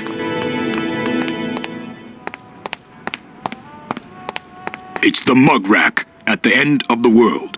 There was somebody that will remain nameless, but I remember they said, because they'd come out of advertising, and they said, well, there's 3 types of animation. There are dogs and cats who chase each other. There are dogs and cats that talk to each other, and then there are logos that spin around. Those are the 3 types of animation. So I guess we need to put that chains. made one potentially amazing animator quit. Yes. That ended up being Pixar. a soup at Pixar. So yes. You can do your own homework to find out who that was. The last thing I need is a cheap... Sadly, I have no mug to hang, especially if it's closed. It's full of rags. Sadly, I have no mug to hang. The last thing I need is a cheesy novelty mug, especially one that says gondola mechanics do it without a net. It's full of rags. Always a good idea to have a clean rag around. Say hello, Mr. Rag. Hello, Mr. Rag. I'm not in the mood to dust. I already have a rag I don't know what to do with. There's a note next to this toaster. To avoid further mishaps, please butter your English muffins after you toast them. Facilities. But then what would the little mechanics toast their tiny English muffins in?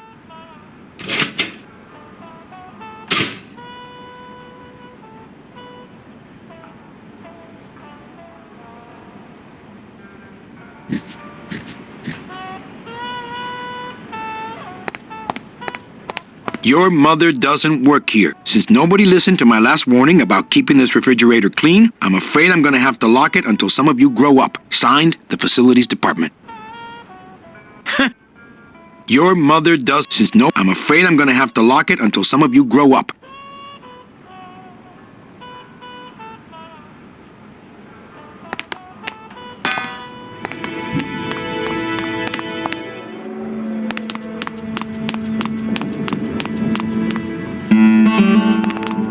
Oh, Gladys would love these.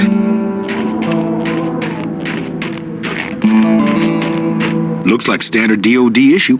It's funny because Pete was always great at knowing, not only would he know it was going to slip, he would always say, no, and then he'd spew out a date, and he was always within weeks. You know, he always, and sometimes that date was way past where we were being told the date was. In fact, it always was.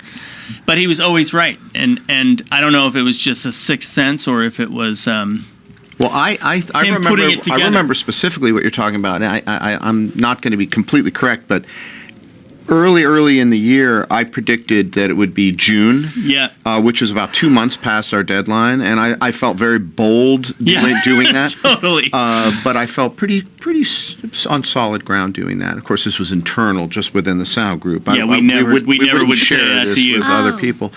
And Pete immediately fired back, Day of the Dead. We all said, what? Day of the Dead.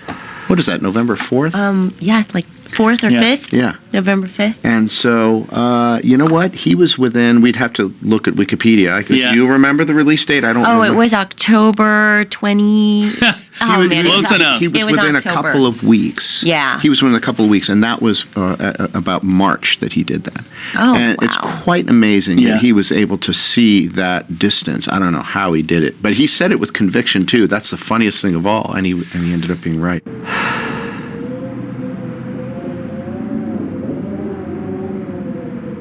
Looks like standard DO. Give me a break. Those stairs are murder. Bruno Martinez? You were the guy who packed me in there. You could have at least given me a magazine. 4 years with nothing to read but this damn mug. What are you doing here? And if you were headed this way, why didn't you offer me a lift? Wait, I'm getting out of here. This world's for suckers.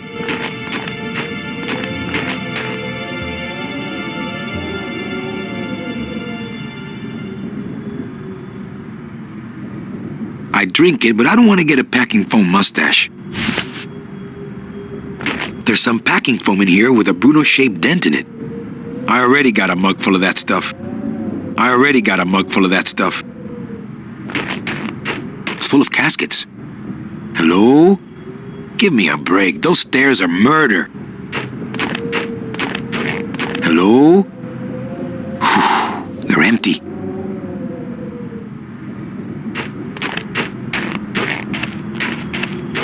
Nothing in the cab but donut boxes and coffee-to-go cups. I love those cars. You don't even get to see them in the game much, but there's some neat concept art of them. They have pipes coming out the side of them, which is weird. It's like Lotus fixed them up.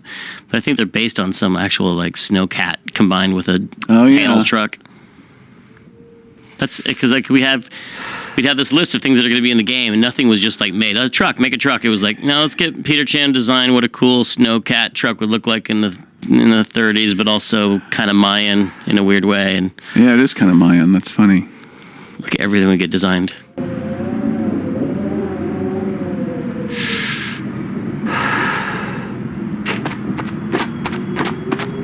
That's the road we came in on. Nothing out there but snow and a perfectly good pair of sunglasses.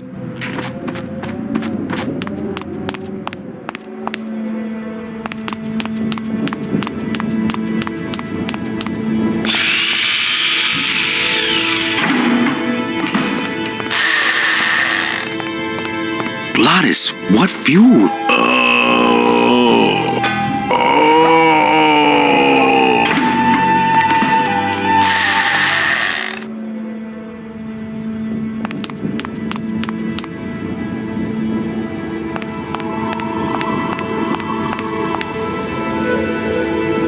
friend is sick. Can you help us? 1,000 demons have died upon delivering the souls they were created to protect. Well, thanks for the help. The gate opens. The gate closes. It does.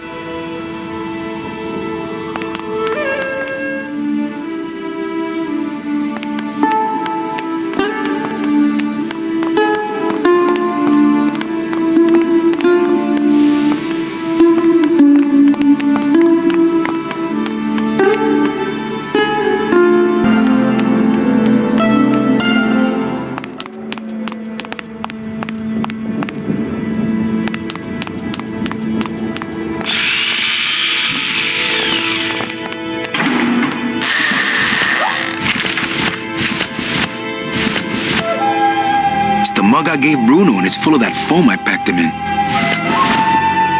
It's a lovely rag.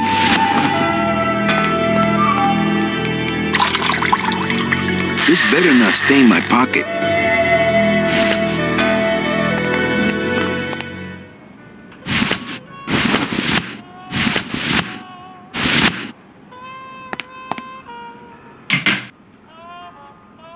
I hate it when people leave their crusty mugs out in the break room.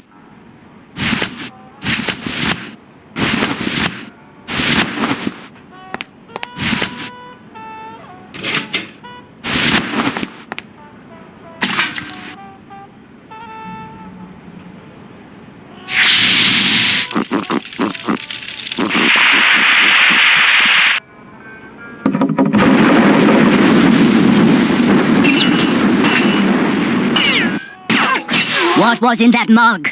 Something that powerful could fuel a rocket. If only we had more. Well, I could score you a couple of truckloads if you're interested.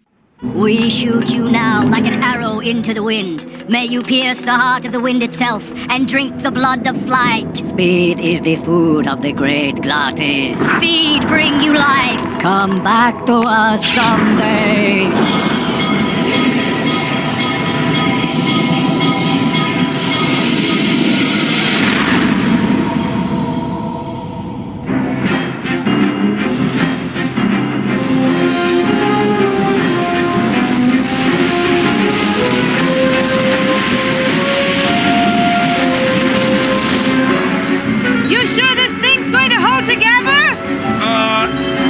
Most of the way. Hey, look! We're already to Rubacava. Manny? Manny? Manny, where are you? Manny, I'm frightened!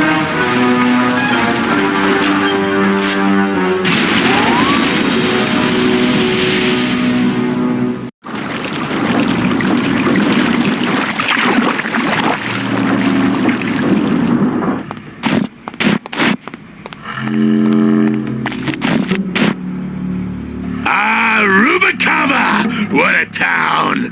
Remember the glory days, Manny? Long gone, my friend. There's nothing here for us now. Except maybe our old car. Dios mío! She's been booby-trapped. By who? Who?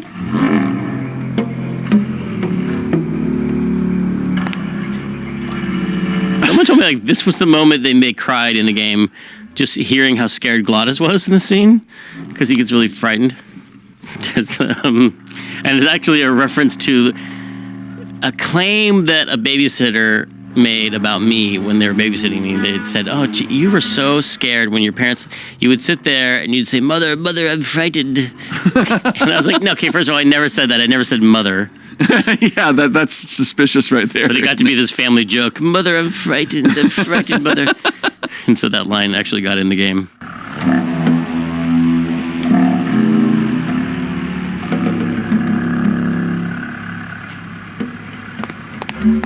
Poor guy. So nervous. I think he's gonna be sick. Don't panic.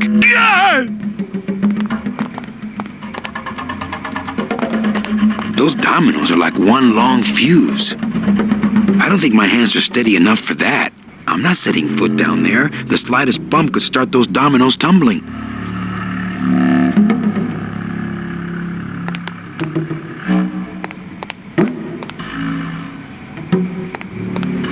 not setting foot down there. The slightest bump could start those dominoes tumbling. Yeah, this is Alan Blumenfeld, who really brought a lot of heart to Glottis. Yeah, totally. He's just a real sweetheart. Oh, yeah.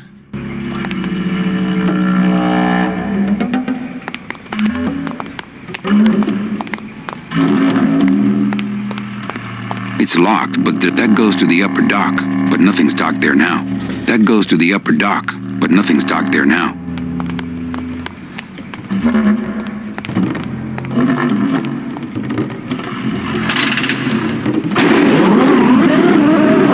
Maintenance has gotten pretty lax around here, apparently.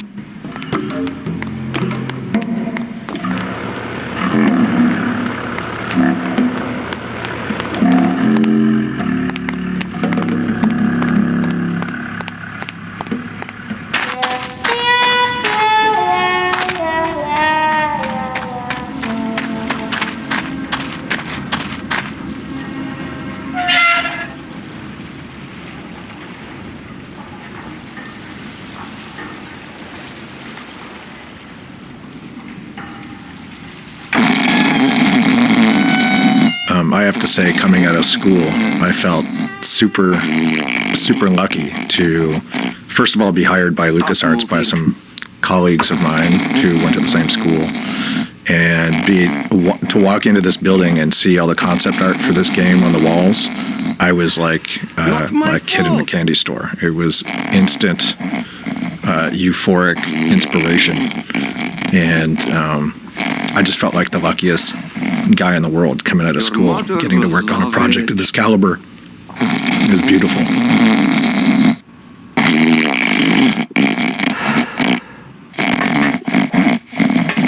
I wonder if Inez has cooled off yet. Hello, operator? Yeah, it's me, Manny. I was just passing through town and... Wow. Still mad. I kill you! I wonder if Inez has cooled off yet. I think these are binders. I don't want to wake up Toto. I don't want to wake up Toto. Your mother will love it. Oh, Toto's plumb tuckered out. No, I don't want to disturb his grumpy little dreams. I don't want to wake up Toto. That's one old fridge.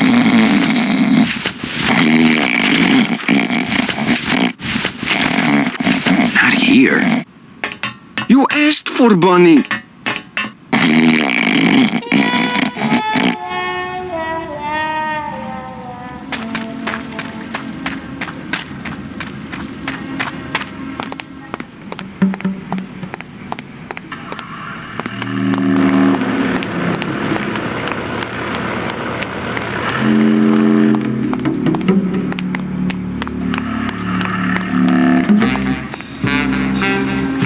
Well, I think it's one of the real challenges for adventure games because so many things you make for an adventure game are single use, like single use animation, single use scenes, single use textures. They're all like you do a first person shooter, you do adventure game, like a platform or something like that. There's so many animations that get reused so many times throughout the whole game. And an adventure game, a huge amount of it is just custom throwaway, meant to be seen once or twice, and occasionally all the time, like walk cycles, but. It's not like Mario, at the time they were doing Mario 64, and it's like Mario has, a ridiculous number of animations, but it's a finite set, and it's like they can all be loaded at all times.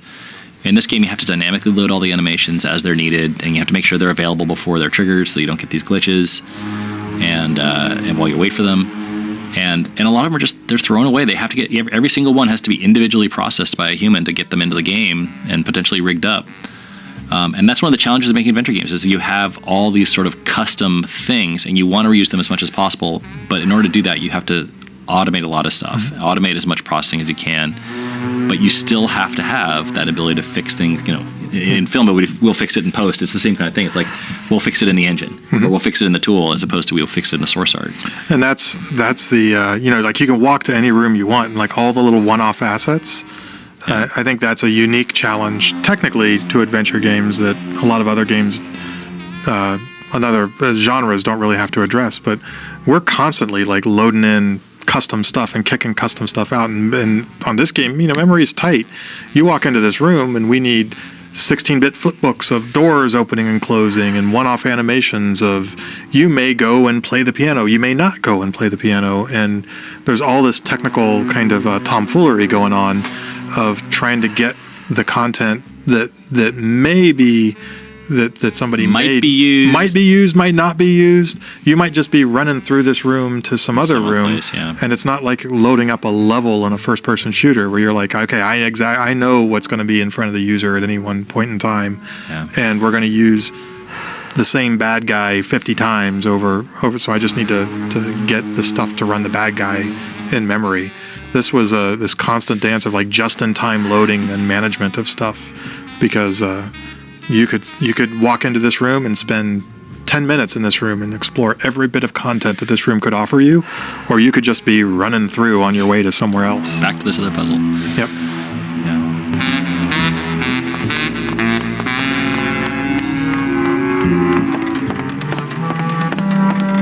Manuel Calavera? Well, what happened to the Limbo? Hate to tell you, Velasco, but she went down at the Pearl. But we found a new ship, the SS La Mancha, and managed to... The La Mancha? My old rusty bucket. Where is she? Oh, well, we traded her in Puerto Zapato for a team of sled dogs. That does it. I'm out of this stinking mob town. But... Thanks for finding my baby, Manny. Puerto Zapato, here I come. Mob town? Tim, how come you know so much about neurosis and psychosis? Really, I don't know if this is all. Striking. I don't know if any of this is legitimate psychological knowledge or just what I learned from movies. Well, speaking as sort of a crazy guy myself, it rings true to me. You'd think after 2 years he'd have the little SS Lumbago's lifeboats on at least. Maybe I'll just finish this for him. I'd drink it, but I'd probably get the SS Lumbago stuck in my throat.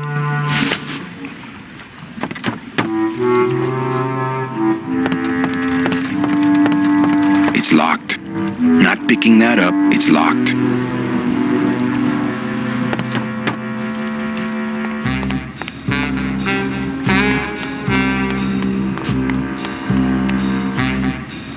I think I offended Tim once when I said, Tim, you should write scripts for movies. This is such a great idea. And Tim said, I make video games. I want to make video games. Why are you telling me to do something different? And I felt bad. You cried that time? No, I only cry at night, late at night. But Tim was often at the office at nighttime. I remember him. Oh yes, locking his office door and me trying to peek in between the curtains he laid over top of the glass, and he would be in there for days. Wow. His writing. Yeah. Yes. When he finally got down to doing the dialogue stuff, I remember that it was always like a pressure valve that blew on him at one time or another, and he would just lock himself in and churn out this amazing dialogue. No, I mean, I think Tim was a very intimidating person. To try and be funny around Tim was hard because he was so funny, and I never felt like I kind of rose to. I relied on my funny Canadianness, right, and my looks. That was enough. I think it was, yes, your biting wit. I think I bested him one time with a facial expression that was not intentional. What was the expression? Can you do it for the people on the commentary? You'll see it in the game if you look hard enough. Good Lord. Amazing.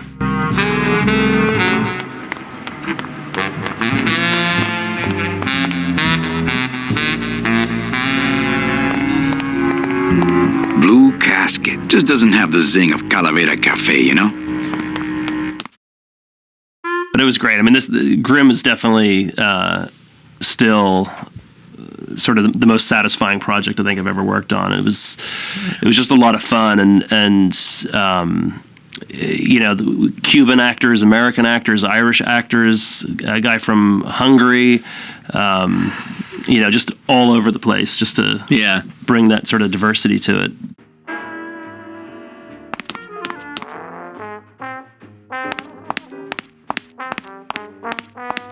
Looks like it's open mic night. I just can't do it without an audience. Will I do? Olivia. Calavera, what are you doing here? I heard you went pow in Zapato, Daddy. Well, Hector Lamans tried and missed. Now it's my turn. I'm headed to El Maro to put him out of business. Manny, that place has changed. You don't know what you're getting into. I'd better come with you. Just give me a minute to get ready. Okay, but if you hear a loud explosion anytime soon, the trip's off. I just can't do it without an audience.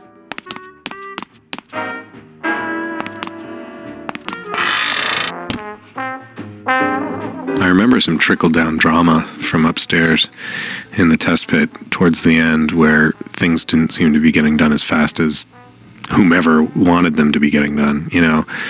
And I just remember, like, there was some question as to whether or not we'd have to cut a bunch of scenes or even a whole year from the game, you know, or something, because stuff wasn't coming in. That was terrifying. Yeah.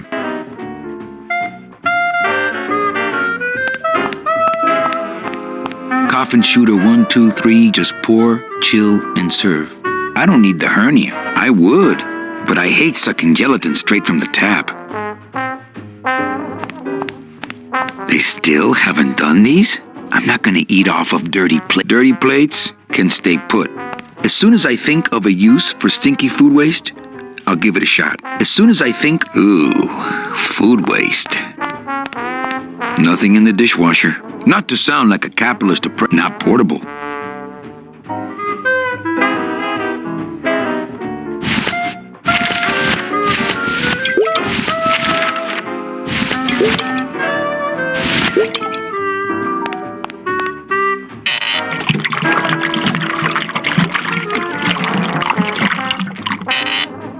That's what the lumbago diorama needed. Fake ocean water. I'd drink it, but I'd probably get the SS Lumbago stuck in my throat. That's what the lumbago diorama needed. Fake ocean water.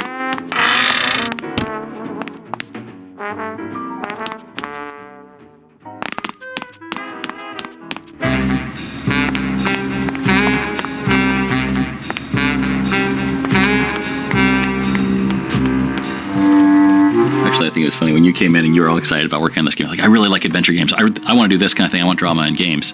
And I think about Telltale, and it's like, okay, yeah, that's pretty much in keeping. It was a long time ago. But I remember when you came in, it was like your game that you had worked on was like a helicopter game. Or Helicops. Helicops. Yes. and it was like as far different from this as you could possibly imagine a game would be. And I would not have imagined that a person who worked on Helicops was actually interested in adventure games. There weren't any games like this. All I wanted to do was play with little people and computers, and I had gotten to the point where I almost ended up working on a baseball game because that was the closest thing I could find to little people and computers. And that's when I saw this. I was just like, it doesn't matter. I have to work on this.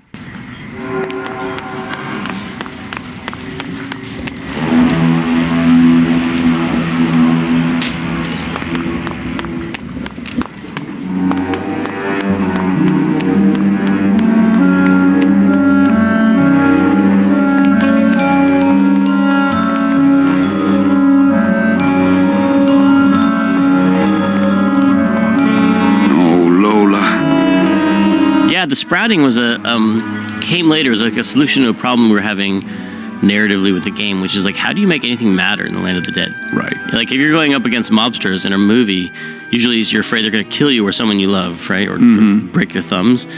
And Land of the Dead, who cares? You're dead, right? So we're like, how do you kill people in the Land of the Dead? And so we wanted to have it be that you were essentially brought back to life. Like it went the other direction. You were returned to flowers.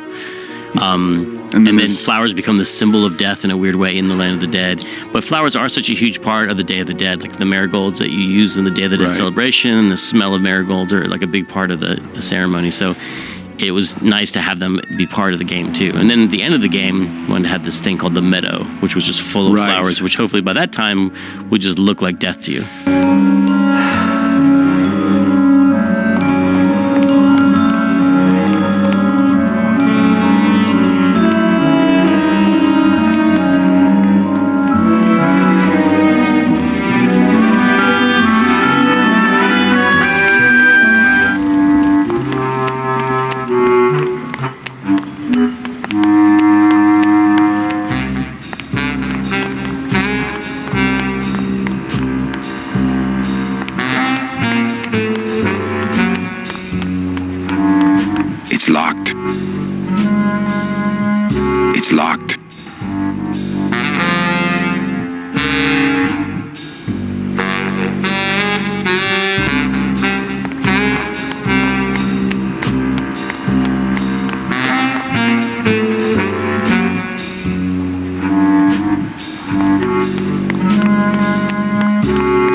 trooper.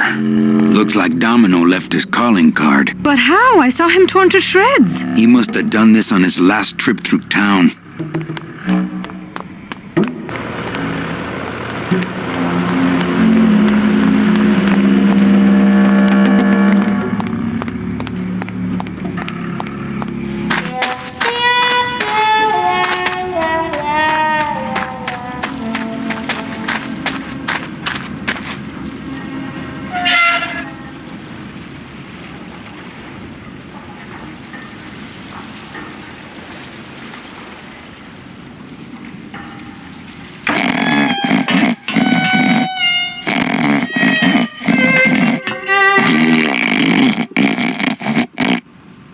Not my fault!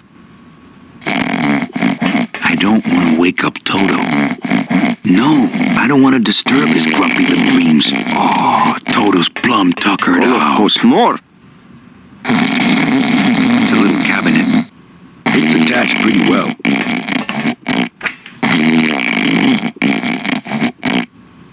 Hold still!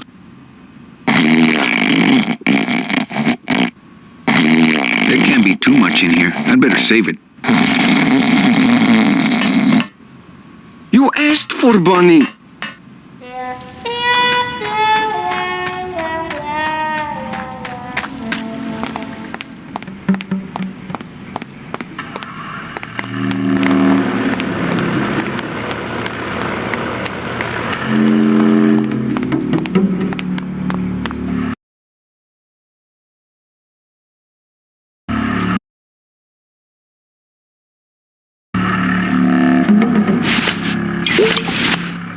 Liquid nitrogen, not to be used on bone.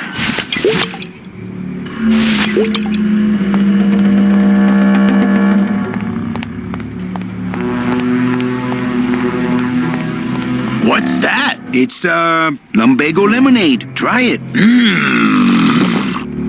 Perkly little aperitif, actually.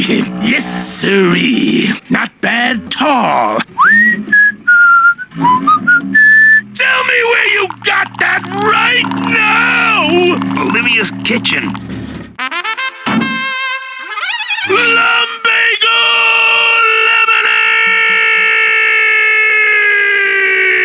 lemonade! Manny, aren't we in a hurry? Don't worry, this won't take long. Oh, my stomach don't stretch like it used to. Oh, Glottis.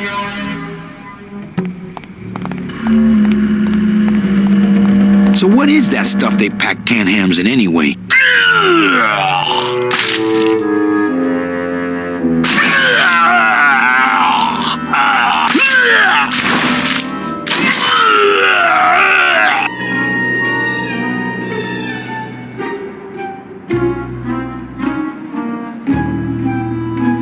Good show, my friend. You wouldn't happen to have a breath mint on you, I suppose?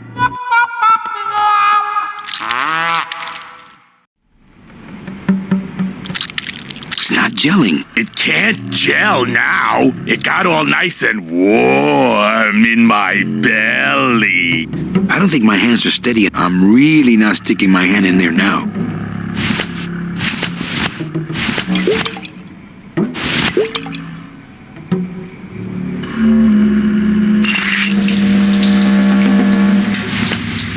Hey, good idea. I bet I could keep it down now that it's cold. Just let me get across first, okay? A parade of bones trapped in a suspended state. Kind of a metaphor for all of us, really, if you think. Just defuse the bomb, Manny! Looks good. But I prefer it with pineapple rings. I don't think my hands are steady enough for that. Piece of cake. Looks better. Piece of cake. Looks better. Feels better.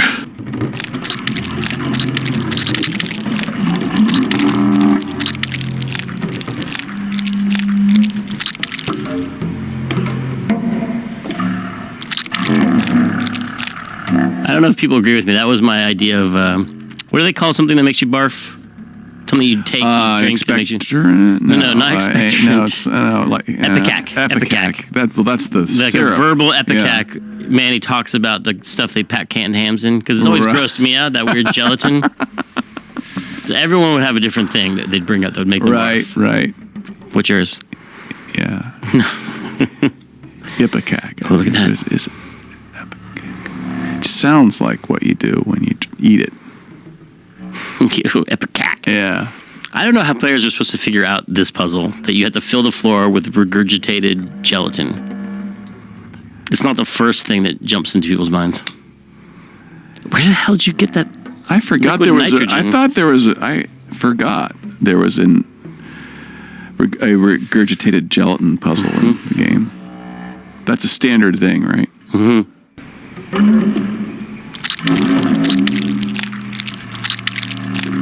Fiendish. Well, here goes nothing.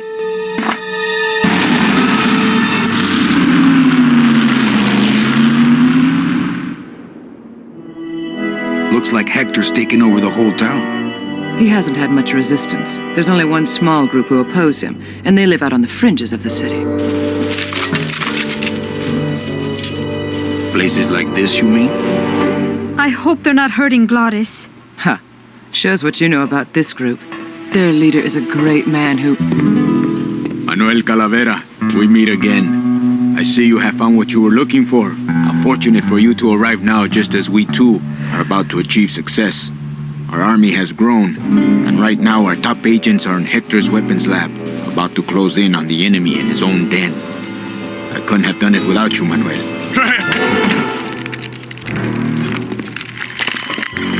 It was a triumph! Stand back. There's only one thing to do.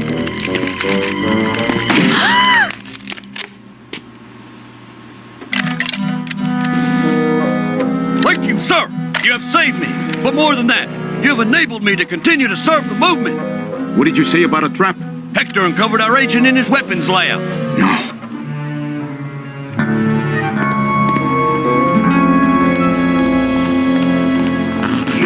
Idiot Bowsley!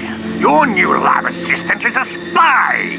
Haven't you ever heard of a background check?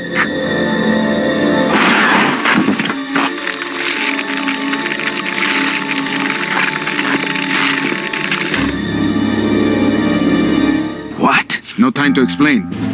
Now I'll have to take matters into my own hands. Take me with you. I've longed to be of service to your cause for years.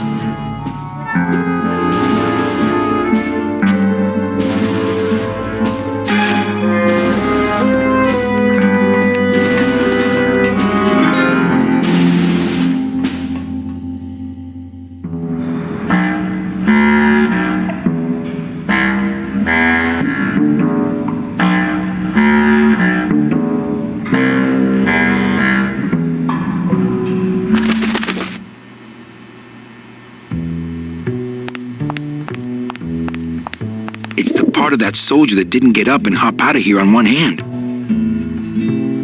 Better save this part from sprouting. Thank you, sir. Thank you, sir.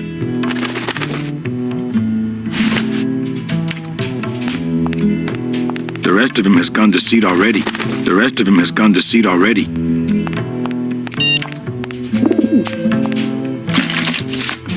I bet the agent in this photo is the poor guy that Hector just shot. I bet the agent in this photo is the poor guy that Hector just shot. Nothing else in there besides that agent's photo. Nothing else in there besides that agent's photo.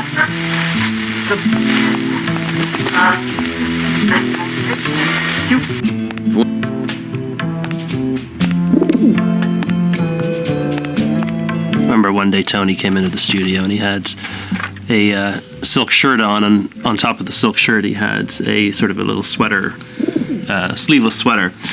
And we were recording, and it was like, God, what are we hearing? What are we hearing? And the engineer's like, oh, I think it's a sweater. And we're like, hey, Tony, can you take your sweater off? Takes the sweater off. Back to rolling again. Sound's still there. So he took his sweater off and went back to rolling, and turned out it was a shirt that was making the noise. And we were like, Tony, it's the shirt. It's a silk shirt. And so he's like, it's okay. I got a t-shirt on underneath. So he was down, just stripping down. He was stripping down into his t-shirt and did the rest of the session in his t-shirt.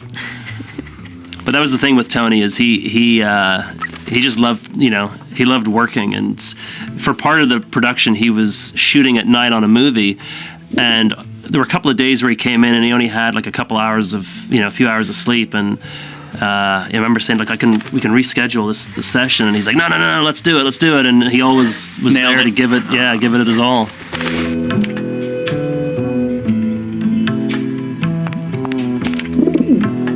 One of the standard things that happens in noir is a guy meets a woman that just spirals him into a world of shadows and intrigue and stuff like that. And sometimes it's because it's a femme fatale who's up to no good, and sometimes it's also a totally innocent woman who just happens to be on this path that she's in sort of trouble, and he gets pulled into it. So you meet Meche in this world, and it spins Manny off into this whole different path. But it's really, for some reason, it was important to me that Manny was actually partially to blame, or feel like he was partially to blame. Right. Like he thought he had caused her to be lost. Right. When it was actually more Domino's fault that she got sent off. He stole her number 9 ticket. Well, you didn't want to blame the woman, say Double Indemnity does, or yeah, where she was actually scheming and where this is more just someone who Manny feels like he has caused misfortune to come to. Right, or Maltese Falcon does, for that matter. Yeah.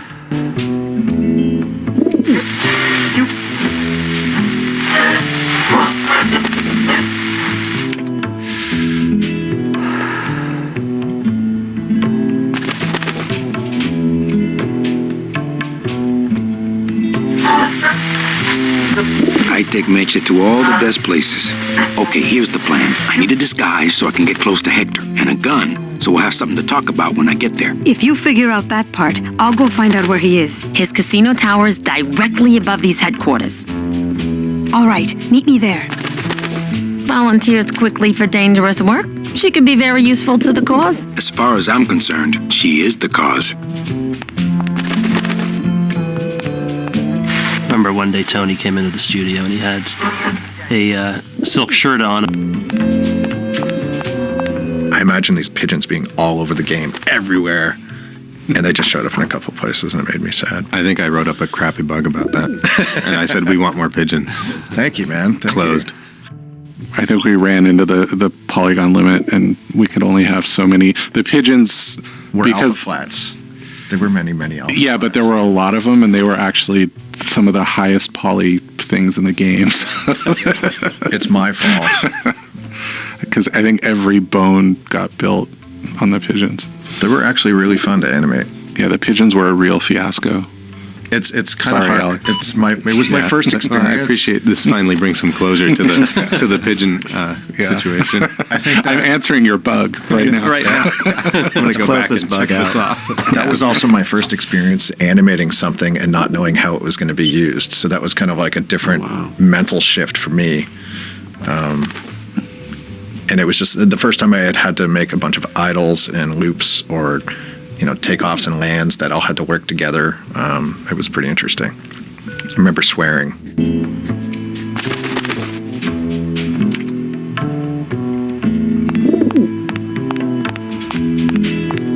It's my ex-boss's ex-secretary, Ava. You're never gonna let me forget the secretary thing, are you? We haven't done it in too many games, but having a year transition between things and changing the location and letting you pick up friends and travel, just allows you to have so much character development where Manny and Gladys have now been through a lot of stuff together, and they're in different clothes, they're in different jobs, and they've moved from town to town together, and just starts to build this real friendship between them, which is nice. And I think I realized I'm going to put 4-year transitions in all games from now on, just so we can have that kind of relationship building.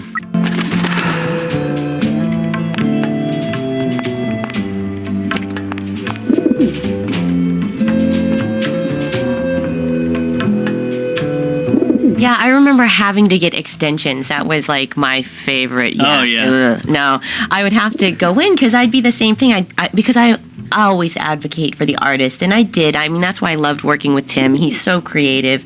And so we would talk and collaborate, and then when I'm like, no, look, this is the date, because I'm trying to say the date, and then he did the, the ship story. And so then we had to go get more time. And I was like, well, how are we going to do that? And then he was like, here's my technique. I go into Jack's office and I stay in there and I threaten to light myself on fire and I just scream and I stay in there until he extends the date. And I'm like, that's a great strategy. Yeah, it worked. I know.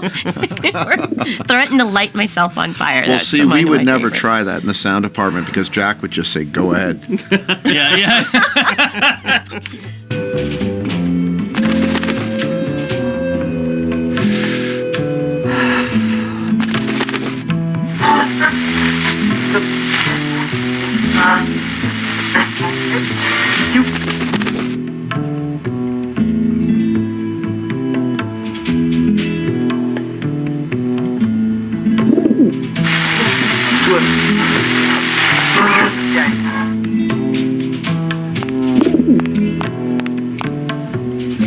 We haven't done it in too many games, but having a year transition between.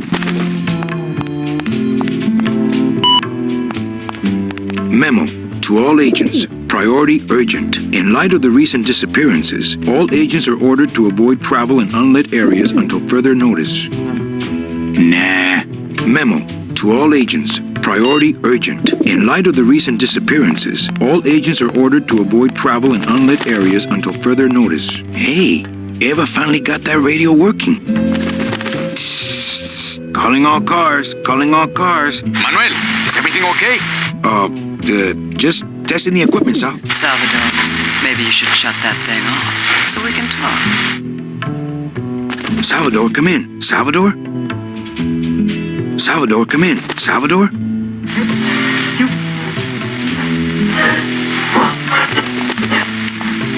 I wonder if this is little Manny. Come here, little Manny. Ow! Hey, must be little Meche. Already got some. It's my ex-boss's ex-secretary. Any messages for me? You're never gonna let me forget the secretary thing, are you? They're still sending you that lingerie catalog, though. Any message? Nope, call stopped coming for you the day you left. They're still sending you that lingerie catalog, though. High-tech surveillance equipment they have here in the sewer. Hector, I almost have that new bouquet of tulips ready for you. Listen to me once and for all, Bowlesley. You are not a florist. You are a manufacturer of weapons. But Hector, I almost have that new bouquet of tulips ready for you. Listen to me once and for all, Bowlesley. You are not a florist. You are a manufacturer of weapons. But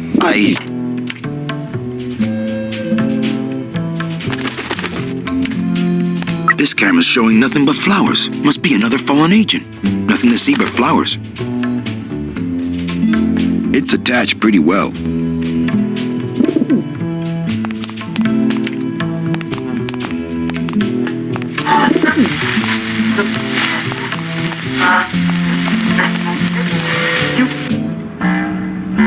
Oh my God! Look at that! I forgot about this set. That looks like a painting or something. That's great. Yeah, this is one of the.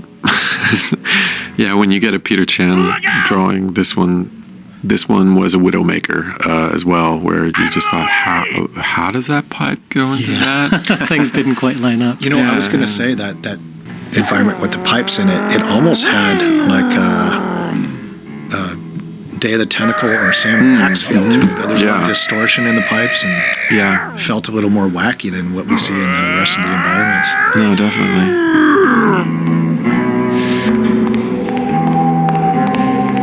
Hello down there. Ooh, never mind. Go back to sleep, whatever you are. Not picking that up. Hello down there.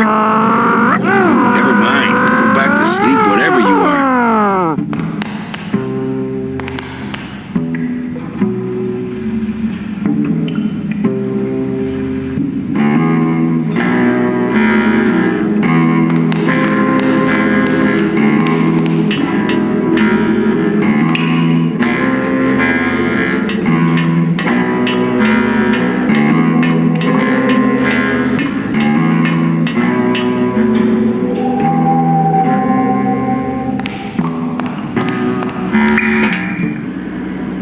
remember the big wall of concept art that was like and 15 feet tall, and you'll see on the internet, probably see some of it on the special edition of these pencil drawings that are, and you only get to see them one at a time. But there were hundreds of them, and they were all pinned up to this giant corkboard. Yeah, it's like wallpaper. Like wallpaper. Yeah, it was amazing to see this beautiful art transform from these pencil drawings on the wall into the game in front of you, and it kept the style in a lot of cases. I mean, some of the things were the 3D scenes were faithfulness. amazing. Yeah, the faithfulness to those original Peter Chan drawings is incredible.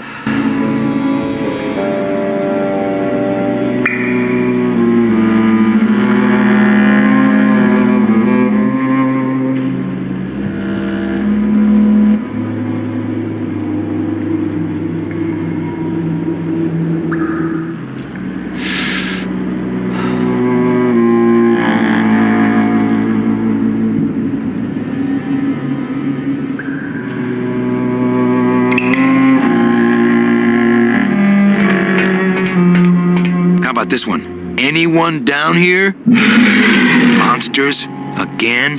How about this one? Anyone down here? Can anyone hear me besides the scary monster? Dang. How about this one? Anyone down here? Monsters? Again?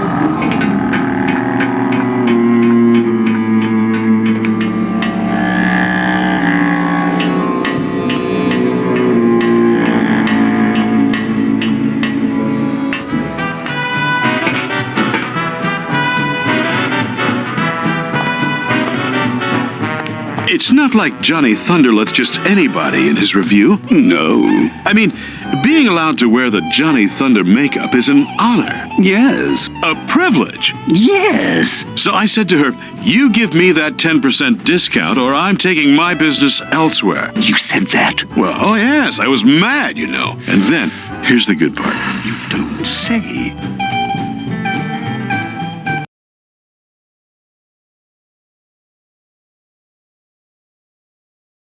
So then I says,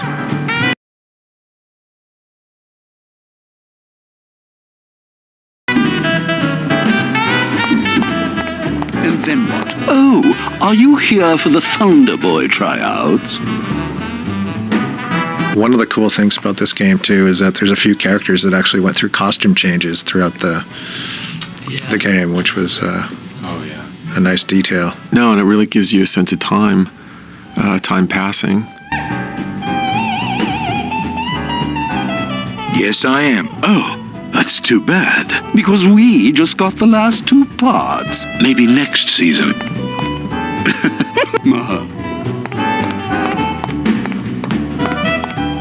I am... show business coffee. Yeah. I don't see any place to serve coffee here. I don't see any place to serve. A little too hot for my pockets, thank you. So.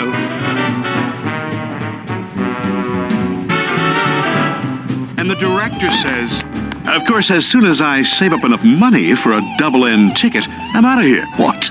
You can't just buy a double-N? Well, I know somebody who knows Hector Lamans. Wow, you know everybody. So what did you... Hey, out of the dressing room. We got all the Thunder Boys we need.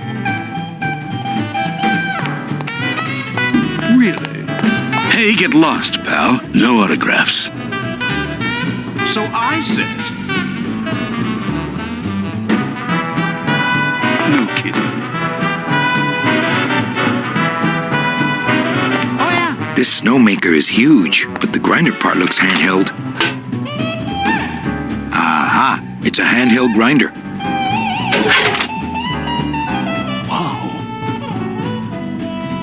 There's no, this is a really boring fact, I'm going to share it anyway. There's no inventory combinations in Grim Fandango. You can't use an object with another object in your inventory. Oh, that's right. So if you want to put the bone in the bone grinder, you have to put them in this receptacle in the room. another weird mechanical contrivance from my own head. A handheld snow grinder that would plug into a giant snow grinder. I'm sure they have those, right? Wait, what's a snow grinder? It's like a fake, like to make fake snow for the show. And this is what I'm talking about. You can't use the hand with the snow grinder. Oh. So you put the snow grinder down, and then put the hand in it, and then pick it up. And that's how you combine. This is a one-object combination puzzle we have. I don't know why the lid on it closes. That was like really important, technically.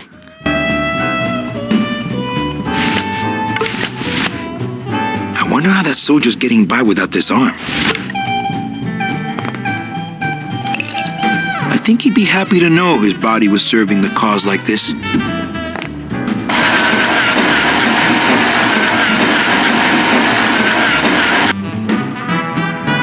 This snowmaker is huge.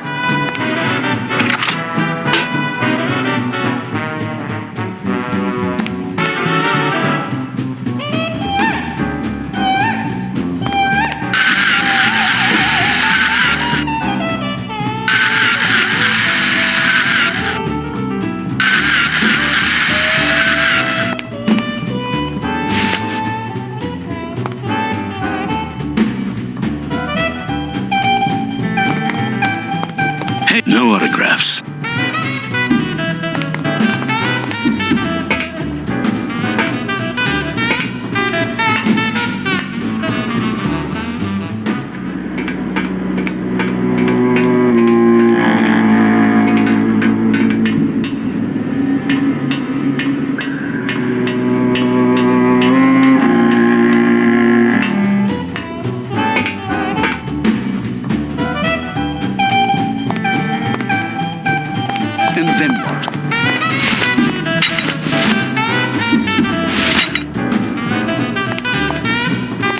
Show people prefer it black.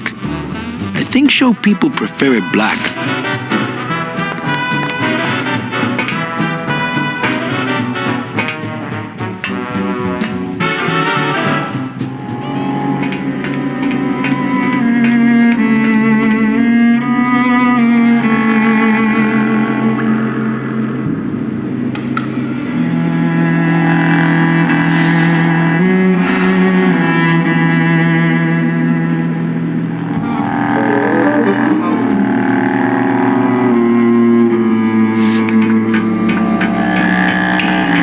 Figure out some way to disguise this pretty face before I hit the streets.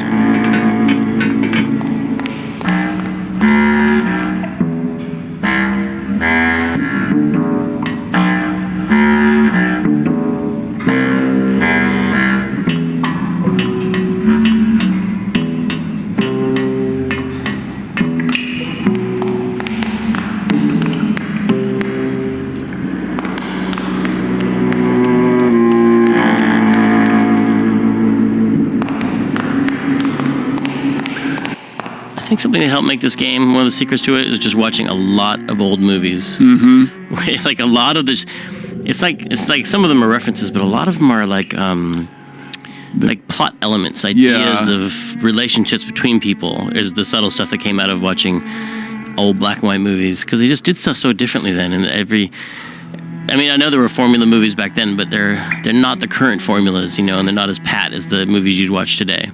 They're surprising. Like old film noir movies have relationships between people that feel really different than modern relationships. Some of them are messed up and based on old social things, and some of them are just like cooler. It's weird.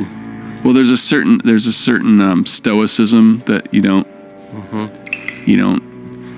and a certain kind of reserve maybe you don't see in characters, and a little bit of an honesty in characters. Like nowadays, like you don't think the way people talk now. There's different layers of meaning to everything and different subtexts. Say everything's cool, which means which means F you, which means that no, it's more like things. So even though they're old, they're very refreshing, is what I'm saying. Like Casablanca has a lot of just honest people talking honestly to each other in a way that's different than a modern movie.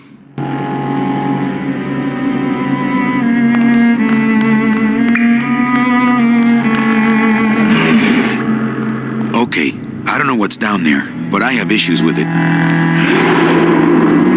Okay, I don't know what's down there, but I have issues with it.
don't see any place to serve coffee here.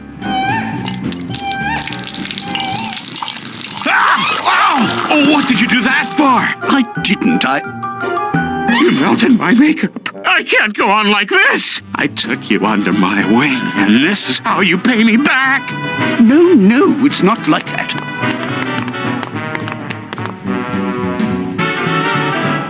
I don't see a little too hot for my pockets, thank you.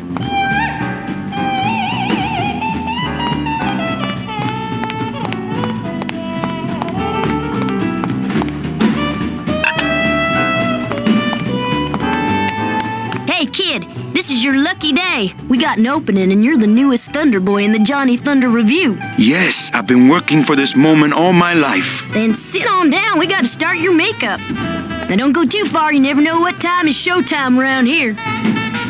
Is it showtime yet? Johnny Thunder still hasn't rolled in yet. You know these prima donna crooners. Hey, you're talking about Johnny Thunder. Sorry.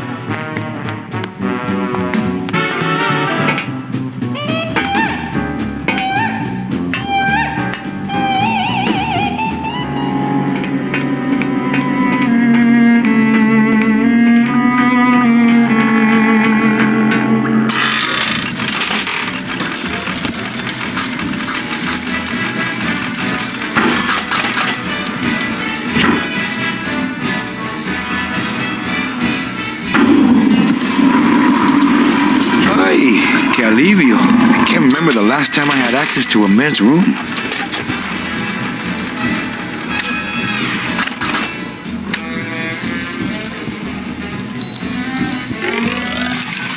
I relied on Tony Plana to improvise a lot of Spanish because I didn't write any of the Spanish dialogue. I'd write Buddy. It was always like, Buddy, hey, Buddy, what's going on? And he would say F.A. He'd go, let's say Carnal, which is like...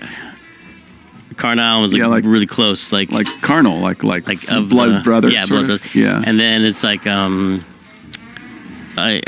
think he calls him hermano, like brother, a few places, and also the híjole. And then there's a really bad word for goat, which he's like, oh, in Cuba, he's a Cuban actor, and he's like, it's not that bad in Cuban. In Mexico, that's a swear word, but I mean here, it's, so there's some Spanish in here that might be not for children. Need a rating. Yeah, I need a rating only in Spanish.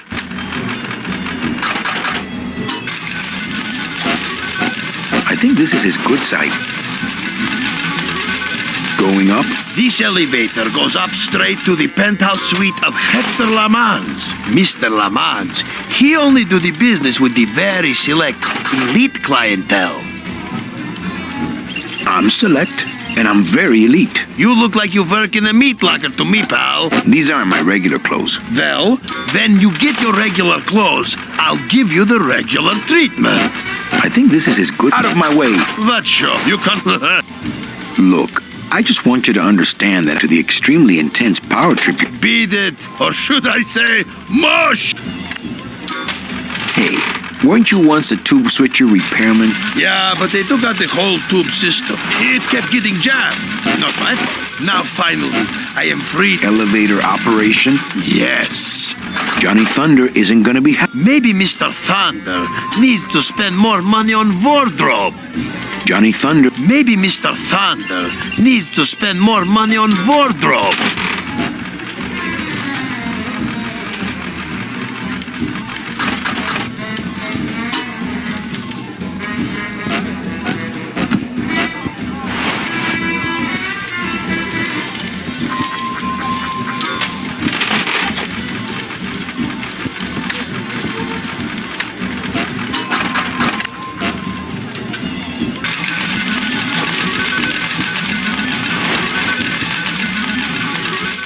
Game was so long and complex and had new characters in like the last act and stuff. Right. And I was like, how do we make so much complexity in in 3 years? I know it sounds like a long time to people who don't. A lot of it was that it was double through like 6 years because we also worked all night for 3 years. That's true. We worked all day and all night That for is 3 years. true. It's like a 6-year project. And for the good of the games industry, we try not to do that anymore. And people thought when the game was going late, like it took longer than it was supposed to take like a year, not like 3 years. Yes. And people wanted to do it episodically. They're like, let's just release it episodically. But who knows what would happen if we had done that? Because it might not have made Act 2 or Act 3. Mm-hmm. Because of the way things are changing at the company.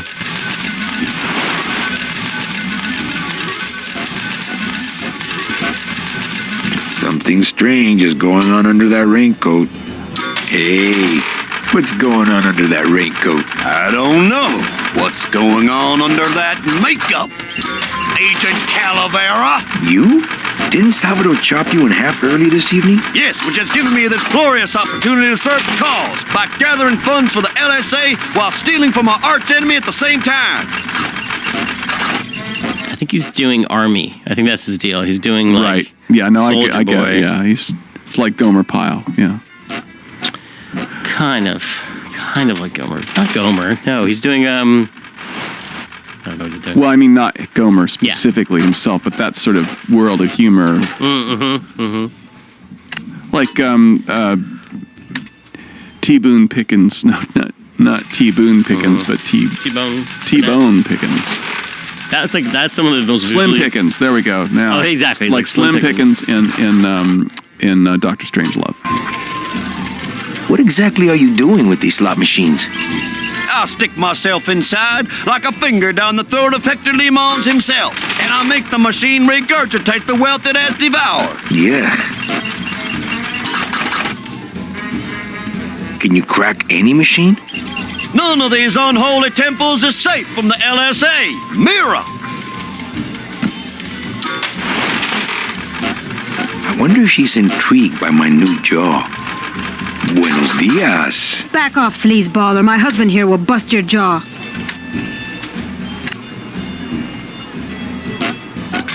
What's Chowchilla Charlie doing here in Hector's casino? I knew that suitcase full of counterfeit tickets wasn't his. Hola! No drinks for me, thanks. This is where Hector rips off the people too poor to go upstairs. Hey, these work without money. Maybe Hector's not all that bad. Hey! Oh, you're kidding me. It only pays off if you bet? That's not fair. Meche, it's me.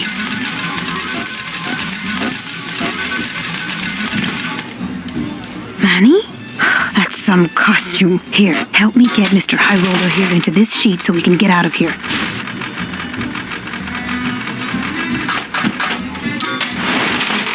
Meche got this sheet for Charlie. Hey, is that you, young lady? I'll get you. I'm going to punt this twerp the first chance I get. Young lady. No room for that. Not funny. Help! God.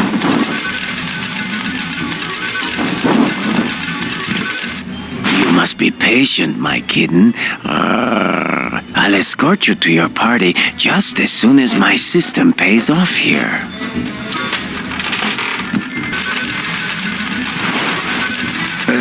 Why do you want... I told him there was a big toga party at the Casino Romano, but he had to wear this sheet to get in. After he changes, you take his suit and go upstairs. Get it?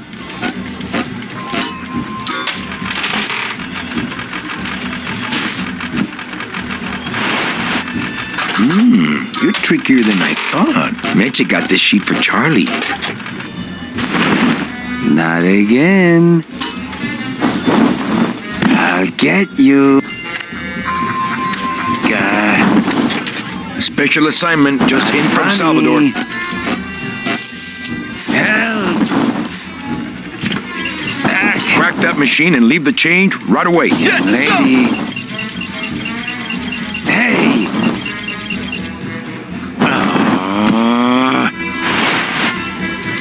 Oh, for crying out loud. Hey! Young lady. Oh, for crying out loud. I did it! My system worked. I knew it. I told you. That's great. Now let's go so you can buy me a drink at the Romano. I'll meet you at the train station with the tickets. There won't be one for me, so you'll have to go back by yourself. I'll tell that gatekeeper everything. He has to help us. Come, my lovely. I have another infallible system I'd like to demonstrate. Ow.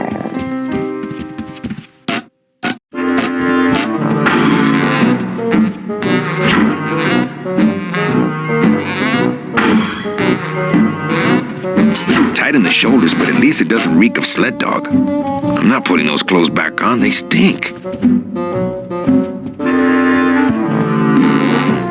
I'm not going up there unarmed.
I know what you're up to. I've been watching. Stay there. I'm coming to sprout you myself. Yours truly, Hector Le Mans. Okay, don't bite. This is a note. You like notes, remember? I bet the agent in this photo is the poor guy that Hector just shot. Well, here goes nothing. Go, baby, por la revolución!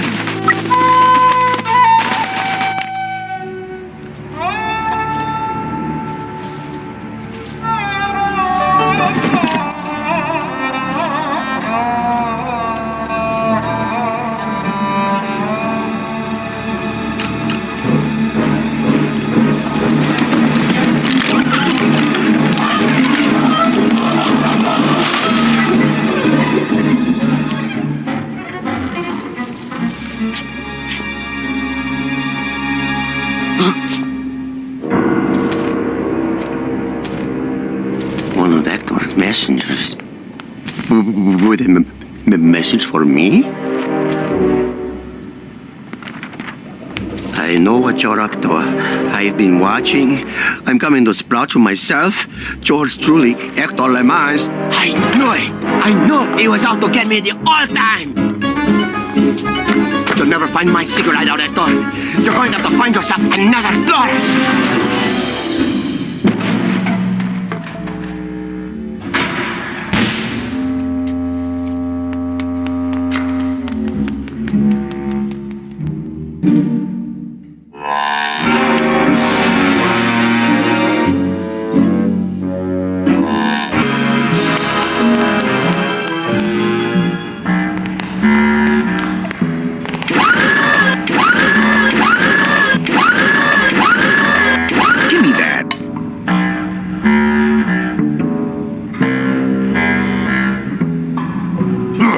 Put in too many late nights, but there was one where I was in the office at 2 a.m. just making notes on the script, and all of a sudden Chuck Jordan walks by my office and says hi, and there was a way about him that 10 minutes later I got up from my desk and went over to his office and went in and said, "Did you just get in?" And he's like, "Yeah." He's like, "I get in at 2 a.m. He's like, "Yeah." And I guess that he had put in so many late nights that his whole time clock had shifted, and so he said to Tim, he's like, "Hey, is it okay if I just come in at 2 a.m?" And Tim was like, "Sure." I don't really want to do that. Not so high!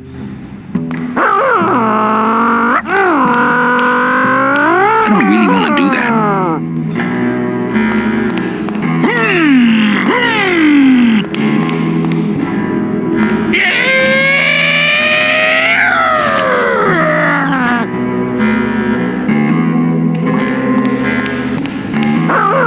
Looks like Bowsley broke a canister of Sproutella when he landed.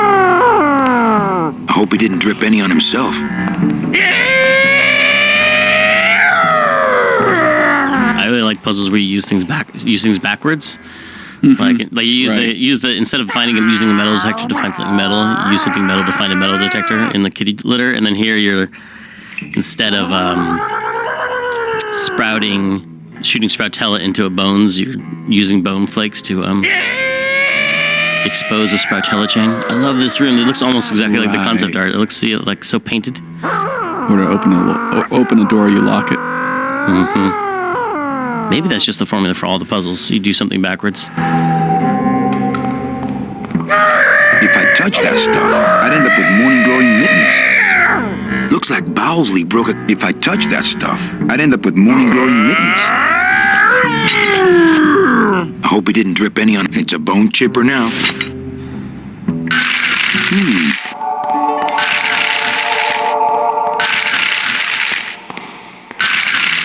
The flakes of bone are sprouting when they hit the puddle and turning into baby tears.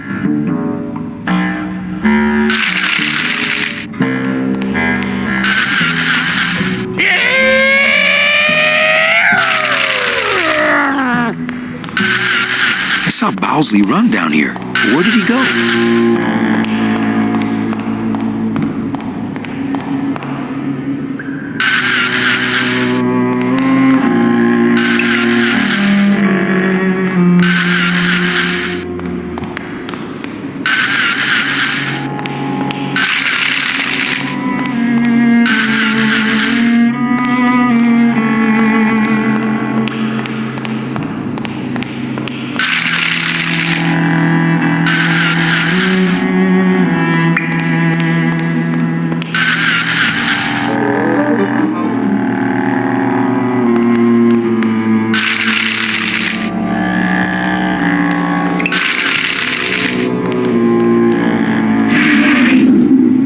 Bowsley's probably in that maze, but I'd never be able to find him without something really helpful.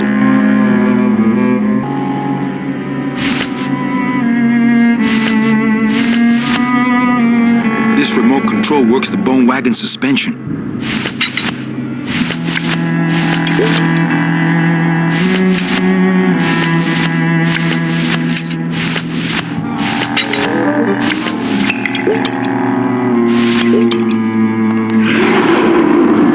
Bowsley's probably in that maze, but I'd never be able to find him without, there can't be too much in here. I'd better save it.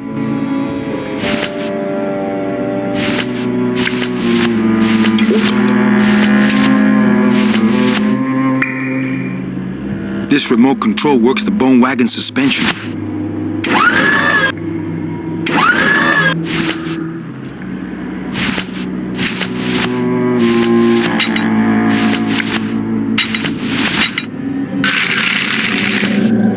Okay, I think I could follow the trail this way, but I need a little light. Hey, what's that? That must be the Flores hideout. No, not that. The thing coming at us!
certain amount of improvisation. The more towards the end of the game you got, the more the musicians improvise, and so sort of like this sounds like everything's the Meadow kind of. Isn't it? It is. It's a little bit like that. In fact, I think it's a remix of some of the tracks I used on the Meadow, and they're sort of riffing on the Hector theme. Wait, how are they? Where's the Hector theme in this? The da da da is part of. Dun, dun, dun, dun, dun. Oh my God! You're ripping this whole game wide open with this Hector conspiracy. It's what I do is hum the Hector theme to them before they would start jamming. That thing is ugly, and it's in my way. Yeah, big guy. Come and get me. Not picking that up.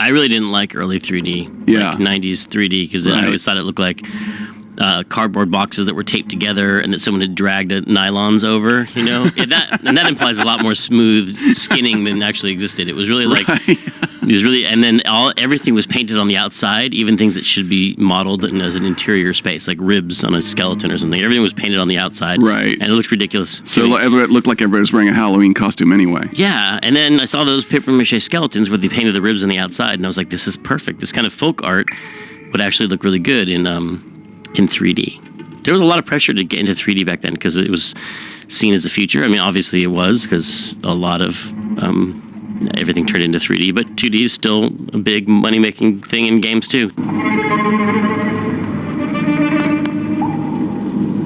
It's amazing how a little touch of human remains can brighten up a place. No. No.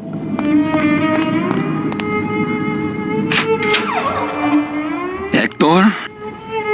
Hector, is that you? I'm picking up a lot of anxiety here.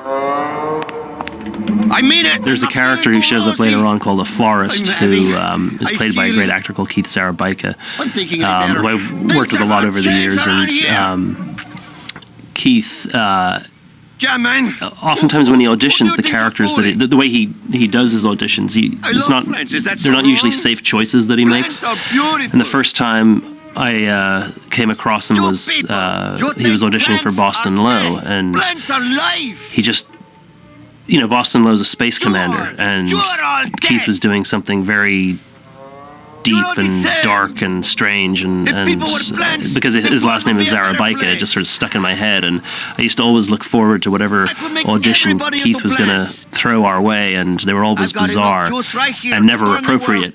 And then when he auditioned for the florist, who's insane because he, in the real world, is a florist and deals with flowers, which are beautiful things, but in the Grim Fandango world, it's death. He's gone crazy.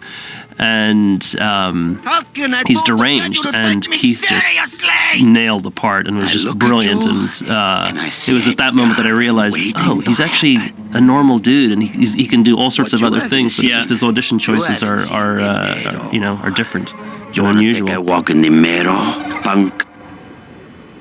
And then he says to me, "You'll get benefits." I need to. That's not helping! At least he's got some of the bodies on ice. So, one of the things that I think people don't realize is it's not just pre-rendered art, but there's pre-rendered Z buffers through the whole thing. And we thought that the pre-rendered Z buffers would just do all the work for us, and it turned out that if you look through the game data, the pre-rendered Z buffers, there's a lot of hand-painted pre-rendered Z buffers. We made a Z buffer editing tool, which was funky because it's 16-bit data, and you can't edit 16-bit data in an 8-bit monitor. So you'll It's see. grayscale. It looks like a ghost scene. It's like you look into like a foggy version of the world. Yeah, so we did like a quantized 8-bit version of it, and you could paint into it, and people would just use like big boxes and find places where he was clipping, or we didn't want him to clip. A lot of it was we wanted he was slightly behind something and he shouldn't have been. So you would like go into the edge of the sofa or something, and you just black it out. Black it out, yeah. So that he would pop in front of it. I got half a mind. What? I didn't say anything of the kind. At least he's got some of the bodies on ice. Where do you get off? There's other Not shit. picking that up. How can I do to get you to take me seriously? That's the most gruesome window display I've ever seen. I see a garden waiting to happen. That's a gruesome display. Yeah, we used the sarangi, it's the Indian cello, to sort of make a reference to the hippies, I guess you'd say. To who was the guy with the Beatles? George Harrison was the guru, the Maharishi. Yeah. And also Ravi Shankar was sort of I love plants. Is that so wrong? Plants are beautiful. You people, you think plants are death? Judging by the Plants are emblem, life. these cases are full of sproutella. Yeah, the good stuff too. None of that slow-acting fern food that I left for Hector. Fern food! What's that? What are you doing? Are you crazy? Get back! Put your hands over your head. Put your head in your hands. Put your head in your lap. I'm thinking I better. You are crazy. I said get back, Hector. Things are gonna change around here. Listen, Bowsley, I'm not here to hurt you. It's not Hector. It's Manny Calavera. It's not Hector. It's Manny Calavera come to sprout you. At least he's got some of the bodies on ice. Yeah, man. Plants are life. Looks like a big ball of tape screwed to the wall. You're all reach. death. Can't Screwed reach. to the wall. Yeah, man. Who do you think you're fooling?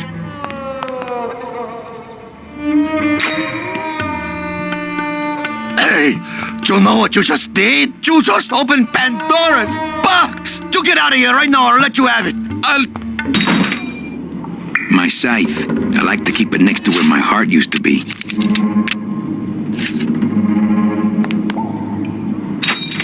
Hey there, stranger. Can I help you? I'm looking for something in a 9mm. Oh, well, I have a very pretty bouquet of that right here. There you go. Would you like some baby's breath to go with that? Sure. All right, here you go. You have a great day now.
I'm here to conduct business with Hector Lamans. I just spoke with him on the phone and he's expecting me. You know Hector Lamans, eh? Okie dokie. Then answer me this one simple question.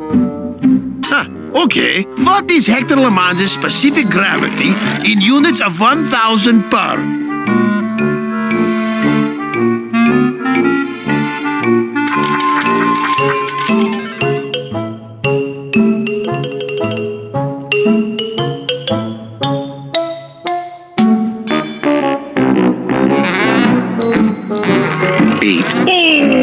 Sorry. I guess you don't know Hector LeMans like I know Hector LeMans. All right, let's go, buddy. If Hector LeMans were driving a car 50 miles an hour, then what number am I thinking of right now?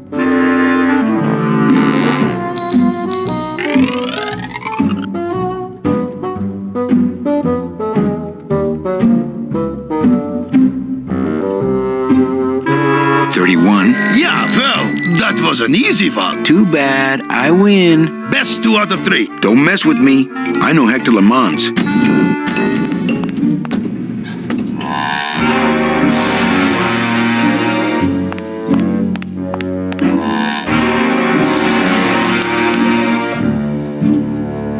I'm glad I put that in there. I didn't know that happened. Manny actually got to do some salesmanship. Manny actually got to be a travel agent at one point in the game. I've totally forgotten that. Genius. Whoever made this is a genius. That's what this commentary is all about. Just me watching things and being like, oh, dang. Good job. Yeah, nice going. Looks like Celso found his wife after all. Celso Flores, what are you doing in Hector LeMans' waiting room? Oh, he sent us out here to make up our minds about his offer. Who are you, if you don't mind me asking?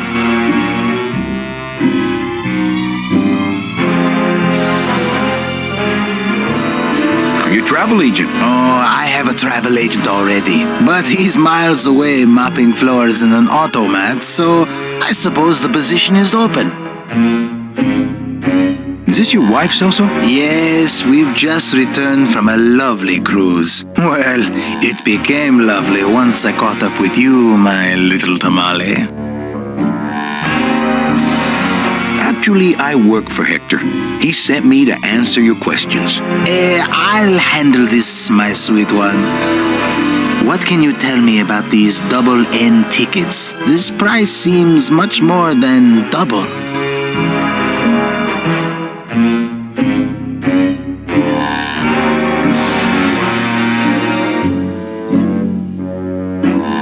The real question is, don't you feel you're worth it? I know we're worth it, but are the tickets worth it? What exactly are you saving your money for? A rainy day? Because let me tell you, you're dead. Every day is rainy from now on. Yes, but there's no reason not to be careful with your money. Well, they cost a mint because they save you a mint. Well, I don't have a mint, so what do I care? Well, enough about you guys. Let me tell you about my problems. Actually, we have a lot of talking we need to do, so...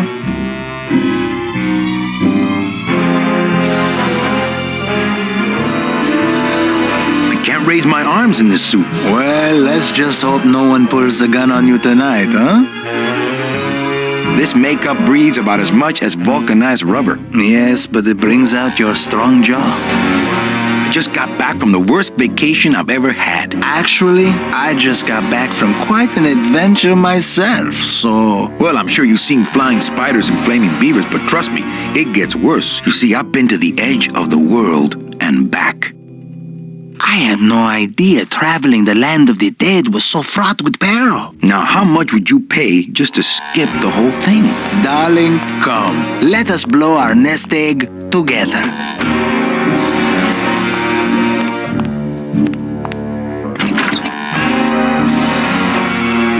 Mr. LeMans, we've decided to take you up on your generous offer. Excellent. Excellent. The little lady changed your mind, eh? No, actually, it was your agent over there. Of course. He's one of my best. Well, come on in. Let's chat, shall we? Still got it.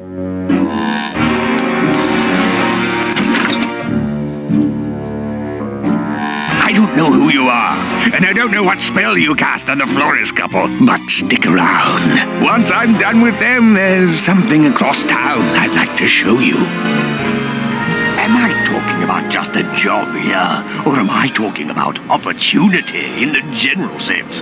We've had a lot of openings in this office in the last couple of years, and frankly, we've had trouble filling them. I could really use a closer like you on the team. This could be your office. Here, try this on. See how it feels. That's yours too. And as an added bonus, 2% of these, Mr. My name's Calavera, and I want a bigger cut. Oh, but Mr. Calavera, I'm going to need most of these to get myself out of this world. You see, I've been a very bad boy. I'm going to deliver those tickets to their rightful owners, and I'm going to deliver you to the compost pile.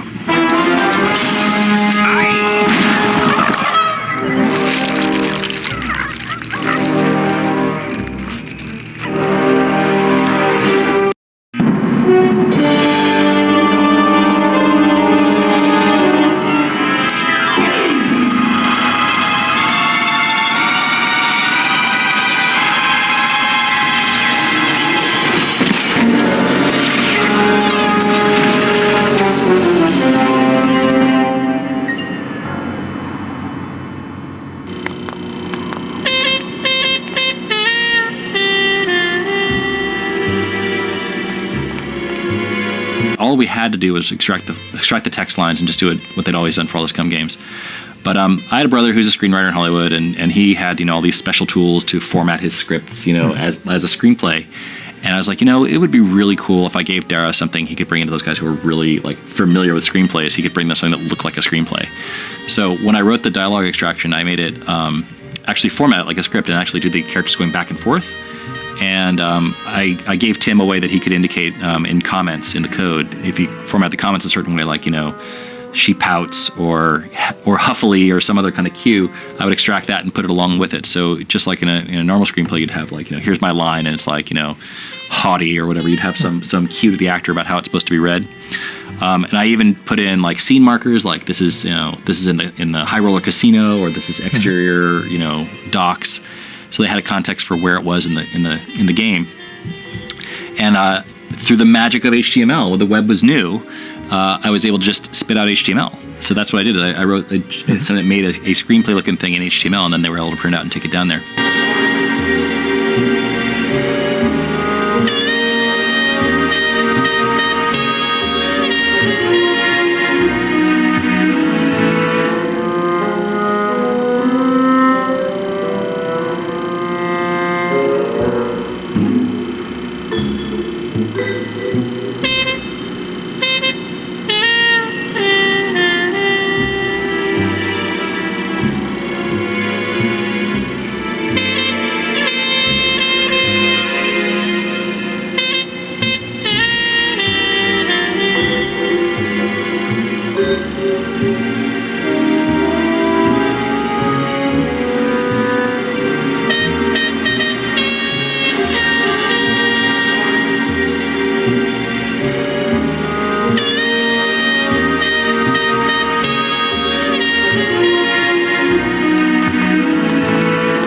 No, I have to get to that suitcase before the tickets blow away.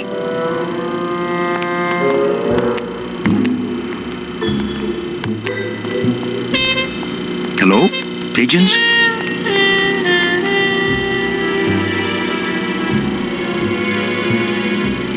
All we had to do was extract the text line.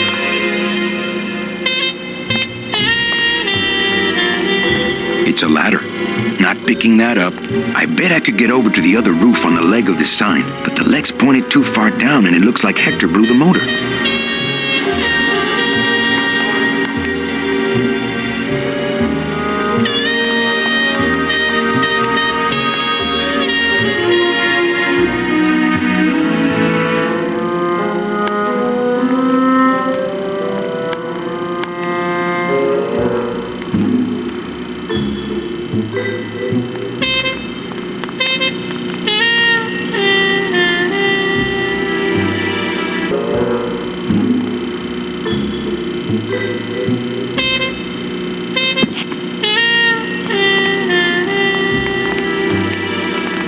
I think using that old gargle as a structural support for Glamour Girl here was a bad idea.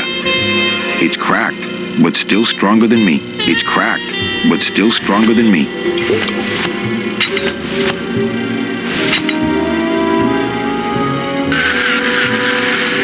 Well, so much for my third arm.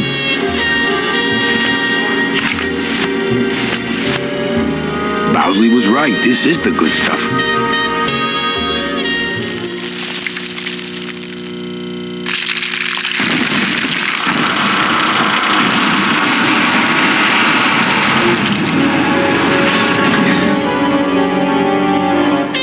Well, it was gonna happen eventually. Ay, Chihuahua!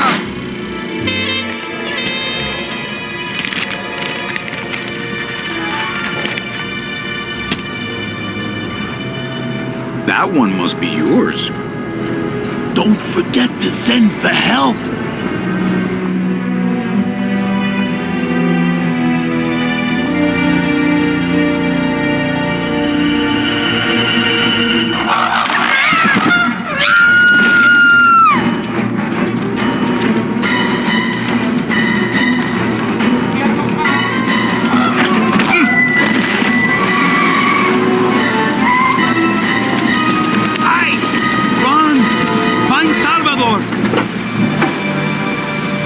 Gideon, quick! We were supposed to have coverage back there. Where are all of Salvador's men? I don't know. He hasn't told me yet. Hola, Manuel.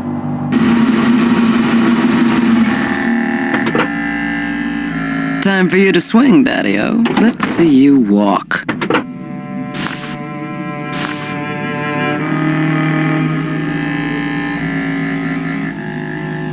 These flowers?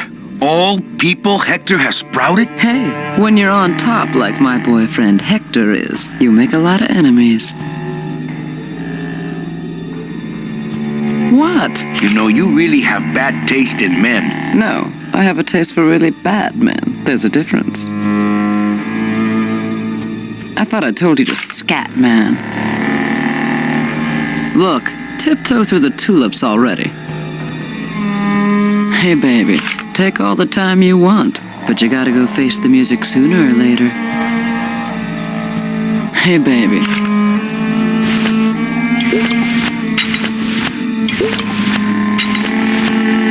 It's a handheld grinder. Liquid nitrogen, not to be used on bone. Hey, baby, take all... There can't be too much in here. I'd better save it.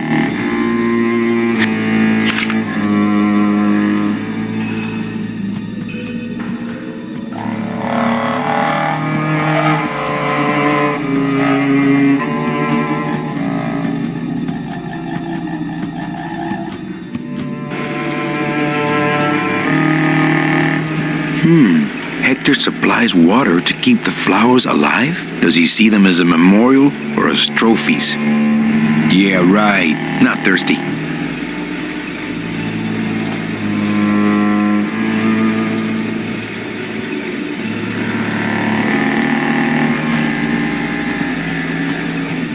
Oh, I think I thought of the scary thing that ends in a greenhouse. It's Frosty the Snowman. Remember? Frosty the Snowman, they travel with the snowman, and then she needs to stay warm, so he brings her in. She's going to freeze to death, so he brings her into a greenhouse, but then the bad magician locks him inside the greenhouse. Oh, so it's and like so a he version of melts, Frozen. and I almost cry every time. Oh. And then Santa comes and reminds you that it's magic Christmas snow that he's made out of.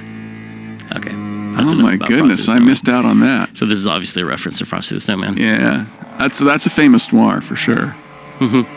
Modern noir. Yeah. Its themes are subtle.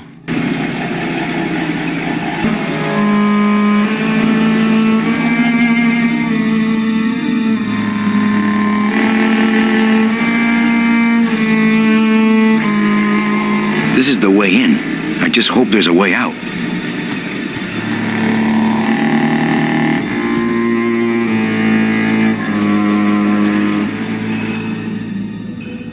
She loves me. She loves me not. Well, you're half right. Oh, Manny, so cynical. What happened to you, Manny, that caused you to lose your sense of hope, your love of life? I died. I see. I guess Domino is right.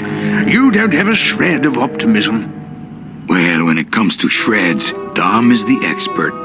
And by that same logic, Manny, you're about to become an expert in botany. Is this where you tell me all about your secret plan, Hector? How you stole double-end tickets from innocent souls, pretended to sell them but really hoarded them all for yourself in a desperate attempt to get out of the land of the dead? No.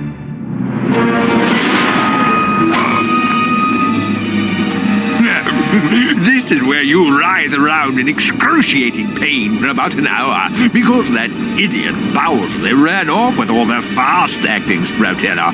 The slow stuff will sprout you, but it's going to take a long time, I'm sorry to say.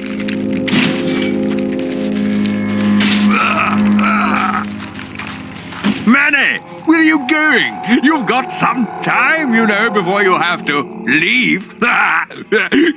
Get it? Leave!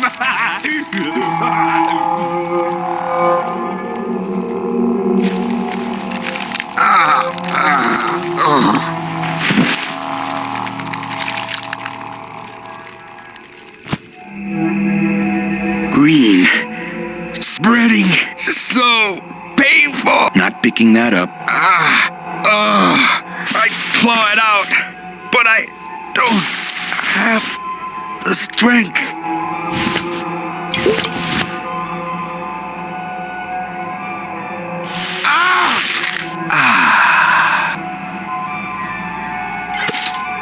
Gracias, Toto Santos.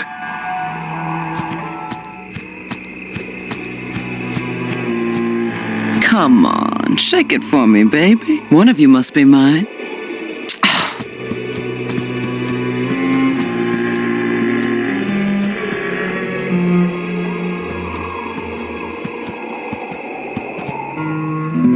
He truly gave his body to the cause. Manuel, listen carefully. There's a gun in the trunk of this car, but the trunk key is with my body somewhere in the meadow behind the greenhouse. Find it! Right. And tell Eva that I know she will guide the Alliance wisely when I am gone. For when I bite this explosive tooth, the deadly cloud will sprout not just my target, but me as well. Your target? What are you... Hey, get out of there! Farewell, my friend! What were you talking about with the head of the LSA in there? Huh, Sal? Got something you want to share with the class? Only this. Viva la revolución!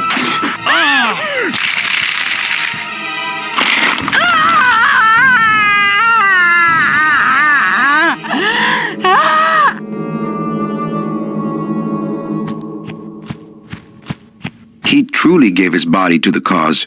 He's fine right where he is, not picking that up.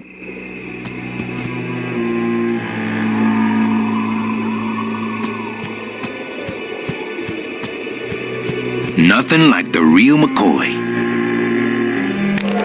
Hey, my scythe.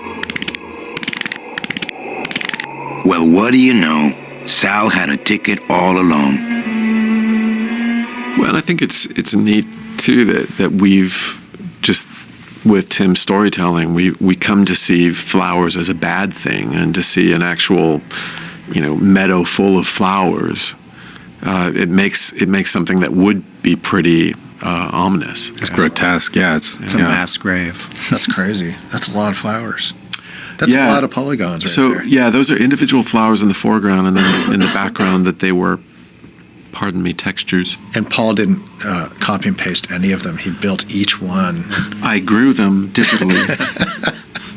I put water on He built them really small, and then I had to animate and scale each one of them up to the proper size. After I deal with Hector. Figures.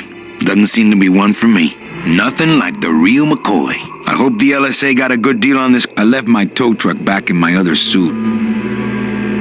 It's locked.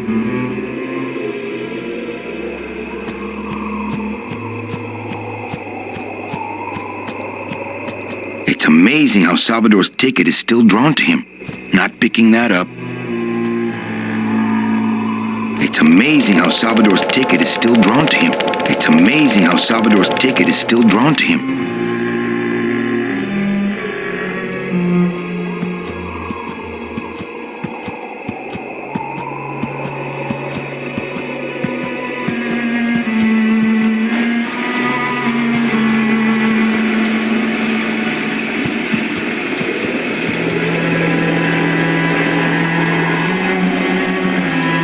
not doing anything now. It's not doing anything now.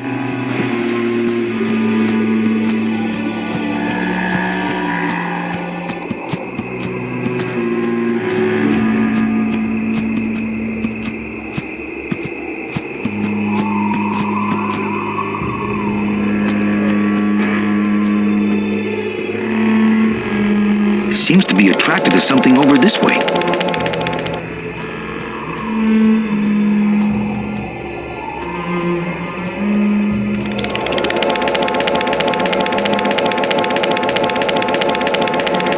Seems to be attracted to something over this way.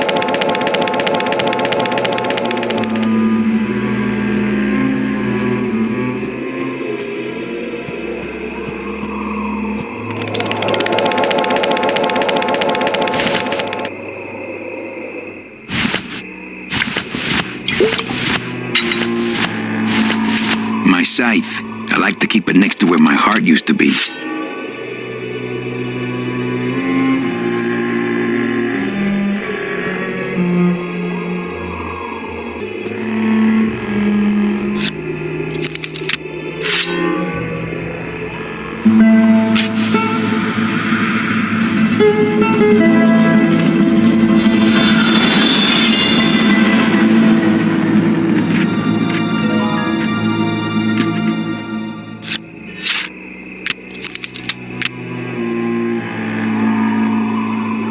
Loteria.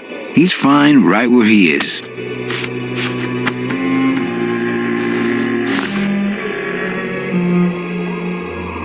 This must be the key to Salvador's trunk. It only works on Salvador's trunk, I'll bet. I already searched him pretty thoroughly. He's fine right where he is.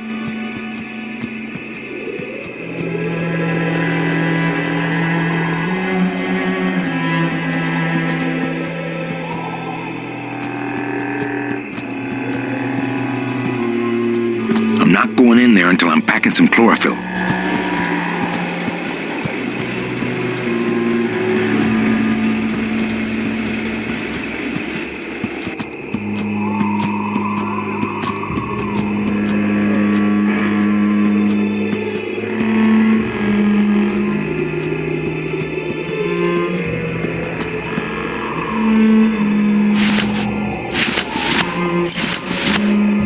This must be the key to Salvador's trunk.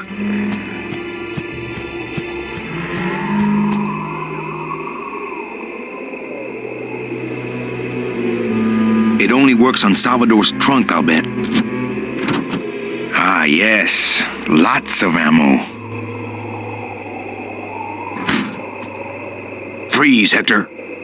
Yeah, you heard me. I'm saving my ammo for the big guy. Freeze, Hector. Yeah, you heard me.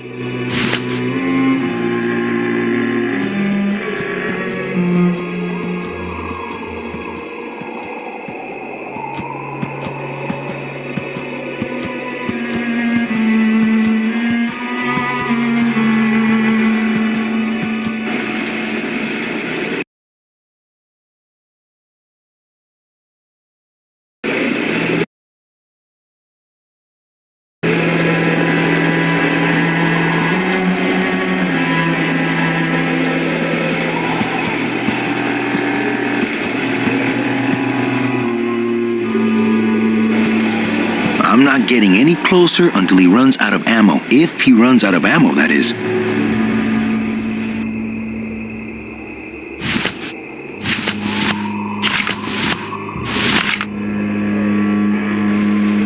I'm not getting any closer until he runs out of ammo. If he...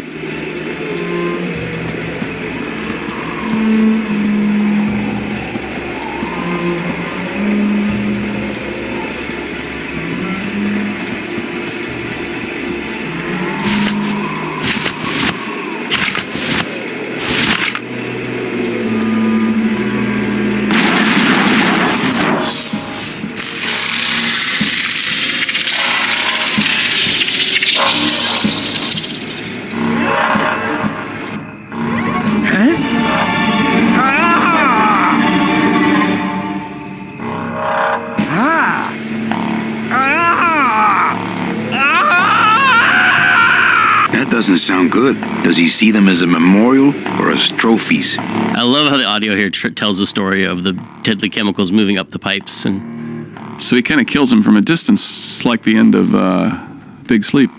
I forgot that. Shoots him from behind a car. Not thirsty. Yeah, right. Hector supplies water to keep the flowers alive?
You can count them if you want. They're all here.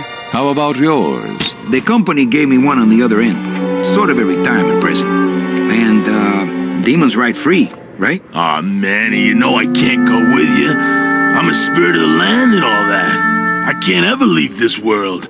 I guess I got so wrapped up in saving people, I just assumed I'd be able to save you too. Yeah, but I don't need to be saved. I like it here. I'm not all alone in that basement anymore, thanks to you. I got a new job and all these new friends. I'm a big demon success story. So, I guess this is it then. Come here, give me a hug. You were the best boss I ever had. Bye.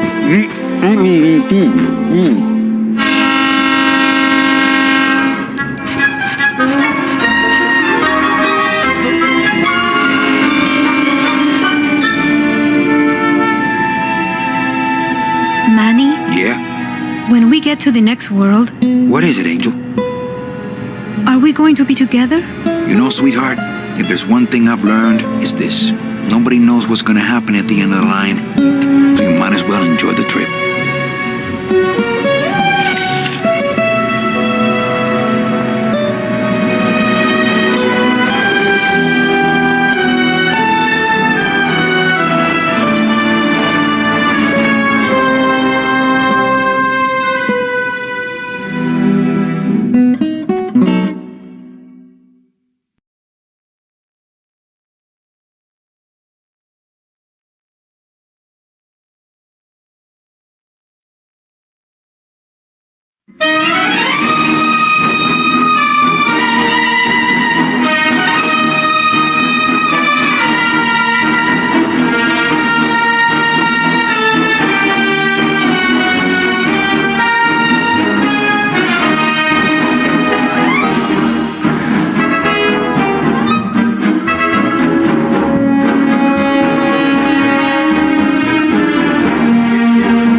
¿Qué es esto?